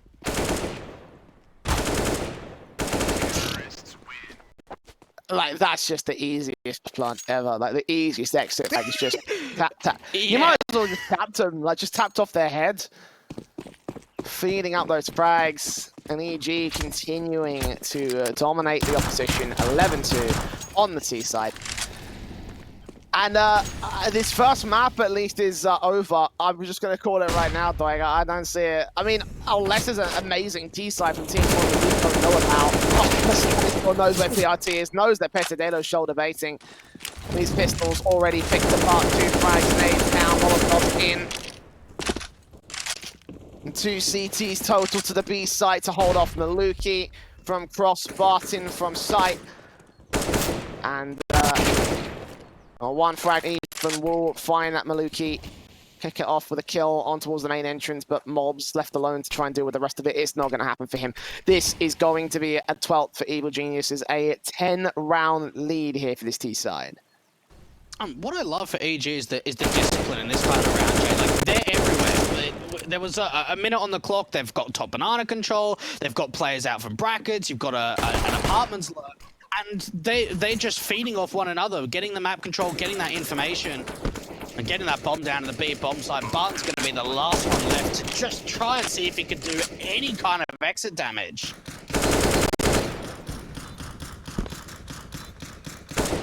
I don't even think he'll get any exit damage. I mean, at this stage in the game, in the half, like, you know, with only a single round to go, like, I don't even think that's going to mean much in terms of exit damage. Yeah. Every player can invest into AWPs with upgrade pistols and head Kevlar and full sets of utility. Like, this post-plant is meaningless for Barton. Like, you know, it's just stats padding for him on the Deagle if he gets anything out of this. So, EG looking hot right now. Definitely the signs of a squad who are the best team in America right now. 12 to most likely 13. There will be a buyback coming in from TO, but AWPs without head Kevlar, M4s in limited utility sets for some players. It's still going to be tough here, Blake. Yeah, look, it really is. For Team 1, you can give them the exception that their track record on Inferno is not fantastic. They only played it once in IEM New York, and that was against 100 Thieves in the group stage. But EG looking to potentially put 13 rounds up on the T side. Team 1 at least putting early utility down towards the bottom of Banana, and a bit of an aggression is going to come through from mid and Banana from the CT side. Nade stacks from the D-side will do some damage to Moles first off, get an overall HP advantage. Pesadello kicks off the frag counts, but Breezy chimes back into training, so 4 on 4. Tarek moving up this mid position. Smokes down onto the main cross. AWP will fire away. And the bomb of Ethan peeking in first. Usually I'd say this would be a bad idea, but this is Ethan we're talking about. Breezy getting PRT for his triple. Maluki gonna rotate back to the B site. Ethan's gonna catch him at the end of the smoke. Simple frag. Simple round, it seems, going the way of EG. Barton in a 1-on-4. Isolated, peeking in through the smoke. Tarek just got to spot him and shut him down. And he'll do just that. 13-2 at the half for EG as we come back with a second. Team 1 have a mountain to climb.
And I just wanna be someone and never fall behind again. Just keep on moving on. Never look down, never fade out. Never fade out.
In paradise, the sun never goes, it's a feeling. We watch the waves wash over the shore, the horizon.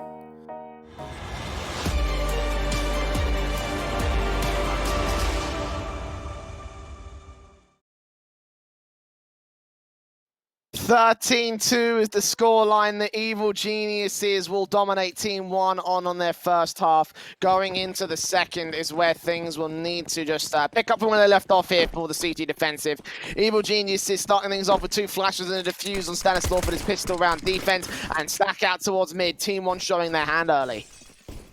A lot of decoy grenades coming out from Team 1, maybe trying to see if they can sell a play towards the A-bomb side, but start to retake banana control. Terex lost his teammate, and now it's all down to Stanislaw towards his B-bomb side. He's the player with the kit. He needs more support to come through. A 3-on-5 for Evil Genius. Stanislaw trying to tap away. He needs more help to come through, but the rotation's too slow. It's going to be time to even come in towards Nubox. As if they went for a knife like that. Team 1, 4v2. Pistol's coming up to retake. Surg's going to get 2 headshots. Back to evens. They know one player's escaped through the cross at the CT spawn. And Surg, no, Breezy is going to challenge him. 15 HP. Surg gets that headshot. He's on for the quadra. He sees the shoulder baits. Breezy's going to steal it at the end there just to get the 14th. The pistol going the way of Evil Geniuses. And that's like one of those silent statements where it's like, you know, yeah, you knifed our teammate, but we also still won that round in a 2-on-4. Those were some incredible shots coming out from Cirque and Breezy, and all they needed to do was just crossfire off one another, and the USPs just do the damage. Team 1, yeah, they get a bomb plant. It allows the force by coming to round 17, Jay. But man, you thought in that situation that there was no chance that Team 1 were going to lose it. Yeah, like you looked at that situation thinking, man, that was going to be theirs. That should have been their pistol. Yeah. But goes beast mode all over them, and that's just going to end in heartbreak. I mean, of course, they got a bomb plant. They can get the rifles back in to try force the issue and try and deny that map point for EG. But for Team 1, obviously, it needs to go a little bit further than just that here on this map. And I honestly feel like very early on in this game, they'd written it off.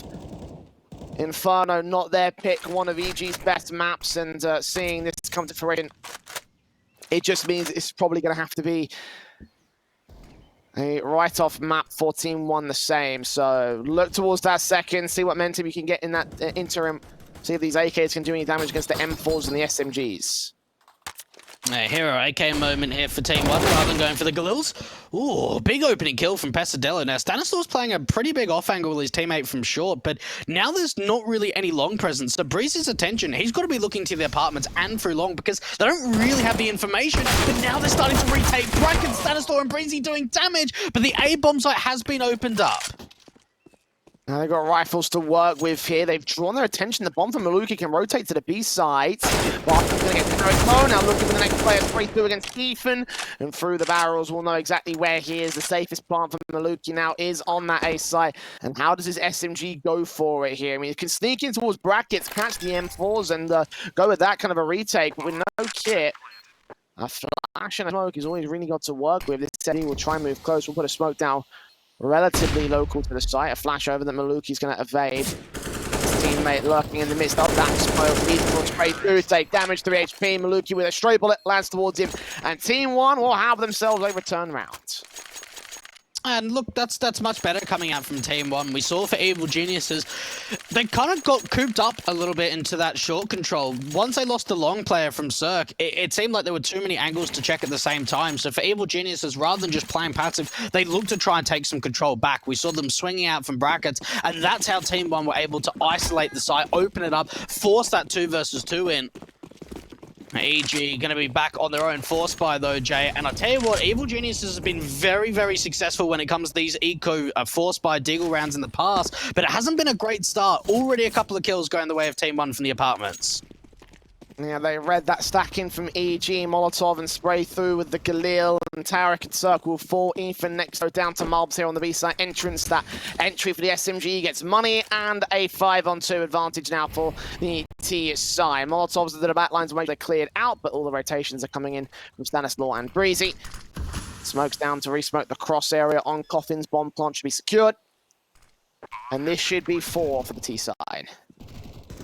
Kind of surprised EG are even staying this close to the side. I mean, they'll know that they're probably not going to be able to win a 2 versus 5. At least try and maybe hold on to these weapons and bring it into the next round. But they're going to try and see if they can do some damage. And Malbs is Mac 10. And now Breezy. I'm really hoping that Team 1 don't completely leave the bomb site, saying they are checking the construction angle, because that could have got a little bit dicey. Indeed, it could have, but fortunately it does not for Team 1. The pistols going to get overwhelmed and the rifles will reign supreme. We're down to basic eco for the EG side, so shouldn't be too much of a contest here in this next round. Team 1 still have a couple of downgrades here and there, but again, against the rifles is where things will get more tricky for them at this stage with the Skalil and the Mac 10. They should still be able to isolate these frags very easily on the pistol basic players of the EG side. Stacking towards the A play from the CETs. Team 1 are leaning in towards their A default. There's actually a boiler and apartment stack. This will get really interesting real quick if they can isolate these pistols and get on towards that one frag of PRT. Well, him and Bartim will clean up a couple of frags, but they do find 1 in trade. Decent damage so far. If they can find 1 more kill, that would be a very, very happy affair for EG, but doesn't look too likely with Breezy being the last one left. And pushing into second mid, Barton is going to be able to find the final bullet. So 5 on the board in terms of rounds for Team 1. And you've got to think for them, you know, realistically, this is going to be a very, very difficult comeback to try and take it to overtime or try and take this map. So the best that they can really do, Jay, is let's just see if they can get to double digits, build up a little bit of self-confidence going into their next map pick of Train, because already at a scoreline at 5-14 down, you can pretty much write the map off.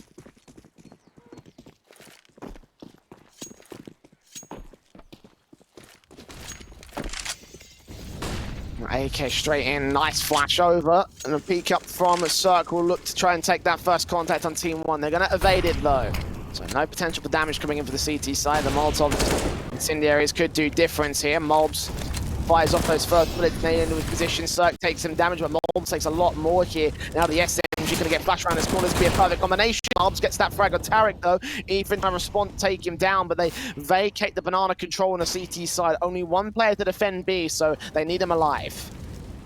I tell you what, some really great timing there for Team 1. If the flash would have come in maybe a second or 2 earlier for the CT side, then maybe they could have wide swung and caught off a few players that T side completely blind.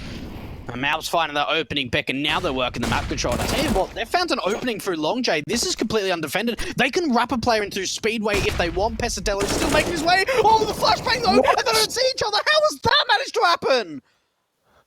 That must have been the perfect timing for that flash. I don't know if he caught his teammate in it, but either way, lucky for Pesadello to maintain that map control. They're starting to sneak in towards the short control. It's the press of the time. They isolate. And it's all spray through for Breezy. Comes up with 1 frag and 2. 2 more to find round here towards the short control. Doing that damage to Maluki, but does get overwhelmed by the numbers game. So gets that trade. So all's left is PRT. On plant to be secured. Smoke down to the cross. Gonna try and overextend for more cover or just play towards the site itself. He sees his man. No, he doesn't take damage for it. Sees 1 popping out the right-hand side. And there's Ethan with his second. A brilliant retake there from Evil Geniuses. Costly, but it does get them to 15.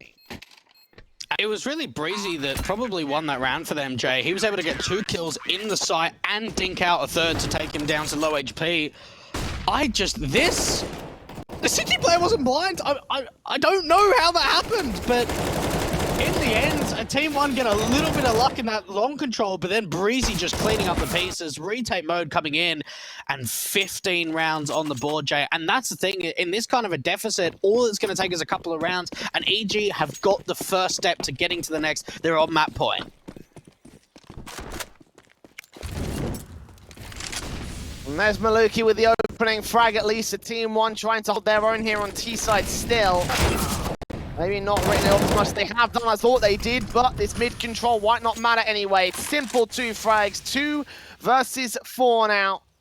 Okay, PRT going to use that bomb as a bait here. The AWP could get faced then upon by the AK. Gets that corner, gets that shot. Breezy's not missing. 3 kills for him, with Barton being left alone in the apartments. No way to clutch this. Team 1 will concede the first map to Evil Geniuses. 16-5, the favored CT side. And Breezy's looking for his 30. 29 kills for him. He has just been such an important figure in this first map, Inferno. And for Team 1, we saw a handful of good rounds here or there, but in the end, Evil Geniuses dominate their way on Inferno. 30 kills in the end, 30-9 for Breezy. And for Team 1, they just weren't able to deal with the big fella. Yeah, Breezy, an incredible game from him. 30 bomb by the end of that quadra to the end of that round to seal it for him. And just an incredible game overall from the Evil Geniuses side. Like, they just came in full guns a-blazing, weren't slowing down for anything. They wanted to take the fight right to Team 1, just punish them overall. And, you know, it doesn't surprise me too much that the CT setups weren't that great from Team 1. It doesn't surprise me that the T-side defaults weren't fantastic until they got the rifle and weapon advantage from Team 1. This is a map that they're not particularly proficient on, and I think it did show by the end of this matchup. Yeah, and honestly, I don't think Team 1, I think they made a lot of mistakes in that first half. Again, I don't want to drill on them too hard, but, you know, things like when you're saving at the B site and you've got Malbs just wide swinging from new box when you know how strong the economy is from the T side, you know, mistakes like that shouldn't come through. We saw when they got aggressive down mid, when they got aggressive down banana, they got successful. I think they tried it 3 times and they only, well, 2 of the times they converted it, but I felt like where they found the most success was when they got aggressive, and we didn't really get to see a lot from them in terms of aggression on that CT side. Yeah, no, I mean, there was that one round where they pushed mid, which seems to be like a common strategy for every CT side of Inferno. And it kind of had its impacts, you know, for the Team 1 at least. I mean, obviously for the CTs of Evil Geniuses, it had a lot more impacts. They tried that in 2 rounds. They made it work fantastically for both of them. So, you know, for them, like, it definitely is one of those strategies where it's like, listen, they definitely know how to play it. They know where its weaknesses, its strengths, and where it can, where it should be used, where it can be used, and, you know, when to play it. And it felt like that they just had a better handle on that for both maps overall. They also had good counters that made aggression. I noticed the Team 1's weren't as successful as what we saw from the EG camp. You know, in that last round, for example, they had 4 players alive by the end of the matchup. So, you know, like they've got a good way of keeping themselves alive. And it's the small little things that make Inferno one of those better maps here for EG. Yeah, look, absolutely. And you've got to think, Jay, you know, it may get a little bit easier for Team 1. The next map in the best of 3 will be train picked by Team 1. We're going to head over to a short little break. Don't go anywhere because the second map of the series is up just after this.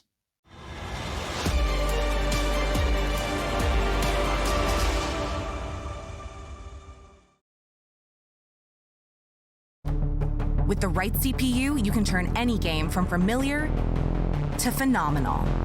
Unleash the potential in all your gaming with Intel 10th Gen processors. With its optimal balance of threads, cores, and frequency to deliver elite real-world performance, only Intel can bring Marvel's Avengers to life with in-game PC optimizations. Supercharge your Marvel's Avengers experience with Intel Core i5, i7, and i9 processors.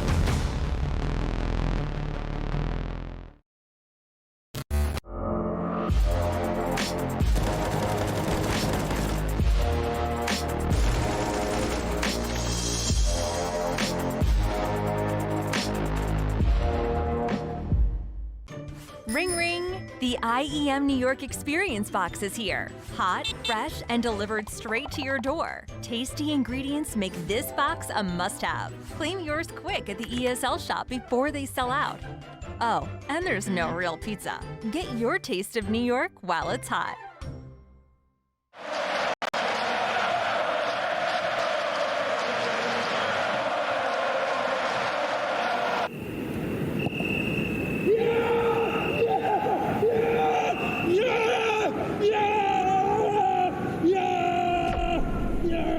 Start your esports career now at play.eslgaming.com.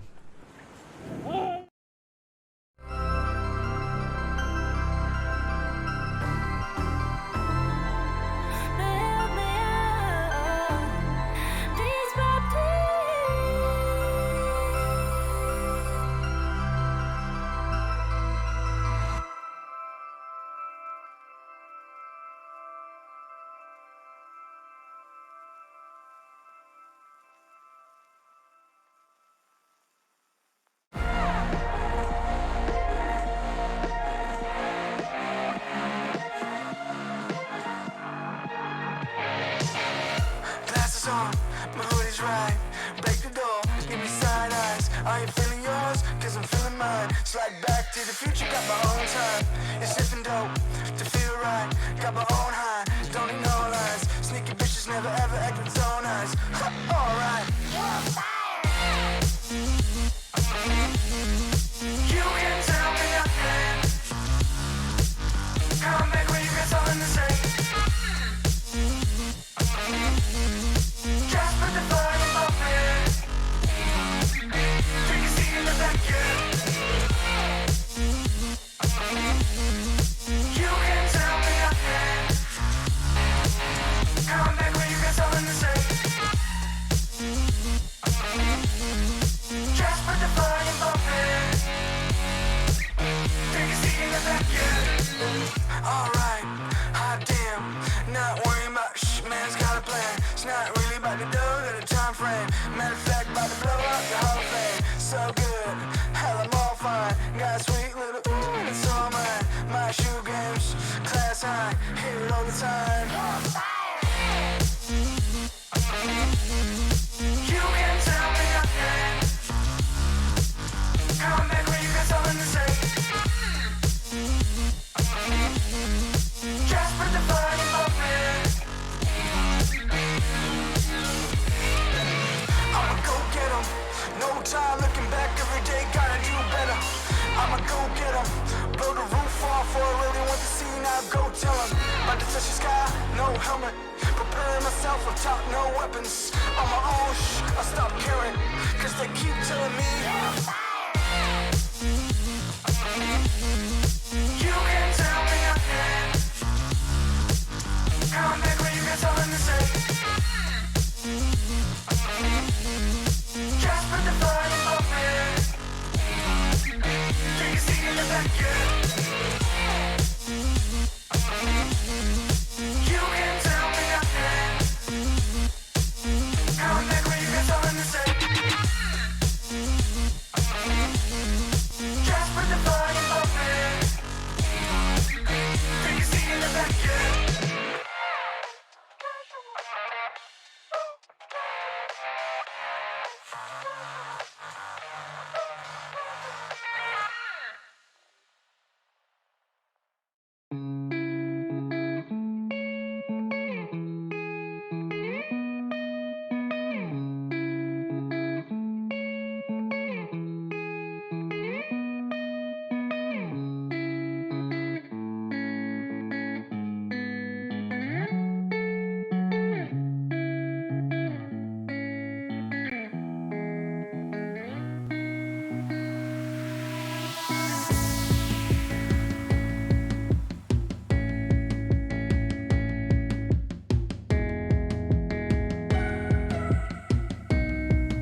Intel Extreme Masters New York Online is brought to you in part by Intel, Acer Predator, Mountain Dew Game Fuel, DHL, AT&T, U.S. Air Force, and GG Bet.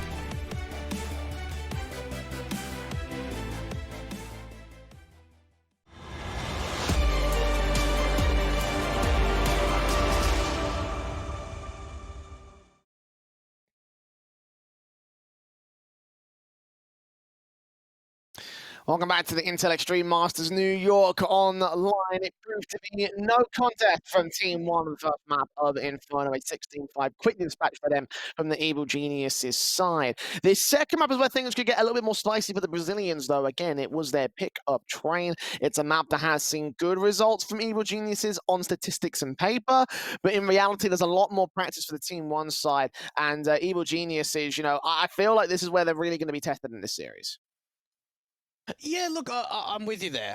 We kind of went into this and sort of said, oh, we think that there's a potential of a 2-0 here for EG. We think it's going to go to a third map. And for Team 1, they really need to turn things around, right? We didn't see a lot of confidence from them on that first map. We didn't see a lot of success from them. This is now their map pick. Now, EG don't play it a lot. We saw them play it twice in IEM New York against Rebirth and Furia. Against Rebirth, look, that was a very easy game. Against Furia, a little bit more of a tough affair. But they still put 13 rounds up. So you've got to think for EG, if they can bring to the table what they brought on Inferno, we could have a seriously close second map.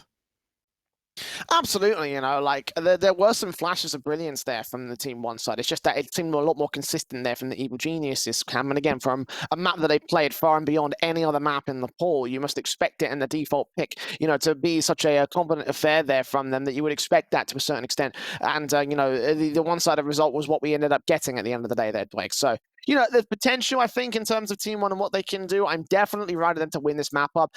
I think how close it is, though, will decide the outcome for the rest of the series, because Dust 2 is coming up after this map up. I think that could be the most coin toss on the day performance sort of map up between these two sides.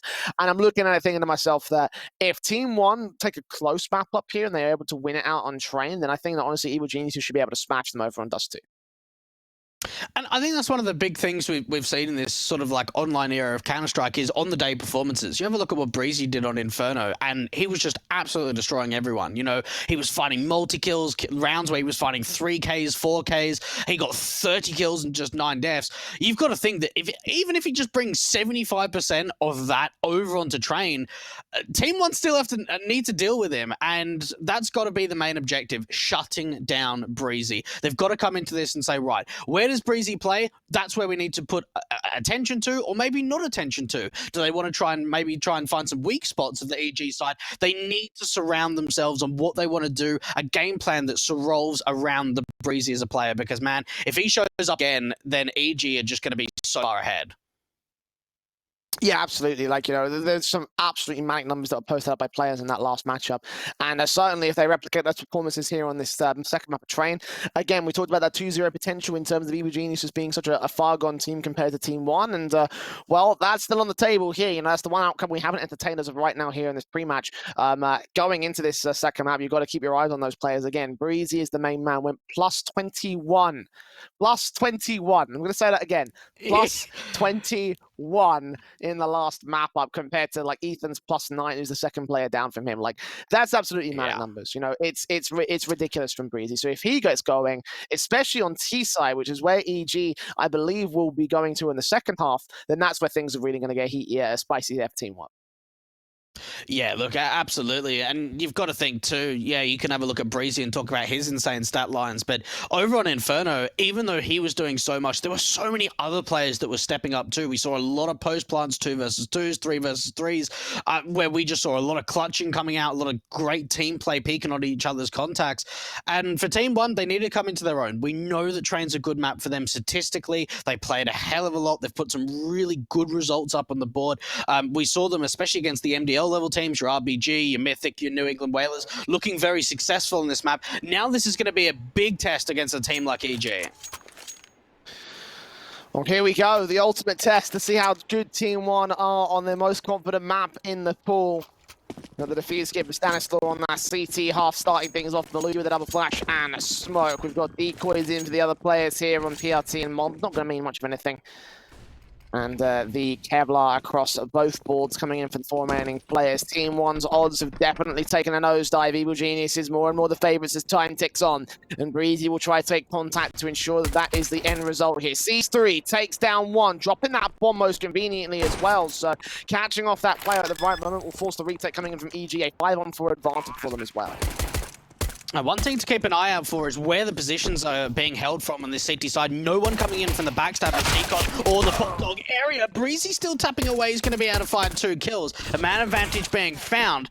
The Glocks need to be able to try and bring this back. Players on the site. It's not on the 60 side. Pesadilla trying to tap away with the Glock. And now it's all down to his teammate of Barton to try and win this out. And the bomb, it's not planted for him. Barton's coming in through connector, but Tarek has no idea where he can be. Trying to find that kit, has no idea where it got dropped. There it is on the floor right there. No info on the player from Connector now sneaking up. Hit information being gained. I'd say it's the kill. Has he got time? But it's no, not quite. Got to save the Kevlar. Got to save the kit. And a dodge just in time. That's a pistol barely going the way of Team 1. And, well, it will be a good start for them on the T side again. We saw how much contention EG held on that retake. It's going to be a hard graft here for the T side.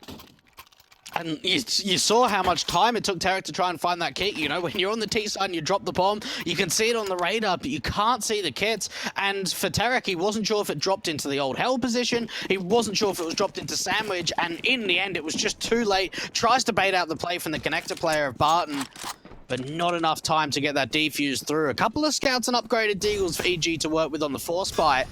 I've got Stanislaw playing solo over towards B, having an early stack to the A bomb side. And for Team 1, it looks like it's going to be a really big outer play. Look at the wall of smokes. Straight up onto the side. The Molotov's going to try and respond as well and force the issue back on the EG side. Pesadelo at the edge of the smoke on the default bomb position. Will flashbang in, try and throw the CTs off. Allow a bit more breathing room for the bomb planters to cross. Barton will get aggressive, get even. Drop opening up here. Pesadelo with the Galil, get dark on connector. Breezy catches the low speed player, and Tarek with the Deagle gets it back to a 3-on-3. Now there's a couple of options to work with. That UMP in particular. Breeze around the corner with a scout misses it shot against Pesadelo. He ducks out of dodge just in time. And now a 3-on-2, trying to make it 1 here, and indeed that UMP will quickly fall, so all left stands on the back line to protect that one player. Hold the trigger for a little bit too long, but his peak timing was a little bit awkward of its own accord, so BRT closes down to round 2-0 now for Team 1. And I'll tell you what, for anyone at home that's sort of looking for like a simple AXE, have a look at that round right there from Team 1. They used 5 smokes, Jade, to that A bomb side. You had 3 around the bomb train, on the bomb train to the left and to the right. Your 5-6 sandwich smoke and an even hell smoke or olive smoke. You don't see all too often for the T side, but a lot of utility came through. And even for Team 1, rather than putting the bomb down and going passive, Jay, they looked to overextend and try and push through their own utility.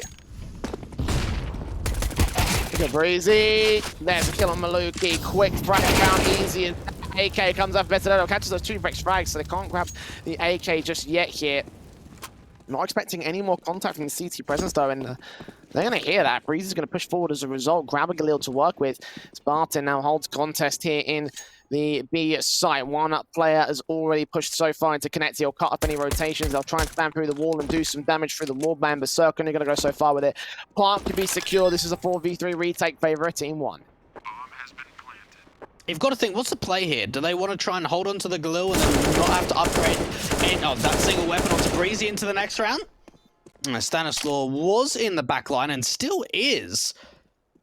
Now, he's heard footsteps of 2 players. He might be able to get behind one to at least find a bit of a cheeky kill. Oh, USP's been allowed to sneak by here. And Breezy's been allowed to contact of his own right. Down the stairs, a pop dog. Oh, missing his burst. Does catch that kill, though. They're going to catch up a secondary player as well. I mean, Stanislaw's not going to go for the wing of the feud. They're going to catch a lot of damage, actually, for this eco. Breezy. Can he get an AK out? I don't think he's in it just towards one, so it doesn't seem to be. But even so, that little lurk from the Galil with the pistol also coming in at the right moment, that's done a ton of damage to Team 1. That's fantastic, and that really puts a smile on your dial if you're EG. You had a USP round where you were able to save a Galil and get 3 kills. You couldn't have asked for a better round. They're going to invest the AWP onto Cirque. He's just got enough money to go for the body Kevlar and a flash. but no more utility can back him up. Maluki on the T side bringing out the big green gun. Early nades in towards the T composition, but it's fast brown horse control for Team 1, looking to try and make a little bit of a play over towards the B side in the early rounds. Jump fakes from Maluki. Looking round to the Ivy presence, will try and fire down range, but unable to connect any kills.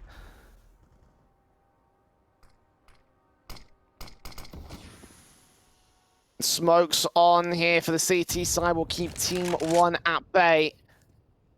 AWP and Maluki keeping his eyes just in case anyone wants to push forward at the moment here for the CT side. One player in Pop Dog will be the most aggressive of them all. It's very passive from the Brown Horse other than that here. The flashbangs try and drive them away, but they've got all sorts of upper and Brown Horse control. This outside smokes could be a fake play. Might draw some attention indeed. Yes, that bomb's making its way into the B site with no presence being held, no noise being made. It draws one man back towards Sandstorm, blasting through, not connecting the kill on Miles. Will do the damage. Ethan and Stan do rotate, but they hold control. Cirque there with his AWP pick turns to 2. Now one player facing in from Ramp leaves it on 1. Bartin stands alone, and the M4 swings out from Ethan. Doesn't get his damage done, but they've secured the round here for EG. Barton just trying to see if he can do any more damage. He notices a player trying to bait out towards a close round position, but Stanislaw with a swing from heaven. And for Team 1, honestly, that wasn't a bad call. They actually set themselves up really nicely. We saw a back green smoke coming out, faking the outside execution. Cirque rotated from connector to A. Stanislaw was the only player at B, but EG still established a crossfire. Stanislaw stays alive, drops that bomb. Cirque starts to rotate in with Ethan, and Team 1, they made the right call, but they still didn't get the round together. All down to some impressive performances from the B-side defenders, or at least what was left of it. Hats off to Stan, he did a wonderful job there on that defensive. Rewarded with an AK this next round, 3 of which are out for the CT count. 1 and 4 for Ethan, and a fast play in from Team 1. Might just try and catch them off guard with sheer speed. Tarek, top of blue, being flashed out blind, not seeing any inside forces.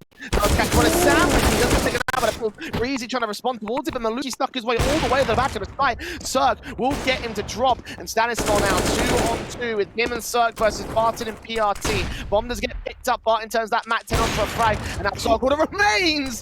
Turns around with a fantastic flick. Bomb dropped on the train now, and he can even to clutch it for his team. Team 1 went so far, but not far enough. Oh, Cirque. I'll tell you what, I even think that the second to last shot was more impressive than that last one. The flick onto the mid bomb train position, and then follows up by just slow peeking around and getting that last kill. Big, big clutch to go the way of Cirque. Now, the money's still very, very low for the CT side. There could have been a chance for a reinvestment for Team 1, but with their money in scrambles too, they're just opting to go for a very light investment. They've got a Flash, a Zeus, a Deagle, not a lot on this T side.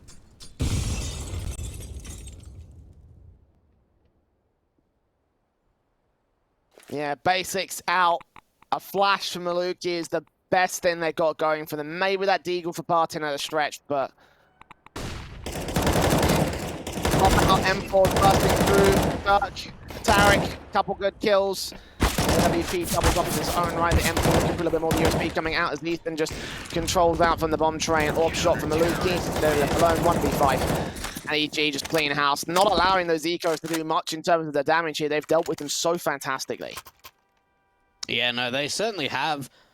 Team 1, they got off to a good start, Jay. 1 pistol, won the anti-eco conversion, and got that 3-0 start. Haven't been able to find a response since, though. Haven't seen a lot of Ivy presence either. We've seen at least once that Maluki was sort of run boosted with that AWP out from the Ivy position, but they've never really taken control. The only time they did was when we saw Breezy shutting it down in the pistol rounds.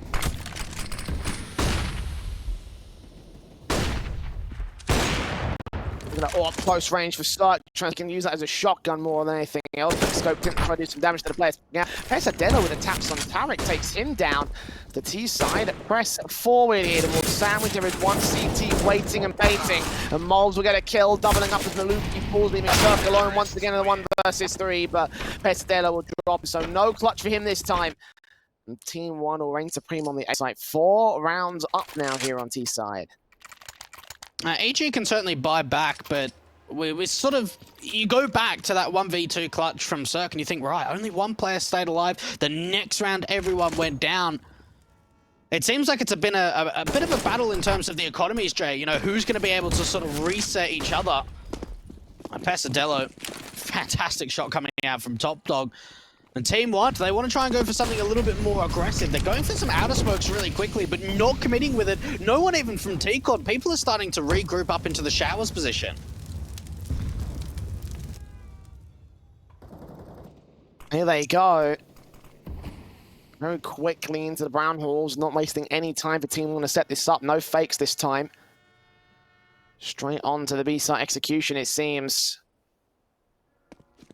What do they got to work with? They got plenty of smoke, so they can do the standard sets on towards ramp, cross, connector as well. Flashes coming out of the early phase, and the make their way in. 3 players out of dodge, and Mobs gets transport for Breeze. The edge of the oil does catch off PRD, does not swing on the bomb though. Couldn't he get his toe shot, so 4-on-4 for the retake. Damage done to the CTs, heavy damage done to Malbs on the T side. Barton's the forward face there, and he puts that nade on to start to get damage. In the end, he does 4. Maluki and Pesadillo get 2 kills in the interim. The spray's good from Maluki, but not good enough for the kill. Cirque falls to Pesa, and Breezy left alone at the back lines. A 1-on-3. Molotov probably drive him away. No, actually, he's sticking around at the edge of red. Didn't see the player crossing at summit spot.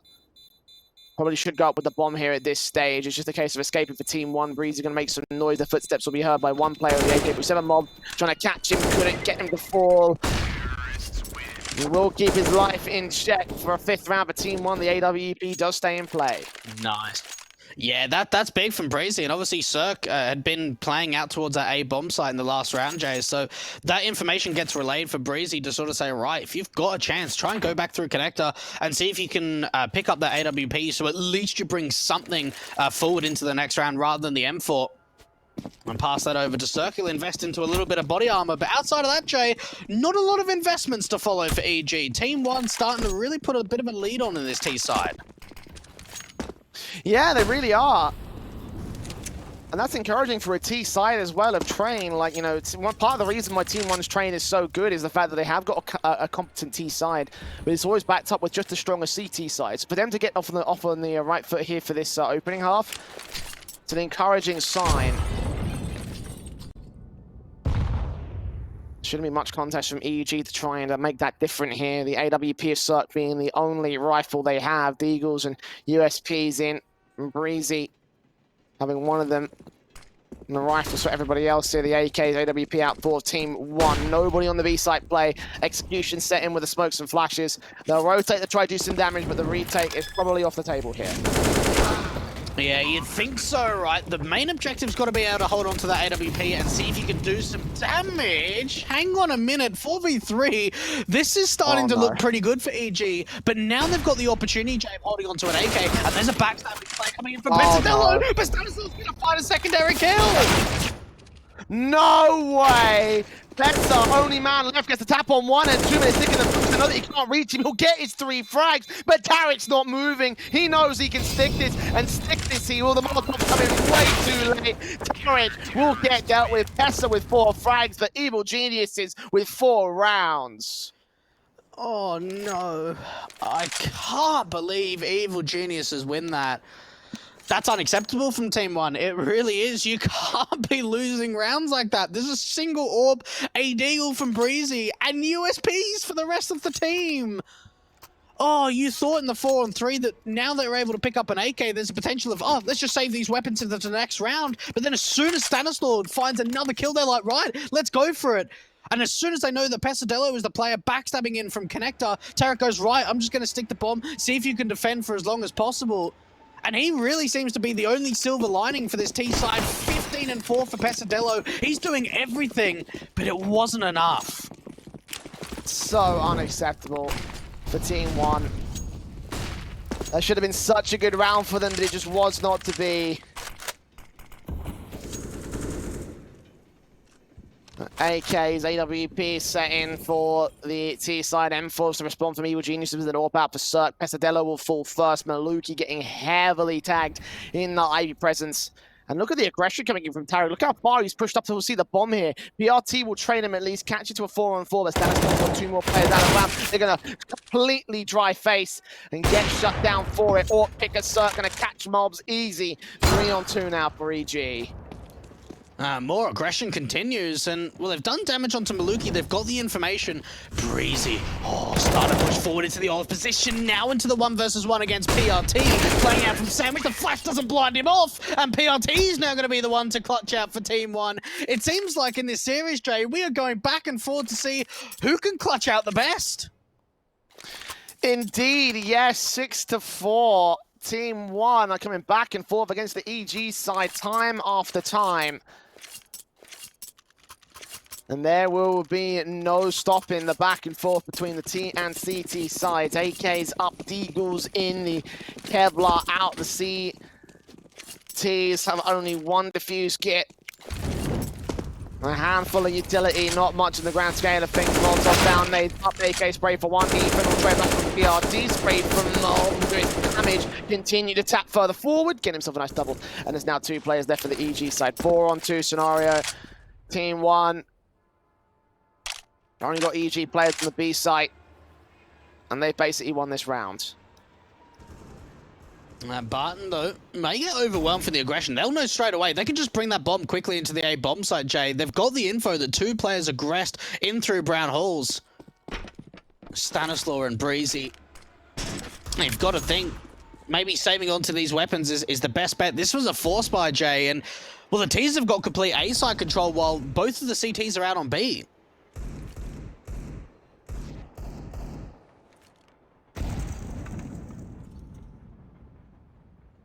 On this stage, they're looking to hold on to the Kevlar and the fuse kit. Maybe those upgrade pistols would be okay for the next round. I'm not sure where EG stand in terms of a force buy. I don't think it's advisable, but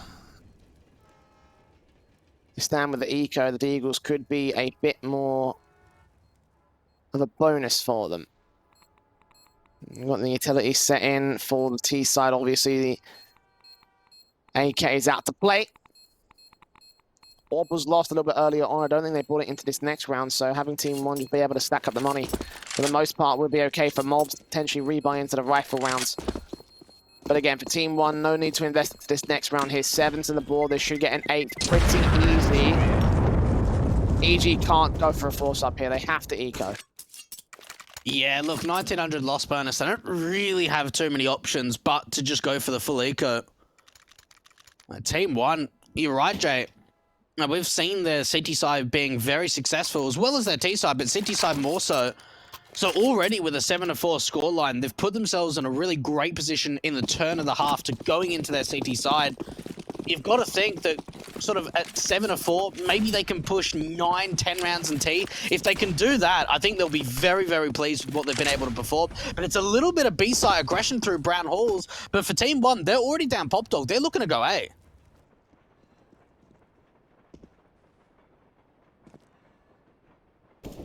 Shots of the Brown Halls will come through from EG as Breezy falls. They'll realize quickly that there is nobody else to defend against it and quickly rush the site, get the bomb plant. No one's covering off the pop-up position, and Molotov finally comes through from the player at T-Con, so it does stop them for a moment. 5-on-4 scenario. The nades up, PRT, 2 frags and touchdown. Suck and Ethan, not really much else that they can do from here. Back over to the despawn. Maluki has seen them. Will fire away, keep them suppressed, will be unable to land any kills though. That's fine for Team 1. They can get themselves an 8 to that T-side board and take the half here at the first half here for Team 1. Man, it seems like Team 1 have come into train with a bit of a game plan, Jay. A bit more positive in comparison to the first map of Inferno. For EG, not even enough money for a glass cannon AWP for Cirque, so it's just going to be M4s. Keep an eye on the lack of utility in kits, whether they even decide to buy into a kit, Jay. An extra $400. You've got to think that maybe at least one kit can come out for Breezy. No kits. So for EG, if they get into retaking positions, that's something that's going to be on the top of their minds.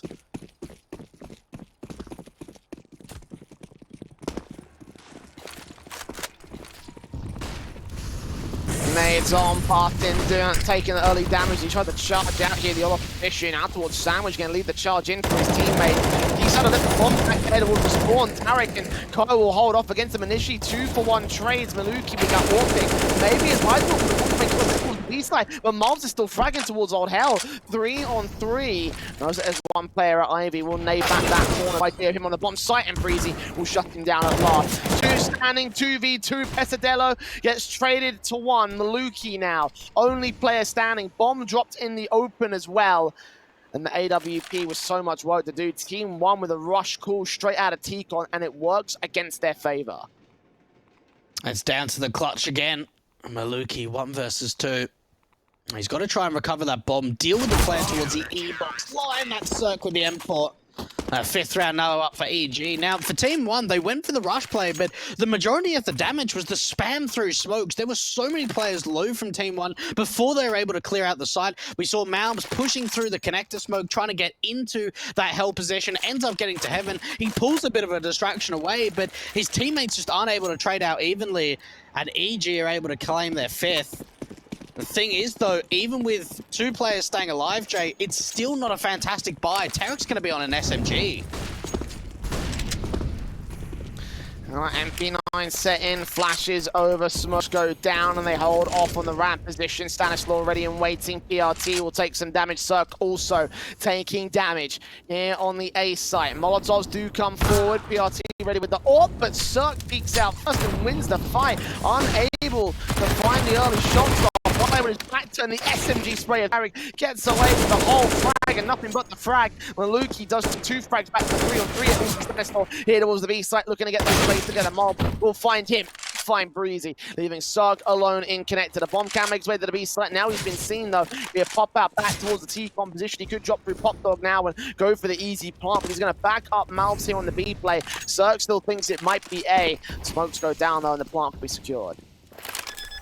Well, 1 versus 2 for Cirque, and it does look as if he wants to go for it, Jay. Money is very, very low on this CT side, but he wants to see if he can make this clutch possible. Player out towards default in the back of the red train, doesn't hit the shot, gives the information up. Now, Melbs has got the opportunity to aggress, and as soon as Cirque gives away his position, he's out of there, saving onto that AWP, trying to go back into the Ivy position. Team 1. 9 rounds up on their T side, and Malbs did so much work to bring that round back, Jay. There were 2 defenders taking some very long-range angles on the B side, and Malbs was able to open up the site and allow his teammate Maluki to come in. Wow. And a big frag for Malbs to close it out. Yeah, 3 kills, AWP dropped out of dodge. And a 9-5 scoreline for Team 1 going into the last round of the half. Evil Genius is approaching their halftime break, but with a bit of a buyback, a forced investment to try to get something back for the CT side. Team 1 of the AWPs and the AKs in play. Full set to utility across the board. 2 scouts out for EG, though. This must be a 10th here for the T side. You'd have to think so, right? The weaponry advantage is huge to come out from the Team 1 side, but it is the scout of the headshot of Cirque to be able to find the opening kill, and that's Maluki falling with the AWP. It seems like Pesadello, he was looking to pick it up. He can try and chuck it over the fence. Doesn't really want to give that AWP up to the CT side, but he wants to hold on to it for the meanwhile. Smoke down, flash over, players sat in, good kill for Tarek, gets Pesadello to fall, 5v3, that's a good start for the CT side. If they can get that rifle, that's a big turnaround. PRT is going to try and stop it, but still they grab that AWP. And 2 frags to work with. EG have brought it back on this multiply. Deagle next in for Tarek. AWP got a face against them. No scope does not land. Mobs gets away with the kill. Ethan back behind Red is going to wait for any more. The Team 1 start focusing up to the B site. Stanislaw and Cirque are ready to receive it. 50 seconds to the clock. The entry just got to be good enough. The scout in play to only land the tags unless Cirque gets those headshots. And here come the flashes, overseeing 1. Good tag on Molds. Now Stanislaw ready with the Eagle set in. Gets that 1 kill, drops that bomb, gets that 2nd kill as he spams his way on Molds. Now it's all left to Barton. AK held towards upper. 1 frag found. Gotta look towards top of white in 25 seconds to recover the situation. He's got no time left. It looks like the force buy is going to come through for EG. Barton needs to be able to try and isolate some of these one-on-one duels, but Stanislaw to find 3. We're going to go to a quick break. Don't go anywhere.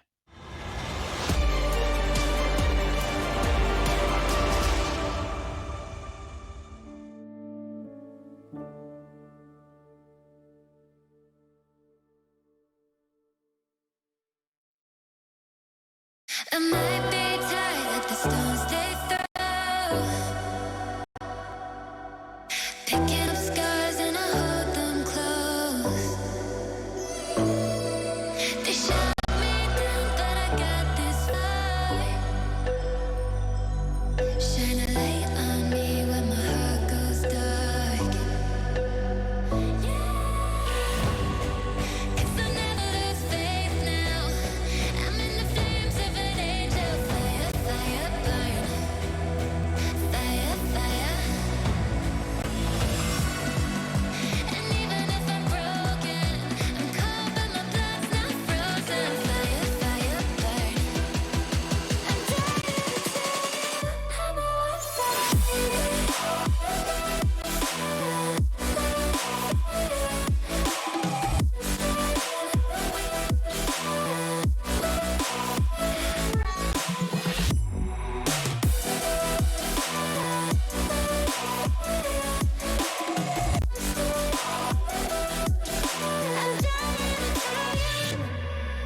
I beat my fears, but I lost my dreams.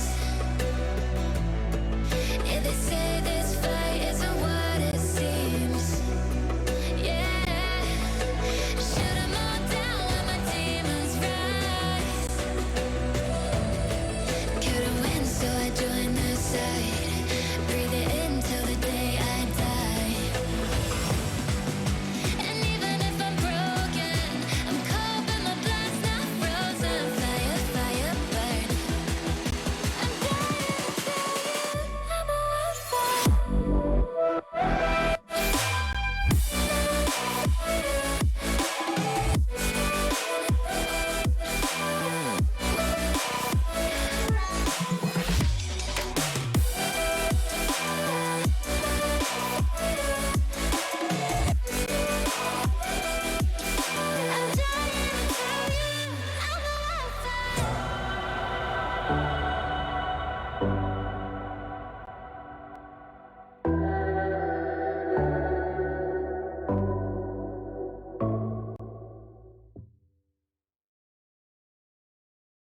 I'm so sorry that I wasn't really there for me.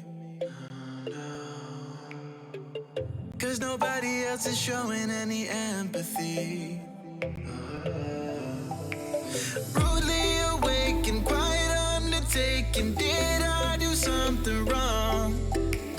Life isn't easy. Why did you leave me here with my thoughts alone? I don't wanna wake up messed up. Cause I can't spend another day like this. Another type of caked up breakup where I've been finding any way to my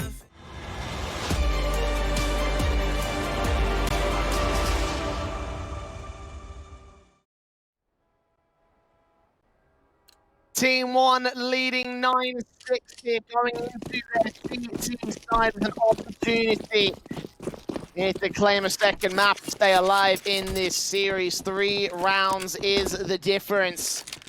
And Evil Geniuses go towards their T, so this is where they had the best of starts over on Inferno, but here with the CT-based map, Team 1, a really good CT basis to work with. They do lose the opening kill. Ethan against Pesadelo, just him to open things up. Barton going to try overextend as well. Catch a track, but doesn't see any of them.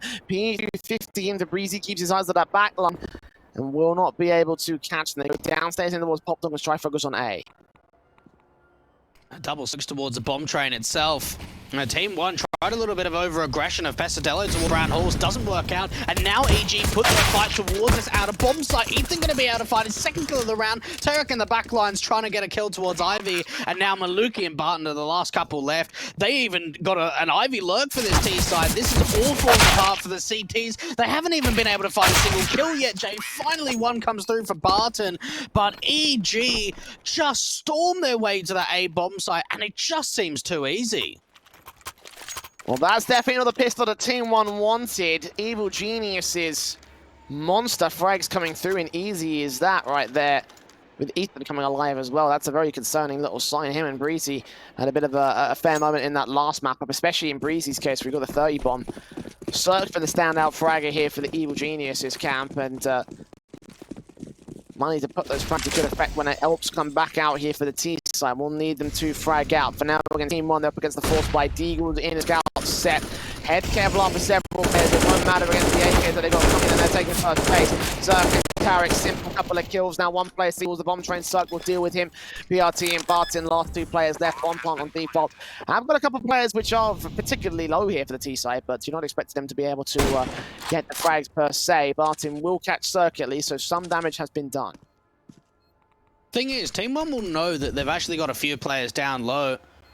EG have even got 2 players to T-spawn. I'm expecting that they think that Team 1 are just going to go in for the save. They kind of need to get back to the bomb site though, Jay, because Team 1 have been able to now find a couple of kills. They are starting to close in onto the side, but there isn't a kit to work with between them.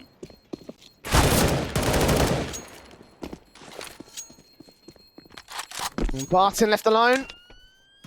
Scouts are out. To the Ivy control, the 8th will go to the board of Evil Geniuses, now within 1 of Team 1's lead, and without really much of a chance to grab themselves the force back. Not much saved in either. They tried to grab one of those AKs, but not to be. Yeah, he was so close to getting it.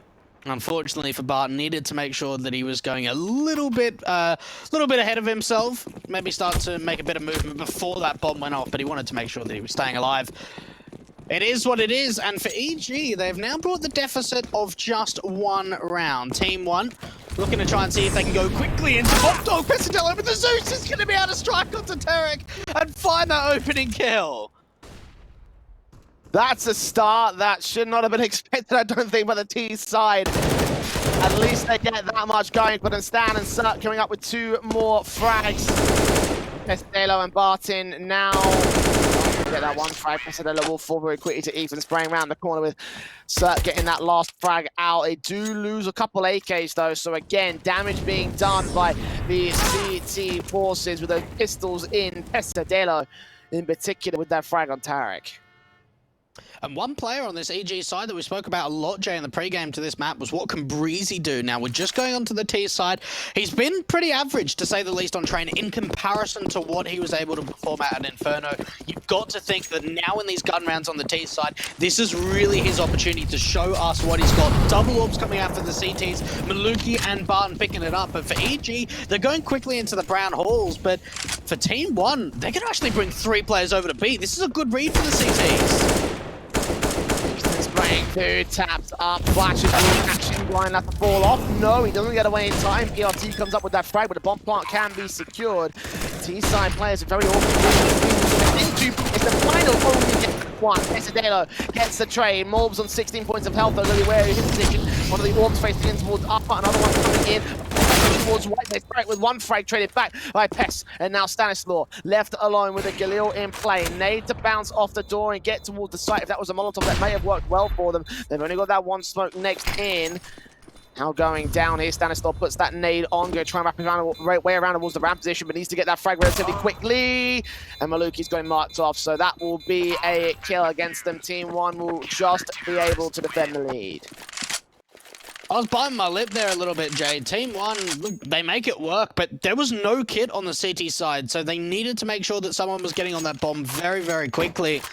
And Stanislaw trying to swing out from ramp, but had to try and deal with the player towards a connector position first. And Team 1, look, a good read from them. They rotate players into that B bomb site incredibly quickly. The utility's great. We saw Ethan towards rafters in heaven was so blind. He tried to jump down into the side, wasn't able to do so. Double orbs finding their impact. Heavy nades in towards T-Con to start off, but for Team 1, nothing really aggressive from them yet. They come up with a start here in this next round. Breezy will trade Molds back, at least catching him for a reasonable amount of aggression towards the edge of Olof. Frag found easy, 4v4. Stanislaw taking damage. Breezy's been heavily tanked. Ethan will fall to place the Taylor. Tarek trades him out of Pop Dog. Does not see the player to the back, a stopper. Keeps his eyes held watching for anything, sees one player now. Connector pop out from the edge of the train. Good Molotov place there will drive him back, but the nade from Partin will take him down regardless. So Team 1 in a 3-on-2 now. Bob can get picked up by EG, can get pushed into the B site.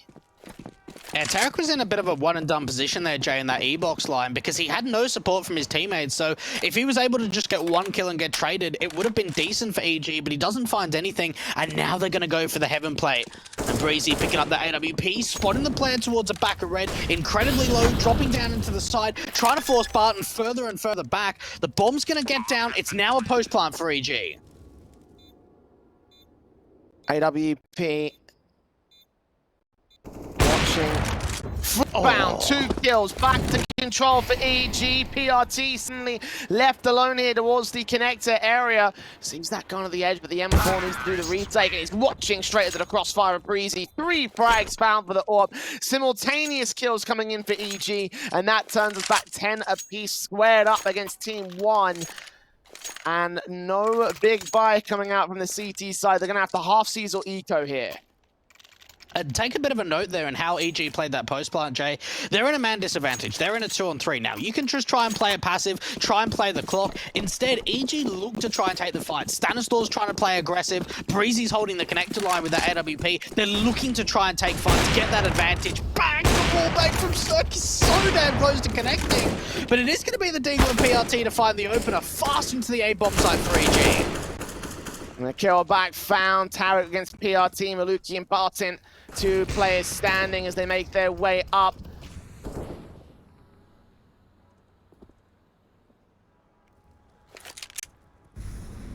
Molotov's in, will start to move closer and closer still. Backstab from Maluki could have done something here, a decent weapon or a player close towards him, but no real frags will be found at the end of the day. Maluki can't do anything, neither can Barton. Held towards the CT spawn. And this will be 11 for Evil Geniuses, bringing this back against Team 1 on their own map pick. That's not an encouraging sign. Inferno you could have written off, but this was the map where Team 1 needed to contest to hold anything here in this series.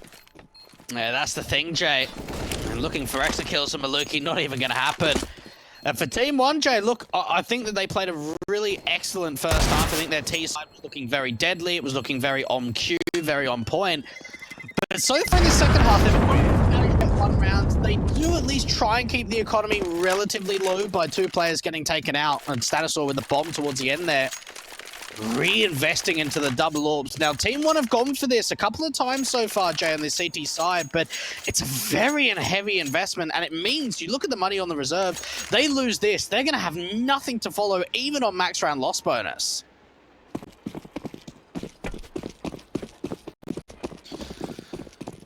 Yeah, AWP's in, doubles up for Maluki and Barton, had quite effect with this in the last round. They had it out for Team 1, but Cirque is looking to already respond with an AWP of his own, set in and ready. Nays to do no damage, but the smoke screen, they can try and do something with. PRT swings out at the edge of the smoke, though. The trace is seen by Cirque, and he catches him to open things up. Stanislaw enters, gets himself 2 frags, as Pesadelo swings out from bottom, gets shut down. Tarek on the Barton, leaving Mold standing alone towards Old Hell, catches 1, but catches no more. 2k for Tarek, 2k for Stan, 12 to the board of EG.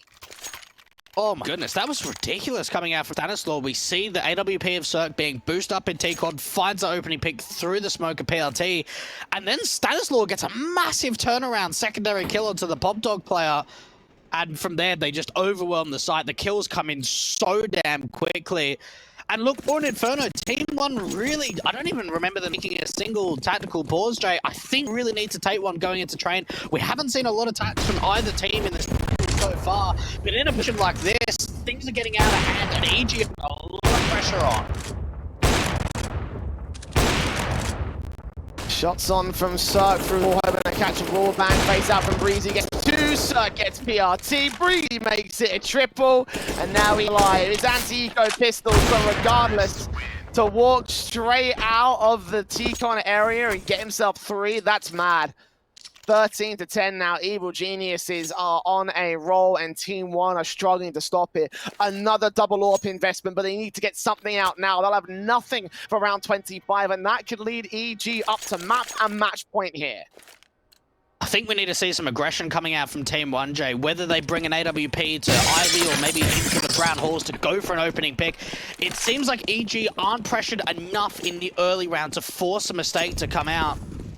And you even look at Barton playing at the B bomb side. Look how passive he is with that secondary AWP, Jay. Oh, suck. Imagine if he got that. That would have been beautiful. 2 nades on Maluki's position, holding close range to the edge of that cross, and attack to 27 as a result. So it's close enough. Ethan pops out against Pesadelo, loses a lot of HP, but comes up with the kill to return. So again, Team 1 forced to a back foot in the early part of round 24. Look at the util on this CT side, Jay. They've got, what, 3 flashbangs and a smoke. They're going to have hardly any utility to slow down the execution when it finally comes through. Now, Malbs was able to get a bit of information in through T-Con. Doesn't see anything. Now looking into the Pop Dog line, but there's only one player at the B bomb site, and no one's really in rotating positions on this CT side. Barton's going to be alone. Sprays up, good kill from 1. 6 HP for Barton though. Tarek's got an easy frag. Oh, he's gonna go for the knife. No, Breezy shuts him down, but he's allowed to sneak so far towards the CT score. They've got no idea if they've had that spray easy to do with PRT as Maluki falls to Ethan's forward face. Miles left alone now, gets 1 kill, but looking to get no more. He's out of dodge to save the M4 because it's 14 to the board of Evil Geniuses. And even just plays like that, they get away with it. Tarek's able to push oil. Breezy does a fantastic job of at least taking that AWPer down. So Tarek's position doesn't have to be known and pushes further into the backlines. And Team 1 have just got absolutely no idea that could be possible. EG. I just can't believe it's the T side where they're fighting the majority of these rounds. Oh, even Malbs can't stay alive. 14 to 10. Team 1J. They got 9 rounds in the first half. It's only been 1 on the CT side, and they've invested into double AWPs like 3 times now. And Team 1 just not showing up what we expected of the CT side. Needed to have some massive impact. The Deagles in, the flashes and the HEs, the scout out for PRT. The AWP shots not connecting this time, but Surg does get dinged down and forced out. Still firing away! Almost connected that one player over the connector. Breeze comes up with one traded back by PRT, flicks back from Cirque, going to continue firing out. Gonna have to be the bomb bearer. Push into whatever site EG want to go for. 4 on 4, they can still continue to pick them apart. Ethan's trying to make a bit of a play to heaven. He's put a lurk smoke down, so there's a chance of maybe he can either try and sell a bit of a B fake or see if he can catch off a relatively open bomb site. And Tarek get popped off. He's onto Malbs. He's got a secondary player there. Circus going to be able to back him up. Nice crossfires being set from Evil Geniuses. And now Barton, the B player, starting to rotate in. Does 1 kill onto with the Deagle. Needs to follow up with more, and he does, Jay. Cirque and Stanislaw, the last 2 alive. Oh my goodness. I thought for a moment there that Barton was going to be able to do a hell of a lot.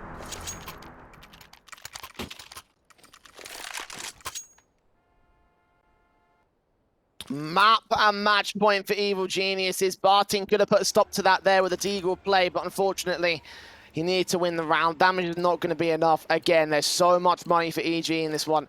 AK set in the AWP of Cirque. Still 15k for Cirque, by the way.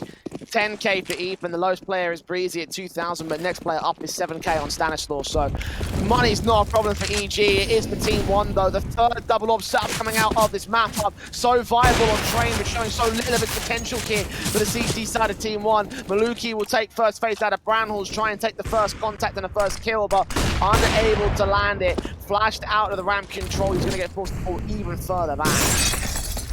And they've brought both of the AWPs on the CT side over to B, both having chances of trying to go for some opening picks. Maluki now smoked down, trying to go for a bit of a pre-fire. EG, are they still going to try and commit to B, even when knowing there's 2 AWPers here? I guess they will. Shots ringing out. Barton catches Cirque. Breezy gets Barton to return. Maluki looking for his hunt here as Pesadelo gets Breezy top of the oil train. PRT gets Stanislaw next. Ethan presses forward. Tarek also the same. Bomb's been dropped at the default plant position, but they've got it to a 2-on-2. They can win this off kills alone. Pesadelo can stop it, and indeed he does. Now it's left to Ethan. 1-on-2. Backstab coming in from Mobs. Shuts it down to keep Team 1 alive in this map and this series. Oh my goodness. And just, I've got to think, stop investing into the double AWPs. We saw so many missed shots coming out from especially the AWP of Maluki. It does really scare me that they have just not found the impact with double AWP straight. EG try to push in connector, 1 HP onto Pesadello.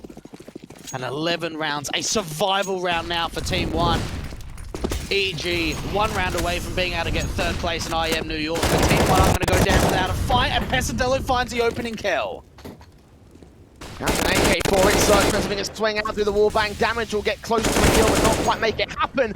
Pops in, gets that frag. Ethan and Stanislaw also going to follow suit. And Team 1 lose control of the advantage they gain on the opening frag. Barton and Molbs left towards the A site. Shots from the AWP will see one. Circ got one player facing him. That's a headshot that leaves Barton alone. And Circ challenges him. The AWP challenges him. Crossfire locked. If he faces forward, he's a dead man. If he stays fast, he's also a goner. 16-11 as Ethan will close it out. And EG will 2-0 the Team 1 side. I guess we vastly overestimated how important that train would be for them. I honestly thought they would take that map at the least, but no. Evil Genius is firing away on both T sides, and it was the T sides that got them so far. Yeah, look, it absolutely did. And I don't want to take too much away from EG. I think they played really well in this series. We saw a very well-drilled T-side on Inferno. Their T-side was excellent, again, going into Train. But you've got to think for Team 1, on your own map pick, and you are able to get a 9-6 half on T going into CT, they should have been able to do so much more. We saw the double AWPs being invested time and time and time again, and they just couldn't find the success. They were being pressured very, very often around that T-Cod and Brown Hall's position. And look, for EGJ, they're able to claim, what, $5,000? They're able to get the 2,188 points for the RMR. That's going to place them in that top 3 position, giving them the legend status. They're also going to come away with 155 points in the ESL Pro Tour. So for EG, they can be very happy with their performance getting 3rd in IEM New York. Yeah, absolutely. Again, as I mentioned before, you know, this is the difference between them defending their 2nd place position and potentially losing it out to several teams, of course, getting knocked down. You know, obviously they've got, they've got Furia hot on their heels at the moment with a current matchup going up against 100 Thieves. There's a good chance they can overtake them. So Evil Geniuses have given themselves the best chance possible to try and avoid that reality over from the Furia side. So, opportunities definitely abound here on the part of EG. And for Team 1, they can also be happy with their top 3, as I mentioned in the pregame. This is their best. It's been one of their best performances in RMR so far. And again, we had them pinned to go out in that bottom 3 position of the group stage. The fact that they went so far and to even take a fight against a team against Evil Geniuses here in this matchup, they had a very good performance of their own right today. No, look, they absolutely did. I think one thing to take away where a lot of teams have struggled in RMR is obviously roster changes, right? Losing percentages when having a roster move. Team 1 haven't had that at all, so they haven't had any points deducted. We saw them in CS Summit getting a 10th place, not fantastic. They're not being able to advance into the playoffs, but having a pretty deep run going into IEM New York. So I think they can be really happy with their campaign over the last couple of months. Obviously, those points are very important for them, getting sort of that 5th position to qualify as a contender. But for Team 1, I'm certainly going to be keeping an eye out for them, Jay, and sort of see, can they move beyond that MDL level? Because, of course, a lot of teams competing in MDL want to move into Pro League, want to keep moving up the ranks. This seems to be a team that's certainly on my radar. Yeah, absolutely. And I mean, even talking about the radar itself in terms of the RR points, Team 1 with those 2,000 extra, they're actually going to put themselves just past the likes of Team Liquid, obviously. So, they were only, a few hundred points difference now between the 2 teams, but Team 1 are ahead of them. And just by a little bit, I believe. Because Liquid's... Liquid are on like 5,000. So yeah, Liquid are about 5,000. So for Team 1, even with their placing here, they're nowhere near being able to get to that 4th position. Do you want to try and correct me, Jay? Sure? Are you sure? I'm definite, mate. I'm pretty sure. I'm pretty sure that this Wikipedia page says that they can gain some points. I mean, all right, fair play. Fair play. If that's what you're going to say, then all right, I'll leave it to you. At the end of the day, for Team 1, though, it is a good set of points that will get them over to the top end of the position in that top 5 as well. So they are currently in major contention, pushing Cloud9 out of the running at this stage. So for them, obviously, there's the old Cloud9 side, the side that we're going to stay together and try and see if they can compete for the major itself. But, for Team 1, putting themselves in that top 5 position, a few more appearances and a few more RMR events, it could get them even higher for when that major does happen. No, look, it absolutely can, and there's a couple of ways of looking at it. Obviously, we saw a lot of teams dropping out going into IEM New York, which did allow some of the teams towards sort of the bottom end to get your points. Your New England Whalers put up some decent points. Triumph, Chaos, all starting to rise up the rankings, but it was Team One with their really deep run, at least into the playoffs, that have allowed them to get into that top 5 position. So, look, I suppose that's it, like for us, right? But there is still a grand final going ahead, Jay. Indeed, there is over on that mainstream to see who's going to be contesting for the IEM Global Challenge spot, as well as the top end points here in the RMR event. We've got Furia taking on 100 Thieves, 11-9 right now on map 2. 100 Thieves took map 1. They're playing out on Inferno at this point in time. So your boys are still gunning for it, Dweg. They've inched themselves a little bit closer for their opportunity, mate.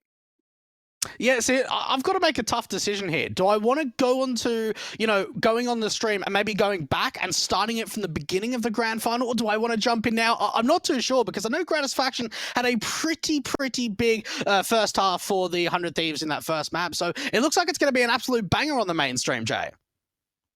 I mean, well, that's well and truly underway. I'd imagine that there would be a hell of a set of good maps here for 100 Thieves, especially. Obviously, we talked about them in previous days having a fire lit under them and not being part of this organization after the event is over. So, like for them, they're playing to try and see if they can get their best stock going forward into the rest of the scene. So, for them, a good victory here with a land spot up to the grabs as well. Like that's prime real estate. That's free real estate for any team in the organization looking to pick up a CS team.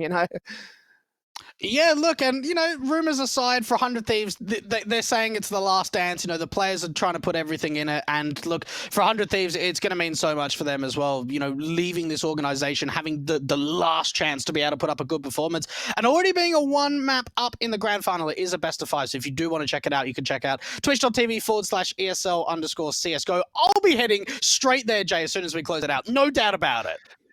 Of course, the Aussie is going to tune in for the 100 Thieves matchup. I'll leave you to it in that case, Dwayne. And we'll leave you all to go ahead and tune into that matchup, of course, over on the main stream. For us on the B stream, that's been it from us here at IEM New York. The event closes out tonight, so make sure you're getting involved in those grand finals. But until the next one, I've been the Eternal Jay. This has been Dwayne, my co-commentator, on behalf of all the production staff here at the B stream. I want to thank you very much for watching and for listening. We'll see you back here very soon for even more action here on ESL TV.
My name is Trace Saranthus. I am building a PC for Jordan Gilbert. My goal was really to get something that was no compromise, super powerful, and ideally not built by Trace.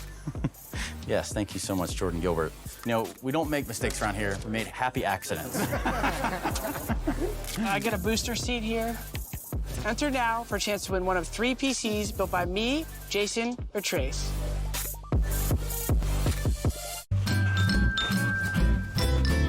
You ready? Huh? Hey, he's a good boy, huh? You ready? Huh?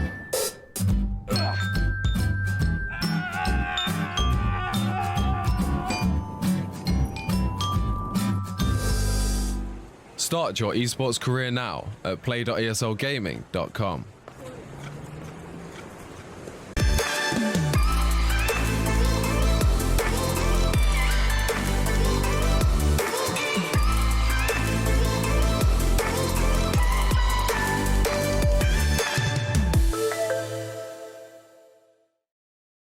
Just can't hold you back if you own it. Live your life like a chosen, no matter what, I won't let up. It's in my soul, it's in my blood, and I won't take no for it.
Safe to say over a year.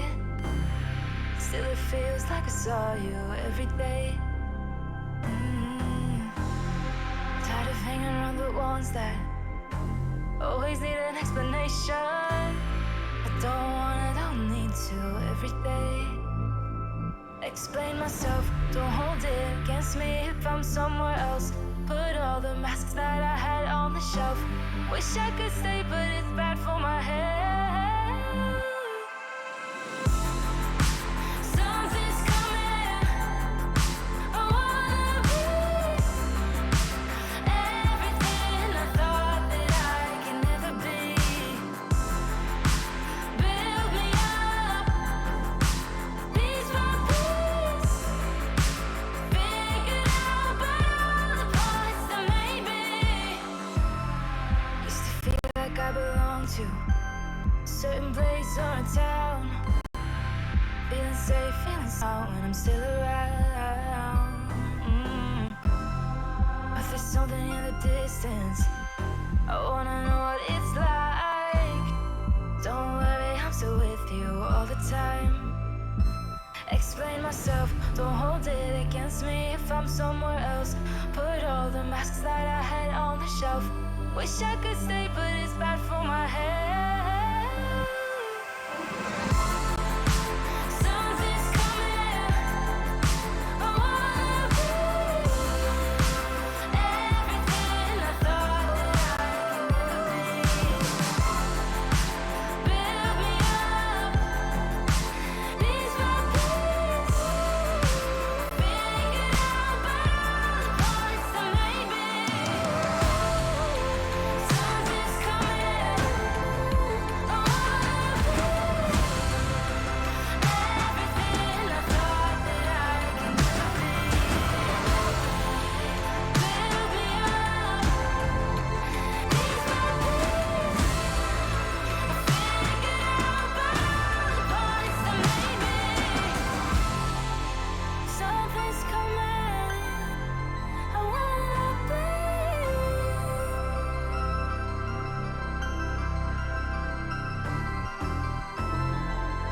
Build me up, piece by piece.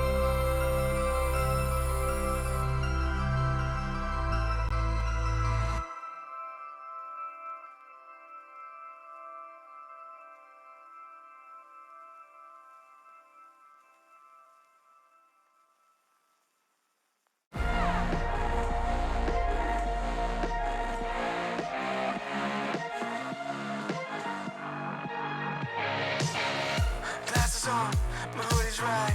Break the door, give me side eyes. Are you feeling yours? Cause I'm feeling mine. Slide back to the future, got my own time.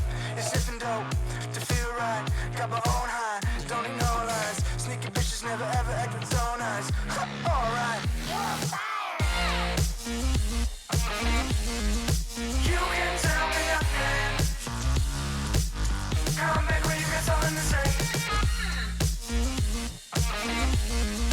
Just put the volume up, man. Take a seat in the back, yeah. You can tell me nothing. Come back when you got something to say. Just put the volume up, man.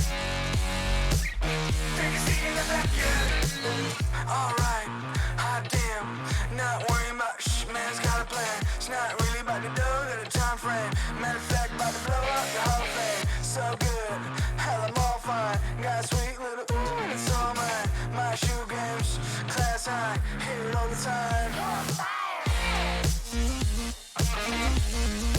You can tell me nothing. Come back when you got something to say. Just put the volume up, man. I'ma go get 'em. No time looking back, every day gotta do better. I'ma go get 'em. Blow the roof off for I really want to see, now go tell 'em. About to touch the sky, no helmet. Preparing myself on top, no weapons. On my own, I stop caring. Cause they keep telling me you can tell me nothing. got something to say. Just put the volume up, man. Take a seat in the back, yeah. You can tell me nothing. Come back when you got something to say. Just put the volume up, man. Take a seat in the back, yeah.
I was running road so many nations.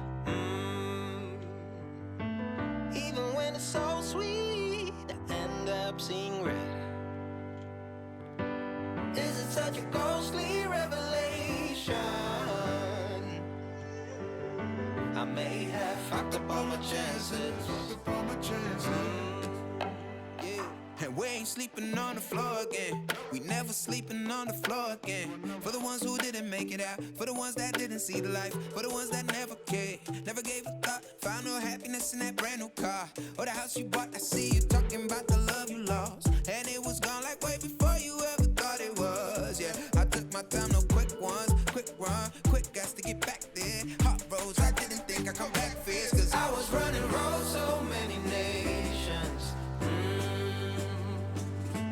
Even when it's so sweet, I end up seeing red. Is it such a ghostly revelation? I may have fucked up all my chances. Fucked up all my chances.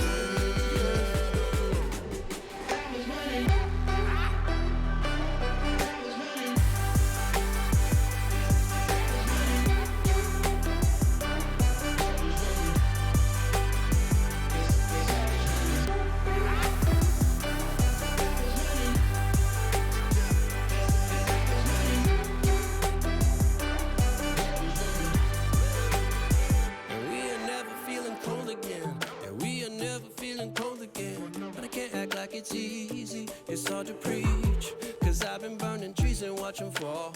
If we cannot breathe out, we go forward. Sure, I was searching for cure. Fishing a little wildlife. And when I'm low on fuel, I'll still be running till my back broke. Halfway, lost hope and I checked it. Hard roads, I didn't think I'd come back fast. Cause I was running road so many nations. Even when it's so sweet, I end up seeing red. Is it such a ghostly revelation? I may have fucked up all my chances. Fucked up all my been around the globe, looked around, nothing fitted. Seen high and lows, but you won't even get it. Been around the globe, think it's time to admit it's not the end, but the road, and you won't even get it. Been around the globe, looked around, nothing fitted. Seen high and lows, but you won't even get it. Been around the globe, think it's time to admit it's not the end, but the road.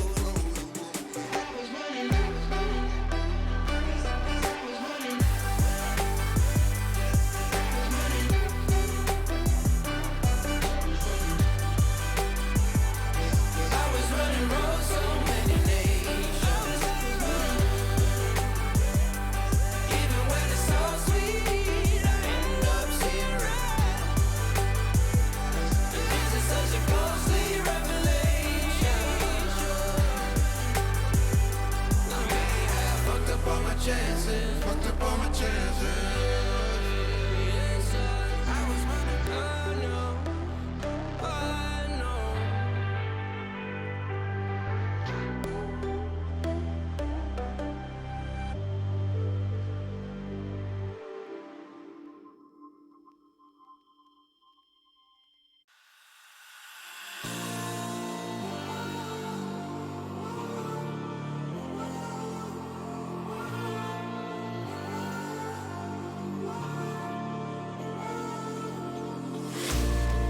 Will you follow me under when I'm crumbling?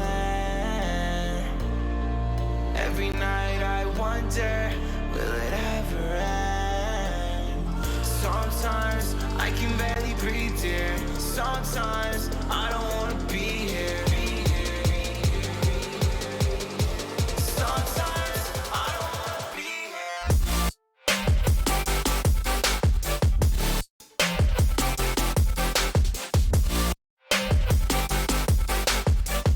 Sometimes I don't wanna be here.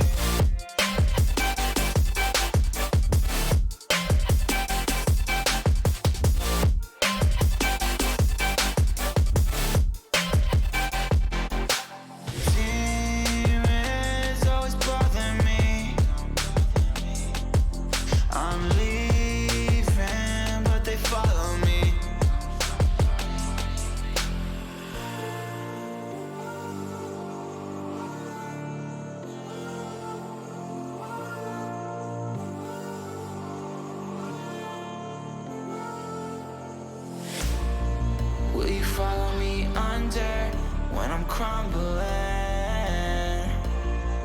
Every night I wonder, will it ever end? Sometimes I can barely breathe, dear. Sometimes I don't wanna be here. Sometimes I don't wanna be here. Will you follow me under? Sometimes I don't wanna be here. Sometimes I don't wanna be here.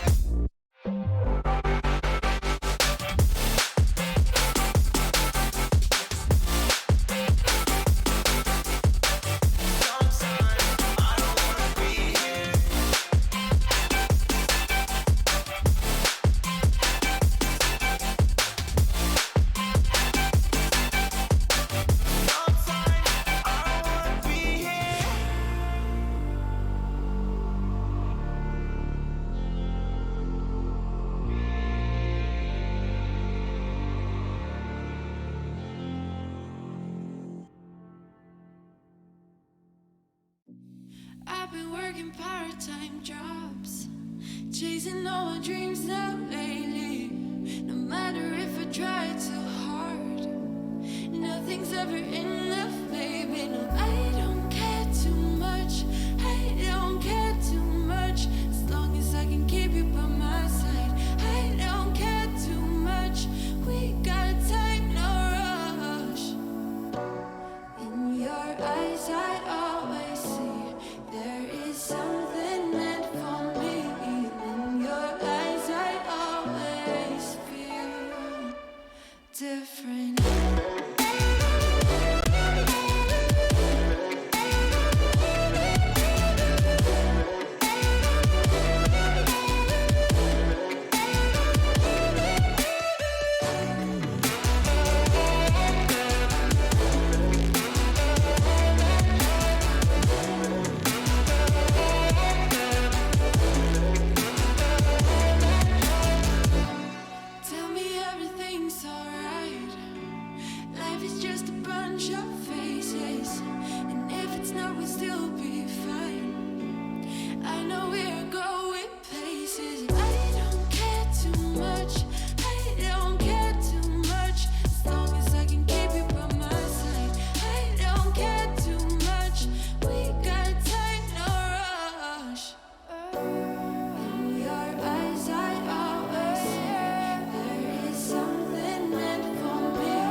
leader. I got my team up. I've been a dreamer. I switched the scene up. I done got that green up. It don't make me fiend up, but they know I'm being with the rats. Call me the fiend up. Every word. Smoke up, no lean up in my soda. Fresh and clean, got no odor. I've been an outcast, when you're scared, we told ya. Been in that backseat, facts we move that word, but it ain't no D-R-U-G, M-E-M-U-S-I-C. I'm only human, if you cut the skin, I bet I bleed. And when my back against the ropes, put in that work, I lead. I see the vision clear, seeing things that y'all don't see. 2 dubs on the vision, call it 2020.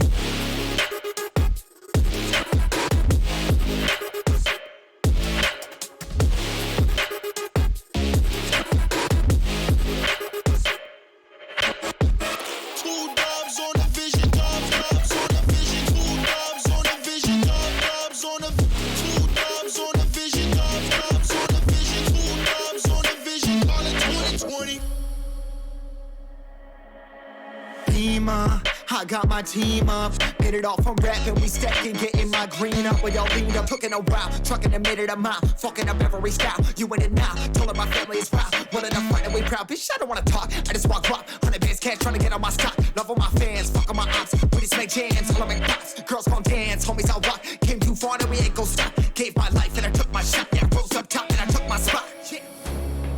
If it's a problem, then we really ready. Yeah, honey with me and we for the war. My heart is formed and my vision deadly. I've been dialing in my sights, seeing 2020.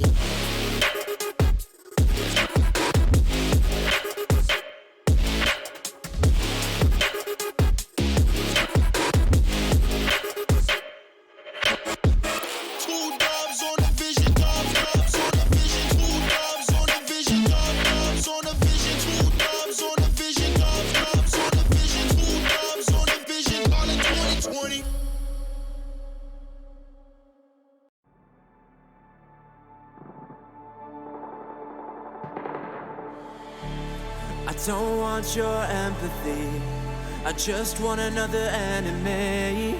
I'm not gonna change a thing for you. I'm over middle ground, and I really wanna burn it down. I'm not your friend, and I won't pretend I am. So don't reach out, and I mean that. I'm under siege, and I need you to see that. You're on one side, I'm on another, and we will wage war upon each other. I'm no angel, you're not either. I'm at a fever pitch, you're at a leisurely pace. I'm unscathed, I'm unafraid. A warm welcome to the war game.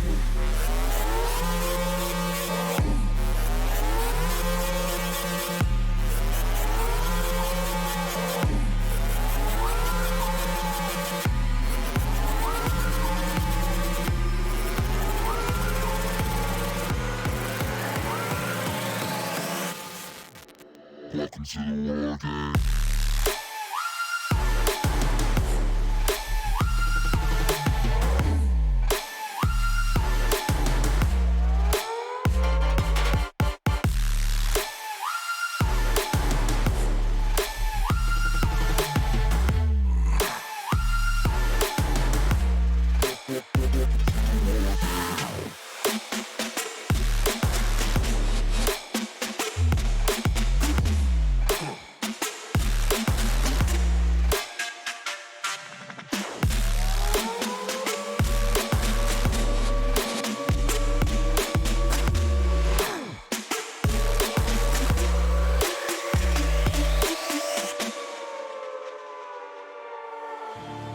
You're no ally of mine.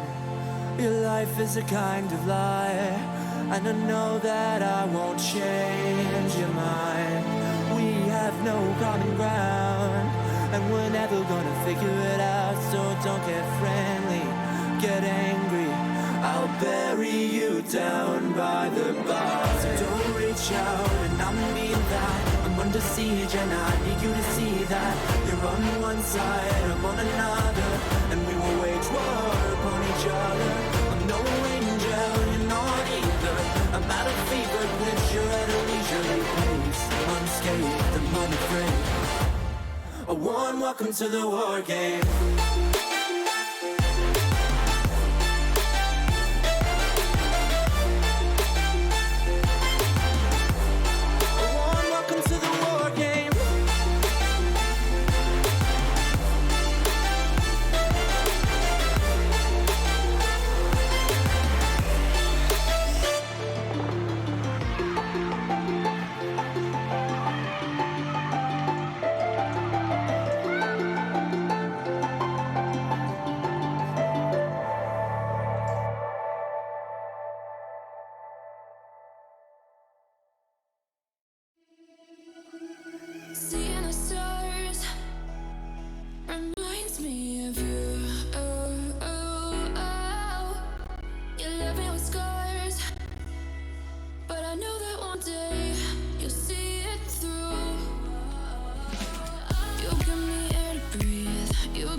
I'm broken, the door is closing. Wanna be a part of something more than this. I've lost control of it, I've lost control. You give me air to breathe, you give me light to see. Oh.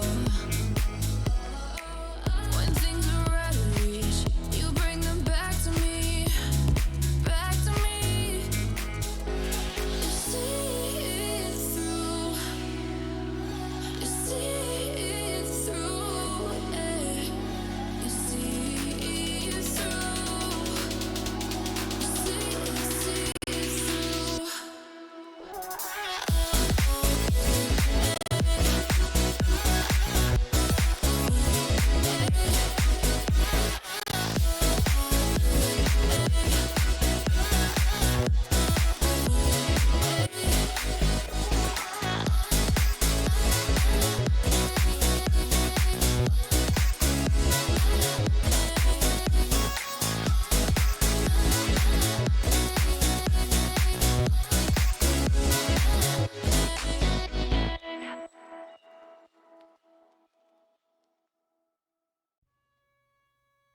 I don't wanna fight it.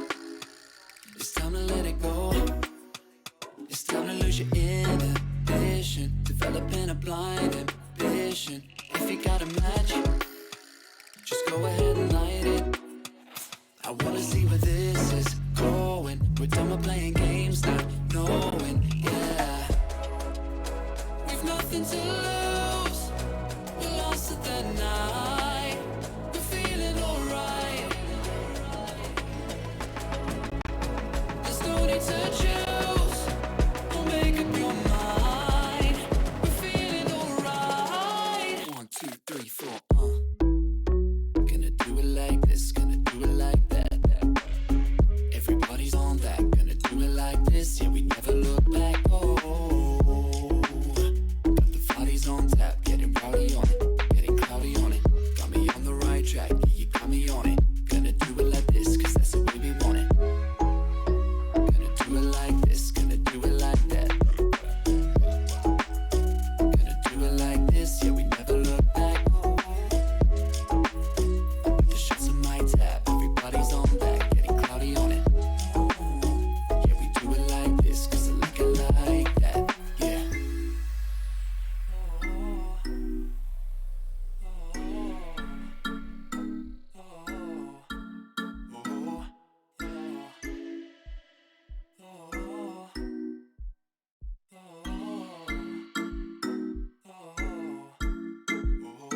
We're going through the motions, in super slow motion.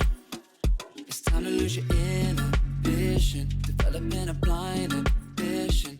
Fire it up, ignite it. I don't wanna fight it no more. I wanna see where this can go. I'm done with playing around, not knowing, yeah. We've nothing to lose. We're lost at the night. We're feeling alright. My eyes are on you, and yours are on mine. We're feeling just fine. Just let it go. Gonna do it like this, gonna do it like that. Everybody's on that, gonna do it like this. Yeah, we never look back. Got the bodies on tap, getting rowdy on it, getting cloudy on it. Got me on the right track, yeah, you got me on it. Gonna do it like this, cause that's the way we want it. Gonna do it like this, gonna do it like that. Gonna do it like this, yeah, we never look back. Oh, yeah. The shots on my tap, everybody's on that, getting cloudy on it. Yeah, we do it like this, cause I like it like that, with the blind ambition.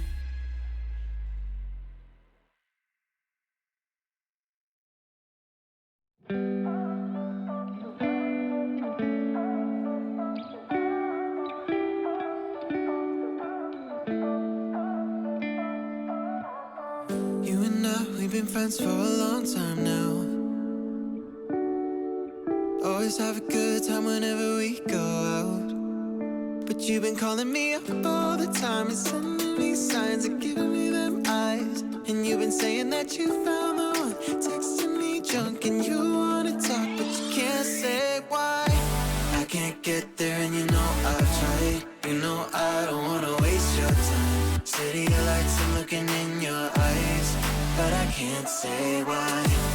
doesn't feel right to call you mine. No, I don't wanna waste your time. I can't get there and you know I've tried, but I can't say why.